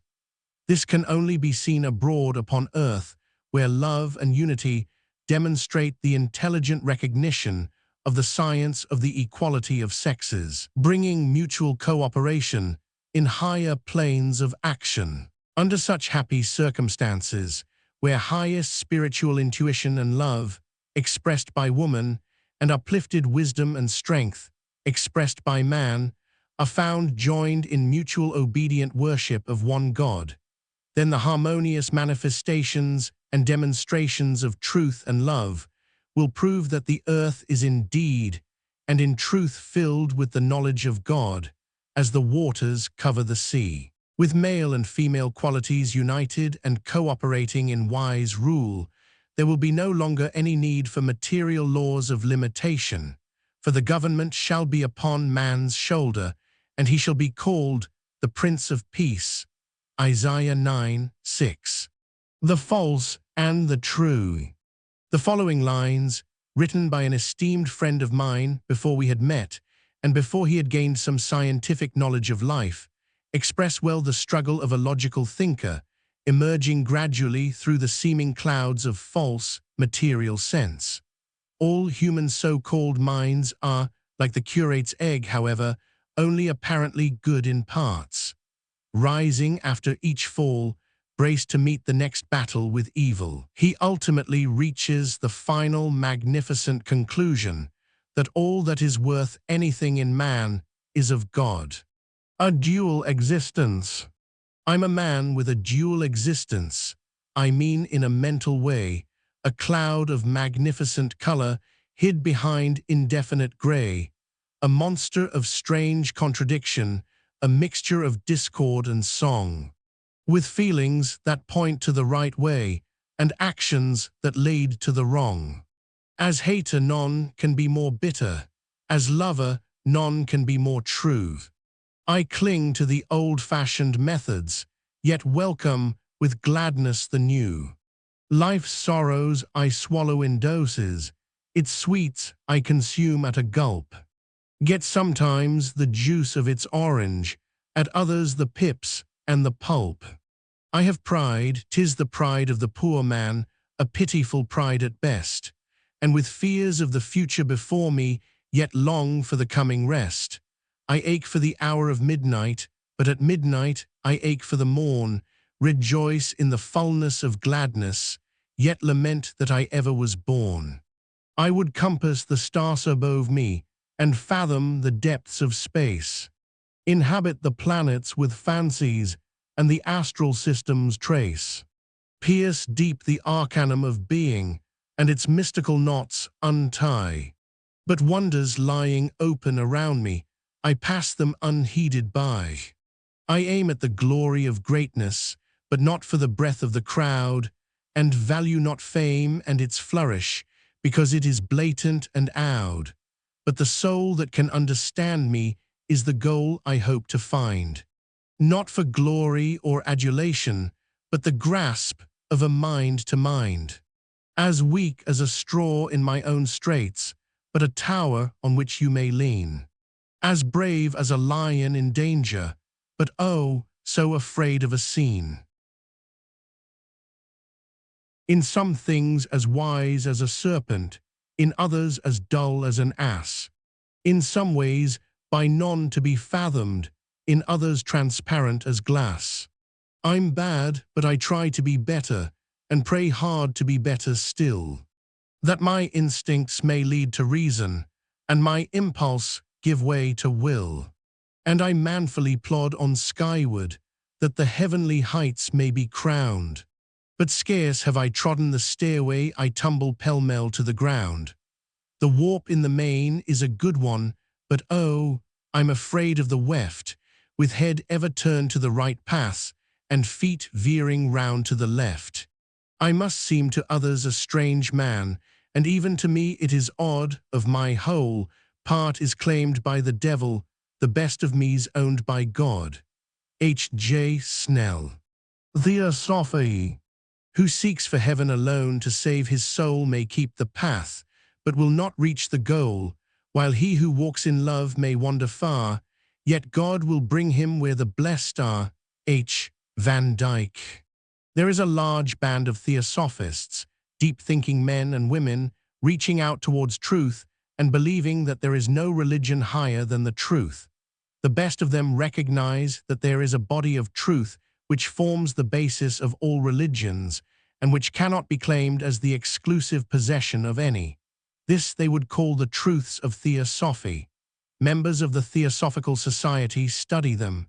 When they live them, they are theosophists. They recognize and endeavor to bring about the brotherhood of man without regarding race, creed, sex, caste, or color, and believe in mutual and universal toleration. The objects of the section in England under Mrs.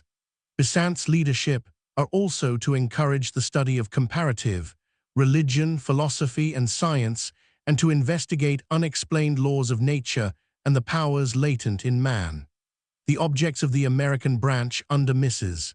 Tingley are to study ancient and modern philosophy and science, and to investigate unexplained laws of nature and the divine powers in man. Both base their objects upon the underlying truth in the teachings of that extraordinary mixture, the human counterfeit called Madame Blavatsky. This truth, namely, that the regeneration of mankind must be based upon the development of altruism, has kept the Theosophical Society alive.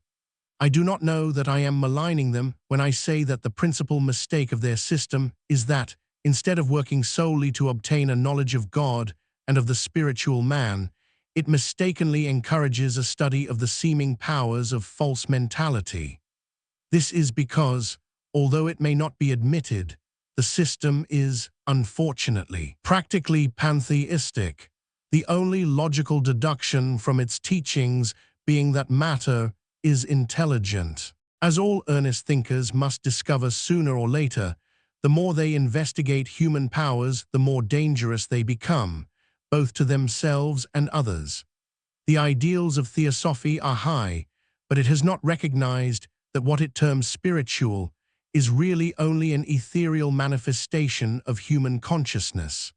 A study and practice of the system does not develop the capacity to destroy sin, disease, and death, but rather induces and deepens the illusion of the necessity for a series of deaths, or so-called passings on into new phases of the dream of life in matter and a material universe. Theosophists known to me appear to have just as much trouble as their fellow religionists of the older schools, and console themselves by thinking that it is necessary and for their good. How different this is from the case of those who learn how to think rightly. Their troubles diminish in proportion to their knowledge and ultimately cease altogether. It must be remembered that when using the term theosophist, I am speaking of the ordinary rank and file. The sect have no dogmas and consequently hold very different ideas. Some of them are rapidly advancing towards a scientific knowledge of truth, and the evolution of the Western theosophists during the last 10 years has been very interesting to watch. They now recognize that knowledge of God is what is required and are endeavoring to harmonize religion and science. They should become a large and powerful band of workers when, consistently following most of their own premises to a logical conclusion, they find and acknowledge such conclusions to be opposed to their present teachings, and turning to the truth, realize the allness of the one. Mind, God, infinite good, and its infinite manifestation, and therefore the non-reality of matter. Theoretically, they admit this, but practically they do not. Reincarnation. Most of the theosophical results are explained by what I have already said. There are two that may be specially dealt with. The first is the doctrine of reincarnation. A lady once told me that she was certainly a reincarnation of Cleopatra. This was because of a most vivid dream in which she was apparently sitting by the side of Antony passing through the streets of a city during one of his triumphs. All the details were as real as if the scene was actually happening. Some years afterwards, passing through one of the buried sites that had been opened up, the thought kept recurring that there was something familiar about the city, but it was not until noticing an extraordinary gargoyle at the head of a column lying on the ground, which she recognized having seen before, that she knew she was in the city of her dream. She then tried to find details of the triumph, and several years afterwards obtained written accounts describing exactly what had been seen. The lady considered this a proof that she was a reincarnation of Cleopatra, but I am told that there are 7 other ladies who claim the same doubtful honor. The reason for this is that it is extremely easy to get in touch with the thoughts that constitute the earthly life experience of Cleopatra, as she was a strong thinker. I do not deny the fact chat a dozen people in different parts of the world, and without comparing notes, will all agree as to the identity of a given person in what they call their previous incarnation or life on the material world. But it is clear from what has been said that if a few strong thinkers, they should really be called leading picturers, agree in any such belief, the mass follows and holds the same views. Elsewhere, the material facts upon which the doctrine of reincarnation has been built are given, and it will be seen that their so-called ego does not return to this material world as it never has been in it, but always is in heaven, and yet it will be found that theosophy has been nearer to what is happening in the material world than ordinary theology. Some followers of old theology, resting on a wrong concept of spirit, are beginning to believe in theosophy for want of a better theory. The world is hungry for the truth at all costs. See Note K on page 587. Mrs. Besant has written, "The proofs of reincarnation do not amount to a complete and general demonstration, but they establish as strong a presumption as can, in the nature of the case, exist." T. Theosophy teaches that what is called death is a passing into an astral world, from which man advances into a second world, and so on until he reaches the highest possible state. He then begins to come back again through these different worlds, being ultimately again born upon this planet as a child, the soul finding itself in a new physical body. This mistaken belief has grown up from facts that have been referred to, namely, that the human mind fits into the body and can be seen when it is separated from that body. This human mind is what they call the astral body, and when the theosophist speaks of working on the astral plane, this only means that he has the power of causing his human mind to leave his human body and move about in a state of consciousness separated from it.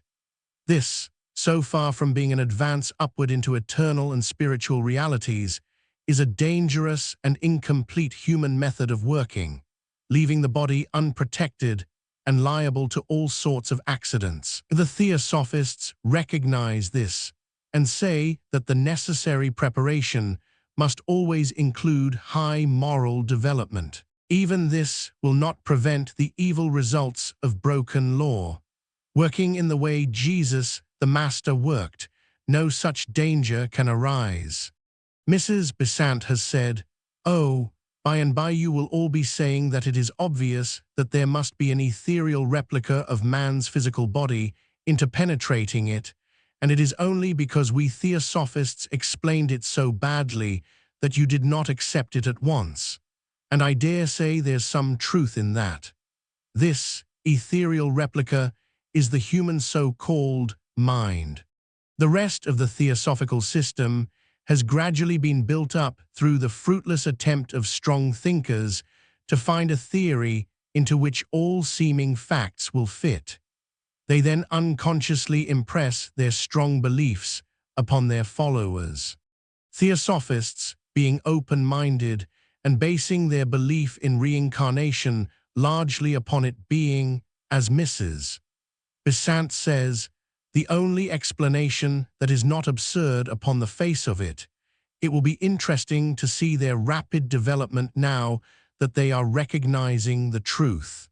Mahatmas are thought by some to be beings who, having left this world, are consecrated to the helping of suffering humanity. The belief in them is largely due to the fact that the material mind can obtain knowledge of material facts, materialize objects, etc. And if the person doing this has a strong enough belief that the objects are brought by some attendant spirit who helps them, everything in connection with the appearance of the things will agree with this theory. The person, in some cases, will even see parts or the whole of the elder brothers or masters, as they are called, who are believed to bring the things.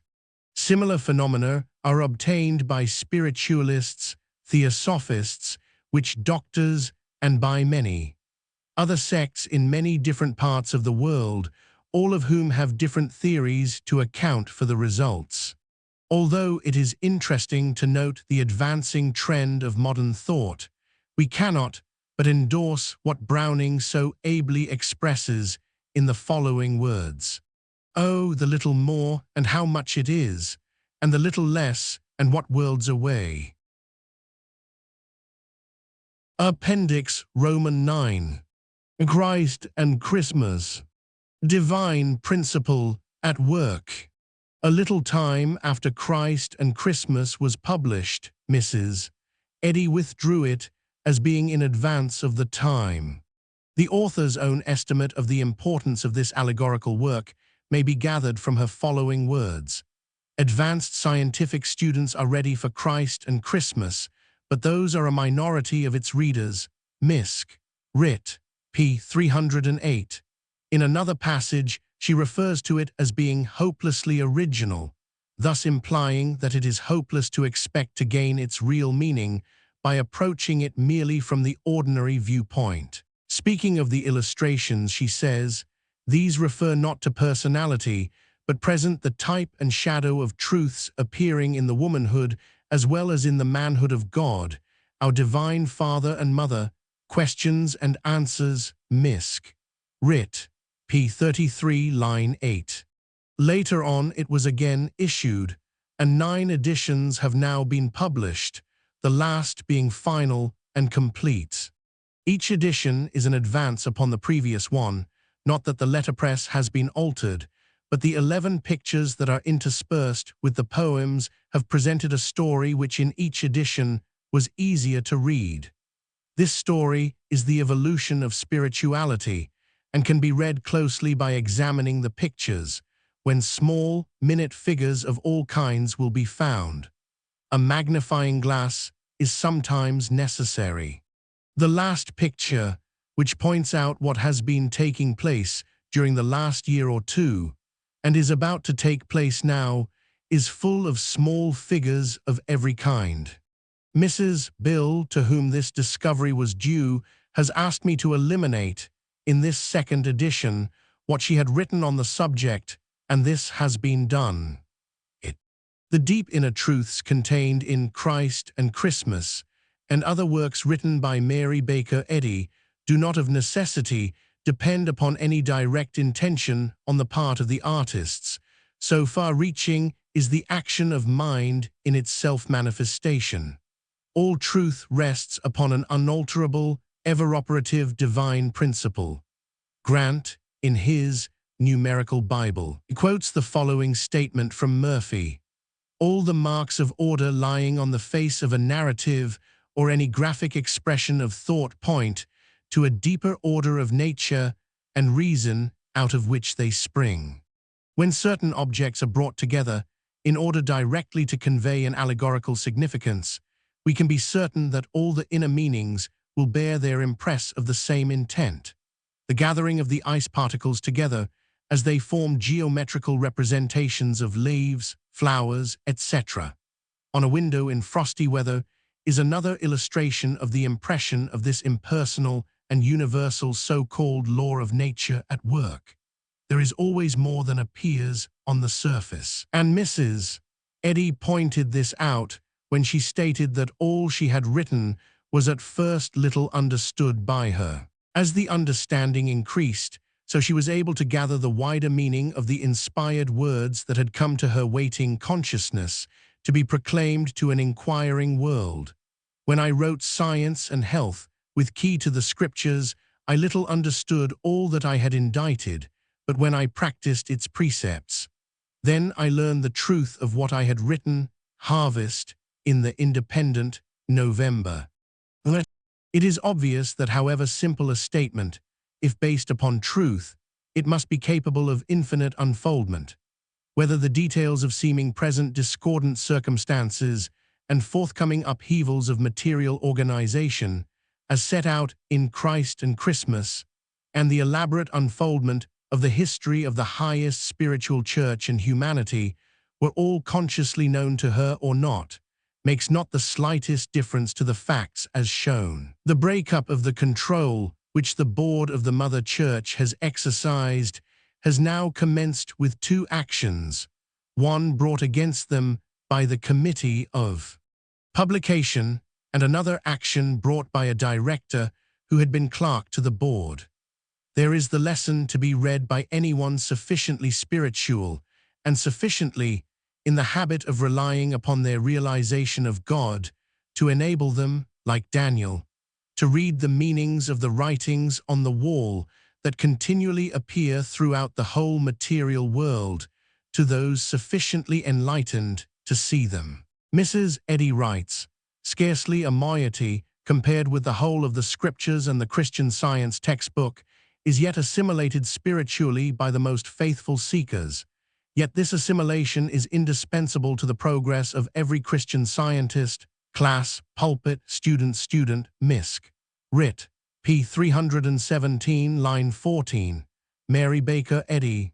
All premises based on truth must reach right conclusions, and all the intermediate steps must be equally accurate and capable of discernment from different points of view by varyingly developed degrees of spiritual perception. This shows the inestimable value of all writings and artistic expressions of thought where the talent has been consecrated in an earnest endeavor to attain truth, as this brings into a more clearly focused view the action of the omnipresent principle always available for the benefit of man.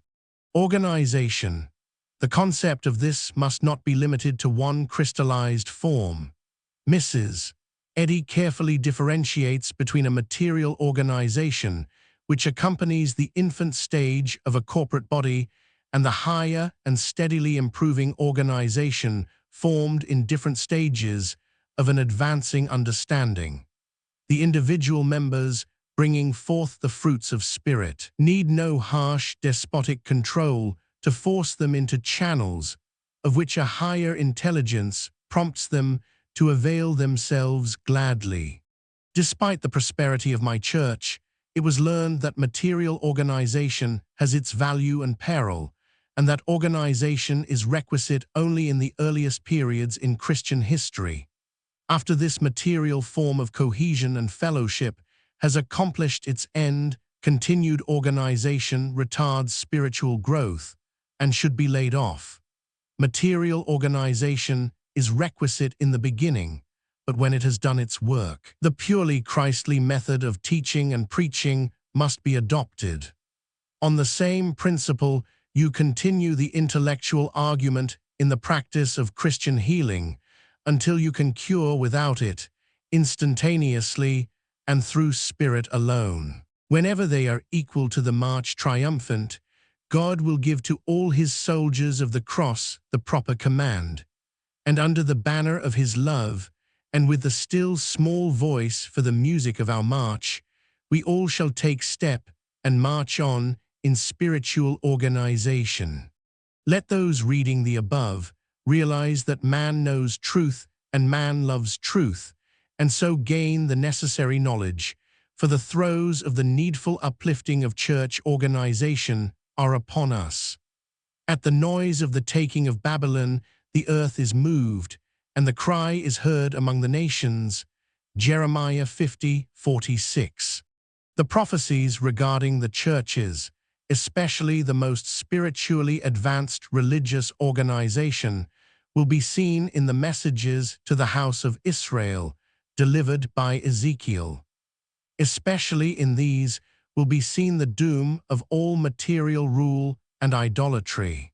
In chapter 6, judge not, when a man finds that to obey the recognized demands of divine principle and to do his best work for humanity, he is forced to subscribe to a higher law than that wielded by the visible bodily organization to which he belongs. It is not our business to judge his action, to voice evil, and hold up our concept of the individual for green eyes to gaze upon. Thank God that there are some pure enough in thought, loving enough in action, thus to sacrifice, if occasion require, even human prestige and reputation. The right thing to do is mentally to retain one's place in the organization until it is completely purified.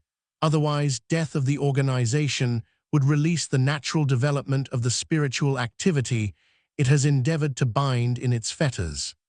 Every man has to work out his own salvation, Philippians 2:12, and we have to look to the purification of our own evil thoughts instead of to the fancied beam in our brother's eye. A writer in a recent issue of the Christian Science Journal says, "The history of mankind reveals that the preparation of an idea requires organization in its earlier stages, and as Christian scientists, we must be ready for the time when we shall have outgrown the need of church organization. How long it may be in coming none of us can tell. We shall then demonstrate in our lives that spontaneous fulfillment of the requirements of divine law, which must naturally accompany an understanding heart, true spiritual understanding. No temporary bylaws can be needed for those who reflect God's eternal government. Man is self-governed. See Science and Health, p. 125, line 16.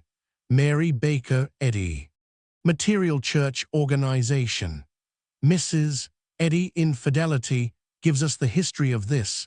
The cares of this world are not adequate to plead for the neglect of spiritual light that must be tended, to keep aglow the flame of devotion, whereby to enter into the joy of divine science demonstrated. The foolish virgins had no oil in their lamps, their way was material, thus they were in doubt and darkness. It was midnight, darkness profound brooded over earth's lazy sleepers. With no oil in their lamps, no spiritual illumination to look upon him whom they had pierced, they heard the shout, "The bridegroom cometh." The Assyrians, at the first call from the watchers on the mount they exclaim, "Impossible, perhaps in 1,000 years." When the second call peals forth, coming out of the tombs exceeding fierce, so that no man might pass by that way, they cry out, "Art thou come hither to torment us before the time?" and besought truth's messengers to depart out of their coasts. Matthew 8, 28, 29, 34. Again, this episode is repeated. And they say, "Why worship in this church? Why not go elsewhere? Why destroy us?" They forget that others before them have laid upon the altar all that they have to sacrifice and have passed to their reward. The children of this world are in their generation wiser than the children of light. They watch the market, acquaint themselves with the etiquette of exchange, and are ready for the next move. The children of this world listen to the voice of truth and try to understand what is imparted to them. When on hearsay evidence of individuals, they are told, "Beware of their science, they are dishonest," etc. Discerning personality, they say, "This is not Christian science," and are ready for the next move, onwards and upwards into higher spirituality. Are we clearing the gardens of thought by uprooting the various weeds of passion, malice, envy, and strife? The weeds of mortal mind are not always destroyed by the first uprooting. They reappear like devastating witch grass to choke the coming clover. O stupid gardener, watch their reappearing to tear them away from their native soil until no seedling be left to propagate and rot. Mary Baker Eddy. Self-denying diareters. The material organization of the church is purely typical of the bodily organization of the human being. Christian science teaches us first to obtain complete control over the body, maintaining its healthy conditions so as to demonstrate man's absolute independence of all material conditions. Later, the body, being merely a clog, has to be dematerialized, but this does not mean that the spiritual body, of which it is the false counterfeit, has to be done away with.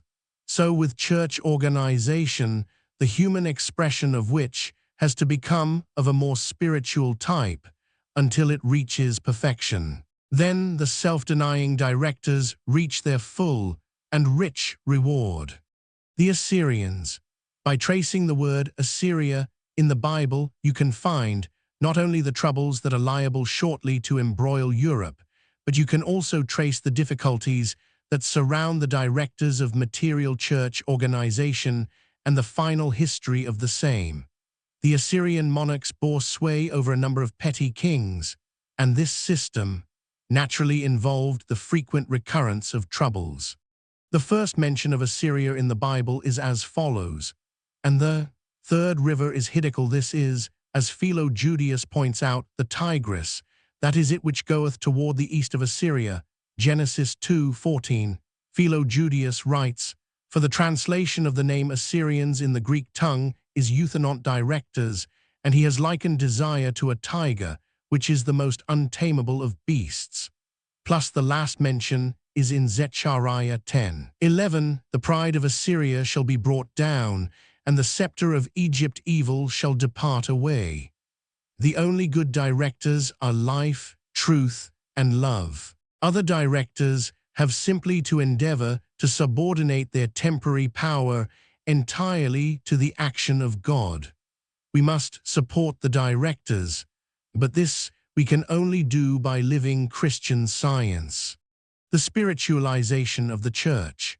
What has now to be done away with as soon as possible, namely, when the thought of church is sufficiently spiritualized, is the grosser part of the material organization, since the exalting of the letter and the ignoring of the spiritual demand thereof, the limiting laws of time and space emanating from the few, the claim of a will other than that of God, the belief in the prestige of human personality, the tendency to number the people and separate the church from those who, while rapidly advancing, are not eye to eye in the understanding of truth. All these would delay the rapid advance of the building up of the real church, the purification of self and love of God and man.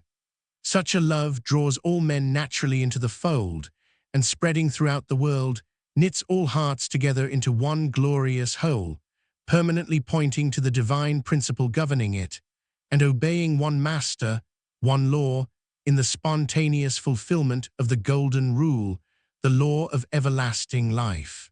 Speaking prophetically, Mrs. Eddy says, built on the rock, our church will stand the storms of ages. Though the material superstructure should crumble into dust, the fittest would survive, the spiritual idea would live, a perpetual type of the divine principle it reflects. Letter to the First Church of Christ Scientist, Boston, Misk. Writ. p. 141, line 4. In the apocalyptic messages to the 7 churches can be found the same conditions of the human consciousness as are traceable in the 7 days or stages of creation. Here also can be found the complete church history of human experience, as well as the material history of 7 material churches of today, presenting, as they do, the final developments of good and evil in the last stages of the destruction of evil, begotten of ignorance by truth, the offspring of good. In this way does the Revelator illustrate the entire history of uprising human consciousness, advancing towards dematerialization. Each message has an individual as well as collective import, and that message can be heard by those who have open ears and eyes to hear and see truth without prejudice or opposition.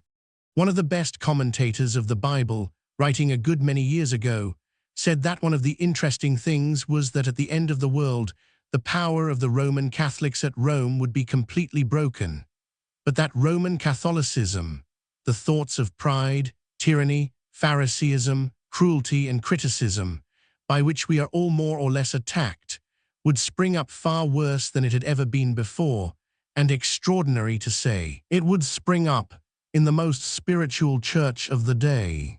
We must recognize that the real final battle, when spirit destroys evil, is to be fought in the highest religious center, where the greatest good and the darkest evil are to be found amongst the mental workers and in closest proximity. Mrs. Eddy, with her marvelous foresight, has compressed the whole sad story in the following few lines that appear as Greek to the beginner, but as accurately recorded throughout the whole of Bible prophetical history, unfolds with startling clearness to the advanced Christian scientist. Christian science and Christian scientists must have a history, and if I could write the history in poor parody on Tennyson's grand verse, it would read thus. Traitors to right of them, M.D. S to left of them, priestcraft in front of them. Volleyed and thundered. Into the jaws of hate, out through the door of love, onto the blessed above, march the 100 plus. Appendix X. The Book of Revelation. Blessed is he that readeth, and they that hear the words of this prophecy, and keep those things which are written therein. For the time is at hand. Revelation 1:3. The following will probably be sufficient to satisfy anyone as to the writer of the book of Revelation having been able to read thought. It would take too much space to give the reasons and proofs for the conclusions here set out. His prophecies with regard to the present time are constantly being fulfilled. It must not be forgotten that the historical reading of Revelation is only one of the series of literal fulfillments of these wonderful visions, now nearing their final completion. The seals. The prophet shows in chapter 6 the period of peace about to take place immediately after the time in which he wrote. This is the white horse, the national emblem of the Roman state period, lasting about 80 years. Gibbon says, the empire was governed by wisdom and virtue, unstained by civil blood, undisturbed by revolution. This period, when the human race was most happy, extended from the death of Domitian to the accession of Commodus.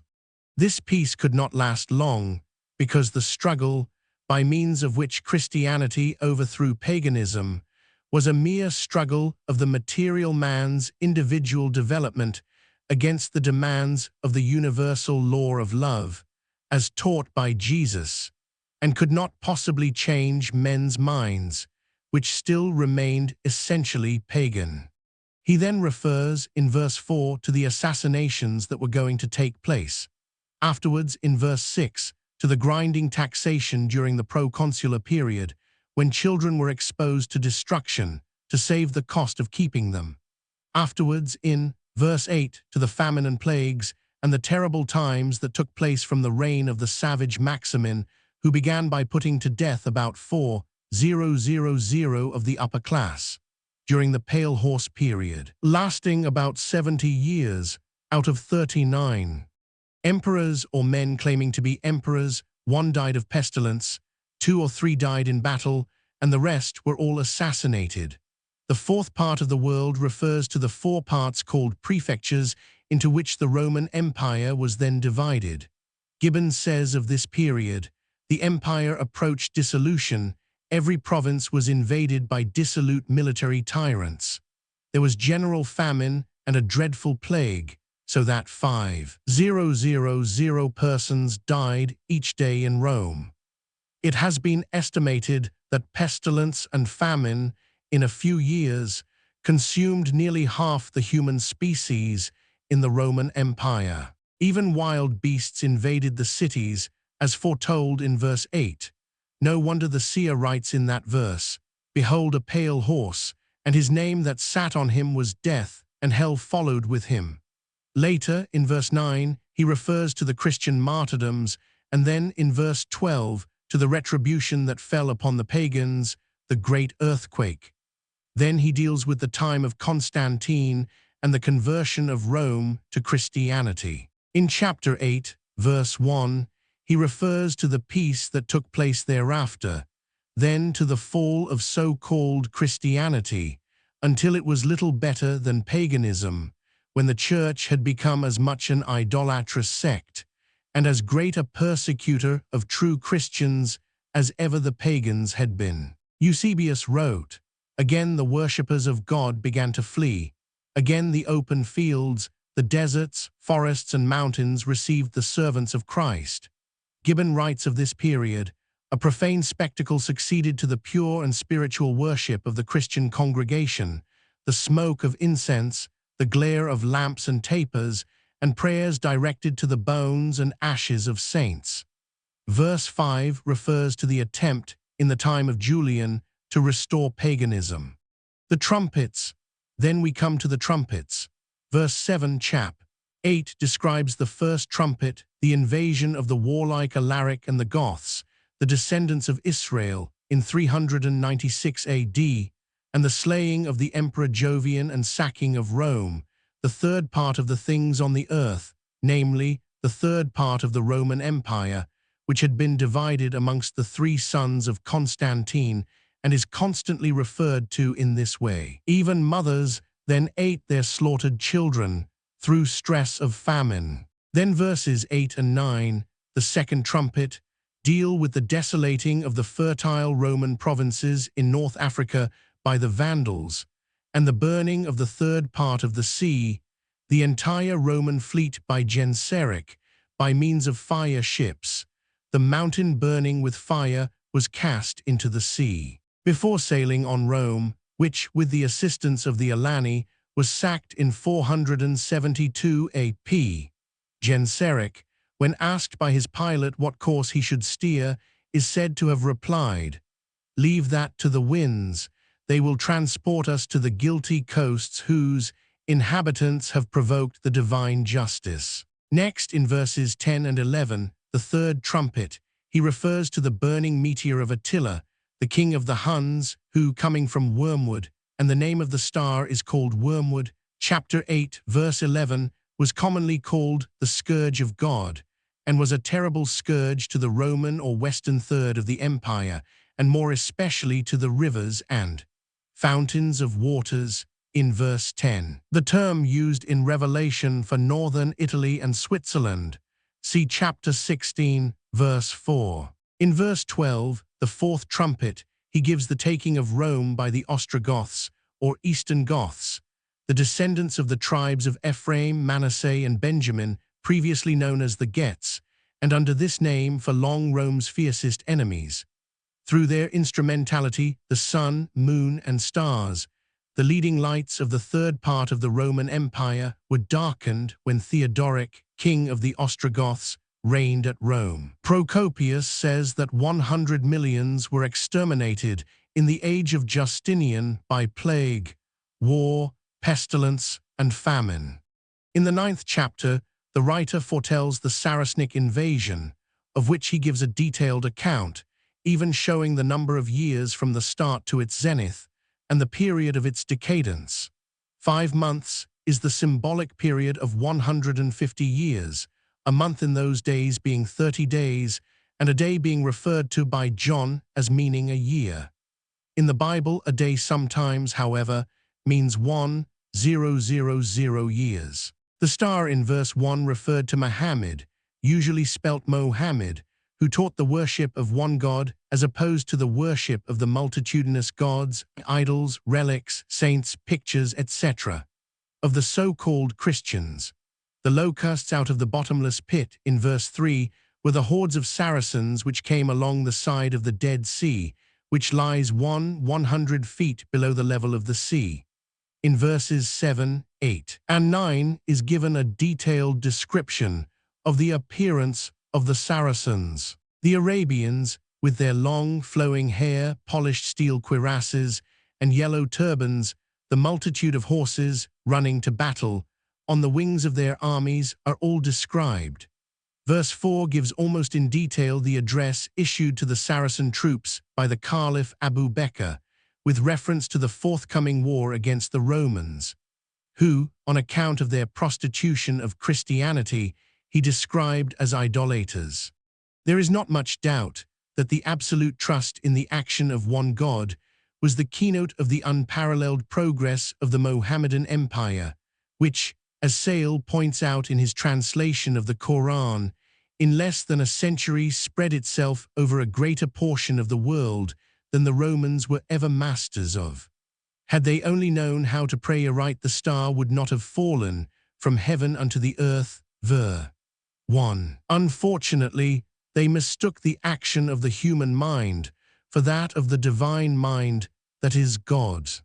Then comes, in the 15th verse, the loosing of the 4 angels bound in the great river Euphrates, or the 4 great waves, the Turkish hordes, Tartars, Moguls from the steppes of Turkestan, and the Ottomans under the command of 4 leaders famous in history, namely Togrul Beg, Tamerlane, Timur, and Bajazet. The Euphrates, in the historical or material reading, always refers to the Turkish Empire. In the intellectual, it refers to the scientific thought of the world, being a channel of deep, clearly defined, and therefore powerful so-called thought. The 391 years referred to in verse 15 started when Togrul Beg, their first military leader, became the head of the Mohammedan faith, and ended when Constantinople, the capital of the third part of the Roman Empire, fell into the hands of the Turks, 1453 AP. The total period of the sixth trumpet was nearly 800 years, bringing us up to 1844, the time when the powers forced Turkey to abandon the beheading of Christians, and the Turkish Empire finally entered on its downward course. There is an interesting description in verses 17, 18, and 19 of the cannon used by the Turks and the unlimbering and turning them round in order to fire, which the prophet seemed to see as serpents, probably writhing, with the fire and smoke and brimstone which issued out of their mouths and destroyed the third part of the empire. Remember that the seer was reading thoughts, seeing beforehand what was about to happen, and when he wrote it, had to describe what he saw, evidently more or less indistinctly, as nearly as he could with the knowledge of the day that he possessed. The seventh angel is now about to sound, when the mystery of God should be finished, as he hath declared to his servants the prophets. Chapter 10, verse 7. Then the little open book being digested, these things, which the seven thunders uttered, and which when heard by the earlier seer were not to be written, ver. 4, would be thoroughly understood, and then ultimately published abroad to all the nations of the earth. Thou must prophesy again before many peoples, and nations, and tongues, and kings, ver. 11. The vials. Later on, all the important events of history are referred to. For instance, in chapter 16, verse 2, he refers to the first vial, or the wave of infidelity that swept over Europe. Then in verse 3, to England's naval victories, giving her the mastery of the sea. Verse 4 refers to Napoleon's campaigns in northern Italy and Switzerland, described again as the rivers and fountains of waters. See chapter 8, verse 10. Next the fourth vial, the attack upon Austria. Then the fifth vial, the attack on Rome, the seat of the beast, and the taking of the Pope prisoner by Napoleon. The sixth vial gives details in connection with the river Euphrates, which materially typifies the portion of the original Roman Empire known as Turkey. The seventh vial tells of the troubles that are now liable to befall a material world. Particulars are also given of the wars of Charlemagne, the prodigies which the beast performed, and the power given to the Pope by Justinian and Phocas, the creation of the Percent Germanic Empire, and the dual control of the Roman Empire by the Emperor and the Pope, the two-horned beast with lamb-like horns.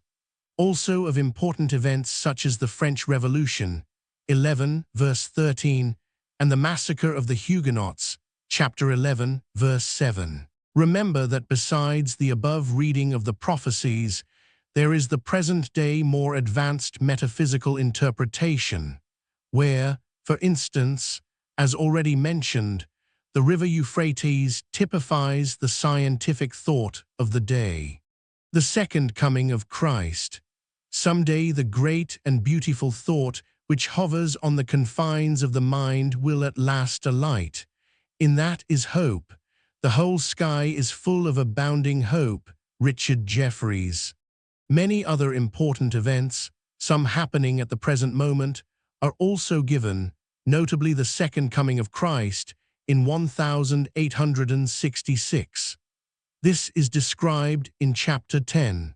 Every authority whose work I have examined on this subject makes the second coming of Christ between 1865 and 1870. The second coming of Christ to human consciousness is the individual recognition by man that he is spiritual now, that matter is not a reality, and that the only reality is God and the spiritual kingdom. This comes to each man directly he is ready. Only the other day I was reading one of Dr. John Cummings' sermons delivered in 1849 at Exeter Hall. That great Presbyterian expositor of prophecy said the second coming of Christ must be in 1865, or at least a year or two after.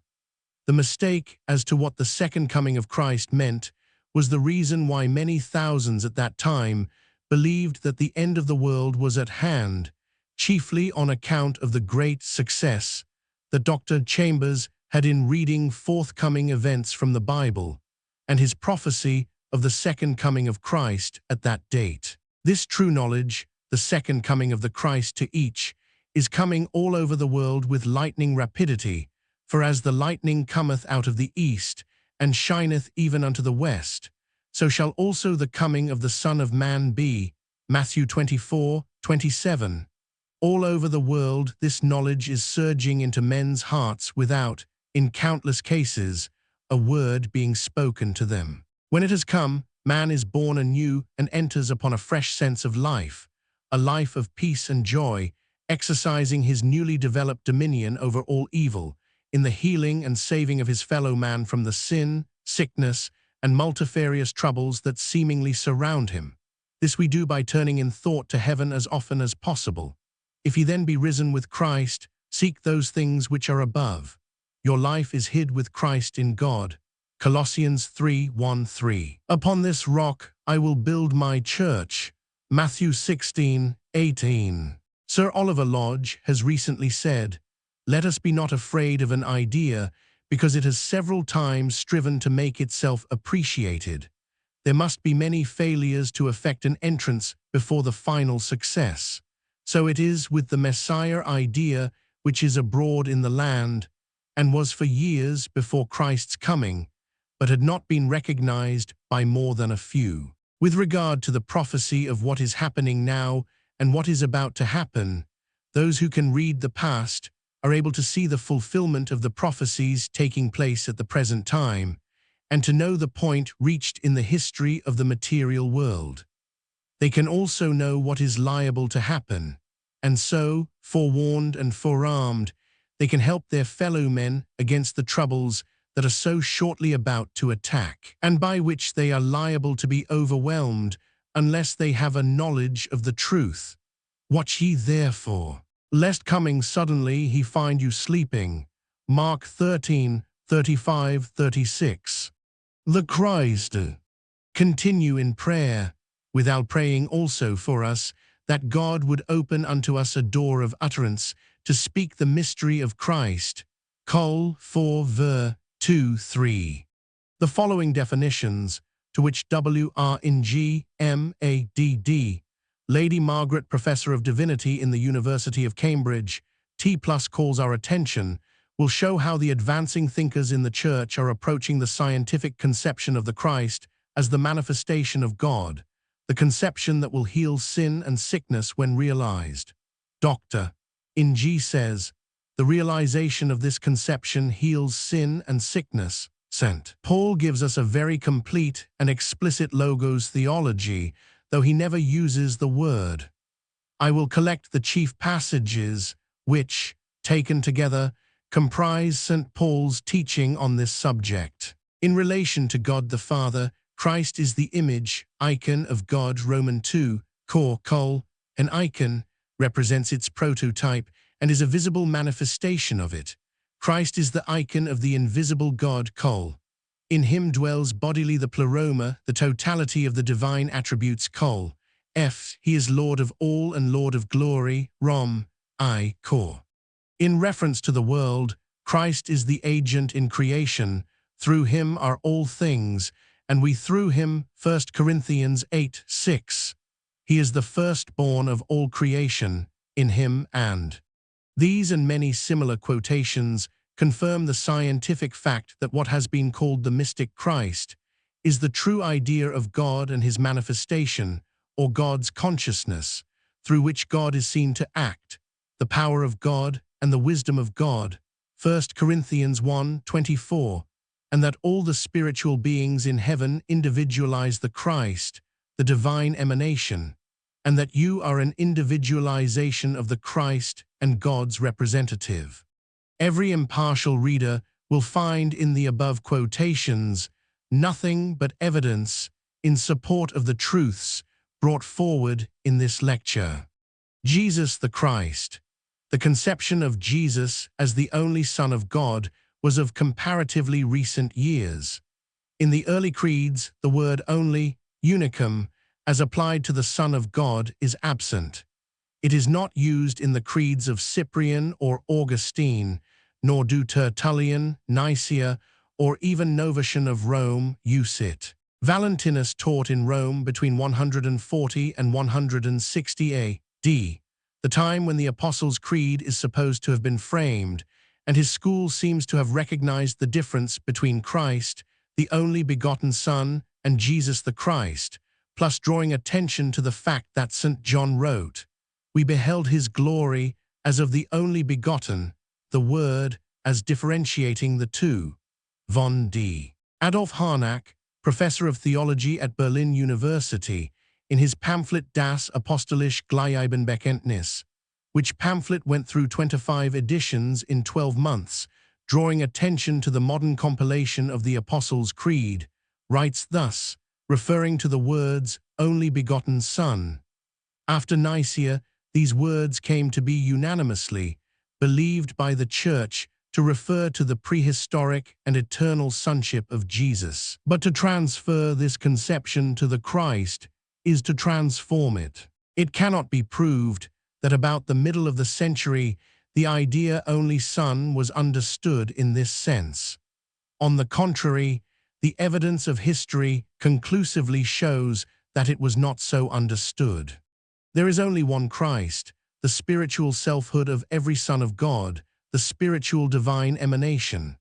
According to Harnack, primitive Christianity had two Christologies, one pneumatic, the other adoptionist. The former view was held by Barnabas, Clement, Ignatius, and the pious Polycarp. Hermes fused the two together.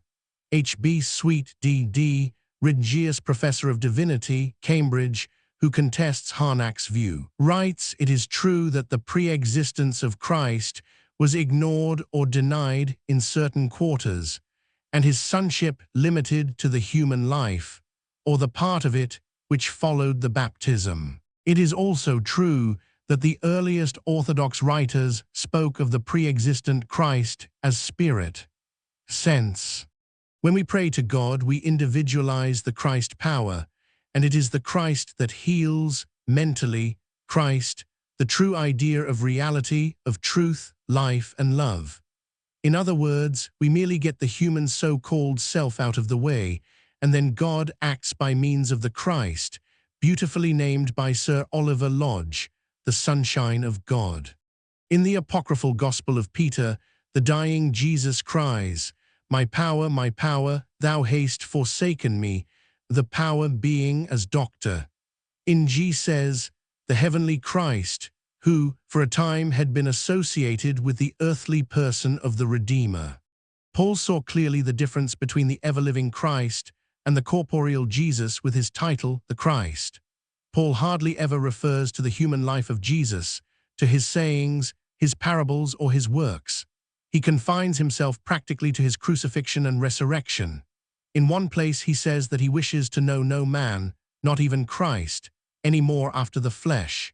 He knew that all good things came from realizing the spiritual and dwelling in thought upon God, heaven, and the infinite spiritual man.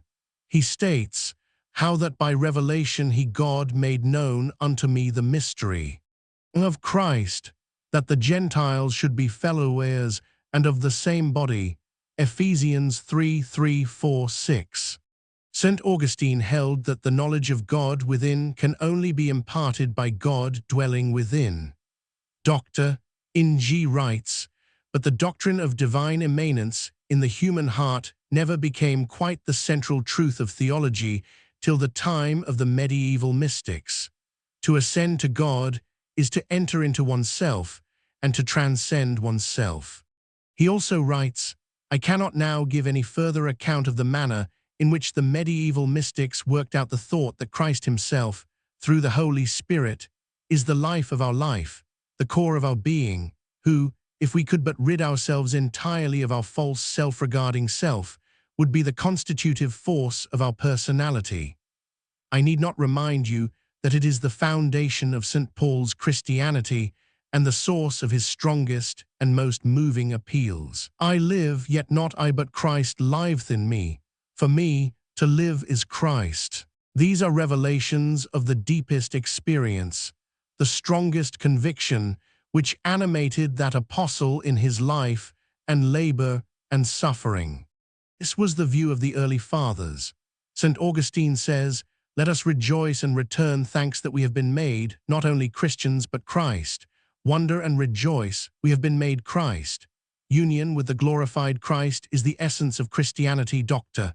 Ng, the great deed that seems to emerge as the life of Christ is the bringing into one of God and man. Professor Wallace of Oxford, "Ye are Christ's, and Christ is God's." 1 Corinthians 3:23. In the last words of Pope Pius X, who has just died, were, "Rest everything in Christ, where the truth always reigneth, so that true, perfect God and true, perfect man are at one, and man so giveth place to God, that God himself is there. And yet the man too in this same unity worketh continually, and doth and leaveth undone without any I and me and mine and the like. Behold, there is Christ, and nowhere else." Theologia Germanica, p. 79. "Therefore, if any man be in Christ, he is a new creature. Old things are passed away. Behold, all things are become new." 2 Corinthians 5:17. Let us obtain sufficient knowledge of the living Christ to raise the dead. Men find Christ through their fellow men, and every glimpse they get of him is a direct message from himself. Henry Drummond. The so-called mental factor. The medical testimony as to the power of mind over matter is overwhelming.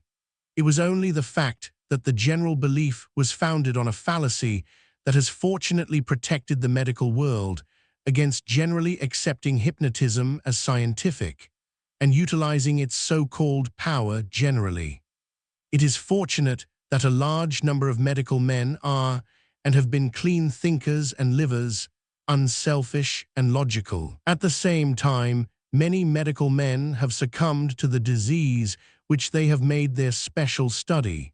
For instance, Professor Rawson from cancer of the stomach.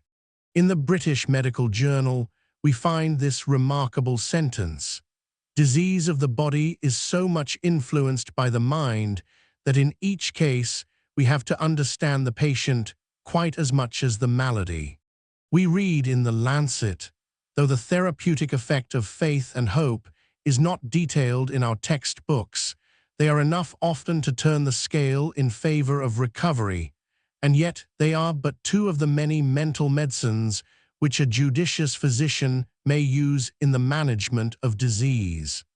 We find in the Lancet again the following: "We will even go so far as to affirm that a very large proportion of the ailing might be, and probably would be, sound, if only they were sufficiently strongly impressed to believe themselves so."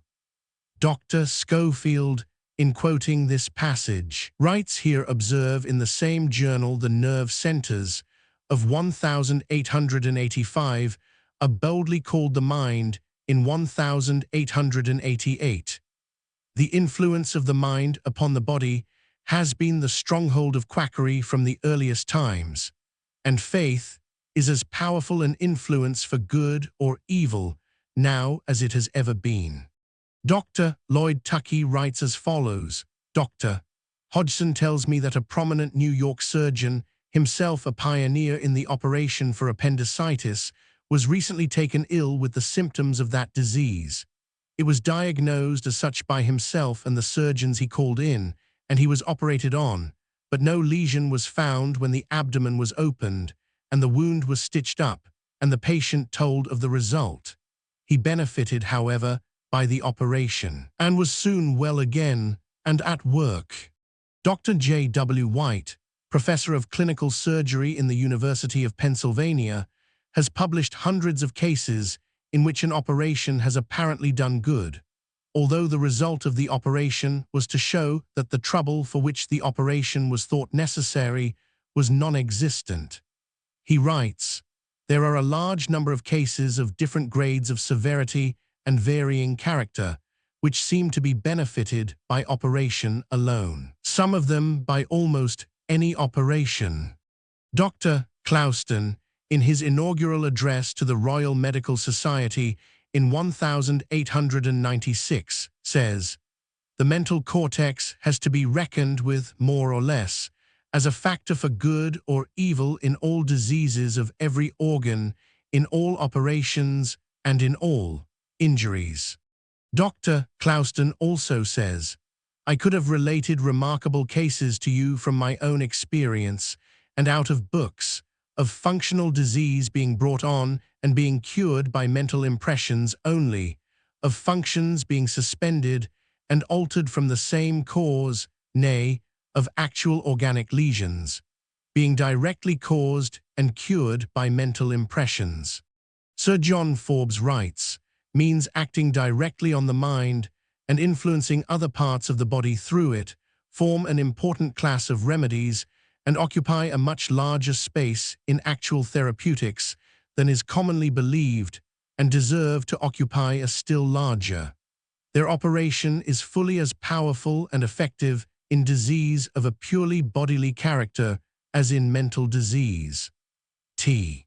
John Hunter, the celebrated anatomist, says, "As the state of the mind is capable of producing a disease, another state of mind may effect a cure."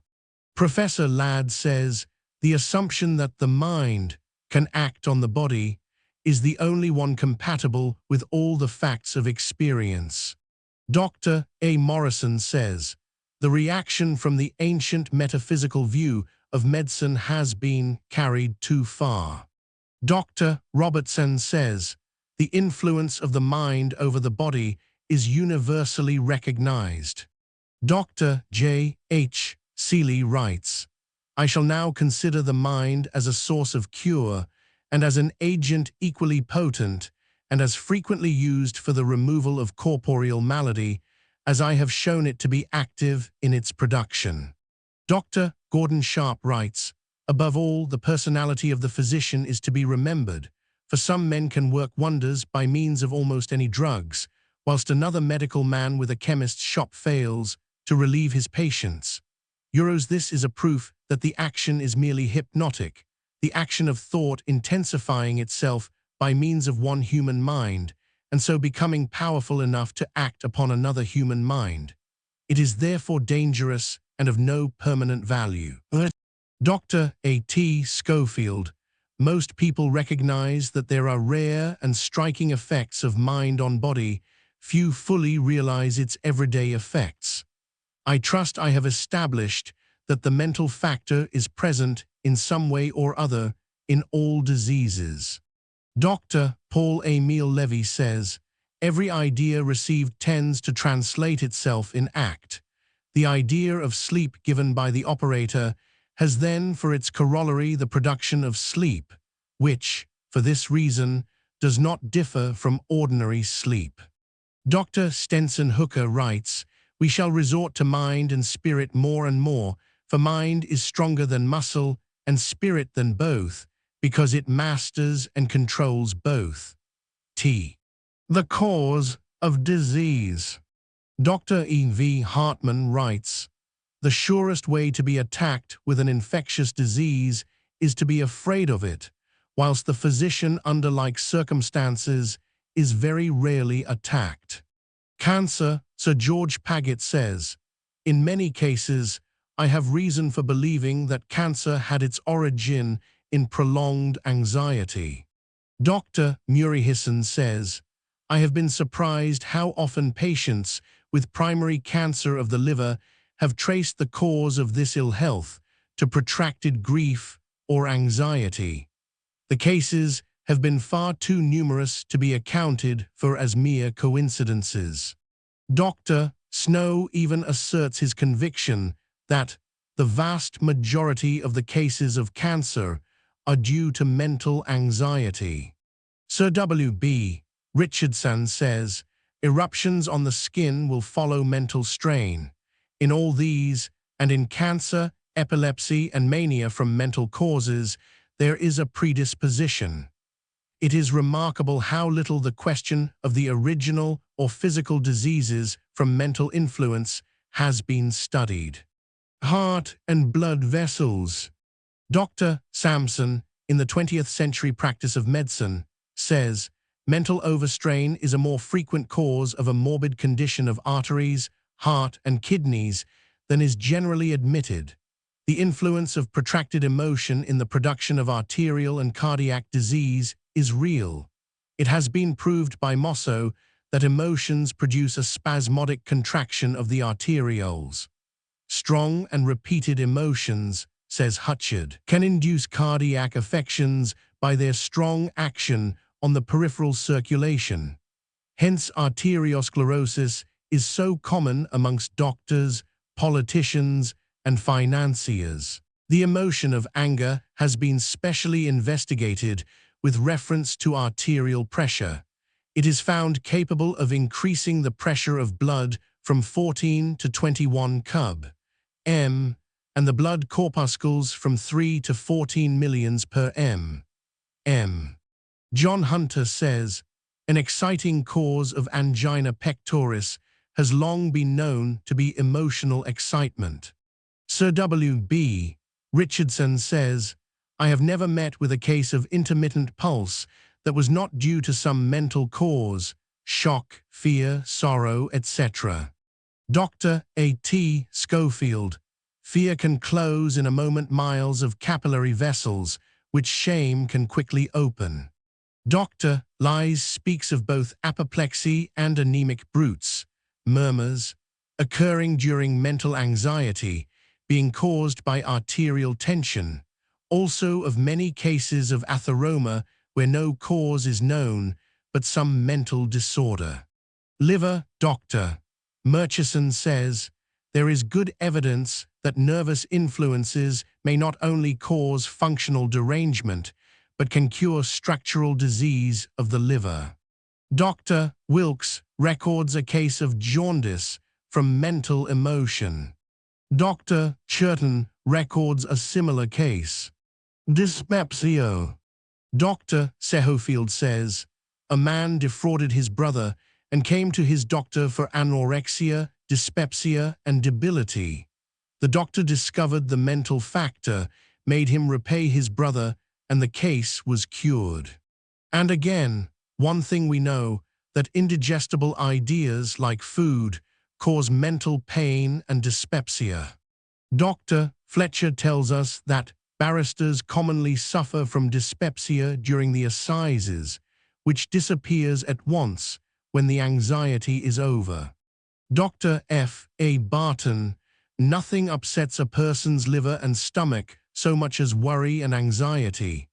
Anorexia, dyspepsia, headache, with attending constipation are nearly always traceable to these causes. Anemia.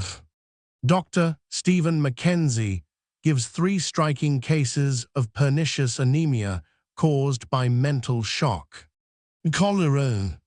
Dr. Stokes says, the first sight of cholera patients gives rise to symptoms of cholera afterwards. Scurvy, warts, and gout.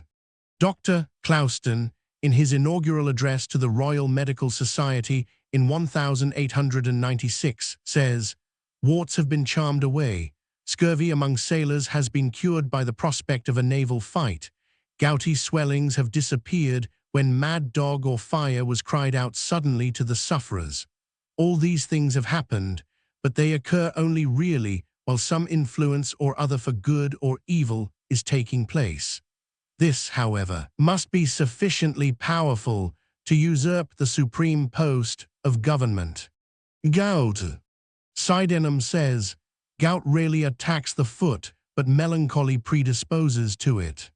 Kidneys. Van Noorden, in the 20th Century Practice of Medicine, says, there are many carefully observed cases of diabetes on record in which the disease followed a sudden fright or joy, or some other disturbance of the mental equilibrium.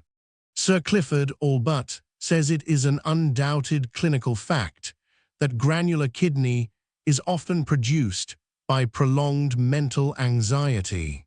Sir W.B. Richardson says, diabetes from sudden mental shock is a true, pure type of a physical malady of mental origin. Brunton, Pavey, and others also give the mind as a cause. Dropsy. Dr. Bateman tells us of a poor woman who got General Anasaka dropsy in the night after the loss of all her money, only a small sum. Lungs. Sir Henry Holland says, I have known asthmatic patients in whom attacks are brought on by seeing them in others. Hemorrhage from the lungs has been frequently traced to mental causes. Dr. Sweetser tells us of a lady who, feeling a live frog fall into her bosom from the clutches of a bird, was seized with such profuse hemoptysis, hemorrhage, that she lived only a few minutes. Sir James Paget tells us of a young man who had hemoptysis on his birthday, and for 9 years afterwards on each birthday, being quite free between. He died of rapid consumption after the 10th anniversary. Pain. Sir James Paget, not only the signs of some disease, but their progress and issue may in a measure be determined by the patient's will. I mean, by the direct action of the will on sensation and motion. It can affect the character and intensity of pain. Dr. Goodhart, the conscious direction of attention upon any pain, however slight, for a length of time will gradually make a trifle unbearable and even agonizing. Fever. Sir Samuel Baker, the explorer of the Nile, says, any severe grief or anger is almost certain to be succeeded by fever in certain parts of Africa. Professor Rowleston points out that after defeat, an army readily succumbs to dysentery, scurvy, malarial fever, and other diseases that have comparatively little effect in opposite circumstances. Paralysis. Dr. Dale tells us of the wife of a medical man suffering from hysterical paralysis of her legs. She was told it was due to her mind, and to overcome it by force of will. Dr. Schofield, giving these particulars, truly calls this a futile suggestion. She could not, and went about in a bath chair. One summer, a drunken Highlander tried to kiss her. She jumped up and ran off for her husband, cured. Graves's disease. Dr. Lies says, in every case of Graves's disease, exophthalmic goiter, there is a morbid mental state of a constant character, which precedes its development and consists of depression with extreme irritability. Sense. Various diseases. The following long list shows the conclusions that Dr. Schofield has come to after many years of careful study of the action of the human mind in disease.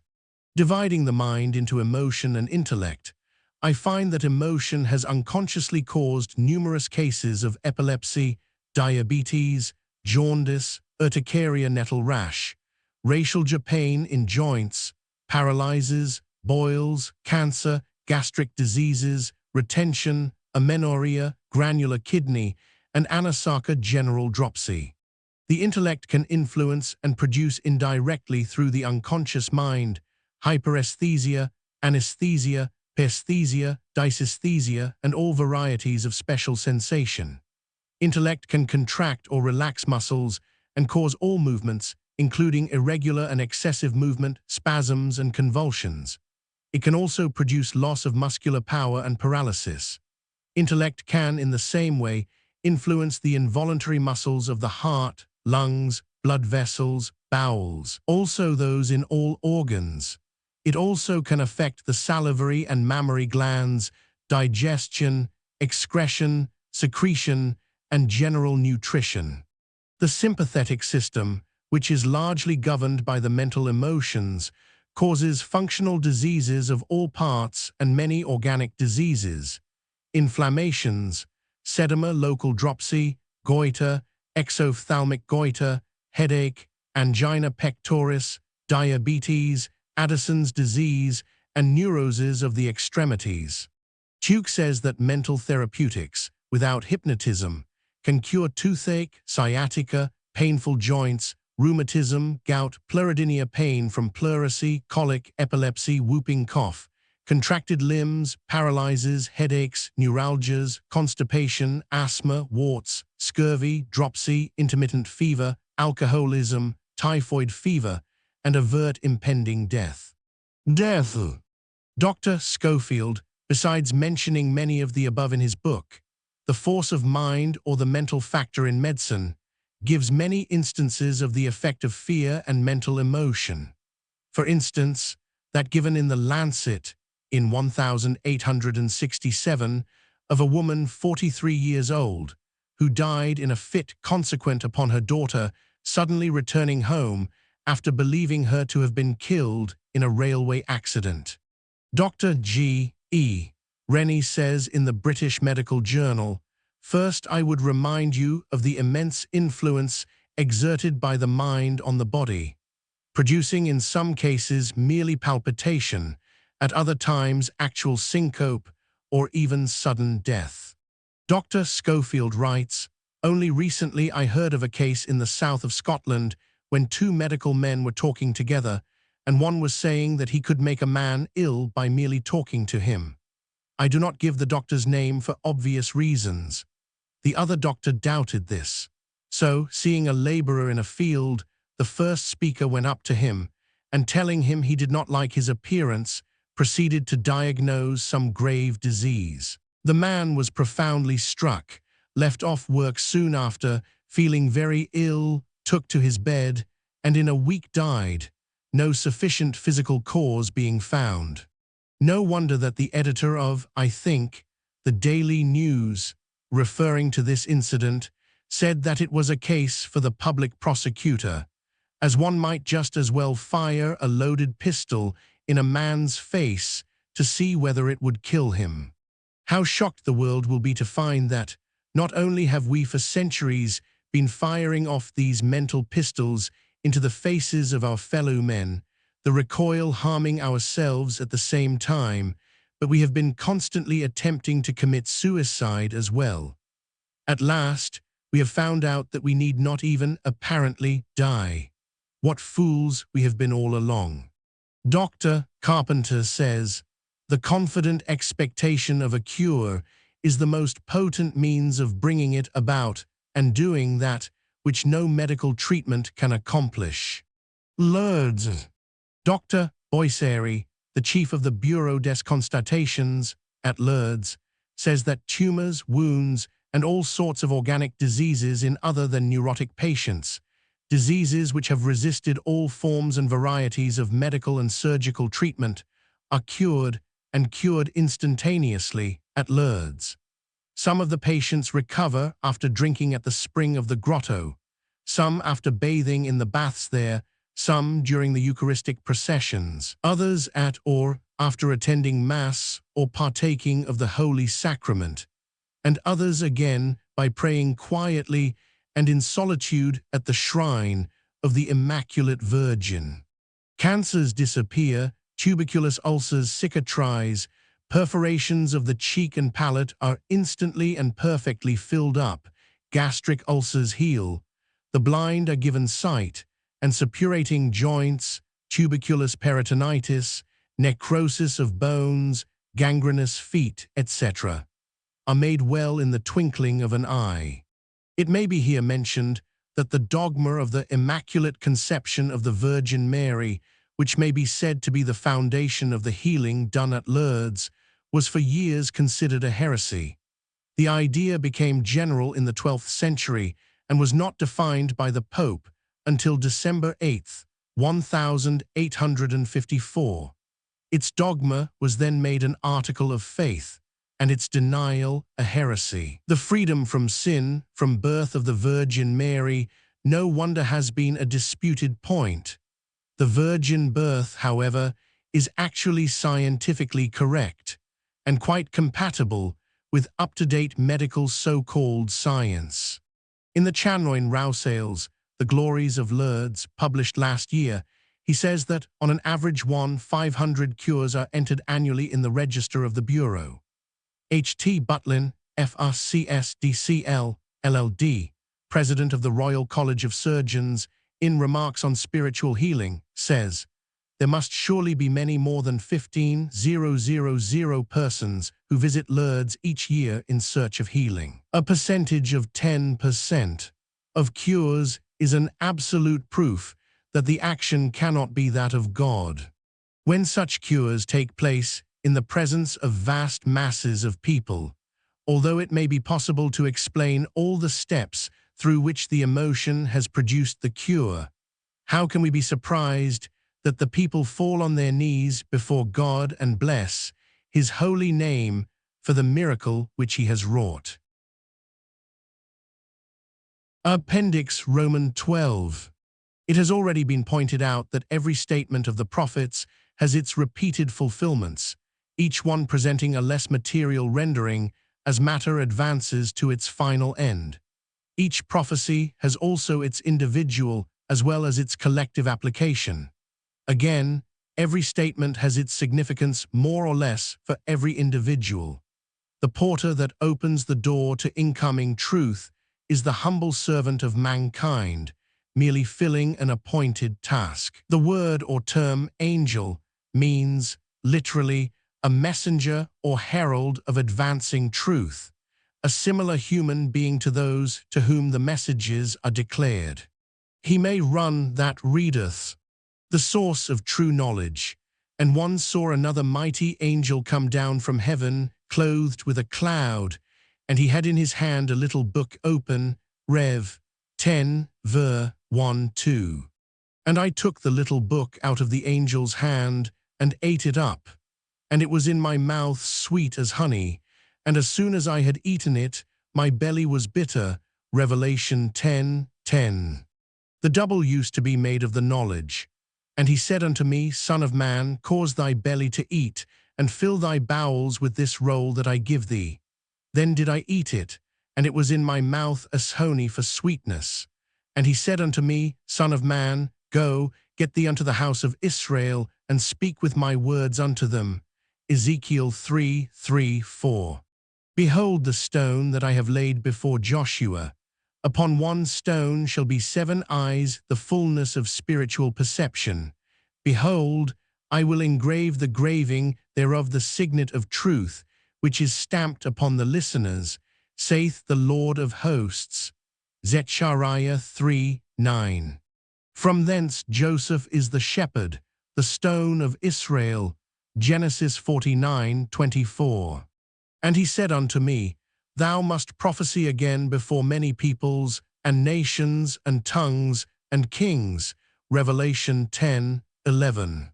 And I saw another angel fly in the midst of heaven, having the everlasting gospel to preach unto them that dwell on the earth, and to every nation, and kindred, and tongue, and people.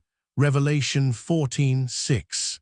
Material church experience. But beware of men, for they will deliver you up to the councils, and they will scourge you in their synagogues. It shall be given you in that same hour what ye shall speak. For it is not ye that speak, but the Spirit of your Father which speaketh in you. Matthew 10:17, 19, 20. Speaking of the end of the world, Jesus prophesies they shall lay their hands on you and persecute you, delivering you up to the synagogues. And it shall turn to you for a testimony. For I will give you a mouth and wisdom, which all your adversaries shall not be able to gainsay nor resist. Luke 21:12, 13, 15. They shall put you out of the synagogues. Yea, the time cometh, that whosoever killeth you will think that he doth God service. And these things will they do unto you, because they have not known the Father, nor me. But these things have I told you, that when the time shall come, ye may remember that I told you of them. John 16:2-4. The Lord God hath opened mine ear, and I was not rebellious, neither turned away back. For the Lord God will help me, therefore shall I not be confounded. Therefore have I set my face like a flint, and I know that I shall not be ashamed. Isaiah 55:7. Son of man, I have made thee a watchman unto the house of Israel. Therefore hear the word at my mouth, and give them warning from me. Ezekiel 3:17. The Lord God hath given me the tongue of the learned, that I should know how to speak a word in season to him that is weary. He wakeneth morning by morning, he wakeneth mine ear to hear, as the learned, Isaiah 50:4. The result, and he that overcometh, and keepeth my works unto the end, to him will I give power over the nations, and I will give him the morning star, Revelation 2:26-28. The sequence of events. My people, go ye out of the midst of her Babylon, type of erroneous material church organization, and save yourselves every man from the fierce anger of the Lord. And let not your heart faint, neither fear ye for the rumor that shall be heard in the land. For a rumor shall come 1 year, and after that in another year shall come a rumor, and violence in the land, ruler against ruler. Remember the Lord from afar, and ascend to Jerusalem in your hearts. Revised Version, Jeremiah 51, verses 45, 46, and 50. The first sickle, or scientific acceptance. And I looked, and behold a white cloud, and upon the cloud one sat like unto the Son of Man, having on his head a golden crown, and in his hand a sharp sickle. And another angel came out of the temple, crying with a loud voice to him that sat on the cloud, Thrust in thy sickle, and reap. For the time is come for thee to reap. For the harvest of the earth, the scientific world, is ripe. And he that sat on the cloud thrust in his sickle on the earth, and the earth was reaped the false knowledge cut away. Revelation 14:16.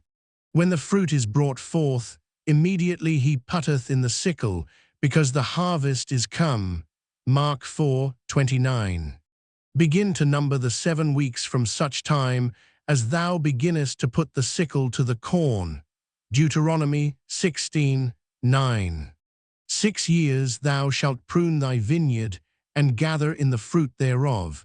But in the 7th year shall be a Sabbath of rest unto the land, a Sabbath for the Lord.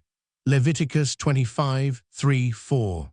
And the earth, the leading scientific men of the day, helped the woman, and the earth opened her mouth by stating the truth, and swallowed up the flood which the dragon cast out of his mouth, the wrong use of this newly gained mental freedom.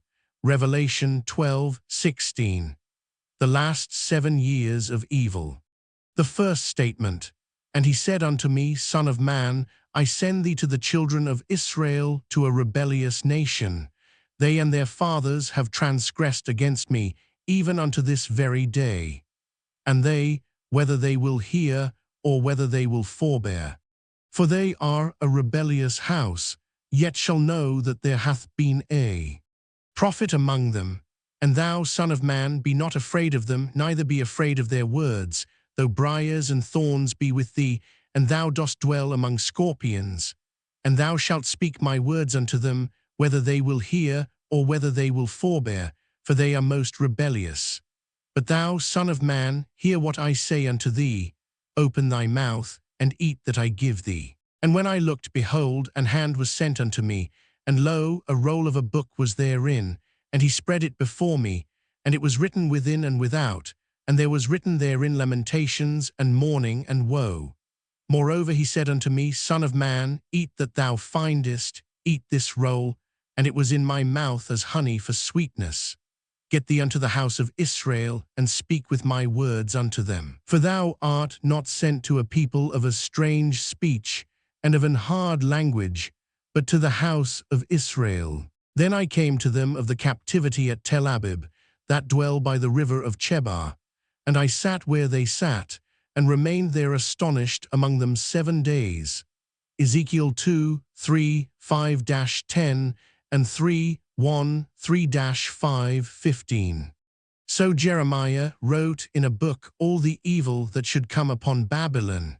When thou comest to Babylon, and shalt see, and shalt read all these words. And it shall be, when thou hast made an end of reading this book, that thou shalt bind a stone to it, attached to it, the proofs that the stones or lost 10 tribes are the English-speaking race, and cast it into the midst of Euphrates, the thinkers of the world. who form the strongest channel of thought.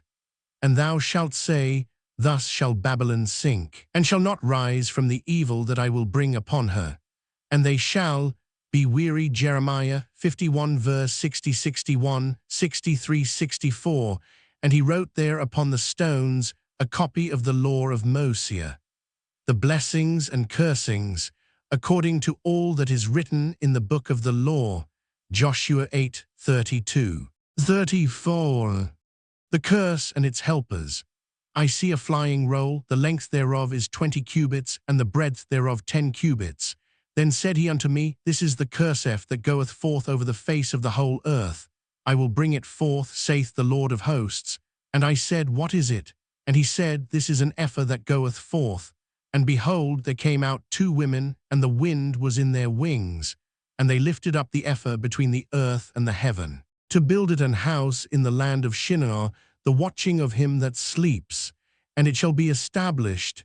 Zechariah 5, 2-4, 6, 9, 11. And the word of the Lord came unto me, saying, Son of man, set thy face toward the mountains of Israel, those humanly invested with highest spiritual authority, and prophesy against them, and say, Behold, I, even I, will bring a sword upon you, and I will destroy your high places. And your altars shall be desolate, and your images shall be broken. And I will cast down your slain men before your idols. And I will lay the dead carcasses, the material organization of the children of Israel, before their idols. And I will scatter your bones round about your altars. And the slain shall fall in the midst of you, and ye shall know that I am the Lord. Yet will I leave a remnant, that ye may have some that shall escape the sword among the nations, when ye shall be scattered through the countries. Also, thou son of man, thus saith the Lord God unto the land of Israel, the end is come, an evil and only evil, behold, is come. An end is come, the end is come. Now will I shortly pour out my fury upon thee, and I will judge thee. Horror shall cover them. Destruction cometh, and they shall seek peace, and there shall be naught. The law shall perish from the priest, the king shall mourn. And they shall know that I am the Lord. Ezekiel 6, 1-5, 7, 8, and 7, 2, 5, 6, 8, 18, 25-27. I heard a voice, saying to the 6th angel which had the trumpet, Loose the 4 angels which are bound through ignorance of the power of thought in the great river Euphrates amongst the thinkers of the world. And the 4 angels were loosed, which were prepared for to slay the 3rd part of men. Revelation 9, 13-15. And the 6th angel poured out his vial upon the great river Euphrates, and the water thereof was dried up. The circulation of the old false ideas ceases, that the way of the kings of the east might be prepared, the wise men following the new light. And I saw 3 unclean spirits, the spirits of devils working miracles, which go forth unto the kings of the earth and of the whole world, to gather them to the battle Armageddon of that great day of God Almighty. Revelation 16, 12-14. The swift shall stumble and fall toward the north by the river Euphrates. Egypt riseth up like a flood. And he saith, I will go up, and will cover the earth. I will destroy the city and the inhabitants thereof, the true workers. For this is the day of the Lord God of hosts, a day of vengeance. By the river Euphrates. Jeremiah 46, 6, 8, 10. Behold, the day of the Lord cometh, cruel both with wrath and fierce anger, to lay the land desolate, and he shall destroy the sinners thereof out of it. And I will punish the world for their evil.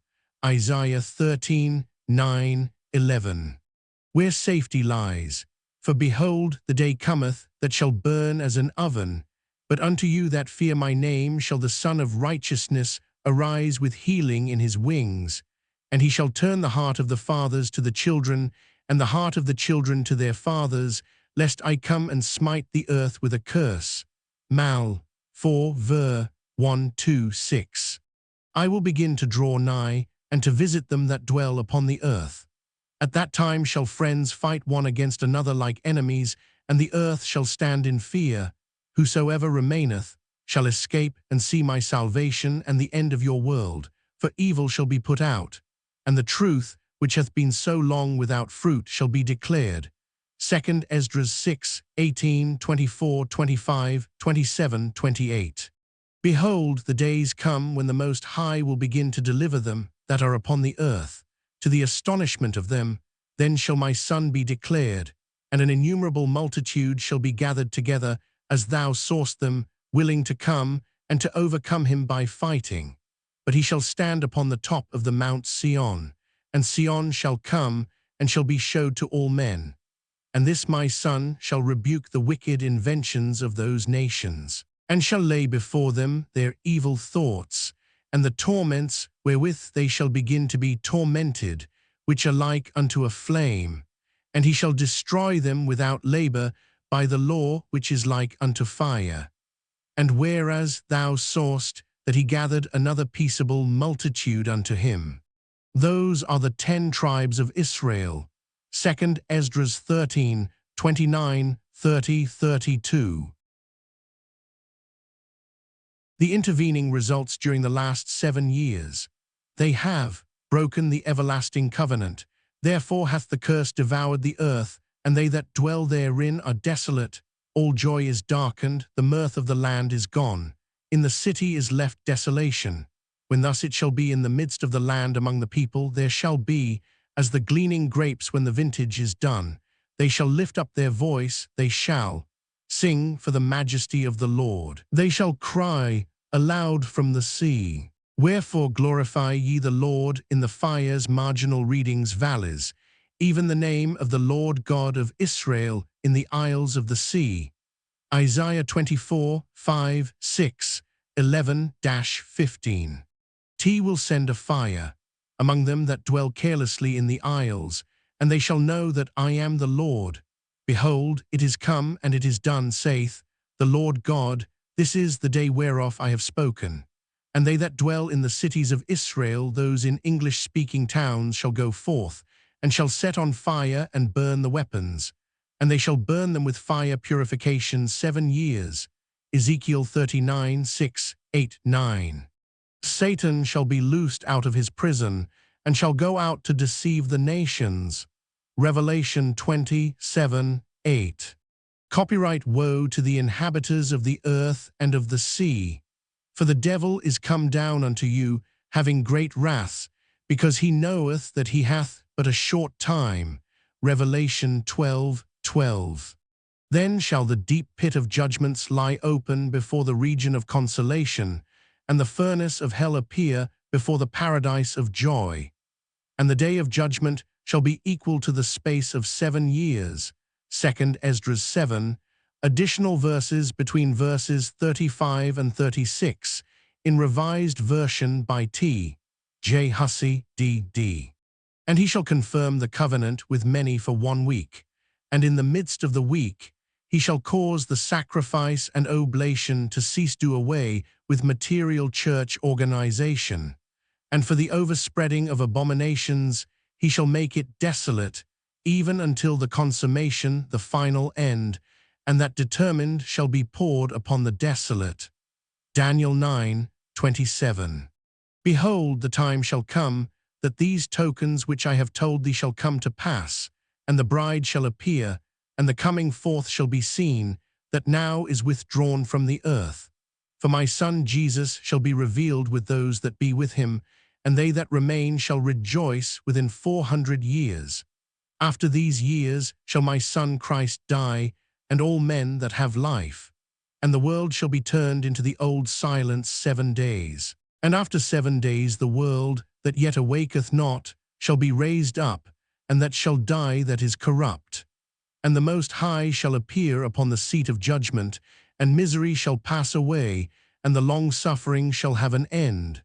2 Esdras 7, 26, 28-31-33.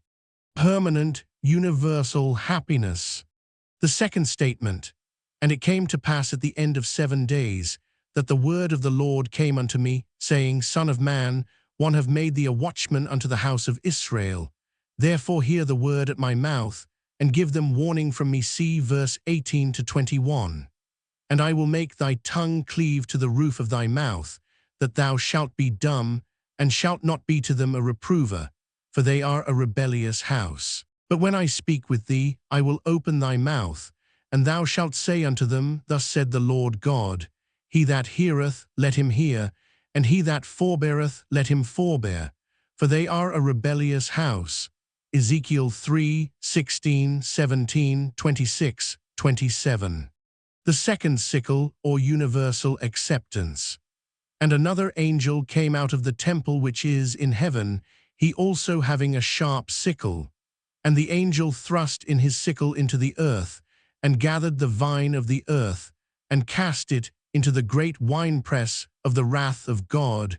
Revelation 14, 17, 19. I saw another angel fly in the midst of heaven, having the everlasting gospel to preach unto them that dwell on the earth, and to every nation, and kindred, and tongue, and people, saying with a loud voice, Fear God, and give glory to him, for the hour of his judgment is come. Revelation 14, 6, 7. And a mighty angel took up a stone like a great millstone, and cast it into the sea, saying, Thus with violence shall that great city Babylon be thrown down, and shall be found no more at all. Revelation 18, 21. The end. And this gospel of the kingdom shall be preached in all the world for a witness unto all nations, and then shall the end come. Matthew 24, 14. Because he hath appointed a day, in the which he will judge the world in righteousness by that man whom he hath ordained. Acts 17, 31. In a moment, in the twinkling of an eye, at the last trump. For the trumpet shall sound, and the dead shall be raised incorruptible, and we shall be changed. 1 Corinthians 15, 52. And there shall be no more curse, but the throne of God and of the Lamb shall be in it, and his servants shall serve him. Revelation 22, 3. Christ's truth hath redeemed us from the curse of the law, wherefore the law was our schoolmaster to bring us unto Christ. Galatians 3, 13, 24. He will save my people from the east country and from the west country. They shall be my people, and I will be their God, in truth and in righteousness. For before these days there was no peace to him that went out or came in because of the affliction. And it shall come to pass, that as ye were a curse among the heathen, O house of Judah and house of Israel, so will I save you. These are the things that ye shall do. Speak ye every man the truth to his neighbor. Execute the judgment of truth and peace in your gates. And let none of you imagine evil in your hearts against his neighbor, and love no false oath. For all these are things that I hate, saith the Lord. In those days it shall come to pass, that 10 men shall take hold out of all languages of the nations, even shall take hold of the skirt of him that is a Jew, saying, We will go with you, for we have heard that God is with you. Zechariah 8, 7, 8, 10, 13, 16, 17, 23. Awake thou that sleepest, and arise from the dead, and Christ shall give thee light. Ephesians 5, 14. And God shall wipe away all tears from their eyes, and there shall be no more death, neither sorrow, nor crying, neither shall there be any more pain, for the former things are passed away. Revelation 21, 4. For the earth shall be full of the knowledge of the Lord, as the waters cover the sea. Isaiah 11, 9. For they shall all know me, from the least of them unto the greatest. Jeremiah 31, 34. The best of all is, God is with us. Last words of John Wesley.